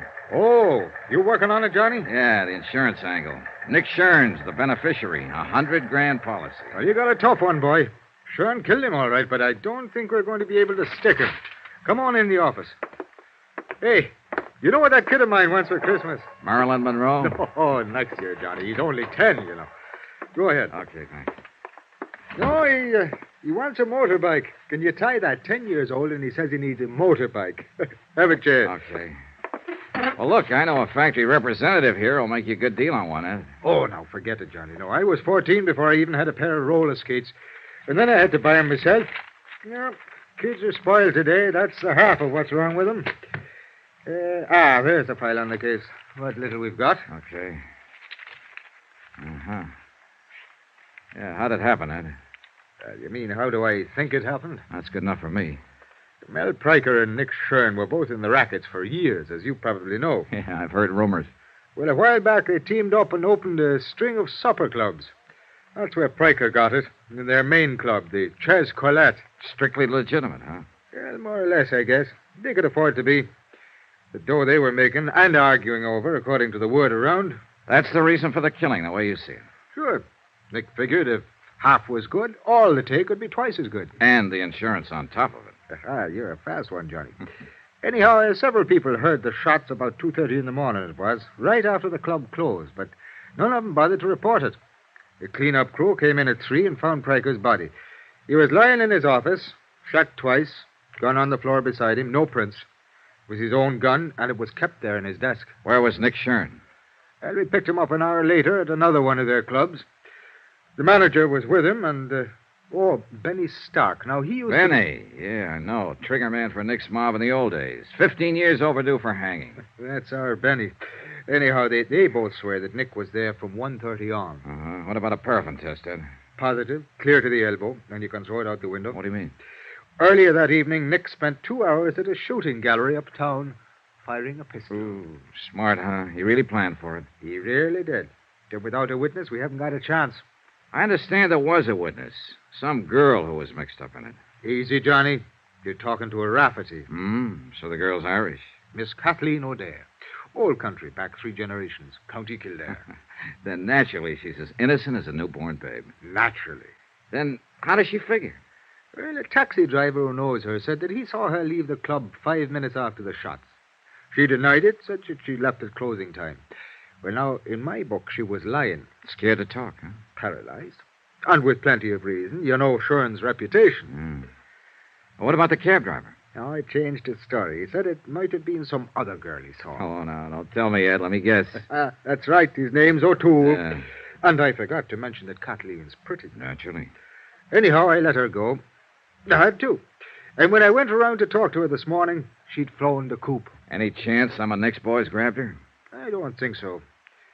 It looked more like she came home, packed in a hurry, took her kid, and blew. Kid? 8-year-old daughter. Irish and a mother, too. I was on sacred ground. Oh, I was fingering me gun. No, seriously, Johnny. Would you find her? She may be able to break Nick's alibi, and it's our only chance. And it might be her only chance. Nick SHURN's not the boy to leave a loose end lying around. I know.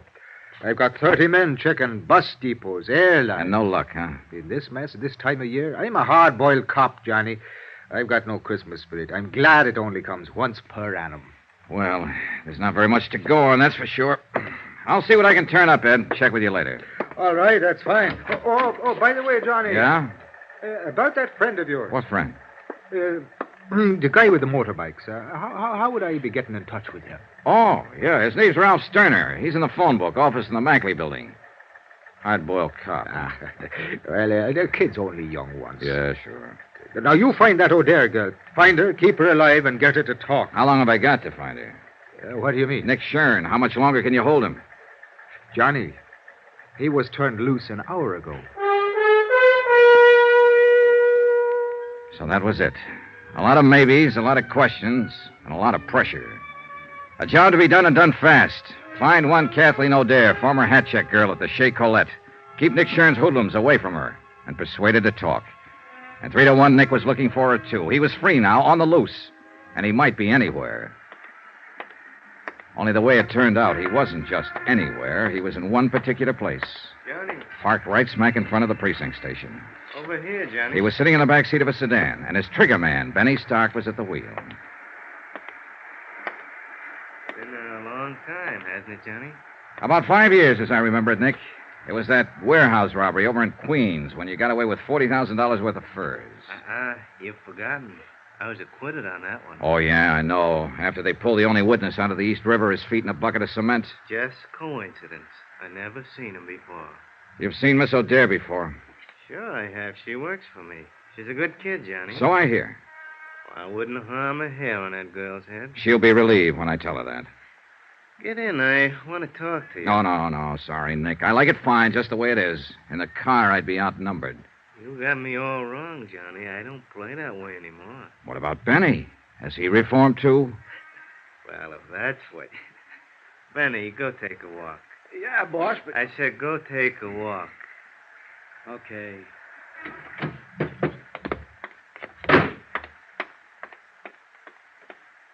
Get in, Johnny. Well, what's on your mind, Nick? You working on this case? Yeah, I'm on it. Why? That's what I figured. I was talking to my lawyer in there and saw you go to Rafferty's office. I guess the insurance company's going to try to welch on that claim. It's your party, Nick. You talk.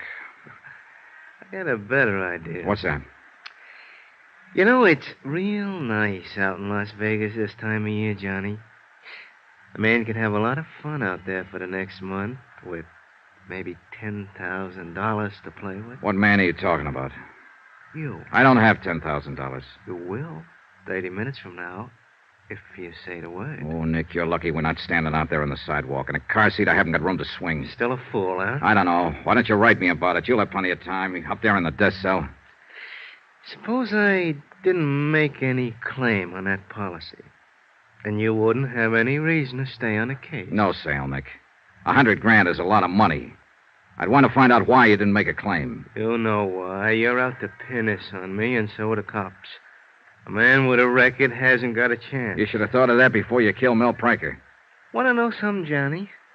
I didn't kill him. Well, I'm betting you did. What do you care who killed him? You're not shedding any tears over it. No, but I'd sure hate to see you get away with it. And I'd hate it even more if anything happened to that girl. Kathy O'Dare? Now, what could happen to her? She just might fall in the river. She probably thinks she's safe as long as she hides from the police and refuses to talk.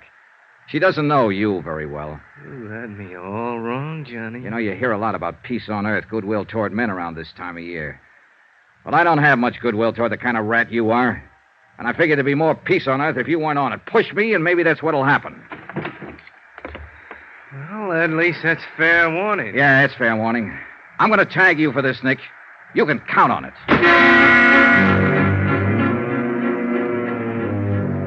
Expense account item 2, $2.40. Taxi to the East Side rooming house of Kathy O'Dare.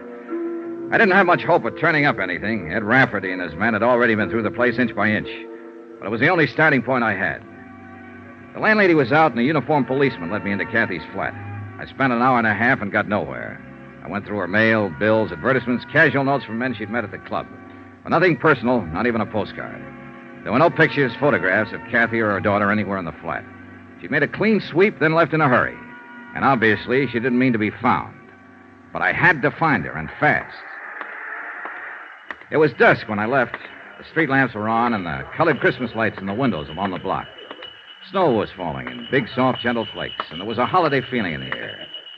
It was neither the time nor the setting for murder. Big contribution, son.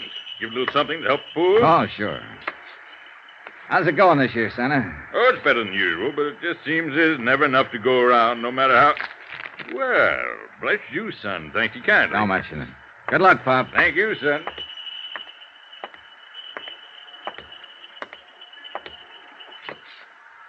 Well, the city ought to clean the streets better. I've been waiting for you. Sorry, Benny. It's not my day for punks. Got some friends want to talk to you. Start walking, Johnny, down the alley. It's dark down there. Start walking. This ain't just my hand in my pocket. It better be, Benny, with 2 cops standing up there on the porch watching. What are you talking about? There ain't no cops. I smashed him in the mouth and knocked him flat. Followed it up and kicked his gun in. All right. He rolled over, came to his feet, and rushed me. I was hoping he would.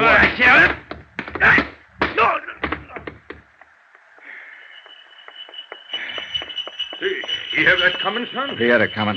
Well, he sure did get it. Yeah. Hey, you know something, Pop? I think Benny wants to make a contribution to help the poor. Well, he ain't saying no.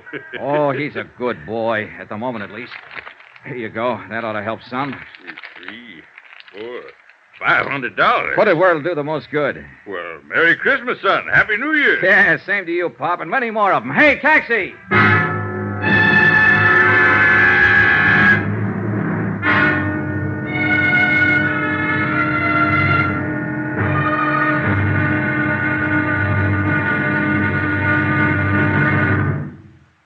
There'll be another intriguing episode in our story of the next Shern matter tomorrow. Tomorrow, an old lady with a broken arm, a shivering girl, and bullets in the snow. Join us, won't you? Yours truly, Johnny Dollar. From Hollywood, it's time now for...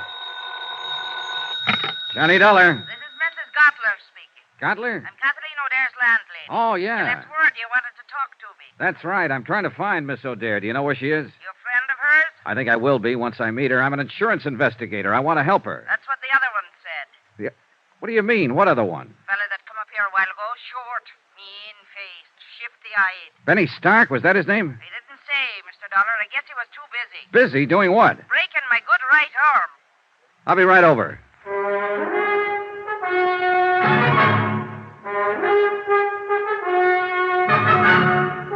Tonight and every weekday night, Bob Bailey in the transcribed adventures of the man with the action-packed expense account, America's fabulous freelance insurance investigator. Yours truly, Johnny Dollar.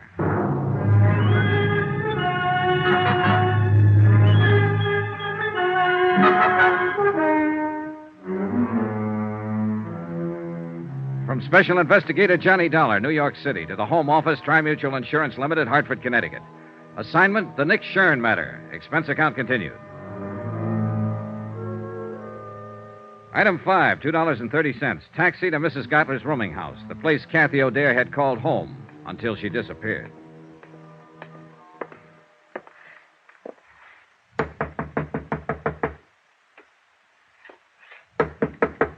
Come in. Get your hands up. Mrs. Gottler. That I, Well, look, I'm Johnny Dollar. I talked to you on the phone. It's all right. You can put that gun down. Well, I guess it's you all right. I'm sorry, Mr. Dollar, but I've only got one good arm left, and I'm aiming to keep it. Pull up a chair. Thanks. Oh, kind of rough boy, huh? I'd have showed him who was rough if I could have got a hold of my gun. I'd have blasted him, Christmas week or not. I'd have blasted him, Mr. Dollar. Yeah, I know how you feel. And me with all these presents to wrap. How can you wrap presents with one arm? Bad as being a paper hanger. Well, I'll be glad to help out, Mrs. Gottler. I won't guarantee what they'll look Well, like. now, I sure do appreciate it, and don't worry about their looks. I got to get them wrapped, that's all. Oh, let's see now. This paper goes on that one. Oh, all right. It's a water muffler for my nephew over in Brooklyn. You know them terrible winters they have over there. Oh, yeah, they're frightful. Of course, it may be better this year. The Dodgers won the pennant. Nothing but luck. It won't happen next year. You never know. Hey, tell me something, Mrs. Gottler. How come Benny worked you over? Why did he break your arm? Here. Stick this card on it Huh? as soon as you get the ribbon tied. Oh, okay. No time of year like Christmas, Well, he wanted to know where Kathy went. When I said I didn't know, he jumped onto me. Said I was lying. If I could have got hold of that gun... Where did she go, by the way? You aiming to break my other arm, Mr. Dollar? With all these packages to wrap? Here, hold your finger on that knot. Tie it tight now. Them postmen in Brooklyn are always busting things open. Yeah, no. There. Well, that's one down. Where did you say she went? Oh, I didn't. No, this one I'll deliver myself, so it don't need to be wrapped so careful. All righty. Kathy lit out of here in the middle of the night. You think I'd sit up 24 hours a day spying on my roomers? You might, if the rumor happened to be one of your special favorites. Who told you that? What's the difference? She was, wasn't she? Kathy was everybody's favorite. Anybody that ever met her. Oh, you'll meet them as make remarks about a girl that works in a nightclub. But I'll tell you one thing, Mr. Dollar. Kathleen O'Dare is as fine a lady as you'd ever care to find. And I would care to find her. Well, good luck to you, then. And if you do, let me know where she is. You helped her pack, didn't you? Now, how did you know that? Here. That's about as good as I can get it. Be careful when you deliver it, though. It's not tied very tight. I didn't know, Mrs. Gottler. I was guessing, but it figured. Kathy was scared half to death when she packed up and left here. All she had on her mind was to run and hide. She wouldn't have thought of stripping that flat, taking out every bit of personal identification. Somebody had to help her. Now, where'd she go? I don't know. Look, you don't get the idea. I'm on her side. She's up against a rough deal and doesn't even know it. You've had a sample of the way those boys play, and that was only a sample. With Kathy, it'll be a whole lot worse. They're looking for her, and sooner or later they'll find her. Her only chance is for me to get to her first, so you... I'm not lying, Mr. Dollar. I don't know where she went, and that's the truth to help me. I tried to get her to tell me, but she wouldn't. She said if I knew it would be dangerous for me. I helped her pack, yes, but I don't know where she was going. Well, that's sad, I guess. I don't know where to turn next. She apparently didn't have any other close friends.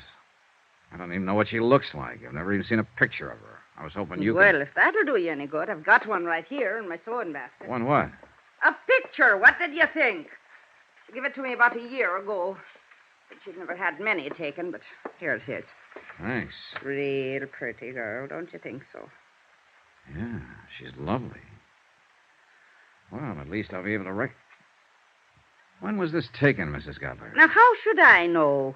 3 or 4 years ago, I guess, before she come here to the city. This photographer's address, the name of the town, is that where she came from? Branbury, Michigan? Why, yes, that's her hometown, Branbury. I'd forgotten the name of it. And she was just talking about it a week or so ago. She wanted to go home for Christmas, but she said she couldn't see. Mr. Dollar, do you think she might? Maybe. It's the most likely place a scared girl would run to, home. Anyway, it's worth a chance. Mrs. Gottler, I love you. Why, Mr. Dollar. Why, Mr. Dollar. Expense account item 6, $88.35. Hotel and incidentals in New York and transportation to Branbury, Michigan.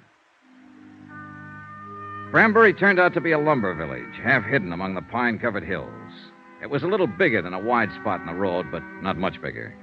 A foot of new snow had fallen within the past 24 hours. A fluffy white blanket lay softly on the trees and the housetops and filled the deep hollows in the frozen ground. Men in bright red flannel shirts drove horse-drawn logging sleds through the forest trails, and their shouts sounded sharp and clear, a crystalline tinkle in the icy air. Branbury looked like the place where Christmas was invented. It was beautiful. And very quiet when it came to putting out information. I found it out first when I tried the local telephone operator. Number, please. I just checked in here at the hotel, operator. There doesn't seem to be a phone book, so... Steal them, that's why. Traveling people going through. Oh, souvenir hunters, I suppose. How's that? Look, I wanted to call the O'Dares. Could you put... Not O'Dares. There ain't but one. That's old Mike. Oh, and that's the one I want to call. Would you mind ringing him? Won't do no good. He ain't there. He's slabbing up at number 4 mill today. Well, actually, it's his daughter I want to talk to. Daughter? Yeah, that's right, Kathleen. Do you know her? Just growed up with her's all. Oh, well, would you mind... You a friend of hers? No, I've never met her, Where but... you from? I came here from New York, What's but your name?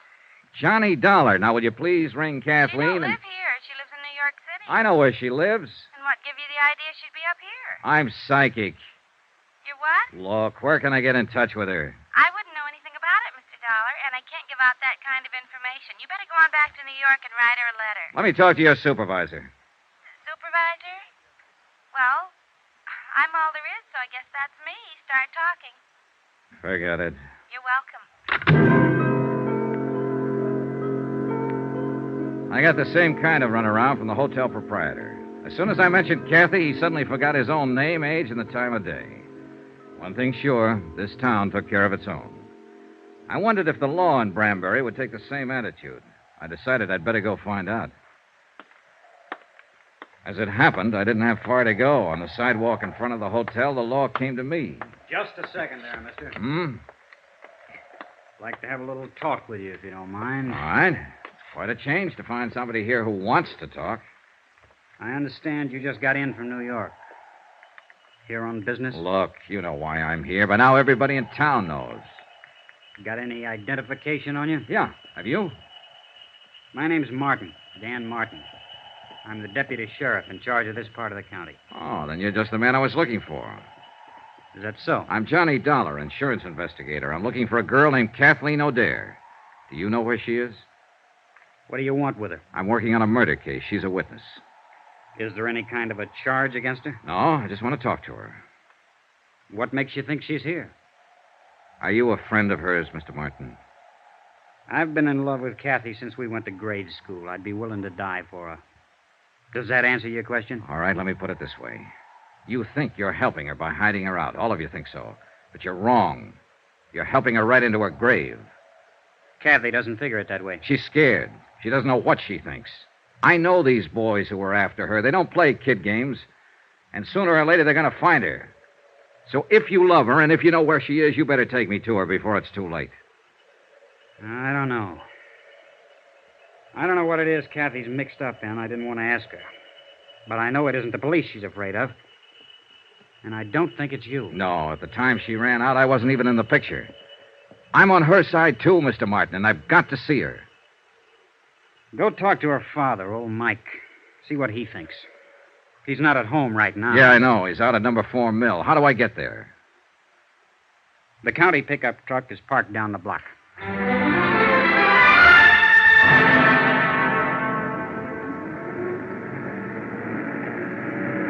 The tire chains bit into the packed snow and pushed the 4 miles of logging road behind us. It was late afternoon, and the sun had dropped behind the timbered slopes, throwing a pale sheet of cold yellow against the western sky. Here and there, a few scattered lights were coming on, in the windows of the village and the bunkhouses of the lumber camps. Bright white sparks against the darkening shadows. Emptiness, loneliness, and somewhere in it a frightened girl in hiding. A girl who'd run away from the city of 100 million lights and from an unsolved murder.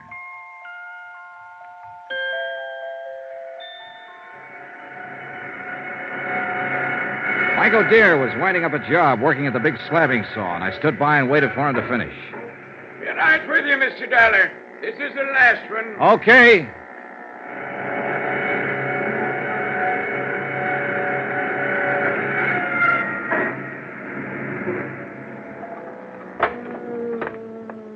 Well, that's the last of it now till after Christmas. Yeah, I'm sorry to keep you waiting. That's all right, Mr. O'Dare. My name is Johnny. Never mind. I know all about you. Dan Martin phoned. Said you was on your way out. Mr. Dollar, the answer is no. I see. I've thought it over since Dan called. Before I'd have anything happen to Kathy, I'd rather see 10 murderers go unhung.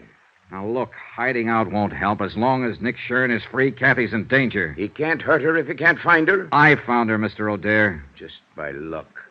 There's not one chance in a million of... Sounds like a car. Who the tarnation would drive out here this time of the evening? We walked over to the big doors. The car had stopped about 20 yards away. A man got out and turned toward us. I was standing under the dock light, so he recognized me before I got a good look at him. He jumped back in the car and went for his gun. Benny Stark. Get back, Mr. O'Dare. It was too dark to get a decent shot. I tried once more and missed, and the car disappeared behind the trees. Mr. Dollar, who was it? Was that one of them? That's right, Mike. They found her.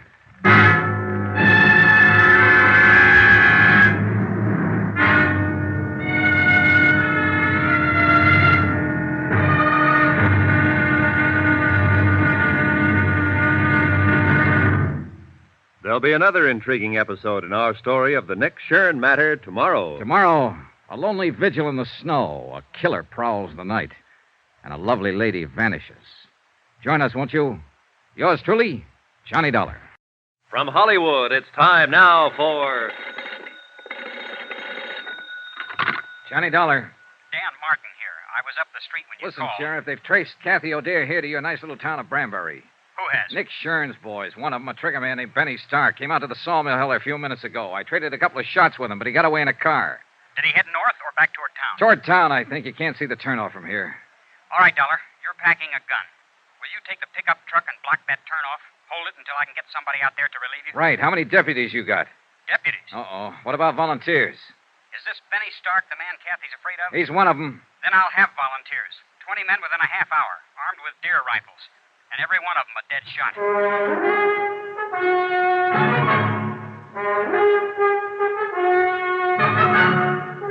Tonight and every weekday night, Bob Bailey in the transcribed adventures of the man with the action-packed expense account, America's fabulous freelance insurance investigator. Yours truly, Johnny Dollar.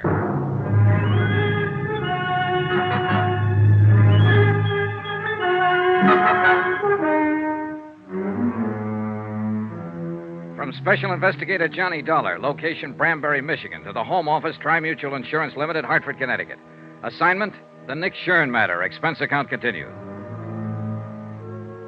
Item 8, $3.60 for 2 packs of cigarettes and a pint of Applejack, borrowed from the foreman's locker at the sawmill. I figured these as standard equipment for holding down a roadblock at 10 degrees above zero. And Mike O'Dare agreed with me 100%. Well, I'll tell you one thing. They can make it out of corn, rye, barley, make it out of gold if they want to. But they'll never come up with anything better than what they make out of apples. Here, have a short one, Johnny. No, thanks. I'll save it for later. Well, I'll just, It's got the taste of Indian summer in it. You ought to see this country around that time of year, Johnny. Breaks your heart, it's so beautiful. Well, it's beautiful now with the snow on. And it would be more so if there wasn't a killer running loose in it. Johnny, I want to ask you something about my daughter. And I want you to answer me honest. All right. It's no use trying to fool you. She's here, all right. I know. But she hasn't told me what it was that happened in New York. What she ran away from. And somehow I figured it was just as well not to ask her. Your sheriff, Dan Martin, said practically the same thing. Dan's been in love with Kathy since he was 12 years old. He's a good man. Solid. So I figured. Anyway, she was scared. Scared half to death. And she'd come home for help, so we tried to help her. What was it you wanted to ask me, Mr. O'Dare? You mentioned a murder case, Johnny. You didn't give any of the details, just said that Kathy was a witness. Is she mixed up in this murder? And you wanted an honest answer. All right, I'm not sure. I see. That's why I wanted to talk to her, get her story, the truth. I realized from the start she might be guilty. I don't think so, but it's a possibility. You may as well know about it. I guess you realize it wouldn't make any difference. Not to me or to Dan. Oh, yeah, I figured. In other words, you're with me as long as I'm trying to protect her. But you'll fight me if I find reason to think she's guilty. That's about it, Johnny. Well, at least we know where we stand. And I hope it won't come to... What's the matter? Car coming. Light on the trees there at the bend. Yeah. Do you suppose maybe... Probably not, but you can't tell. Better get behind the truck just in case. You'll have to shift into low to edge past us. And let me get that spotlight on. I guess I'll just have another quick one. That wind cuts right through your bones. It's a dark-colored sedan. It might be him. Funny. I'd been hoping for 2 months that Kathy'd come home for Christmas. And I didn't figure I'd be out here in the woods, hiding behind a truck, waiting to shoot it out with somebody that wanted to kill her. It's a crazy world. Keep your head down, Mr. O'Dare. Yeah. Just the driver by himself, wearing a dark hat. I don't know. You know, that kind of looks like... Huh? By golly, it is. What? That's Ted Perkins, all right. No doubt about it. All right, you better wave him out past. He probably thinks we need help. It's all right, Ted. It's Michael Dare. Go ahead. We don't need anything. Yeah, we're all right. Thanks anyway. Well, there's one thing about people around here. They mind their own business and don't ask no questions. And they don't answer them often either. How's that Applejack holding out?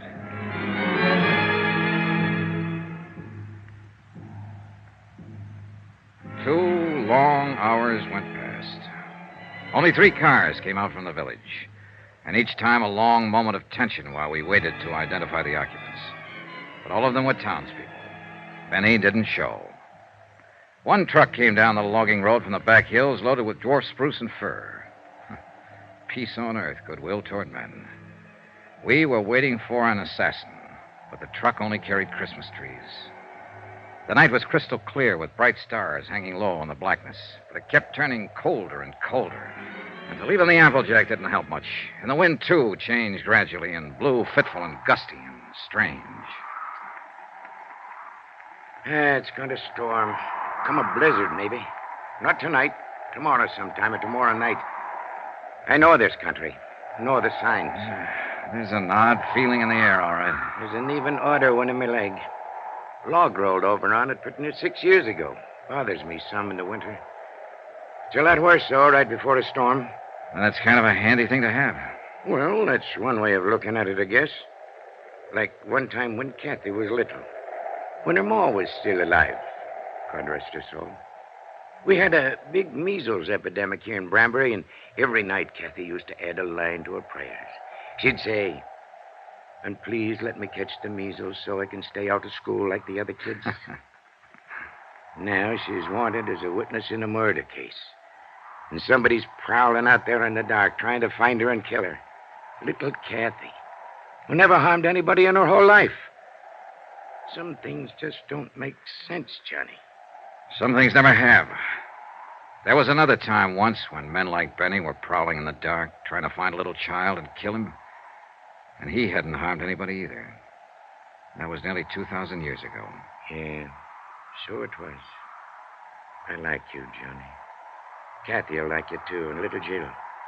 Oh, now there's a pair for you. That kid looks more like her mother did at her age. Another car coming, Mr. O'Dare. Yeah, so there is. And this just might be the one. Maybe. I sure wish that Applejack hadn't run out.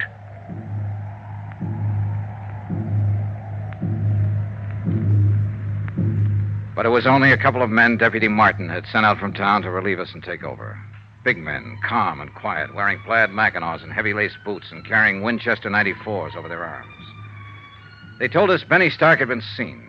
He'd come up from the west, driven onto one of the roadblocks unexpectedly. In a flurry of shots, he'd broken through. The men couldn't understand his persistence. They thought he'd run for it, get out of the area once his presence was known. I didn't bother to explain, to put him straight, but I knew Benny had never run, not now. He was a trigger man, a professional killer with a reputation at stake.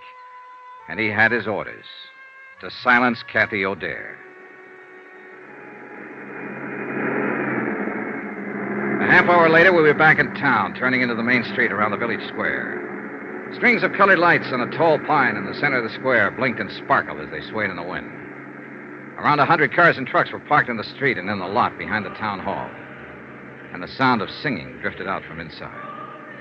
They're practicing carols and things for the big doings on Christmas Eve. Ain't it beautiful? The men at the roadblock had given a description of Benny's car and the license number. It was just barely possible. Got something in mind, Johnny?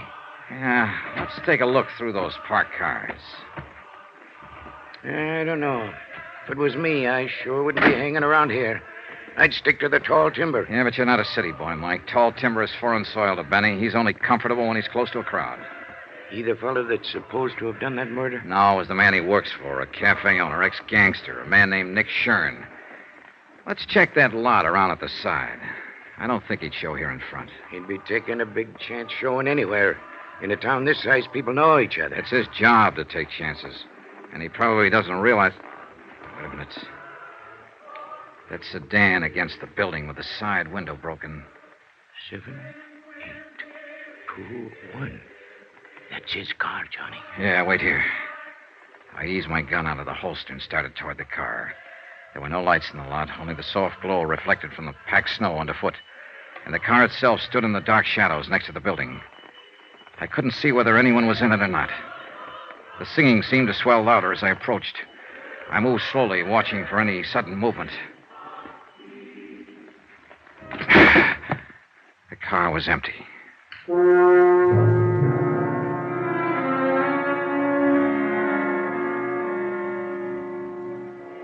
It was time, past time, to talk to Kathy O'Dare.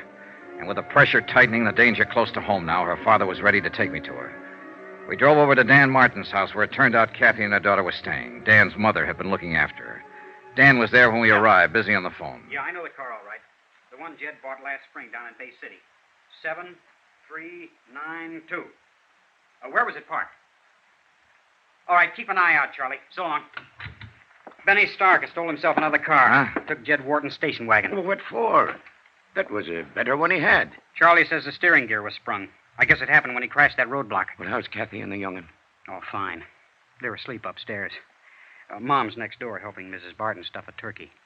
Johnny, you figure it could wait till morning. I'm sorry, Mr. O'Dare. I've got to talk to her tonight. All right. I'll go wake her up.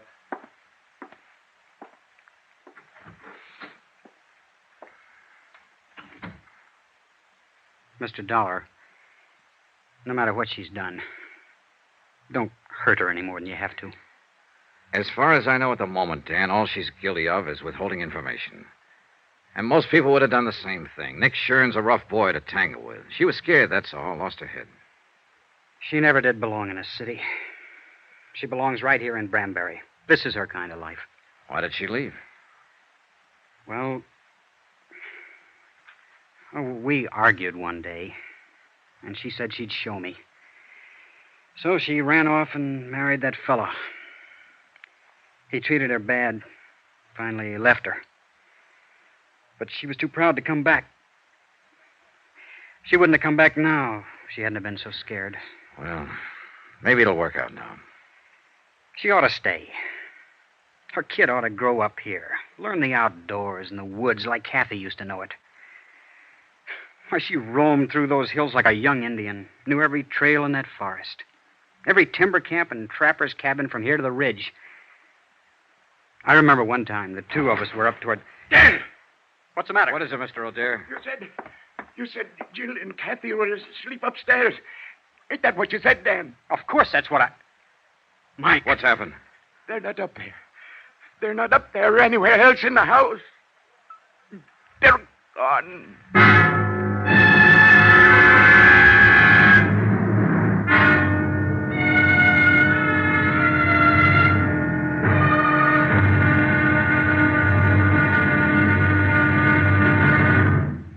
There'll be another intriguing episode in our story of the Nick Shurn matter tomorrow. Tomorrow, a little girl who believes in Santa Claus, a big girl who believes in very little, and both of them facing death. Join us, won't you? Yours truly, Johnny Dollar. From Hollywood, it's time now for... Johnny Dollar. Mike O'Dare, Johnny. Any sign of Kathy? No, the boys at the highway turnoff haven't seen her or Benny, either one. Not a soul out that way in the last hour. What about there at the sawmill? Nothing, Mike. No fresh tracks on the logging road, no sign of her. And the worst thing is it's starting to snow again. Yeah, here in town, too. Dan Martin just phoned. No luck. She hasn't shown up at any of the roadblocks. She's around somewhere, and we've got to find her. We will, Mike. And it's got to be fast, Johnny. There's a blizzard coming up, and that gunman Benny Stark is around, too. Maybe he's already found her. Maybe he even took her from the house, her and Jill both. Maybe she didn't get scared and run. Maybe it was him. Maybe he sneaked Mike, in and... stop it. That kind of thinking's not going to help any. Well, what is going to help? I don't know, but I've got a half-baked idea, and I may be right. Stay there at the house. I'm coming back to pick you up. And one thing you can do while you're waiting. What, Johnny? Pray.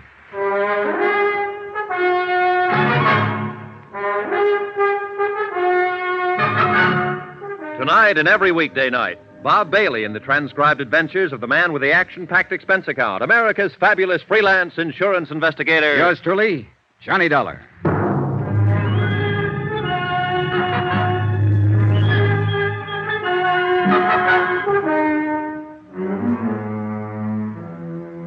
From Special Investigator Johnny Dollar, location Branbury, Michigan, to the Home Office, Tri-Mutual Insurance Limited, Hartford, Connecticut. Assignment, the Nick Shurn matter. Or more important, find Kathy O'Dare.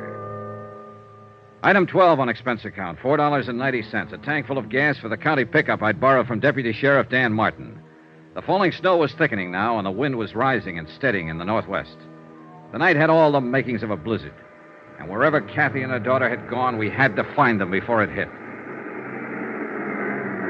It was 10:14 p.m. when I pulled up at the side porch of the O'Dare house, and Kathy's father came hurrying out to the truck, leaving the door open behind him and buttoning his heavy mackinaw as he ran. Any news, Mike? Not a thing. All right, get in. Shut the door. Yeah, we'll get a foot of snow before morning, with a zero wind behind it. Now, listen, Mike. I think we can forget any idea that Benny found her and got her out of the house. In that case, she wouldn't have taken your car. He's already got one. I know. I thought of that. And he wouldn't have given her time to dress herself and Jill the way she did, with heavy clothes and snow boots. And she wouldn't have taken the rifle. Then what has happened? She knew I'd be there to talk to her sometime this evening. I think she lost her nerve, couldn't face it, decided to run again. Maybe so, but where, Johnny? That's what I want you to tell me. What? No, I don't mean you knew what she was going to do and where she was going to go or Then help her how to... do you think I can tell you? Look, Kathy knew about the roadblocks Dan Martin set up to trap Benny Stark, knew where they were. So if she didn't want to be seen, then naturally she'd avoid them. She couldn't. Not if she wanted to get away, take the highway to Flint or Detroit. She'd have to pass one of them at least. But she hasn't passed any of them, so she's still in this area. And I don't think she ever meant to leave it. But then... Dan Martin said Kathy used to spend a lot of time in the woods when she was growing up. He said she knew every back trail in these hills, logging camps, trappers' cabins. She did. She used to worry the dickens out of me the way she... Yeah. Now, where would she go, Mike, if she wanted to hide out back in the hills somewhere? There's a lot of places. Chippewa Canyon's one. 3 or 4 timber camps abandoned in the winter. Some cabins along the... No, she couldn't make it. There's a roadblock before you get to the turnoff there. It's got to be someplace she could reach without being seen. Well, there's Barker's Flats.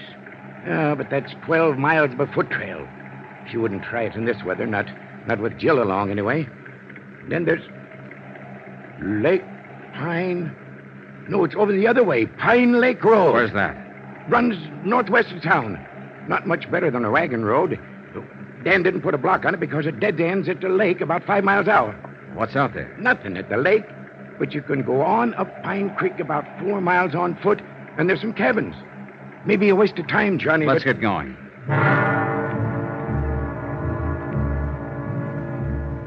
Expense account, item 13, $6.90. 1 dry cell electric lantern, an extra pair of batteries picked up at the Branbury Hardware Company on the way through town. The falling snow, driven by a bitter cold wind, formed a dense curtain in front of our headlights. And from the turnoff all the way up the narrow, twisting road to Pine Lake, I had to keep the truck in second gear. There were car tracks in the road, all right, several of them. But they were covered now by the new blanket of snow. And it was impossible to tell whether they'd been made earlier tonight or a week ago. The road ends a couple of yards past this next turn. And we'll soon know. There's 4 or 5 side turnoffs. Clearance where you can park. We'll have to check all of them, I guess. All right. That draw there on the right. That break there in the trees, that's where the Pine Creek Trail starts. Well, we'll swing in it. Mike, I guess we won't have to check those turnoffs. Huh? Is that your car over there under the trees? Yeah. That's it. I left Mike waiting in the cab while I went over to look inside the car. It was empty, abandoned. And there was no note, no clue of any kind to tell where Kathy had gone. I raised the hood and felt the motor block, ice cold. The car had been here for some time. I flashed the lantern on the ground and followed the faint tracks made by 2 pairs of snow boots. They entered the deep draw that led back into the hills, the start of the Pine Creek Trail. I snapped off the lantern and stumbled through the snow back to the truck. What'd you find, Johnny? It's them, all right. They've headed up the trail. I found tracks in the snow. Yeah, then we'd better get started. No, wait. I'll go after them, Mike. You take the truck, go into town, find Dan Martin. Bring help as fast as you can. That storm's getting worse. No, you don't. I know the risk. Starting up that trail with a blizzard coming on. And if you think you're going to protect me by sending Knock me it on... off, Mike. There's no time, and you're wrong. I'm not protecting you. I'm protecting myself. What do you mean? That bum leg of yours. I don't want you on my hands, too, along with the girls. All right, Johnny. I'll go after Dan. And hurry, Mike. I'm depending on you. Yeah. Good luck, Johnny. See you, Mike.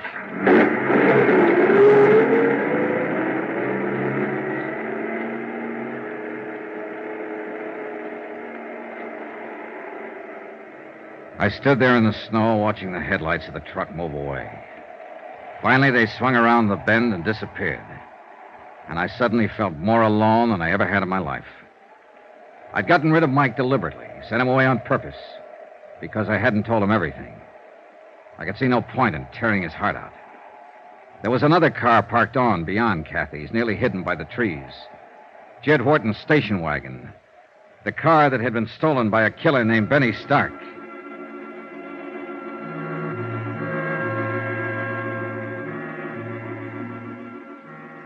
It took me half an hour to cover the first mile, and the storm kept getting worse. The beam of the lantern penetrated a bare 30 feet ahead of me before it was smothered out in the white blackness of the night. After a few hundred yards, the tracks I was trying to follow had nearly disappeared, snowed over and blotted out. I gave up looking for them and stuck to old Mike's description of the trail, following the left bank of the frozen creek. The drifts were deeper down along the creek bottoms, and the going was rougher. But I didn't dare leave it to look for better footing. It was my only landmark. The trail itself was buried. And any man who lost his way tonight and wandered off into one of those side gullies would wander straight to his death.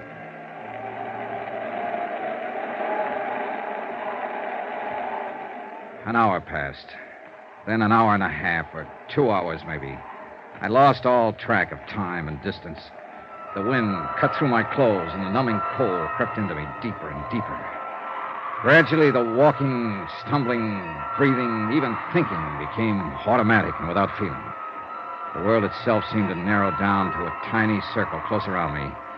And all beyond was chaos, blackness, and roaring storm. I tripped over fallen logs and floundered back to my feet, dropped my lantern and recovered it, broke through the crusted drifts and struggled for footing, and kept on moving.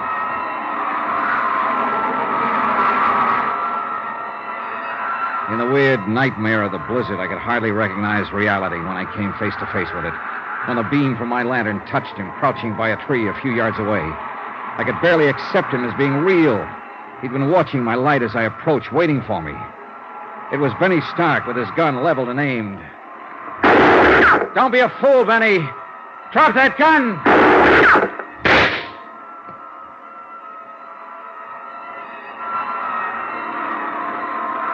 A curtain of snow swept between us then, blotting out the sight of him, and I was grateful. I turned and stumbled on into the storm, moving in pitch darkness now, except for the ghostly glow from the snow-covered ground. The second shot had smashed my lantern. I had nothing left to go by but instinct and luck, and they weren't enough. Within 15 minutes, I was hopelessly lost.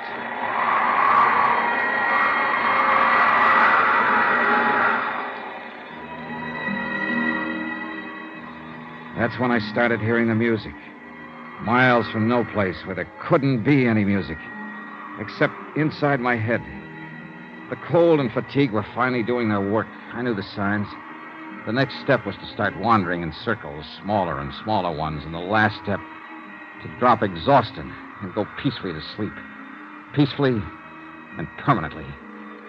But the sound kept growing louder, and I moved in the direction it seemed to be coming from.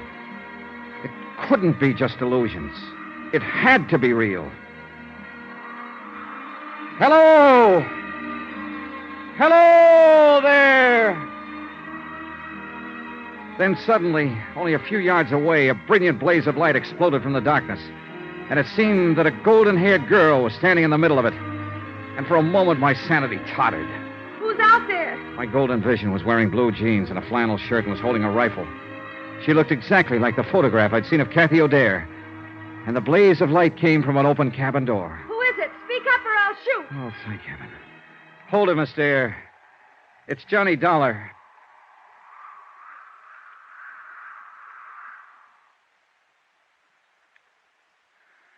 Are you getting warm now?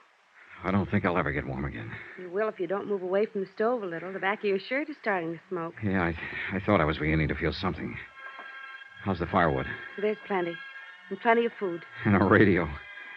If I hadn't heard that music, I'd have blundered right on past this cabin. Oh, we've got everything. We can hold out for a month if we have to. And I hope we have to. What about your daughter? Is she all right? Sure. She's fine. It's a picnic for her. A camping trip. And she's sound asleep back there in the lean-to. Dreaming about Santa Claus, I suppose. I wish I could.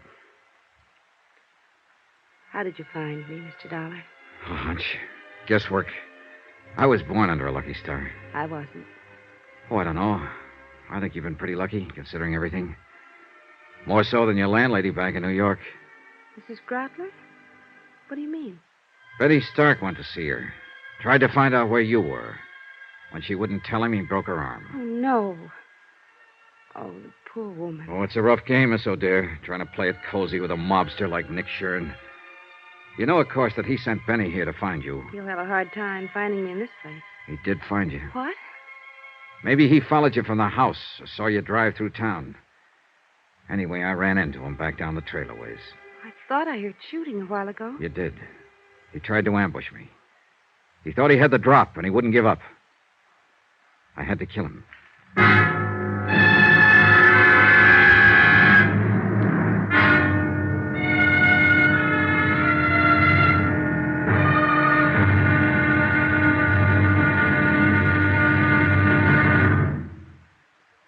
be another intriguing episode in our story of the Nick Shurn matter tomorrow. Tomorrow, the showdown. Victory, and then disaster. When a visitor to the little town of Branbury turns out to be death. Join us, won't you? Yours truly, Johnny Dollar. From Hollywood, it's time now for... Johnny Dollar. Johnny Dollar? Spell it. JOHNNYDOLLAR.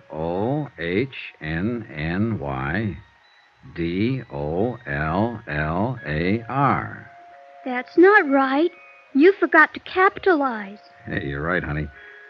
Let me hear you spell your name. Okay. Capital J-I-L-L, Jill. Capital O, apostrophe. Apostrophe. I never can say that. Capital D-A-R-E, Dare. Of course, my last name's actually something else. I forget. But my mother says I'm really an O'Dare. Not the least doubt about it. I could see it in a minute. I like you, Johnny Dollar. And I kind of like you, too, Jill O'Dare. You think my mother's pretty? I think she's lovely. Then why don't you get married to her so I can have a daddy? Well, that's, it's certainly something to think about. And, not a bad idea. Now, be quiet before you wake her up. I'm already awake, and with a plot like that being hatched, I think I better stay awake. Is there coffee, Johnny?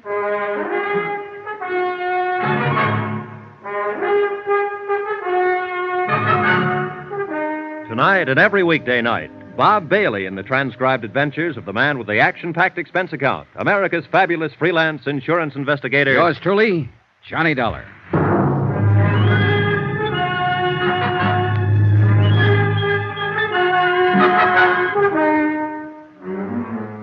From Special Investigator Johnny Dollar, location a small cabin in the timber outside Branbury, Michigan, to the Home Office Tri-Mutual Insurance Limited, Hartford, Connecticut. Assignment, the Nick Shurn matter. Expense account, final page. Item 15, $1 million for a certain feeling.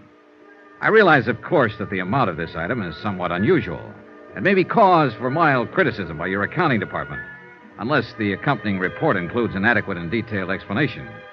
Therefore, to avoid unnecessary correspondence and delay, I am attaching said explanation herewith. Here's your coffee, Kathy. Thanks. How long did I sleep, Johnny? Oh, a couple of hours. It's around 4 in the morning. The storm hasn't let up at all, has it? Oh, it's worse, if anything.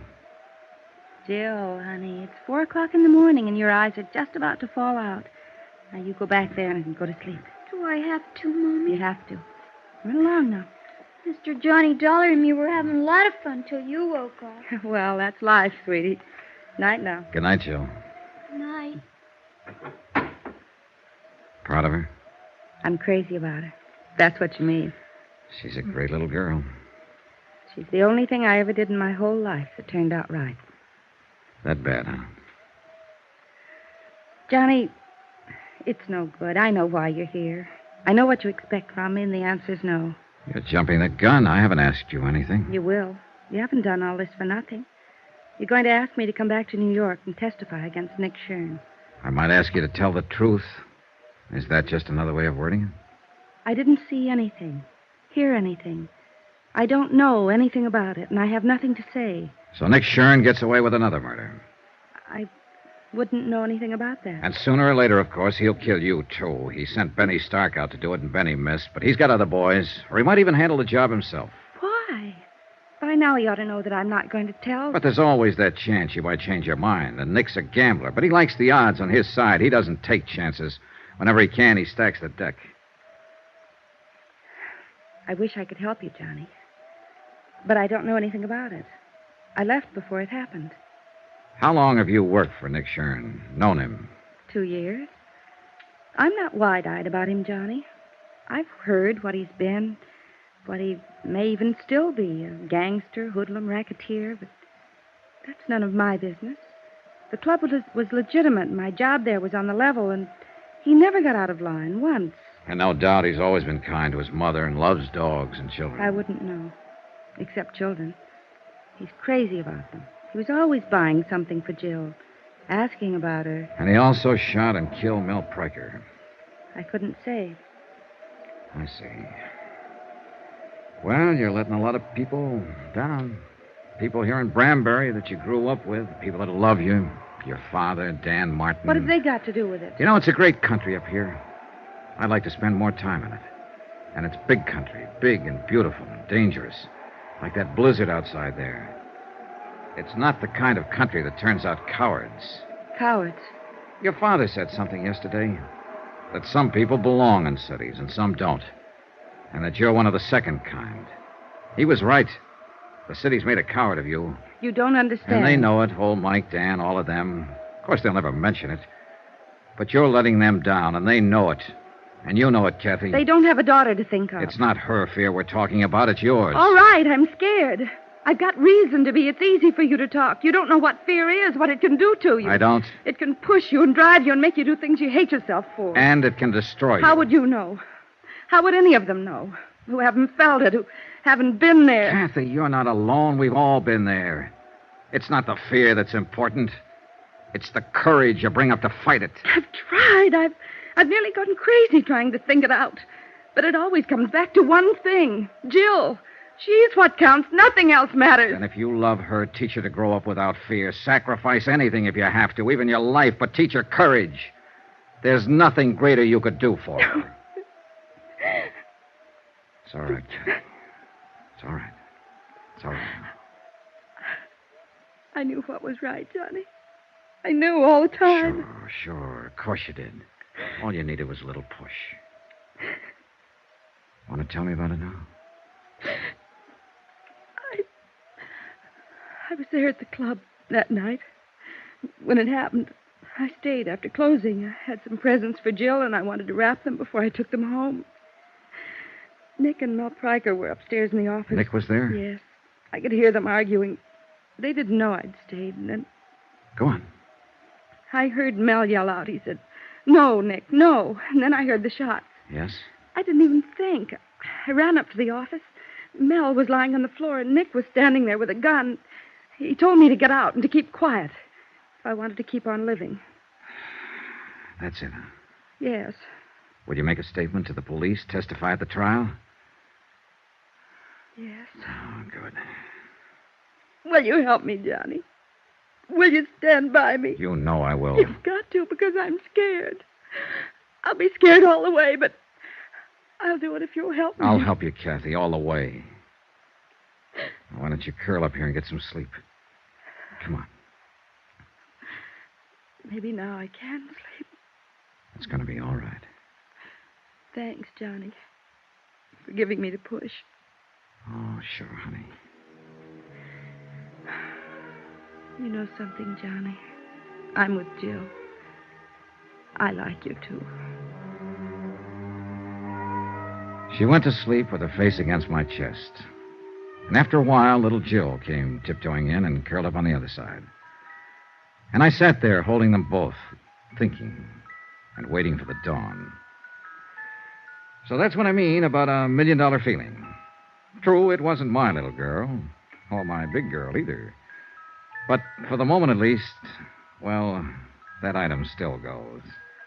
I'll still tag that feeling at $1 million. And I was sorry when the storm was over and a rescue party came out from town. Because I felt I'd had one moment in a lifetime that I'd never find again. Good King Wenceslas looked down on the feast of Stephen when the snow lay round about. The big event of the year in Branbury was the Christmas Eve show in the town hall. There was music and a pageant and singing, and everybody took part in it, from the youngest kid in town to the toughest old grizzled lumberjack from the back hills. Jill was in the children's chorus, and old Mike was to operate the spotlight, so they went on ahead. I took Kathy. And since she wasn't quite ready to face people yet, we made a point of getting there late. I didn't care when we got there, as long as I was with her. We slipped in quietly and took seats at the back of the room. The string group from the high school orchestra was playing, and no one noticed us. Not even old Mike, Kathy's father, who was working the spotlights. I hope Jill does all right. She hasn't had any time to practice with Oh, us. she'll do all right. We'd been there about 10 minutes when somebody else came in and slid into the one seat between us and the door. I didn't look around until I felt Kathy stiffen beside me. Oh, no. It was Nick SHURN. Nobody gets excited now or makes any sudden moves. We just sit here quiet like. He slid his hand over to feel inside my coat under my arm. Now backing around, huh? Perfect. I'd left my gun at Kathy's house. Old Mike had been dubious about it, but with Benny dead, I'd seen no reason to carry it. And after all, it was Christmas Eve. All right, now we're going to ease out of here now without attracting no attention from anybody. You're crazy, Nick. You're crazy. Shut up. And just don't forget one thing, Dollar. I'm not holding this gun on you. It's aimed right at the middle of Kathy's back. Let's go. Johnny. No choice, Kathy. Come on. The back of the room was dark. Nobody paid any attention. Somebody was always leaving or coming back in.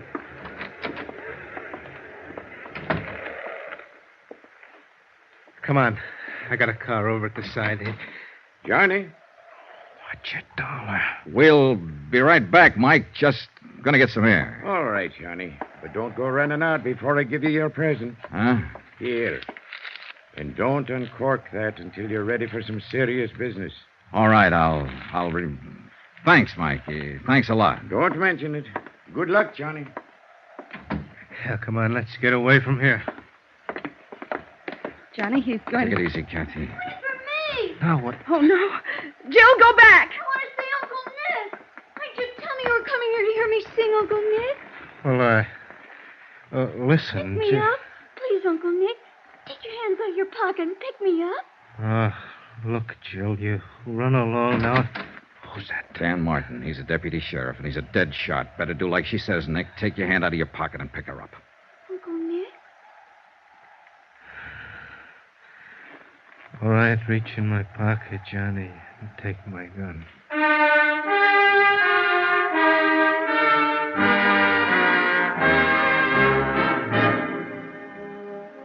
Later, Kathy and I walked around outside. We could still hear the children's chorus singing inside. Jill saved our lives tonight. No, she saved Nick's life. What do you mean? That present your father gave me, up there at the spotlights, he could see what was happening, and he thought real fast. That present was a gun. Then you... I had Nick covered from the time we stepped off the porch. I'm glad he didn't move. I'm glad it happened like it did. Yeah, so am I. I thought we'd never see those stars up there again. You kept hold of yourself, Kathy. You showed a lot of courage. No. But maybe I can learn to show it. I was just thinking, Johnny, looking at the stars up there. There was fear in the world then. 2,000 years ago. And he had courage.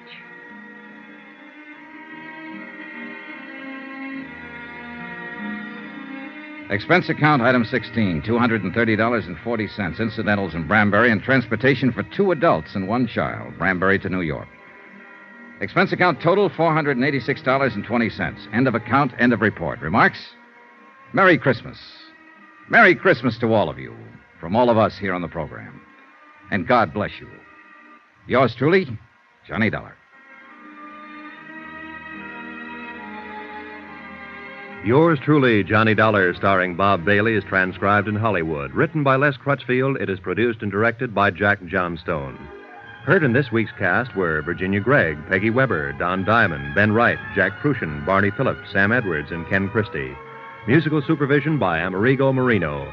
Be sure to join us on Monday night, same time and station, for another exciting story of yours truly, Johnny Dollar. Roy Rowan speaking.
Johnny Dollar. Bert Helfer, Johnny. Merry Christmas to you. Well, hi, Bert. Same to you. Thanks. Only what are you doing in your office on a Friday afternoon so close to the big holiday instead of out shopping? Well, I'll tell you, Johnny. Now, listen, Bert, I'm over not taking on any investigations till after Christmas.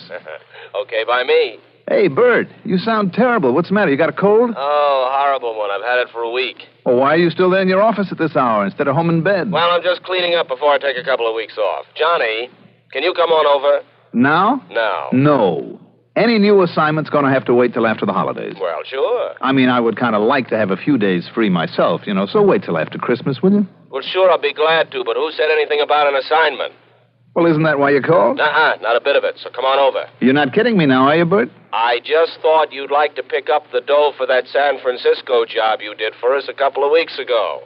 Oh. Don't tell me you're so rich you'd forgotten about it. Well? I'll see you there in your office in a few minutes. Right. Only, Bert. Yeah? You're sure now that's all you really want me for? That's all, Johnny. Now, you won't try to finagle me into something, some job you just happen to think of after I get over there. Honor bright. Okay, Bert. I'm on my way.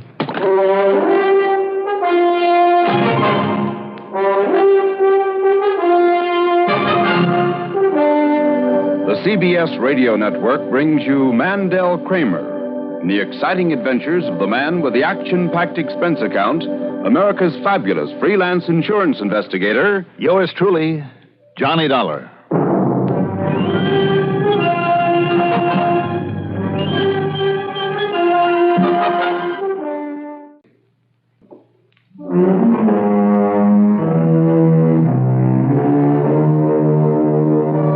Expense account submitted by Special Investigator Johnny Dollar to Trinity Mutual Insurance Company, Hartford, Connecticut. Following is an account of expenses incurred during my investigation of the phony phone matter.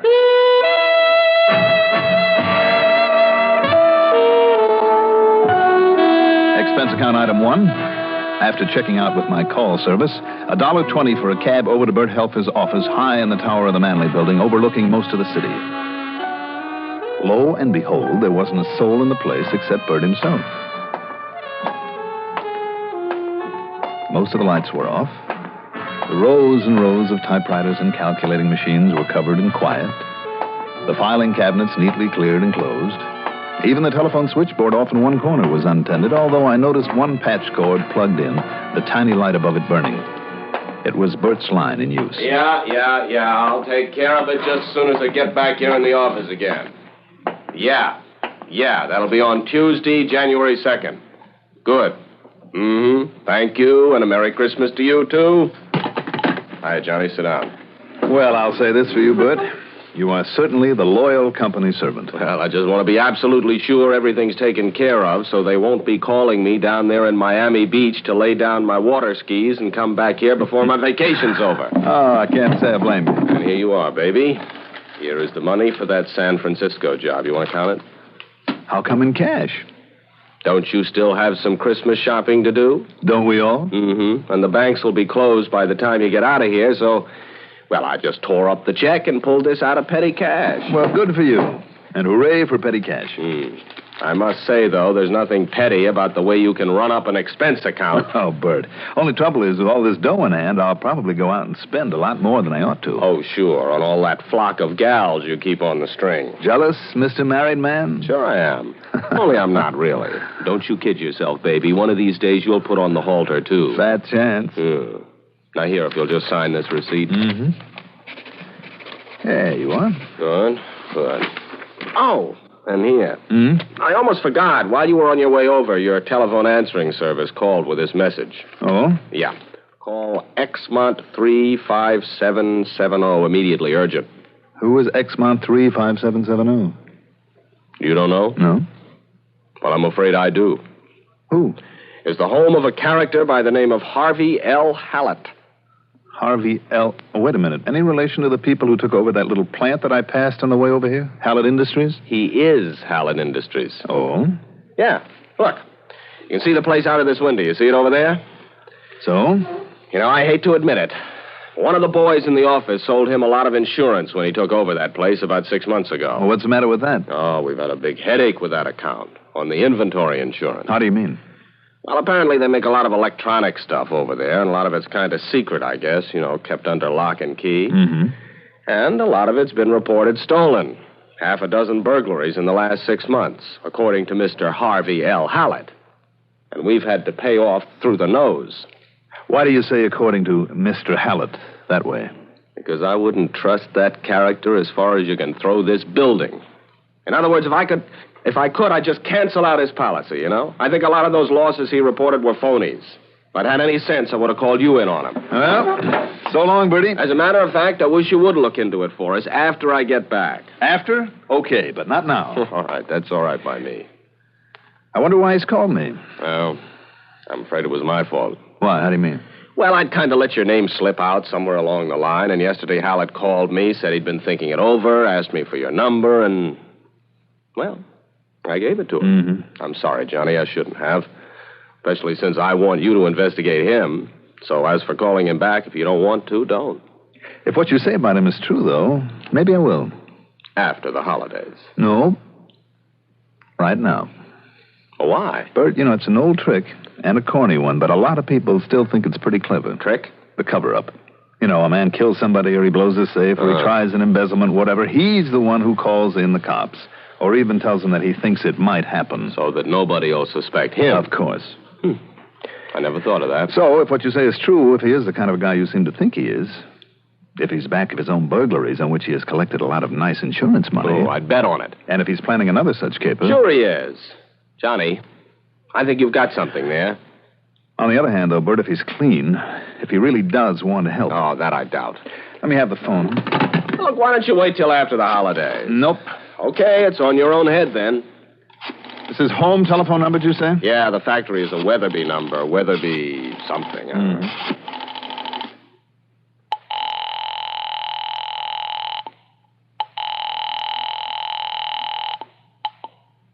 Hello?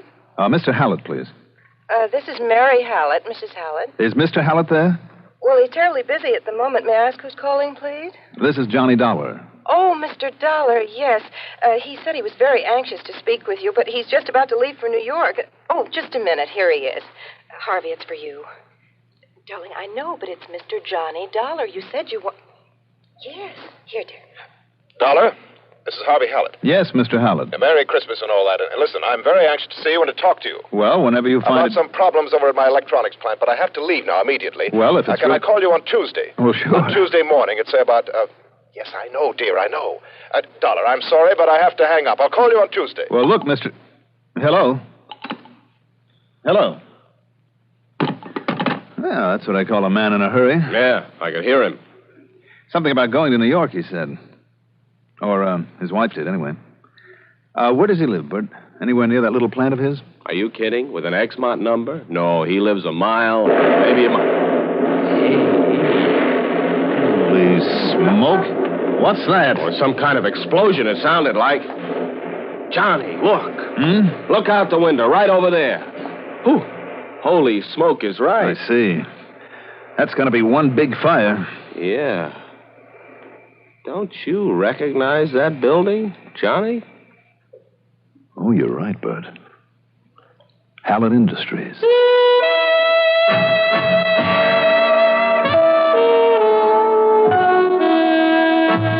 Item 2, $1 for a taxi over to the scene of the fire. I'll say this, that fire must have really taken hold with a bang, and I don't mean because of the explosion we'd heard. It was a small building, not more than a couple of 100 feet square, and by the time I arrived, there were flames pouring out of every window.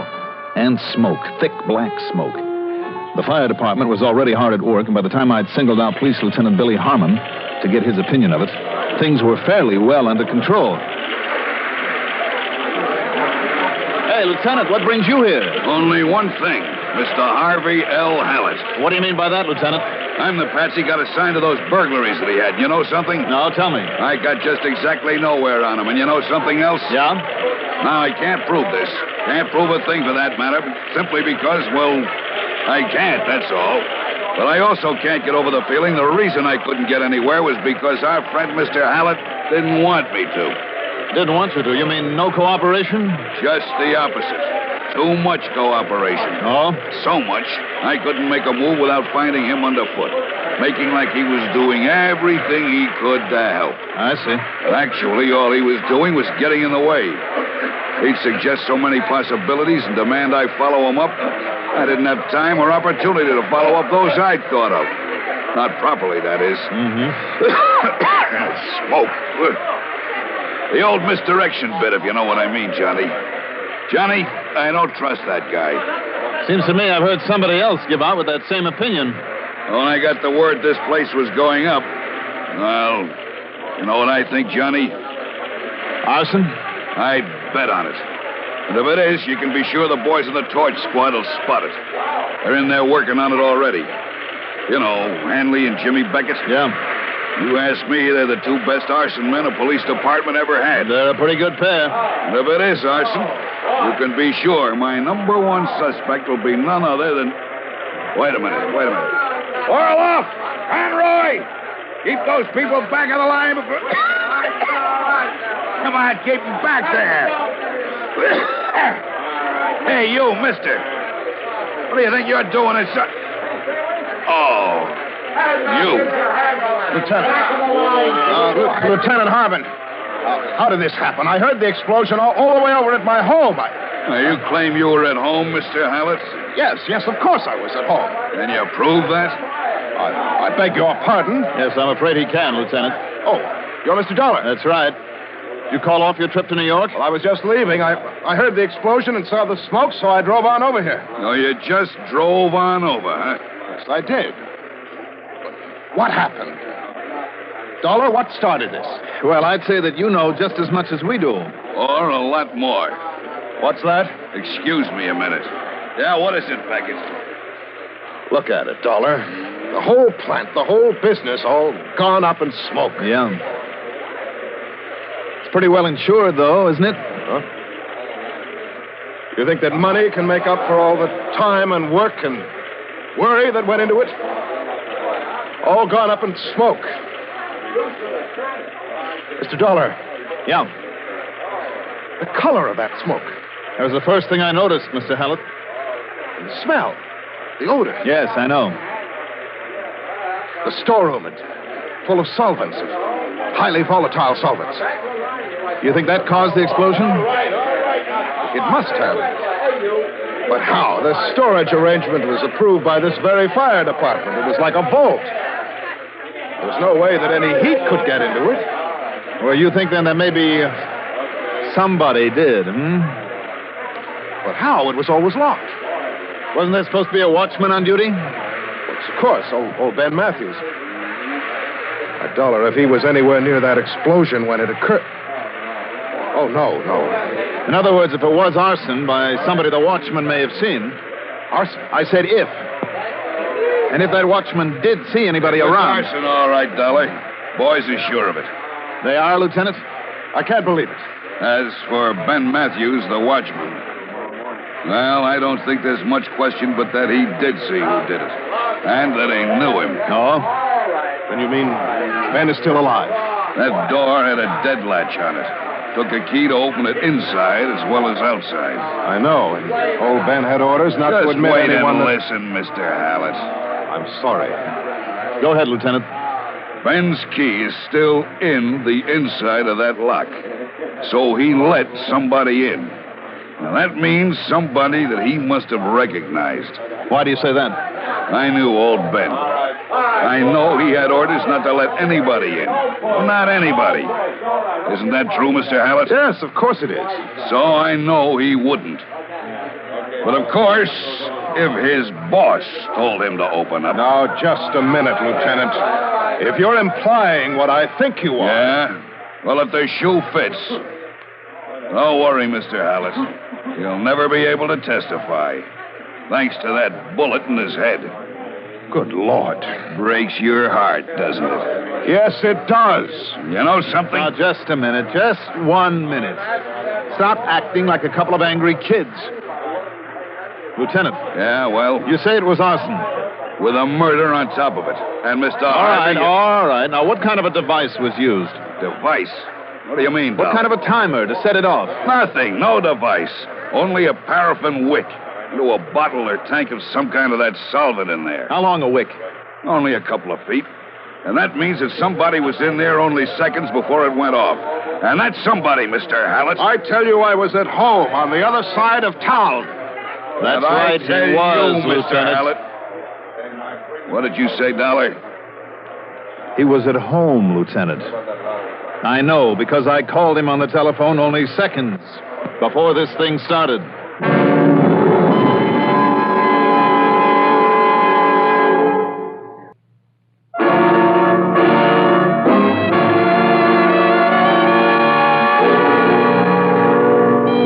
Item 3, 10 cents for a phone call to Mr. Jonathan Buckley at his home. Luck was with me. The Hallett Industries account was in Mr. Buckley's bank. But now, look here, Johnny. You know very well I can't tell you that. Such matters are completely confidential between a banker and his client. Even though arson is involved, Mr. Buckley? Even though, Johnny. And a murder? Murder? That's right. Well? What if I were simply to say that, in spite of all the money originally transferred from his New York bank, that Hallett's financial condition is pretty bad? Oh? Would that be of any help, Johnny? It certainly would. Thanks.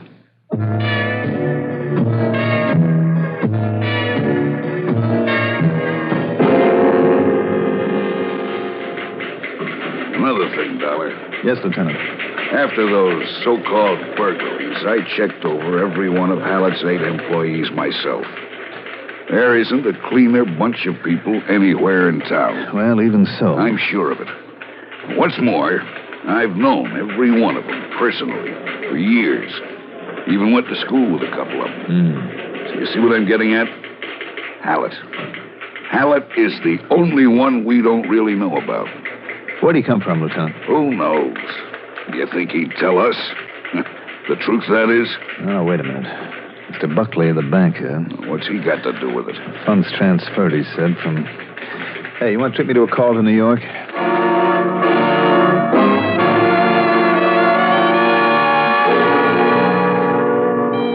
The phone call was to an old friend of mine, Lieutenant Randy Singer, Detective Division, 18th Precinct, New York Police Department. One of the best of his kind I've ever known. Okay, Johnny, let's have it. What sort of a jam do you expect me to get you out of this time? And what you doing down here in New York? I'm not. I'm up here in Hartford. Now, listen. Oh, I get it. You need an excuse to pad out that fancy expense account of yours, huh? To impress somebody. So Randy. you're running up a phone bill. Randy. So go ahead, Johnny. Talk it up. I'll make like I'm listening, and everybody will be happy. How are you, anyhow? Randy, will you listen to me? Yeah? Does the name Harvey L. Hallett mean anything to you? Paraffin Peterson. What? You heard me. Oh, come on, make sense, will you? You think we don't keep track of the crooks we've had to deal with even after they've been chased out of our fair city? Of course we do. Randy. And Paul Paraffin Peterson, well, we couldn't get a thing on him, by the way. Randy, the man I'm interested in is Harvey L. Hallett. But we did make it pretty rough on him. We dubbed him Paraffin Pete because of his one and only method of starting a fire. And that's the name he took on after we showed him the way out of town. He and that doll of his, Mary. Only Ma would be a better word. The name, Randy? What? Oh, the one you said. Harvey L. Hallett? Yep. Used to be known in these parts as Paul Peterson. Paraffin Peterson. Okay, Randy, thank you. You hear it, Lieutenant? Sure did, Dollar. Looks like you were right. He's our man. Yeah, but you yourself are his alibi. I mean, if you were really talking to him on the phone the same time as that fire was set... Well, now, suddenly, I'm not so sure. Hallett Electronics, Well, maybe his product line includes something like... Come on, Lieutenant, we better get going. Yeah, where? Let's hope he hasn't got home from his fire yet.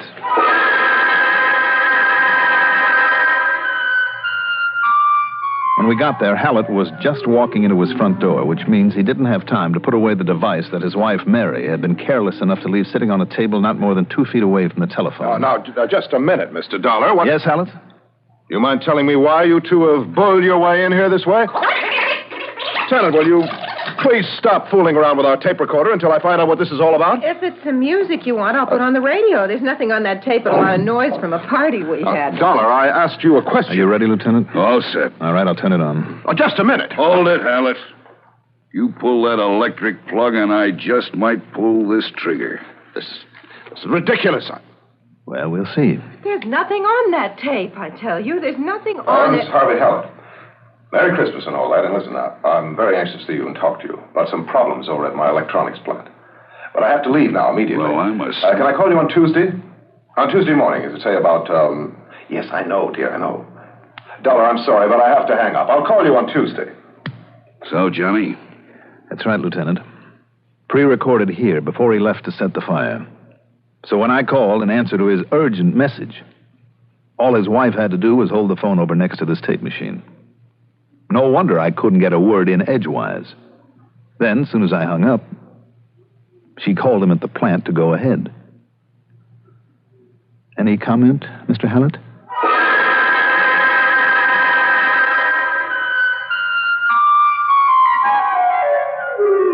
Expense account total? Forget it. Yours truly, Johnny Dollar.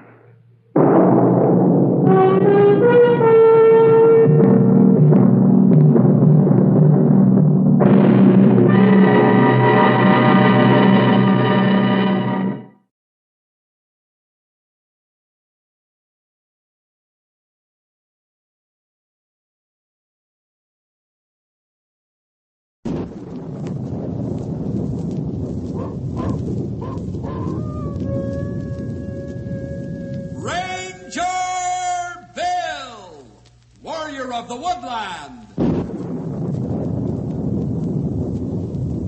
Ranger Bill, warrior of the woodland, struggling against extreme odds, traveling dangerous trails, showing rare courage in the face of disaster. In the air.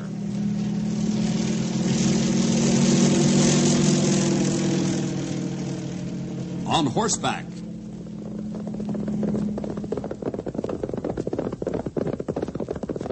Or in a screaming squad car.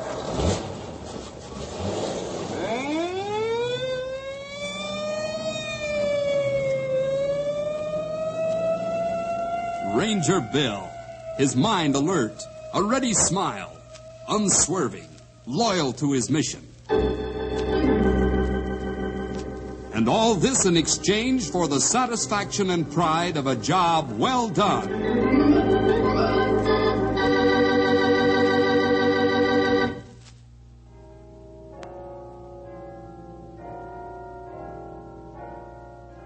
Morning, Mr. O'Rourke. Good morning to you, Billy. Going to Sunday school, huh? You listen to your teacher now. I will. I have to. Well, so did I when I was your age. Hello, Officer O'Rourke. Top of the morning to you, Sally. Aren't you coming to church today? No, not today, child. Patrick O'Rourke has the duty this Sunday. Good morning, Patrick. Good morning, Gretchen. And a fine morning it is. Yeah, 'tis a beautiful Sunday. Yes, and the chimes warm me old Irish heart. How your husband keeps playing so beautifully all these years is a mystery to me. How does Herman do it? It's an old profession, Patrick.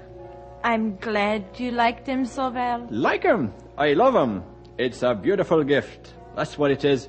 A gift from the hand of the Lord. Yeah, 'tis, Patrick. Well, I must be going to the church now. If I'm late, Herman will never let me forget it. I say... Has Herman got an apprentice in training to take his place just in case anything happens to him? He's been thinking about it, and I've been after him to get one. His rheumatism seems to be getting worse all the time. He'd better do that. It'd break me heart if the bells broke down. It sure would break me heart.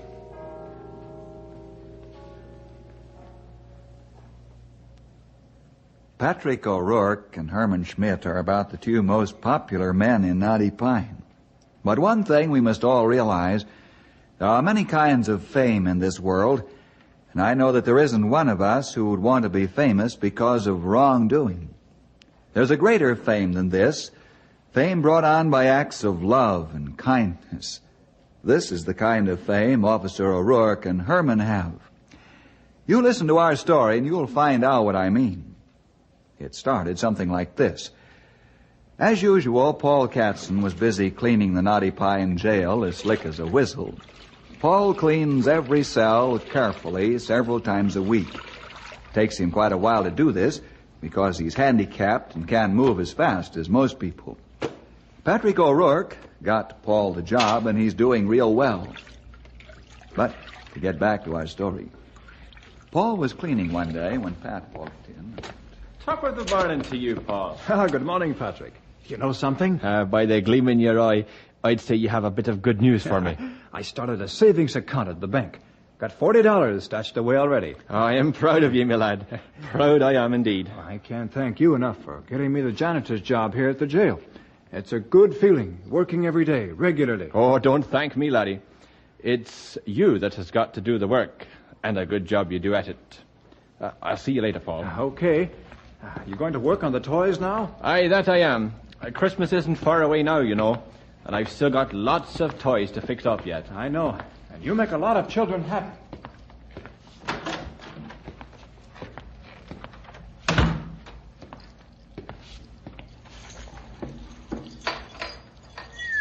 Now, there's a fine-looking drum if I ever seen one. Should make a little soldier happy enough.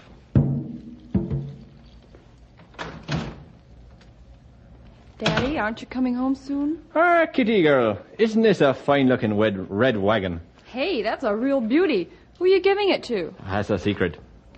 Say, Catherine O'Rourke, you're the spitting image of your mother, that you are. She worried about me, too, you know, when I didn't come home from going off duty. I know she did. And it's because you need rest after walking your beat all night. Ah, but Kitty, darling, coming here to me toy shop relaxes me better than any medicine ever did. Don't they look fine now? All painted and mended and fit as a fiddle. Pretty soon we'll be carrying them off to the orphanage and the needy children for Christmas. I guess you win. You always do. When are you coming home to sleep? Oh, about an hour, Catherine. About an hour. Okay, I'll make you a hot meal. Now, don't forget how long an hour is. No, I won't forget. Oh, Daddy. Dad? What, Kitty? Where'd that pile of broken toys come from in the corner? They weren't there last week. Oh, they're for next year, Kitty girl. Already? You haven't even given this year's crop away yet. That's right, and you better let me get back to work, or I'll never get them done. They've got to be perfect.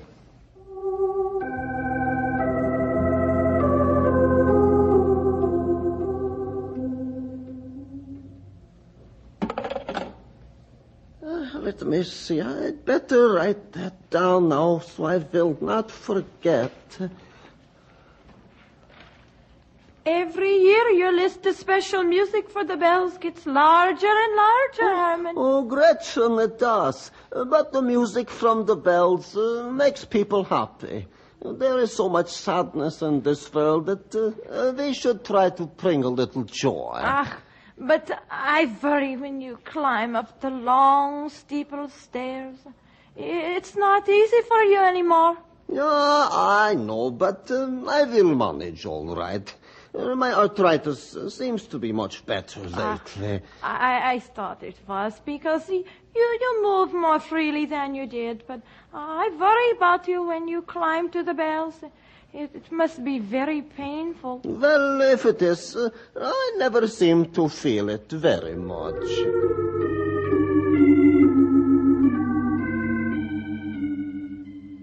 Now you know something about these two men, their unselfish love and personal contributions to others. One afternoon, the boys and I were sitting in the office. It was late. We were catching our breath after returning from a rough and tough week of feeding thousands of animals made foodless by deep snow. Grey Wolf slumped in his chair and said, I'm glad that's over. You mean over until they eat it all up? That is truth you speak, Stumpy.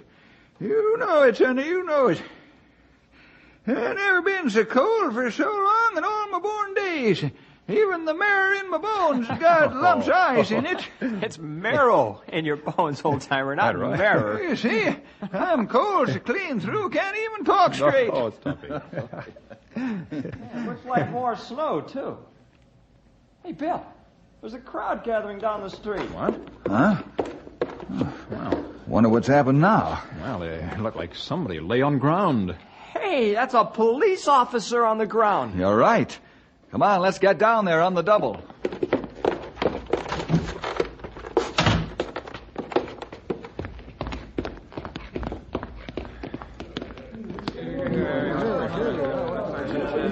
Hey, let the Rangers through.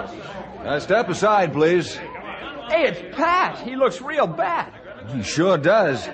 We better get an ambulance and a doctor right away. Right, I'll go back and call from the office. We already did, Bill. They're on their way. Yep, they sure are. I can see the flash here coming up the street. Ah, that good. Pretty soon we have poor fellow in hospital.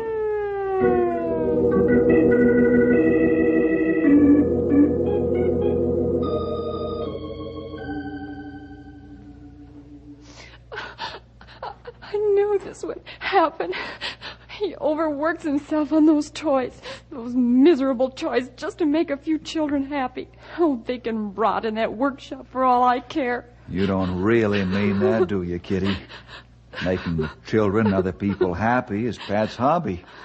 Every man has to have a hobby, and a lot of men have had heart attacks and lived many years afterwards. You wouldn't deny your father the joy he gets from fixing the toys for the children, making folks happy, would you? Bill, I'm sorry, but Dad isn't even middle-aged anymore. He's getting up in years.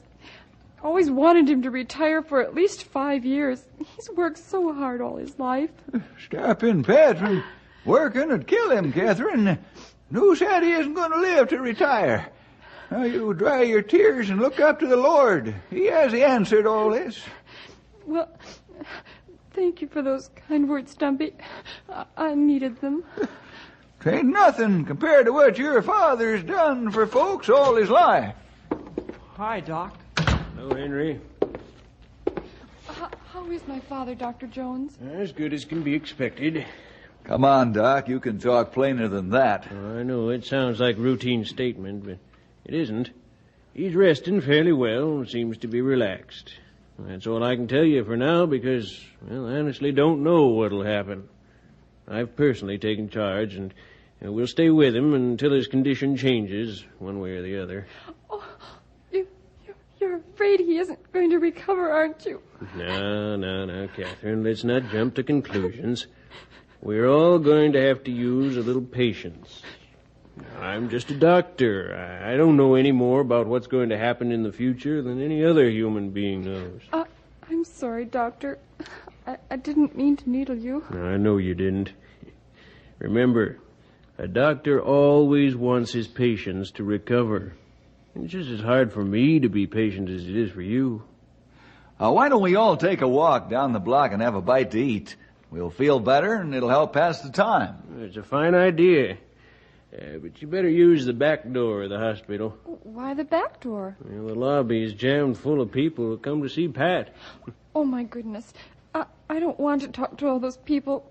Not now. Well, you gotta tell him something, Catherine. Come on, we'll help you.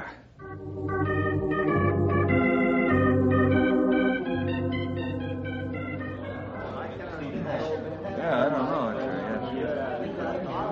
Hey, there's Kitty now with the Rangers. Quiet, please. Thank you. Kitty, tell them what you know about your father. All you dear people are so kind to ask about my father. We just talked with Dr. Jones, and he says it's too early to tell anything. Dr. Jones says Dad is resting fairly well and seems relaxed. And that's all I can tell you so far. I'm sorry, but thank you for coming. Hey, what's everybody so quiet about so suddenly? I don't know. Wait, listen. Must be the bells.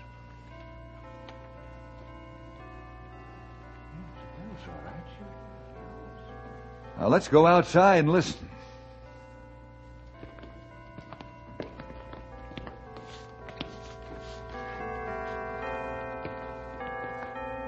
Isn't it wonderful? I didn't know Dad was so famous. Oh, he's famous, all right, Kitty. Because he's given of himself unselfishly to others for years. Your father has set an example and has become a real symbol of Christian love. He's never been too tired to help, too selfish to give, too weak to lend a hand.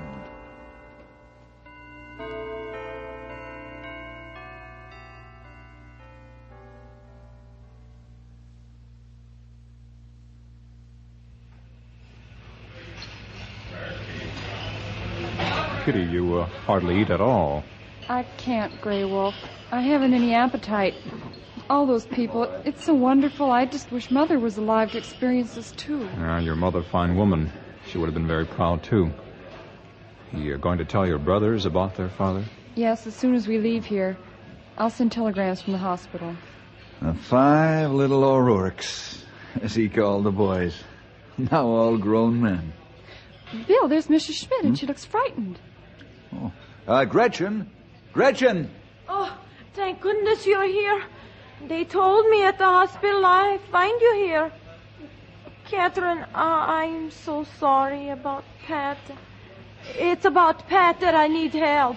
Why? What's wrong? Sit down here. Tell us all about it.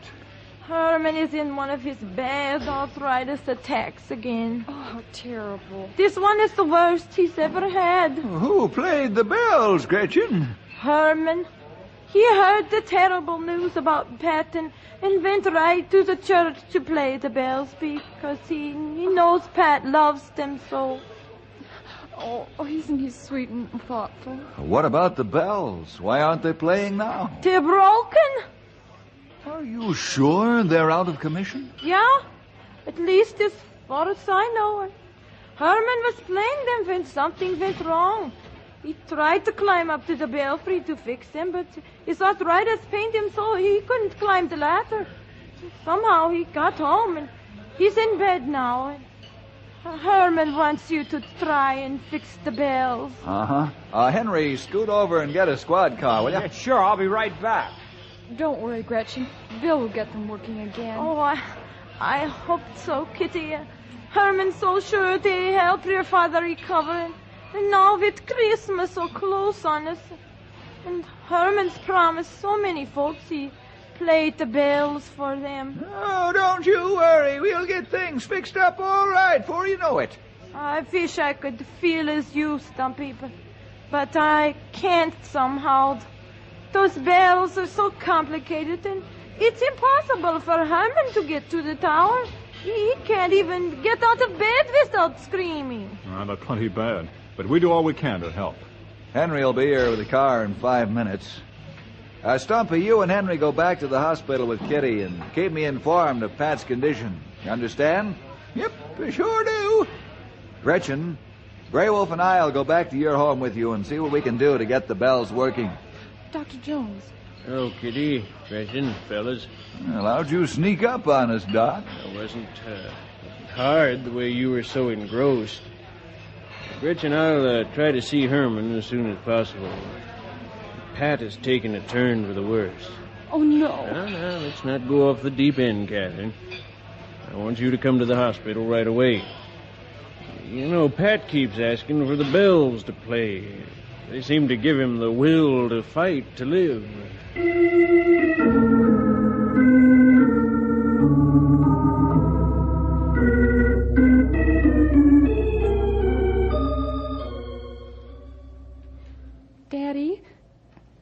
Daddy, this is Catherine.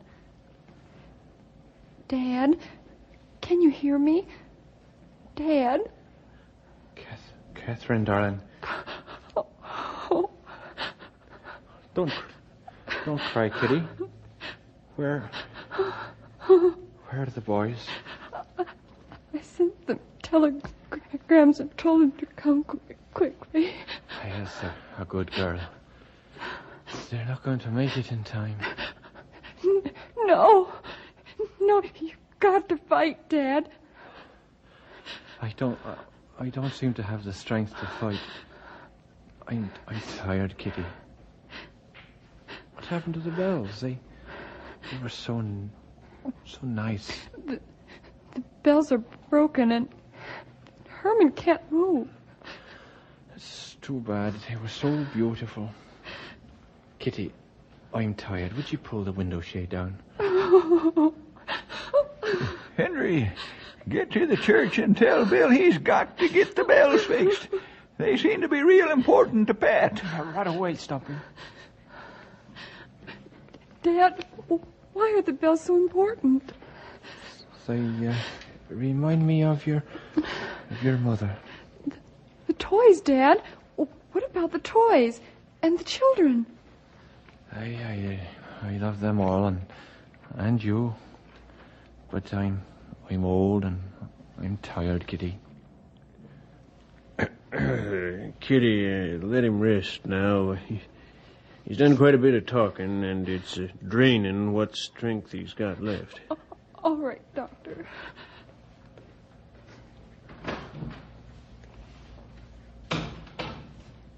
Stumpy, is Bill working on the bells? Yep, he's over at the church now. You know, strange as it seems, I believe those bells could save Pat's life. Maybe Dad would be better off with the Lord. Well, now, Catherine, it's not within our power to determine life or death. Our job is to do everything we can to save a life. Hey! Look out the window! Why, it's all the children from the orphanage. It's the boys' choir. Listen.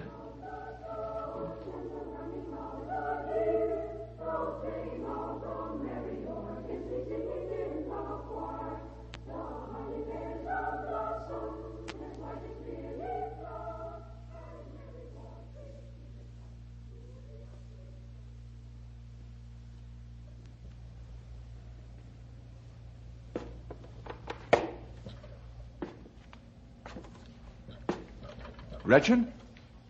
Oh, here, let me help you. Oh, thank you, Bill. Oh, boy, coffee and sandwiches. Oh, you better clean grease off hands as best you can, young fellow. What's a little grease among friends? Here, come on, give me the coffee. I'll pour. Here's a sandwich, Bill. Oh, thanks.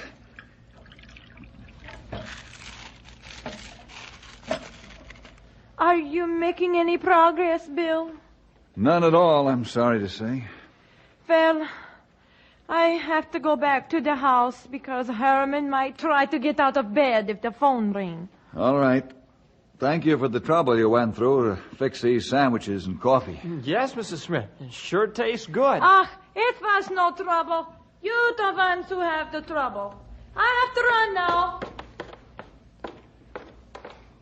Boy, Bill, my muscles are sore from trying to get those gears to move. You're not only one, Henry.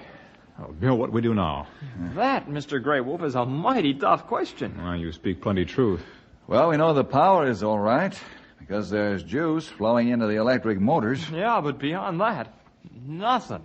Nothing at all. That's just it. Maybe now that we've got some food in our stomachs, we can think better. Bill, let me turn on the motors once more and see what happened. Oh, maybe this time we get brainstorming and find out what's wrong. Okay, pal. Turn on the juice. Right. Here goes.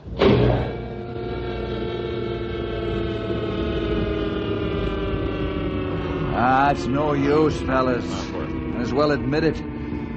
Let's go down and talk to Herman. Boy, I never thought I'd see the day when we had to admit we're licked. Yeah, this is the day, Henry. Yeah, we're licked, all right. Good and proper by a bunch of gear wheels and nuts and bolts. This machine can't tell us what's wrong, and we sure can't find out. Let's go talk to the one man, the only man that can talk this machine's language.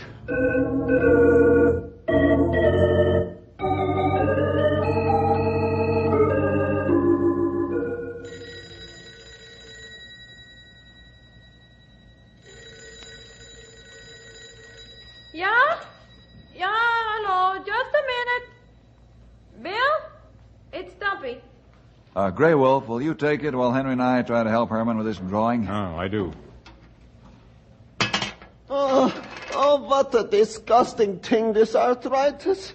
I cannot even hold a pencil. Patience, Herman, patience. Bill, I want to talk to you in private.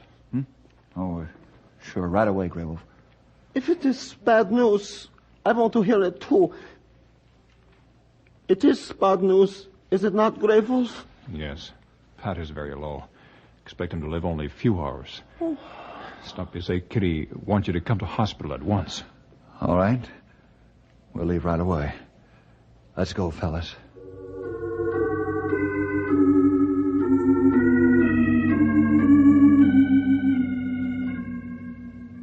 Bill, will you talk to Dad? Tell him you're trying to fix the bells. Maybe it'll help. Please? I'll be glad to if it's all right with Doc Jones. Huh? Oh, sure, go ahead. Kitty might have something in the idea. Pat, this is Bill. Can you hear me, Pat? You know those bells you like so well?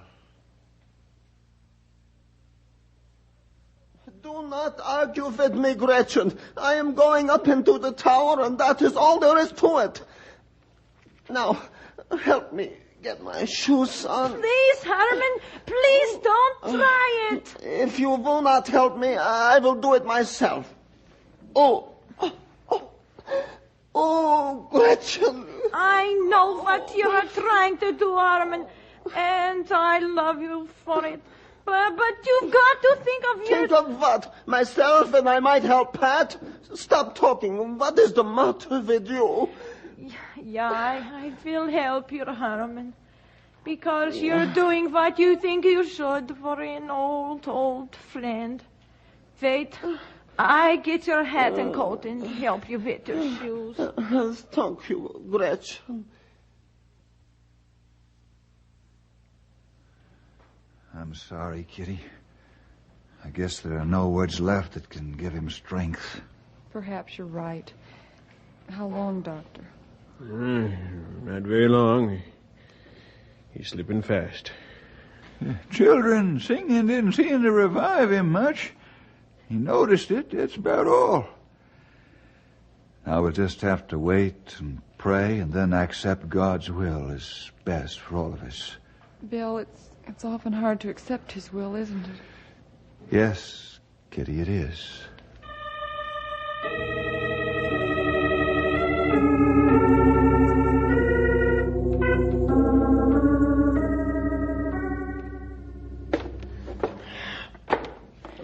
It's a long way. Gretchen, how much farther? Oh, halfway, Herman. Halfway. Keep me from falling down the stairs. I'll only be able to make this once, you know. Yeah, I will, Herman, I will. I must not stop until I reach the top. Yeah.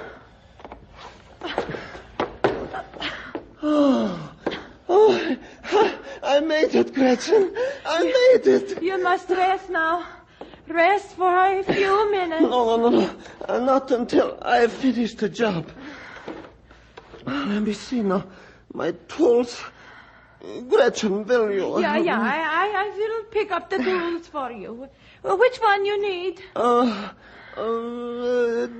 one. Here? No, next to it. This one here? Yeah.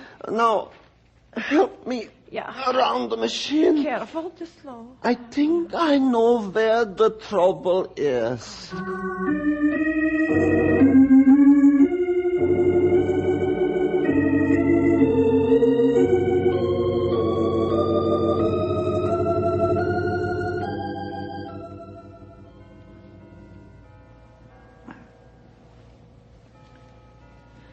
Nurse, prepare a hypo of adrenaline.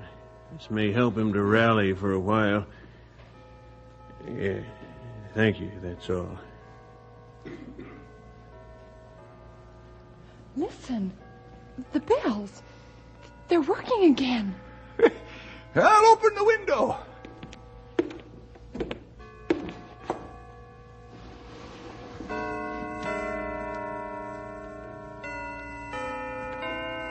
Dad, the bells are playing. Herman's playing the bells for you. Can you hear them? Yes, Kitty girl. I hear them. They sound so strong and clear.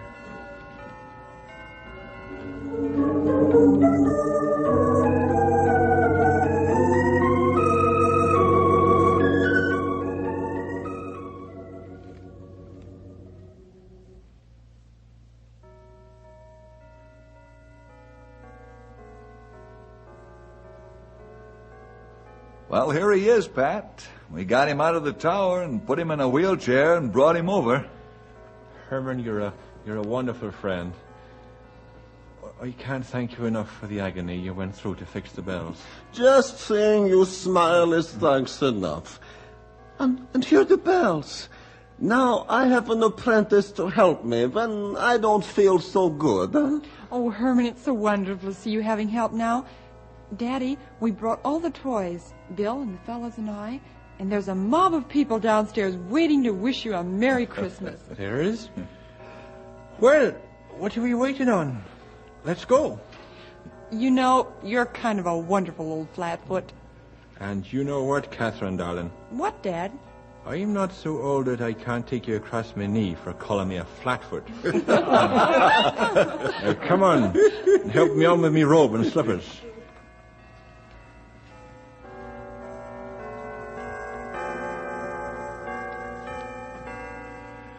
Well, it might interest you to know that after several months' rest, Pat went back to pounding his beat, and Knotty Pine had the best Christmas ever because everyone thought about Pat and Herman, how they gave of themselves, and everyone followed their example.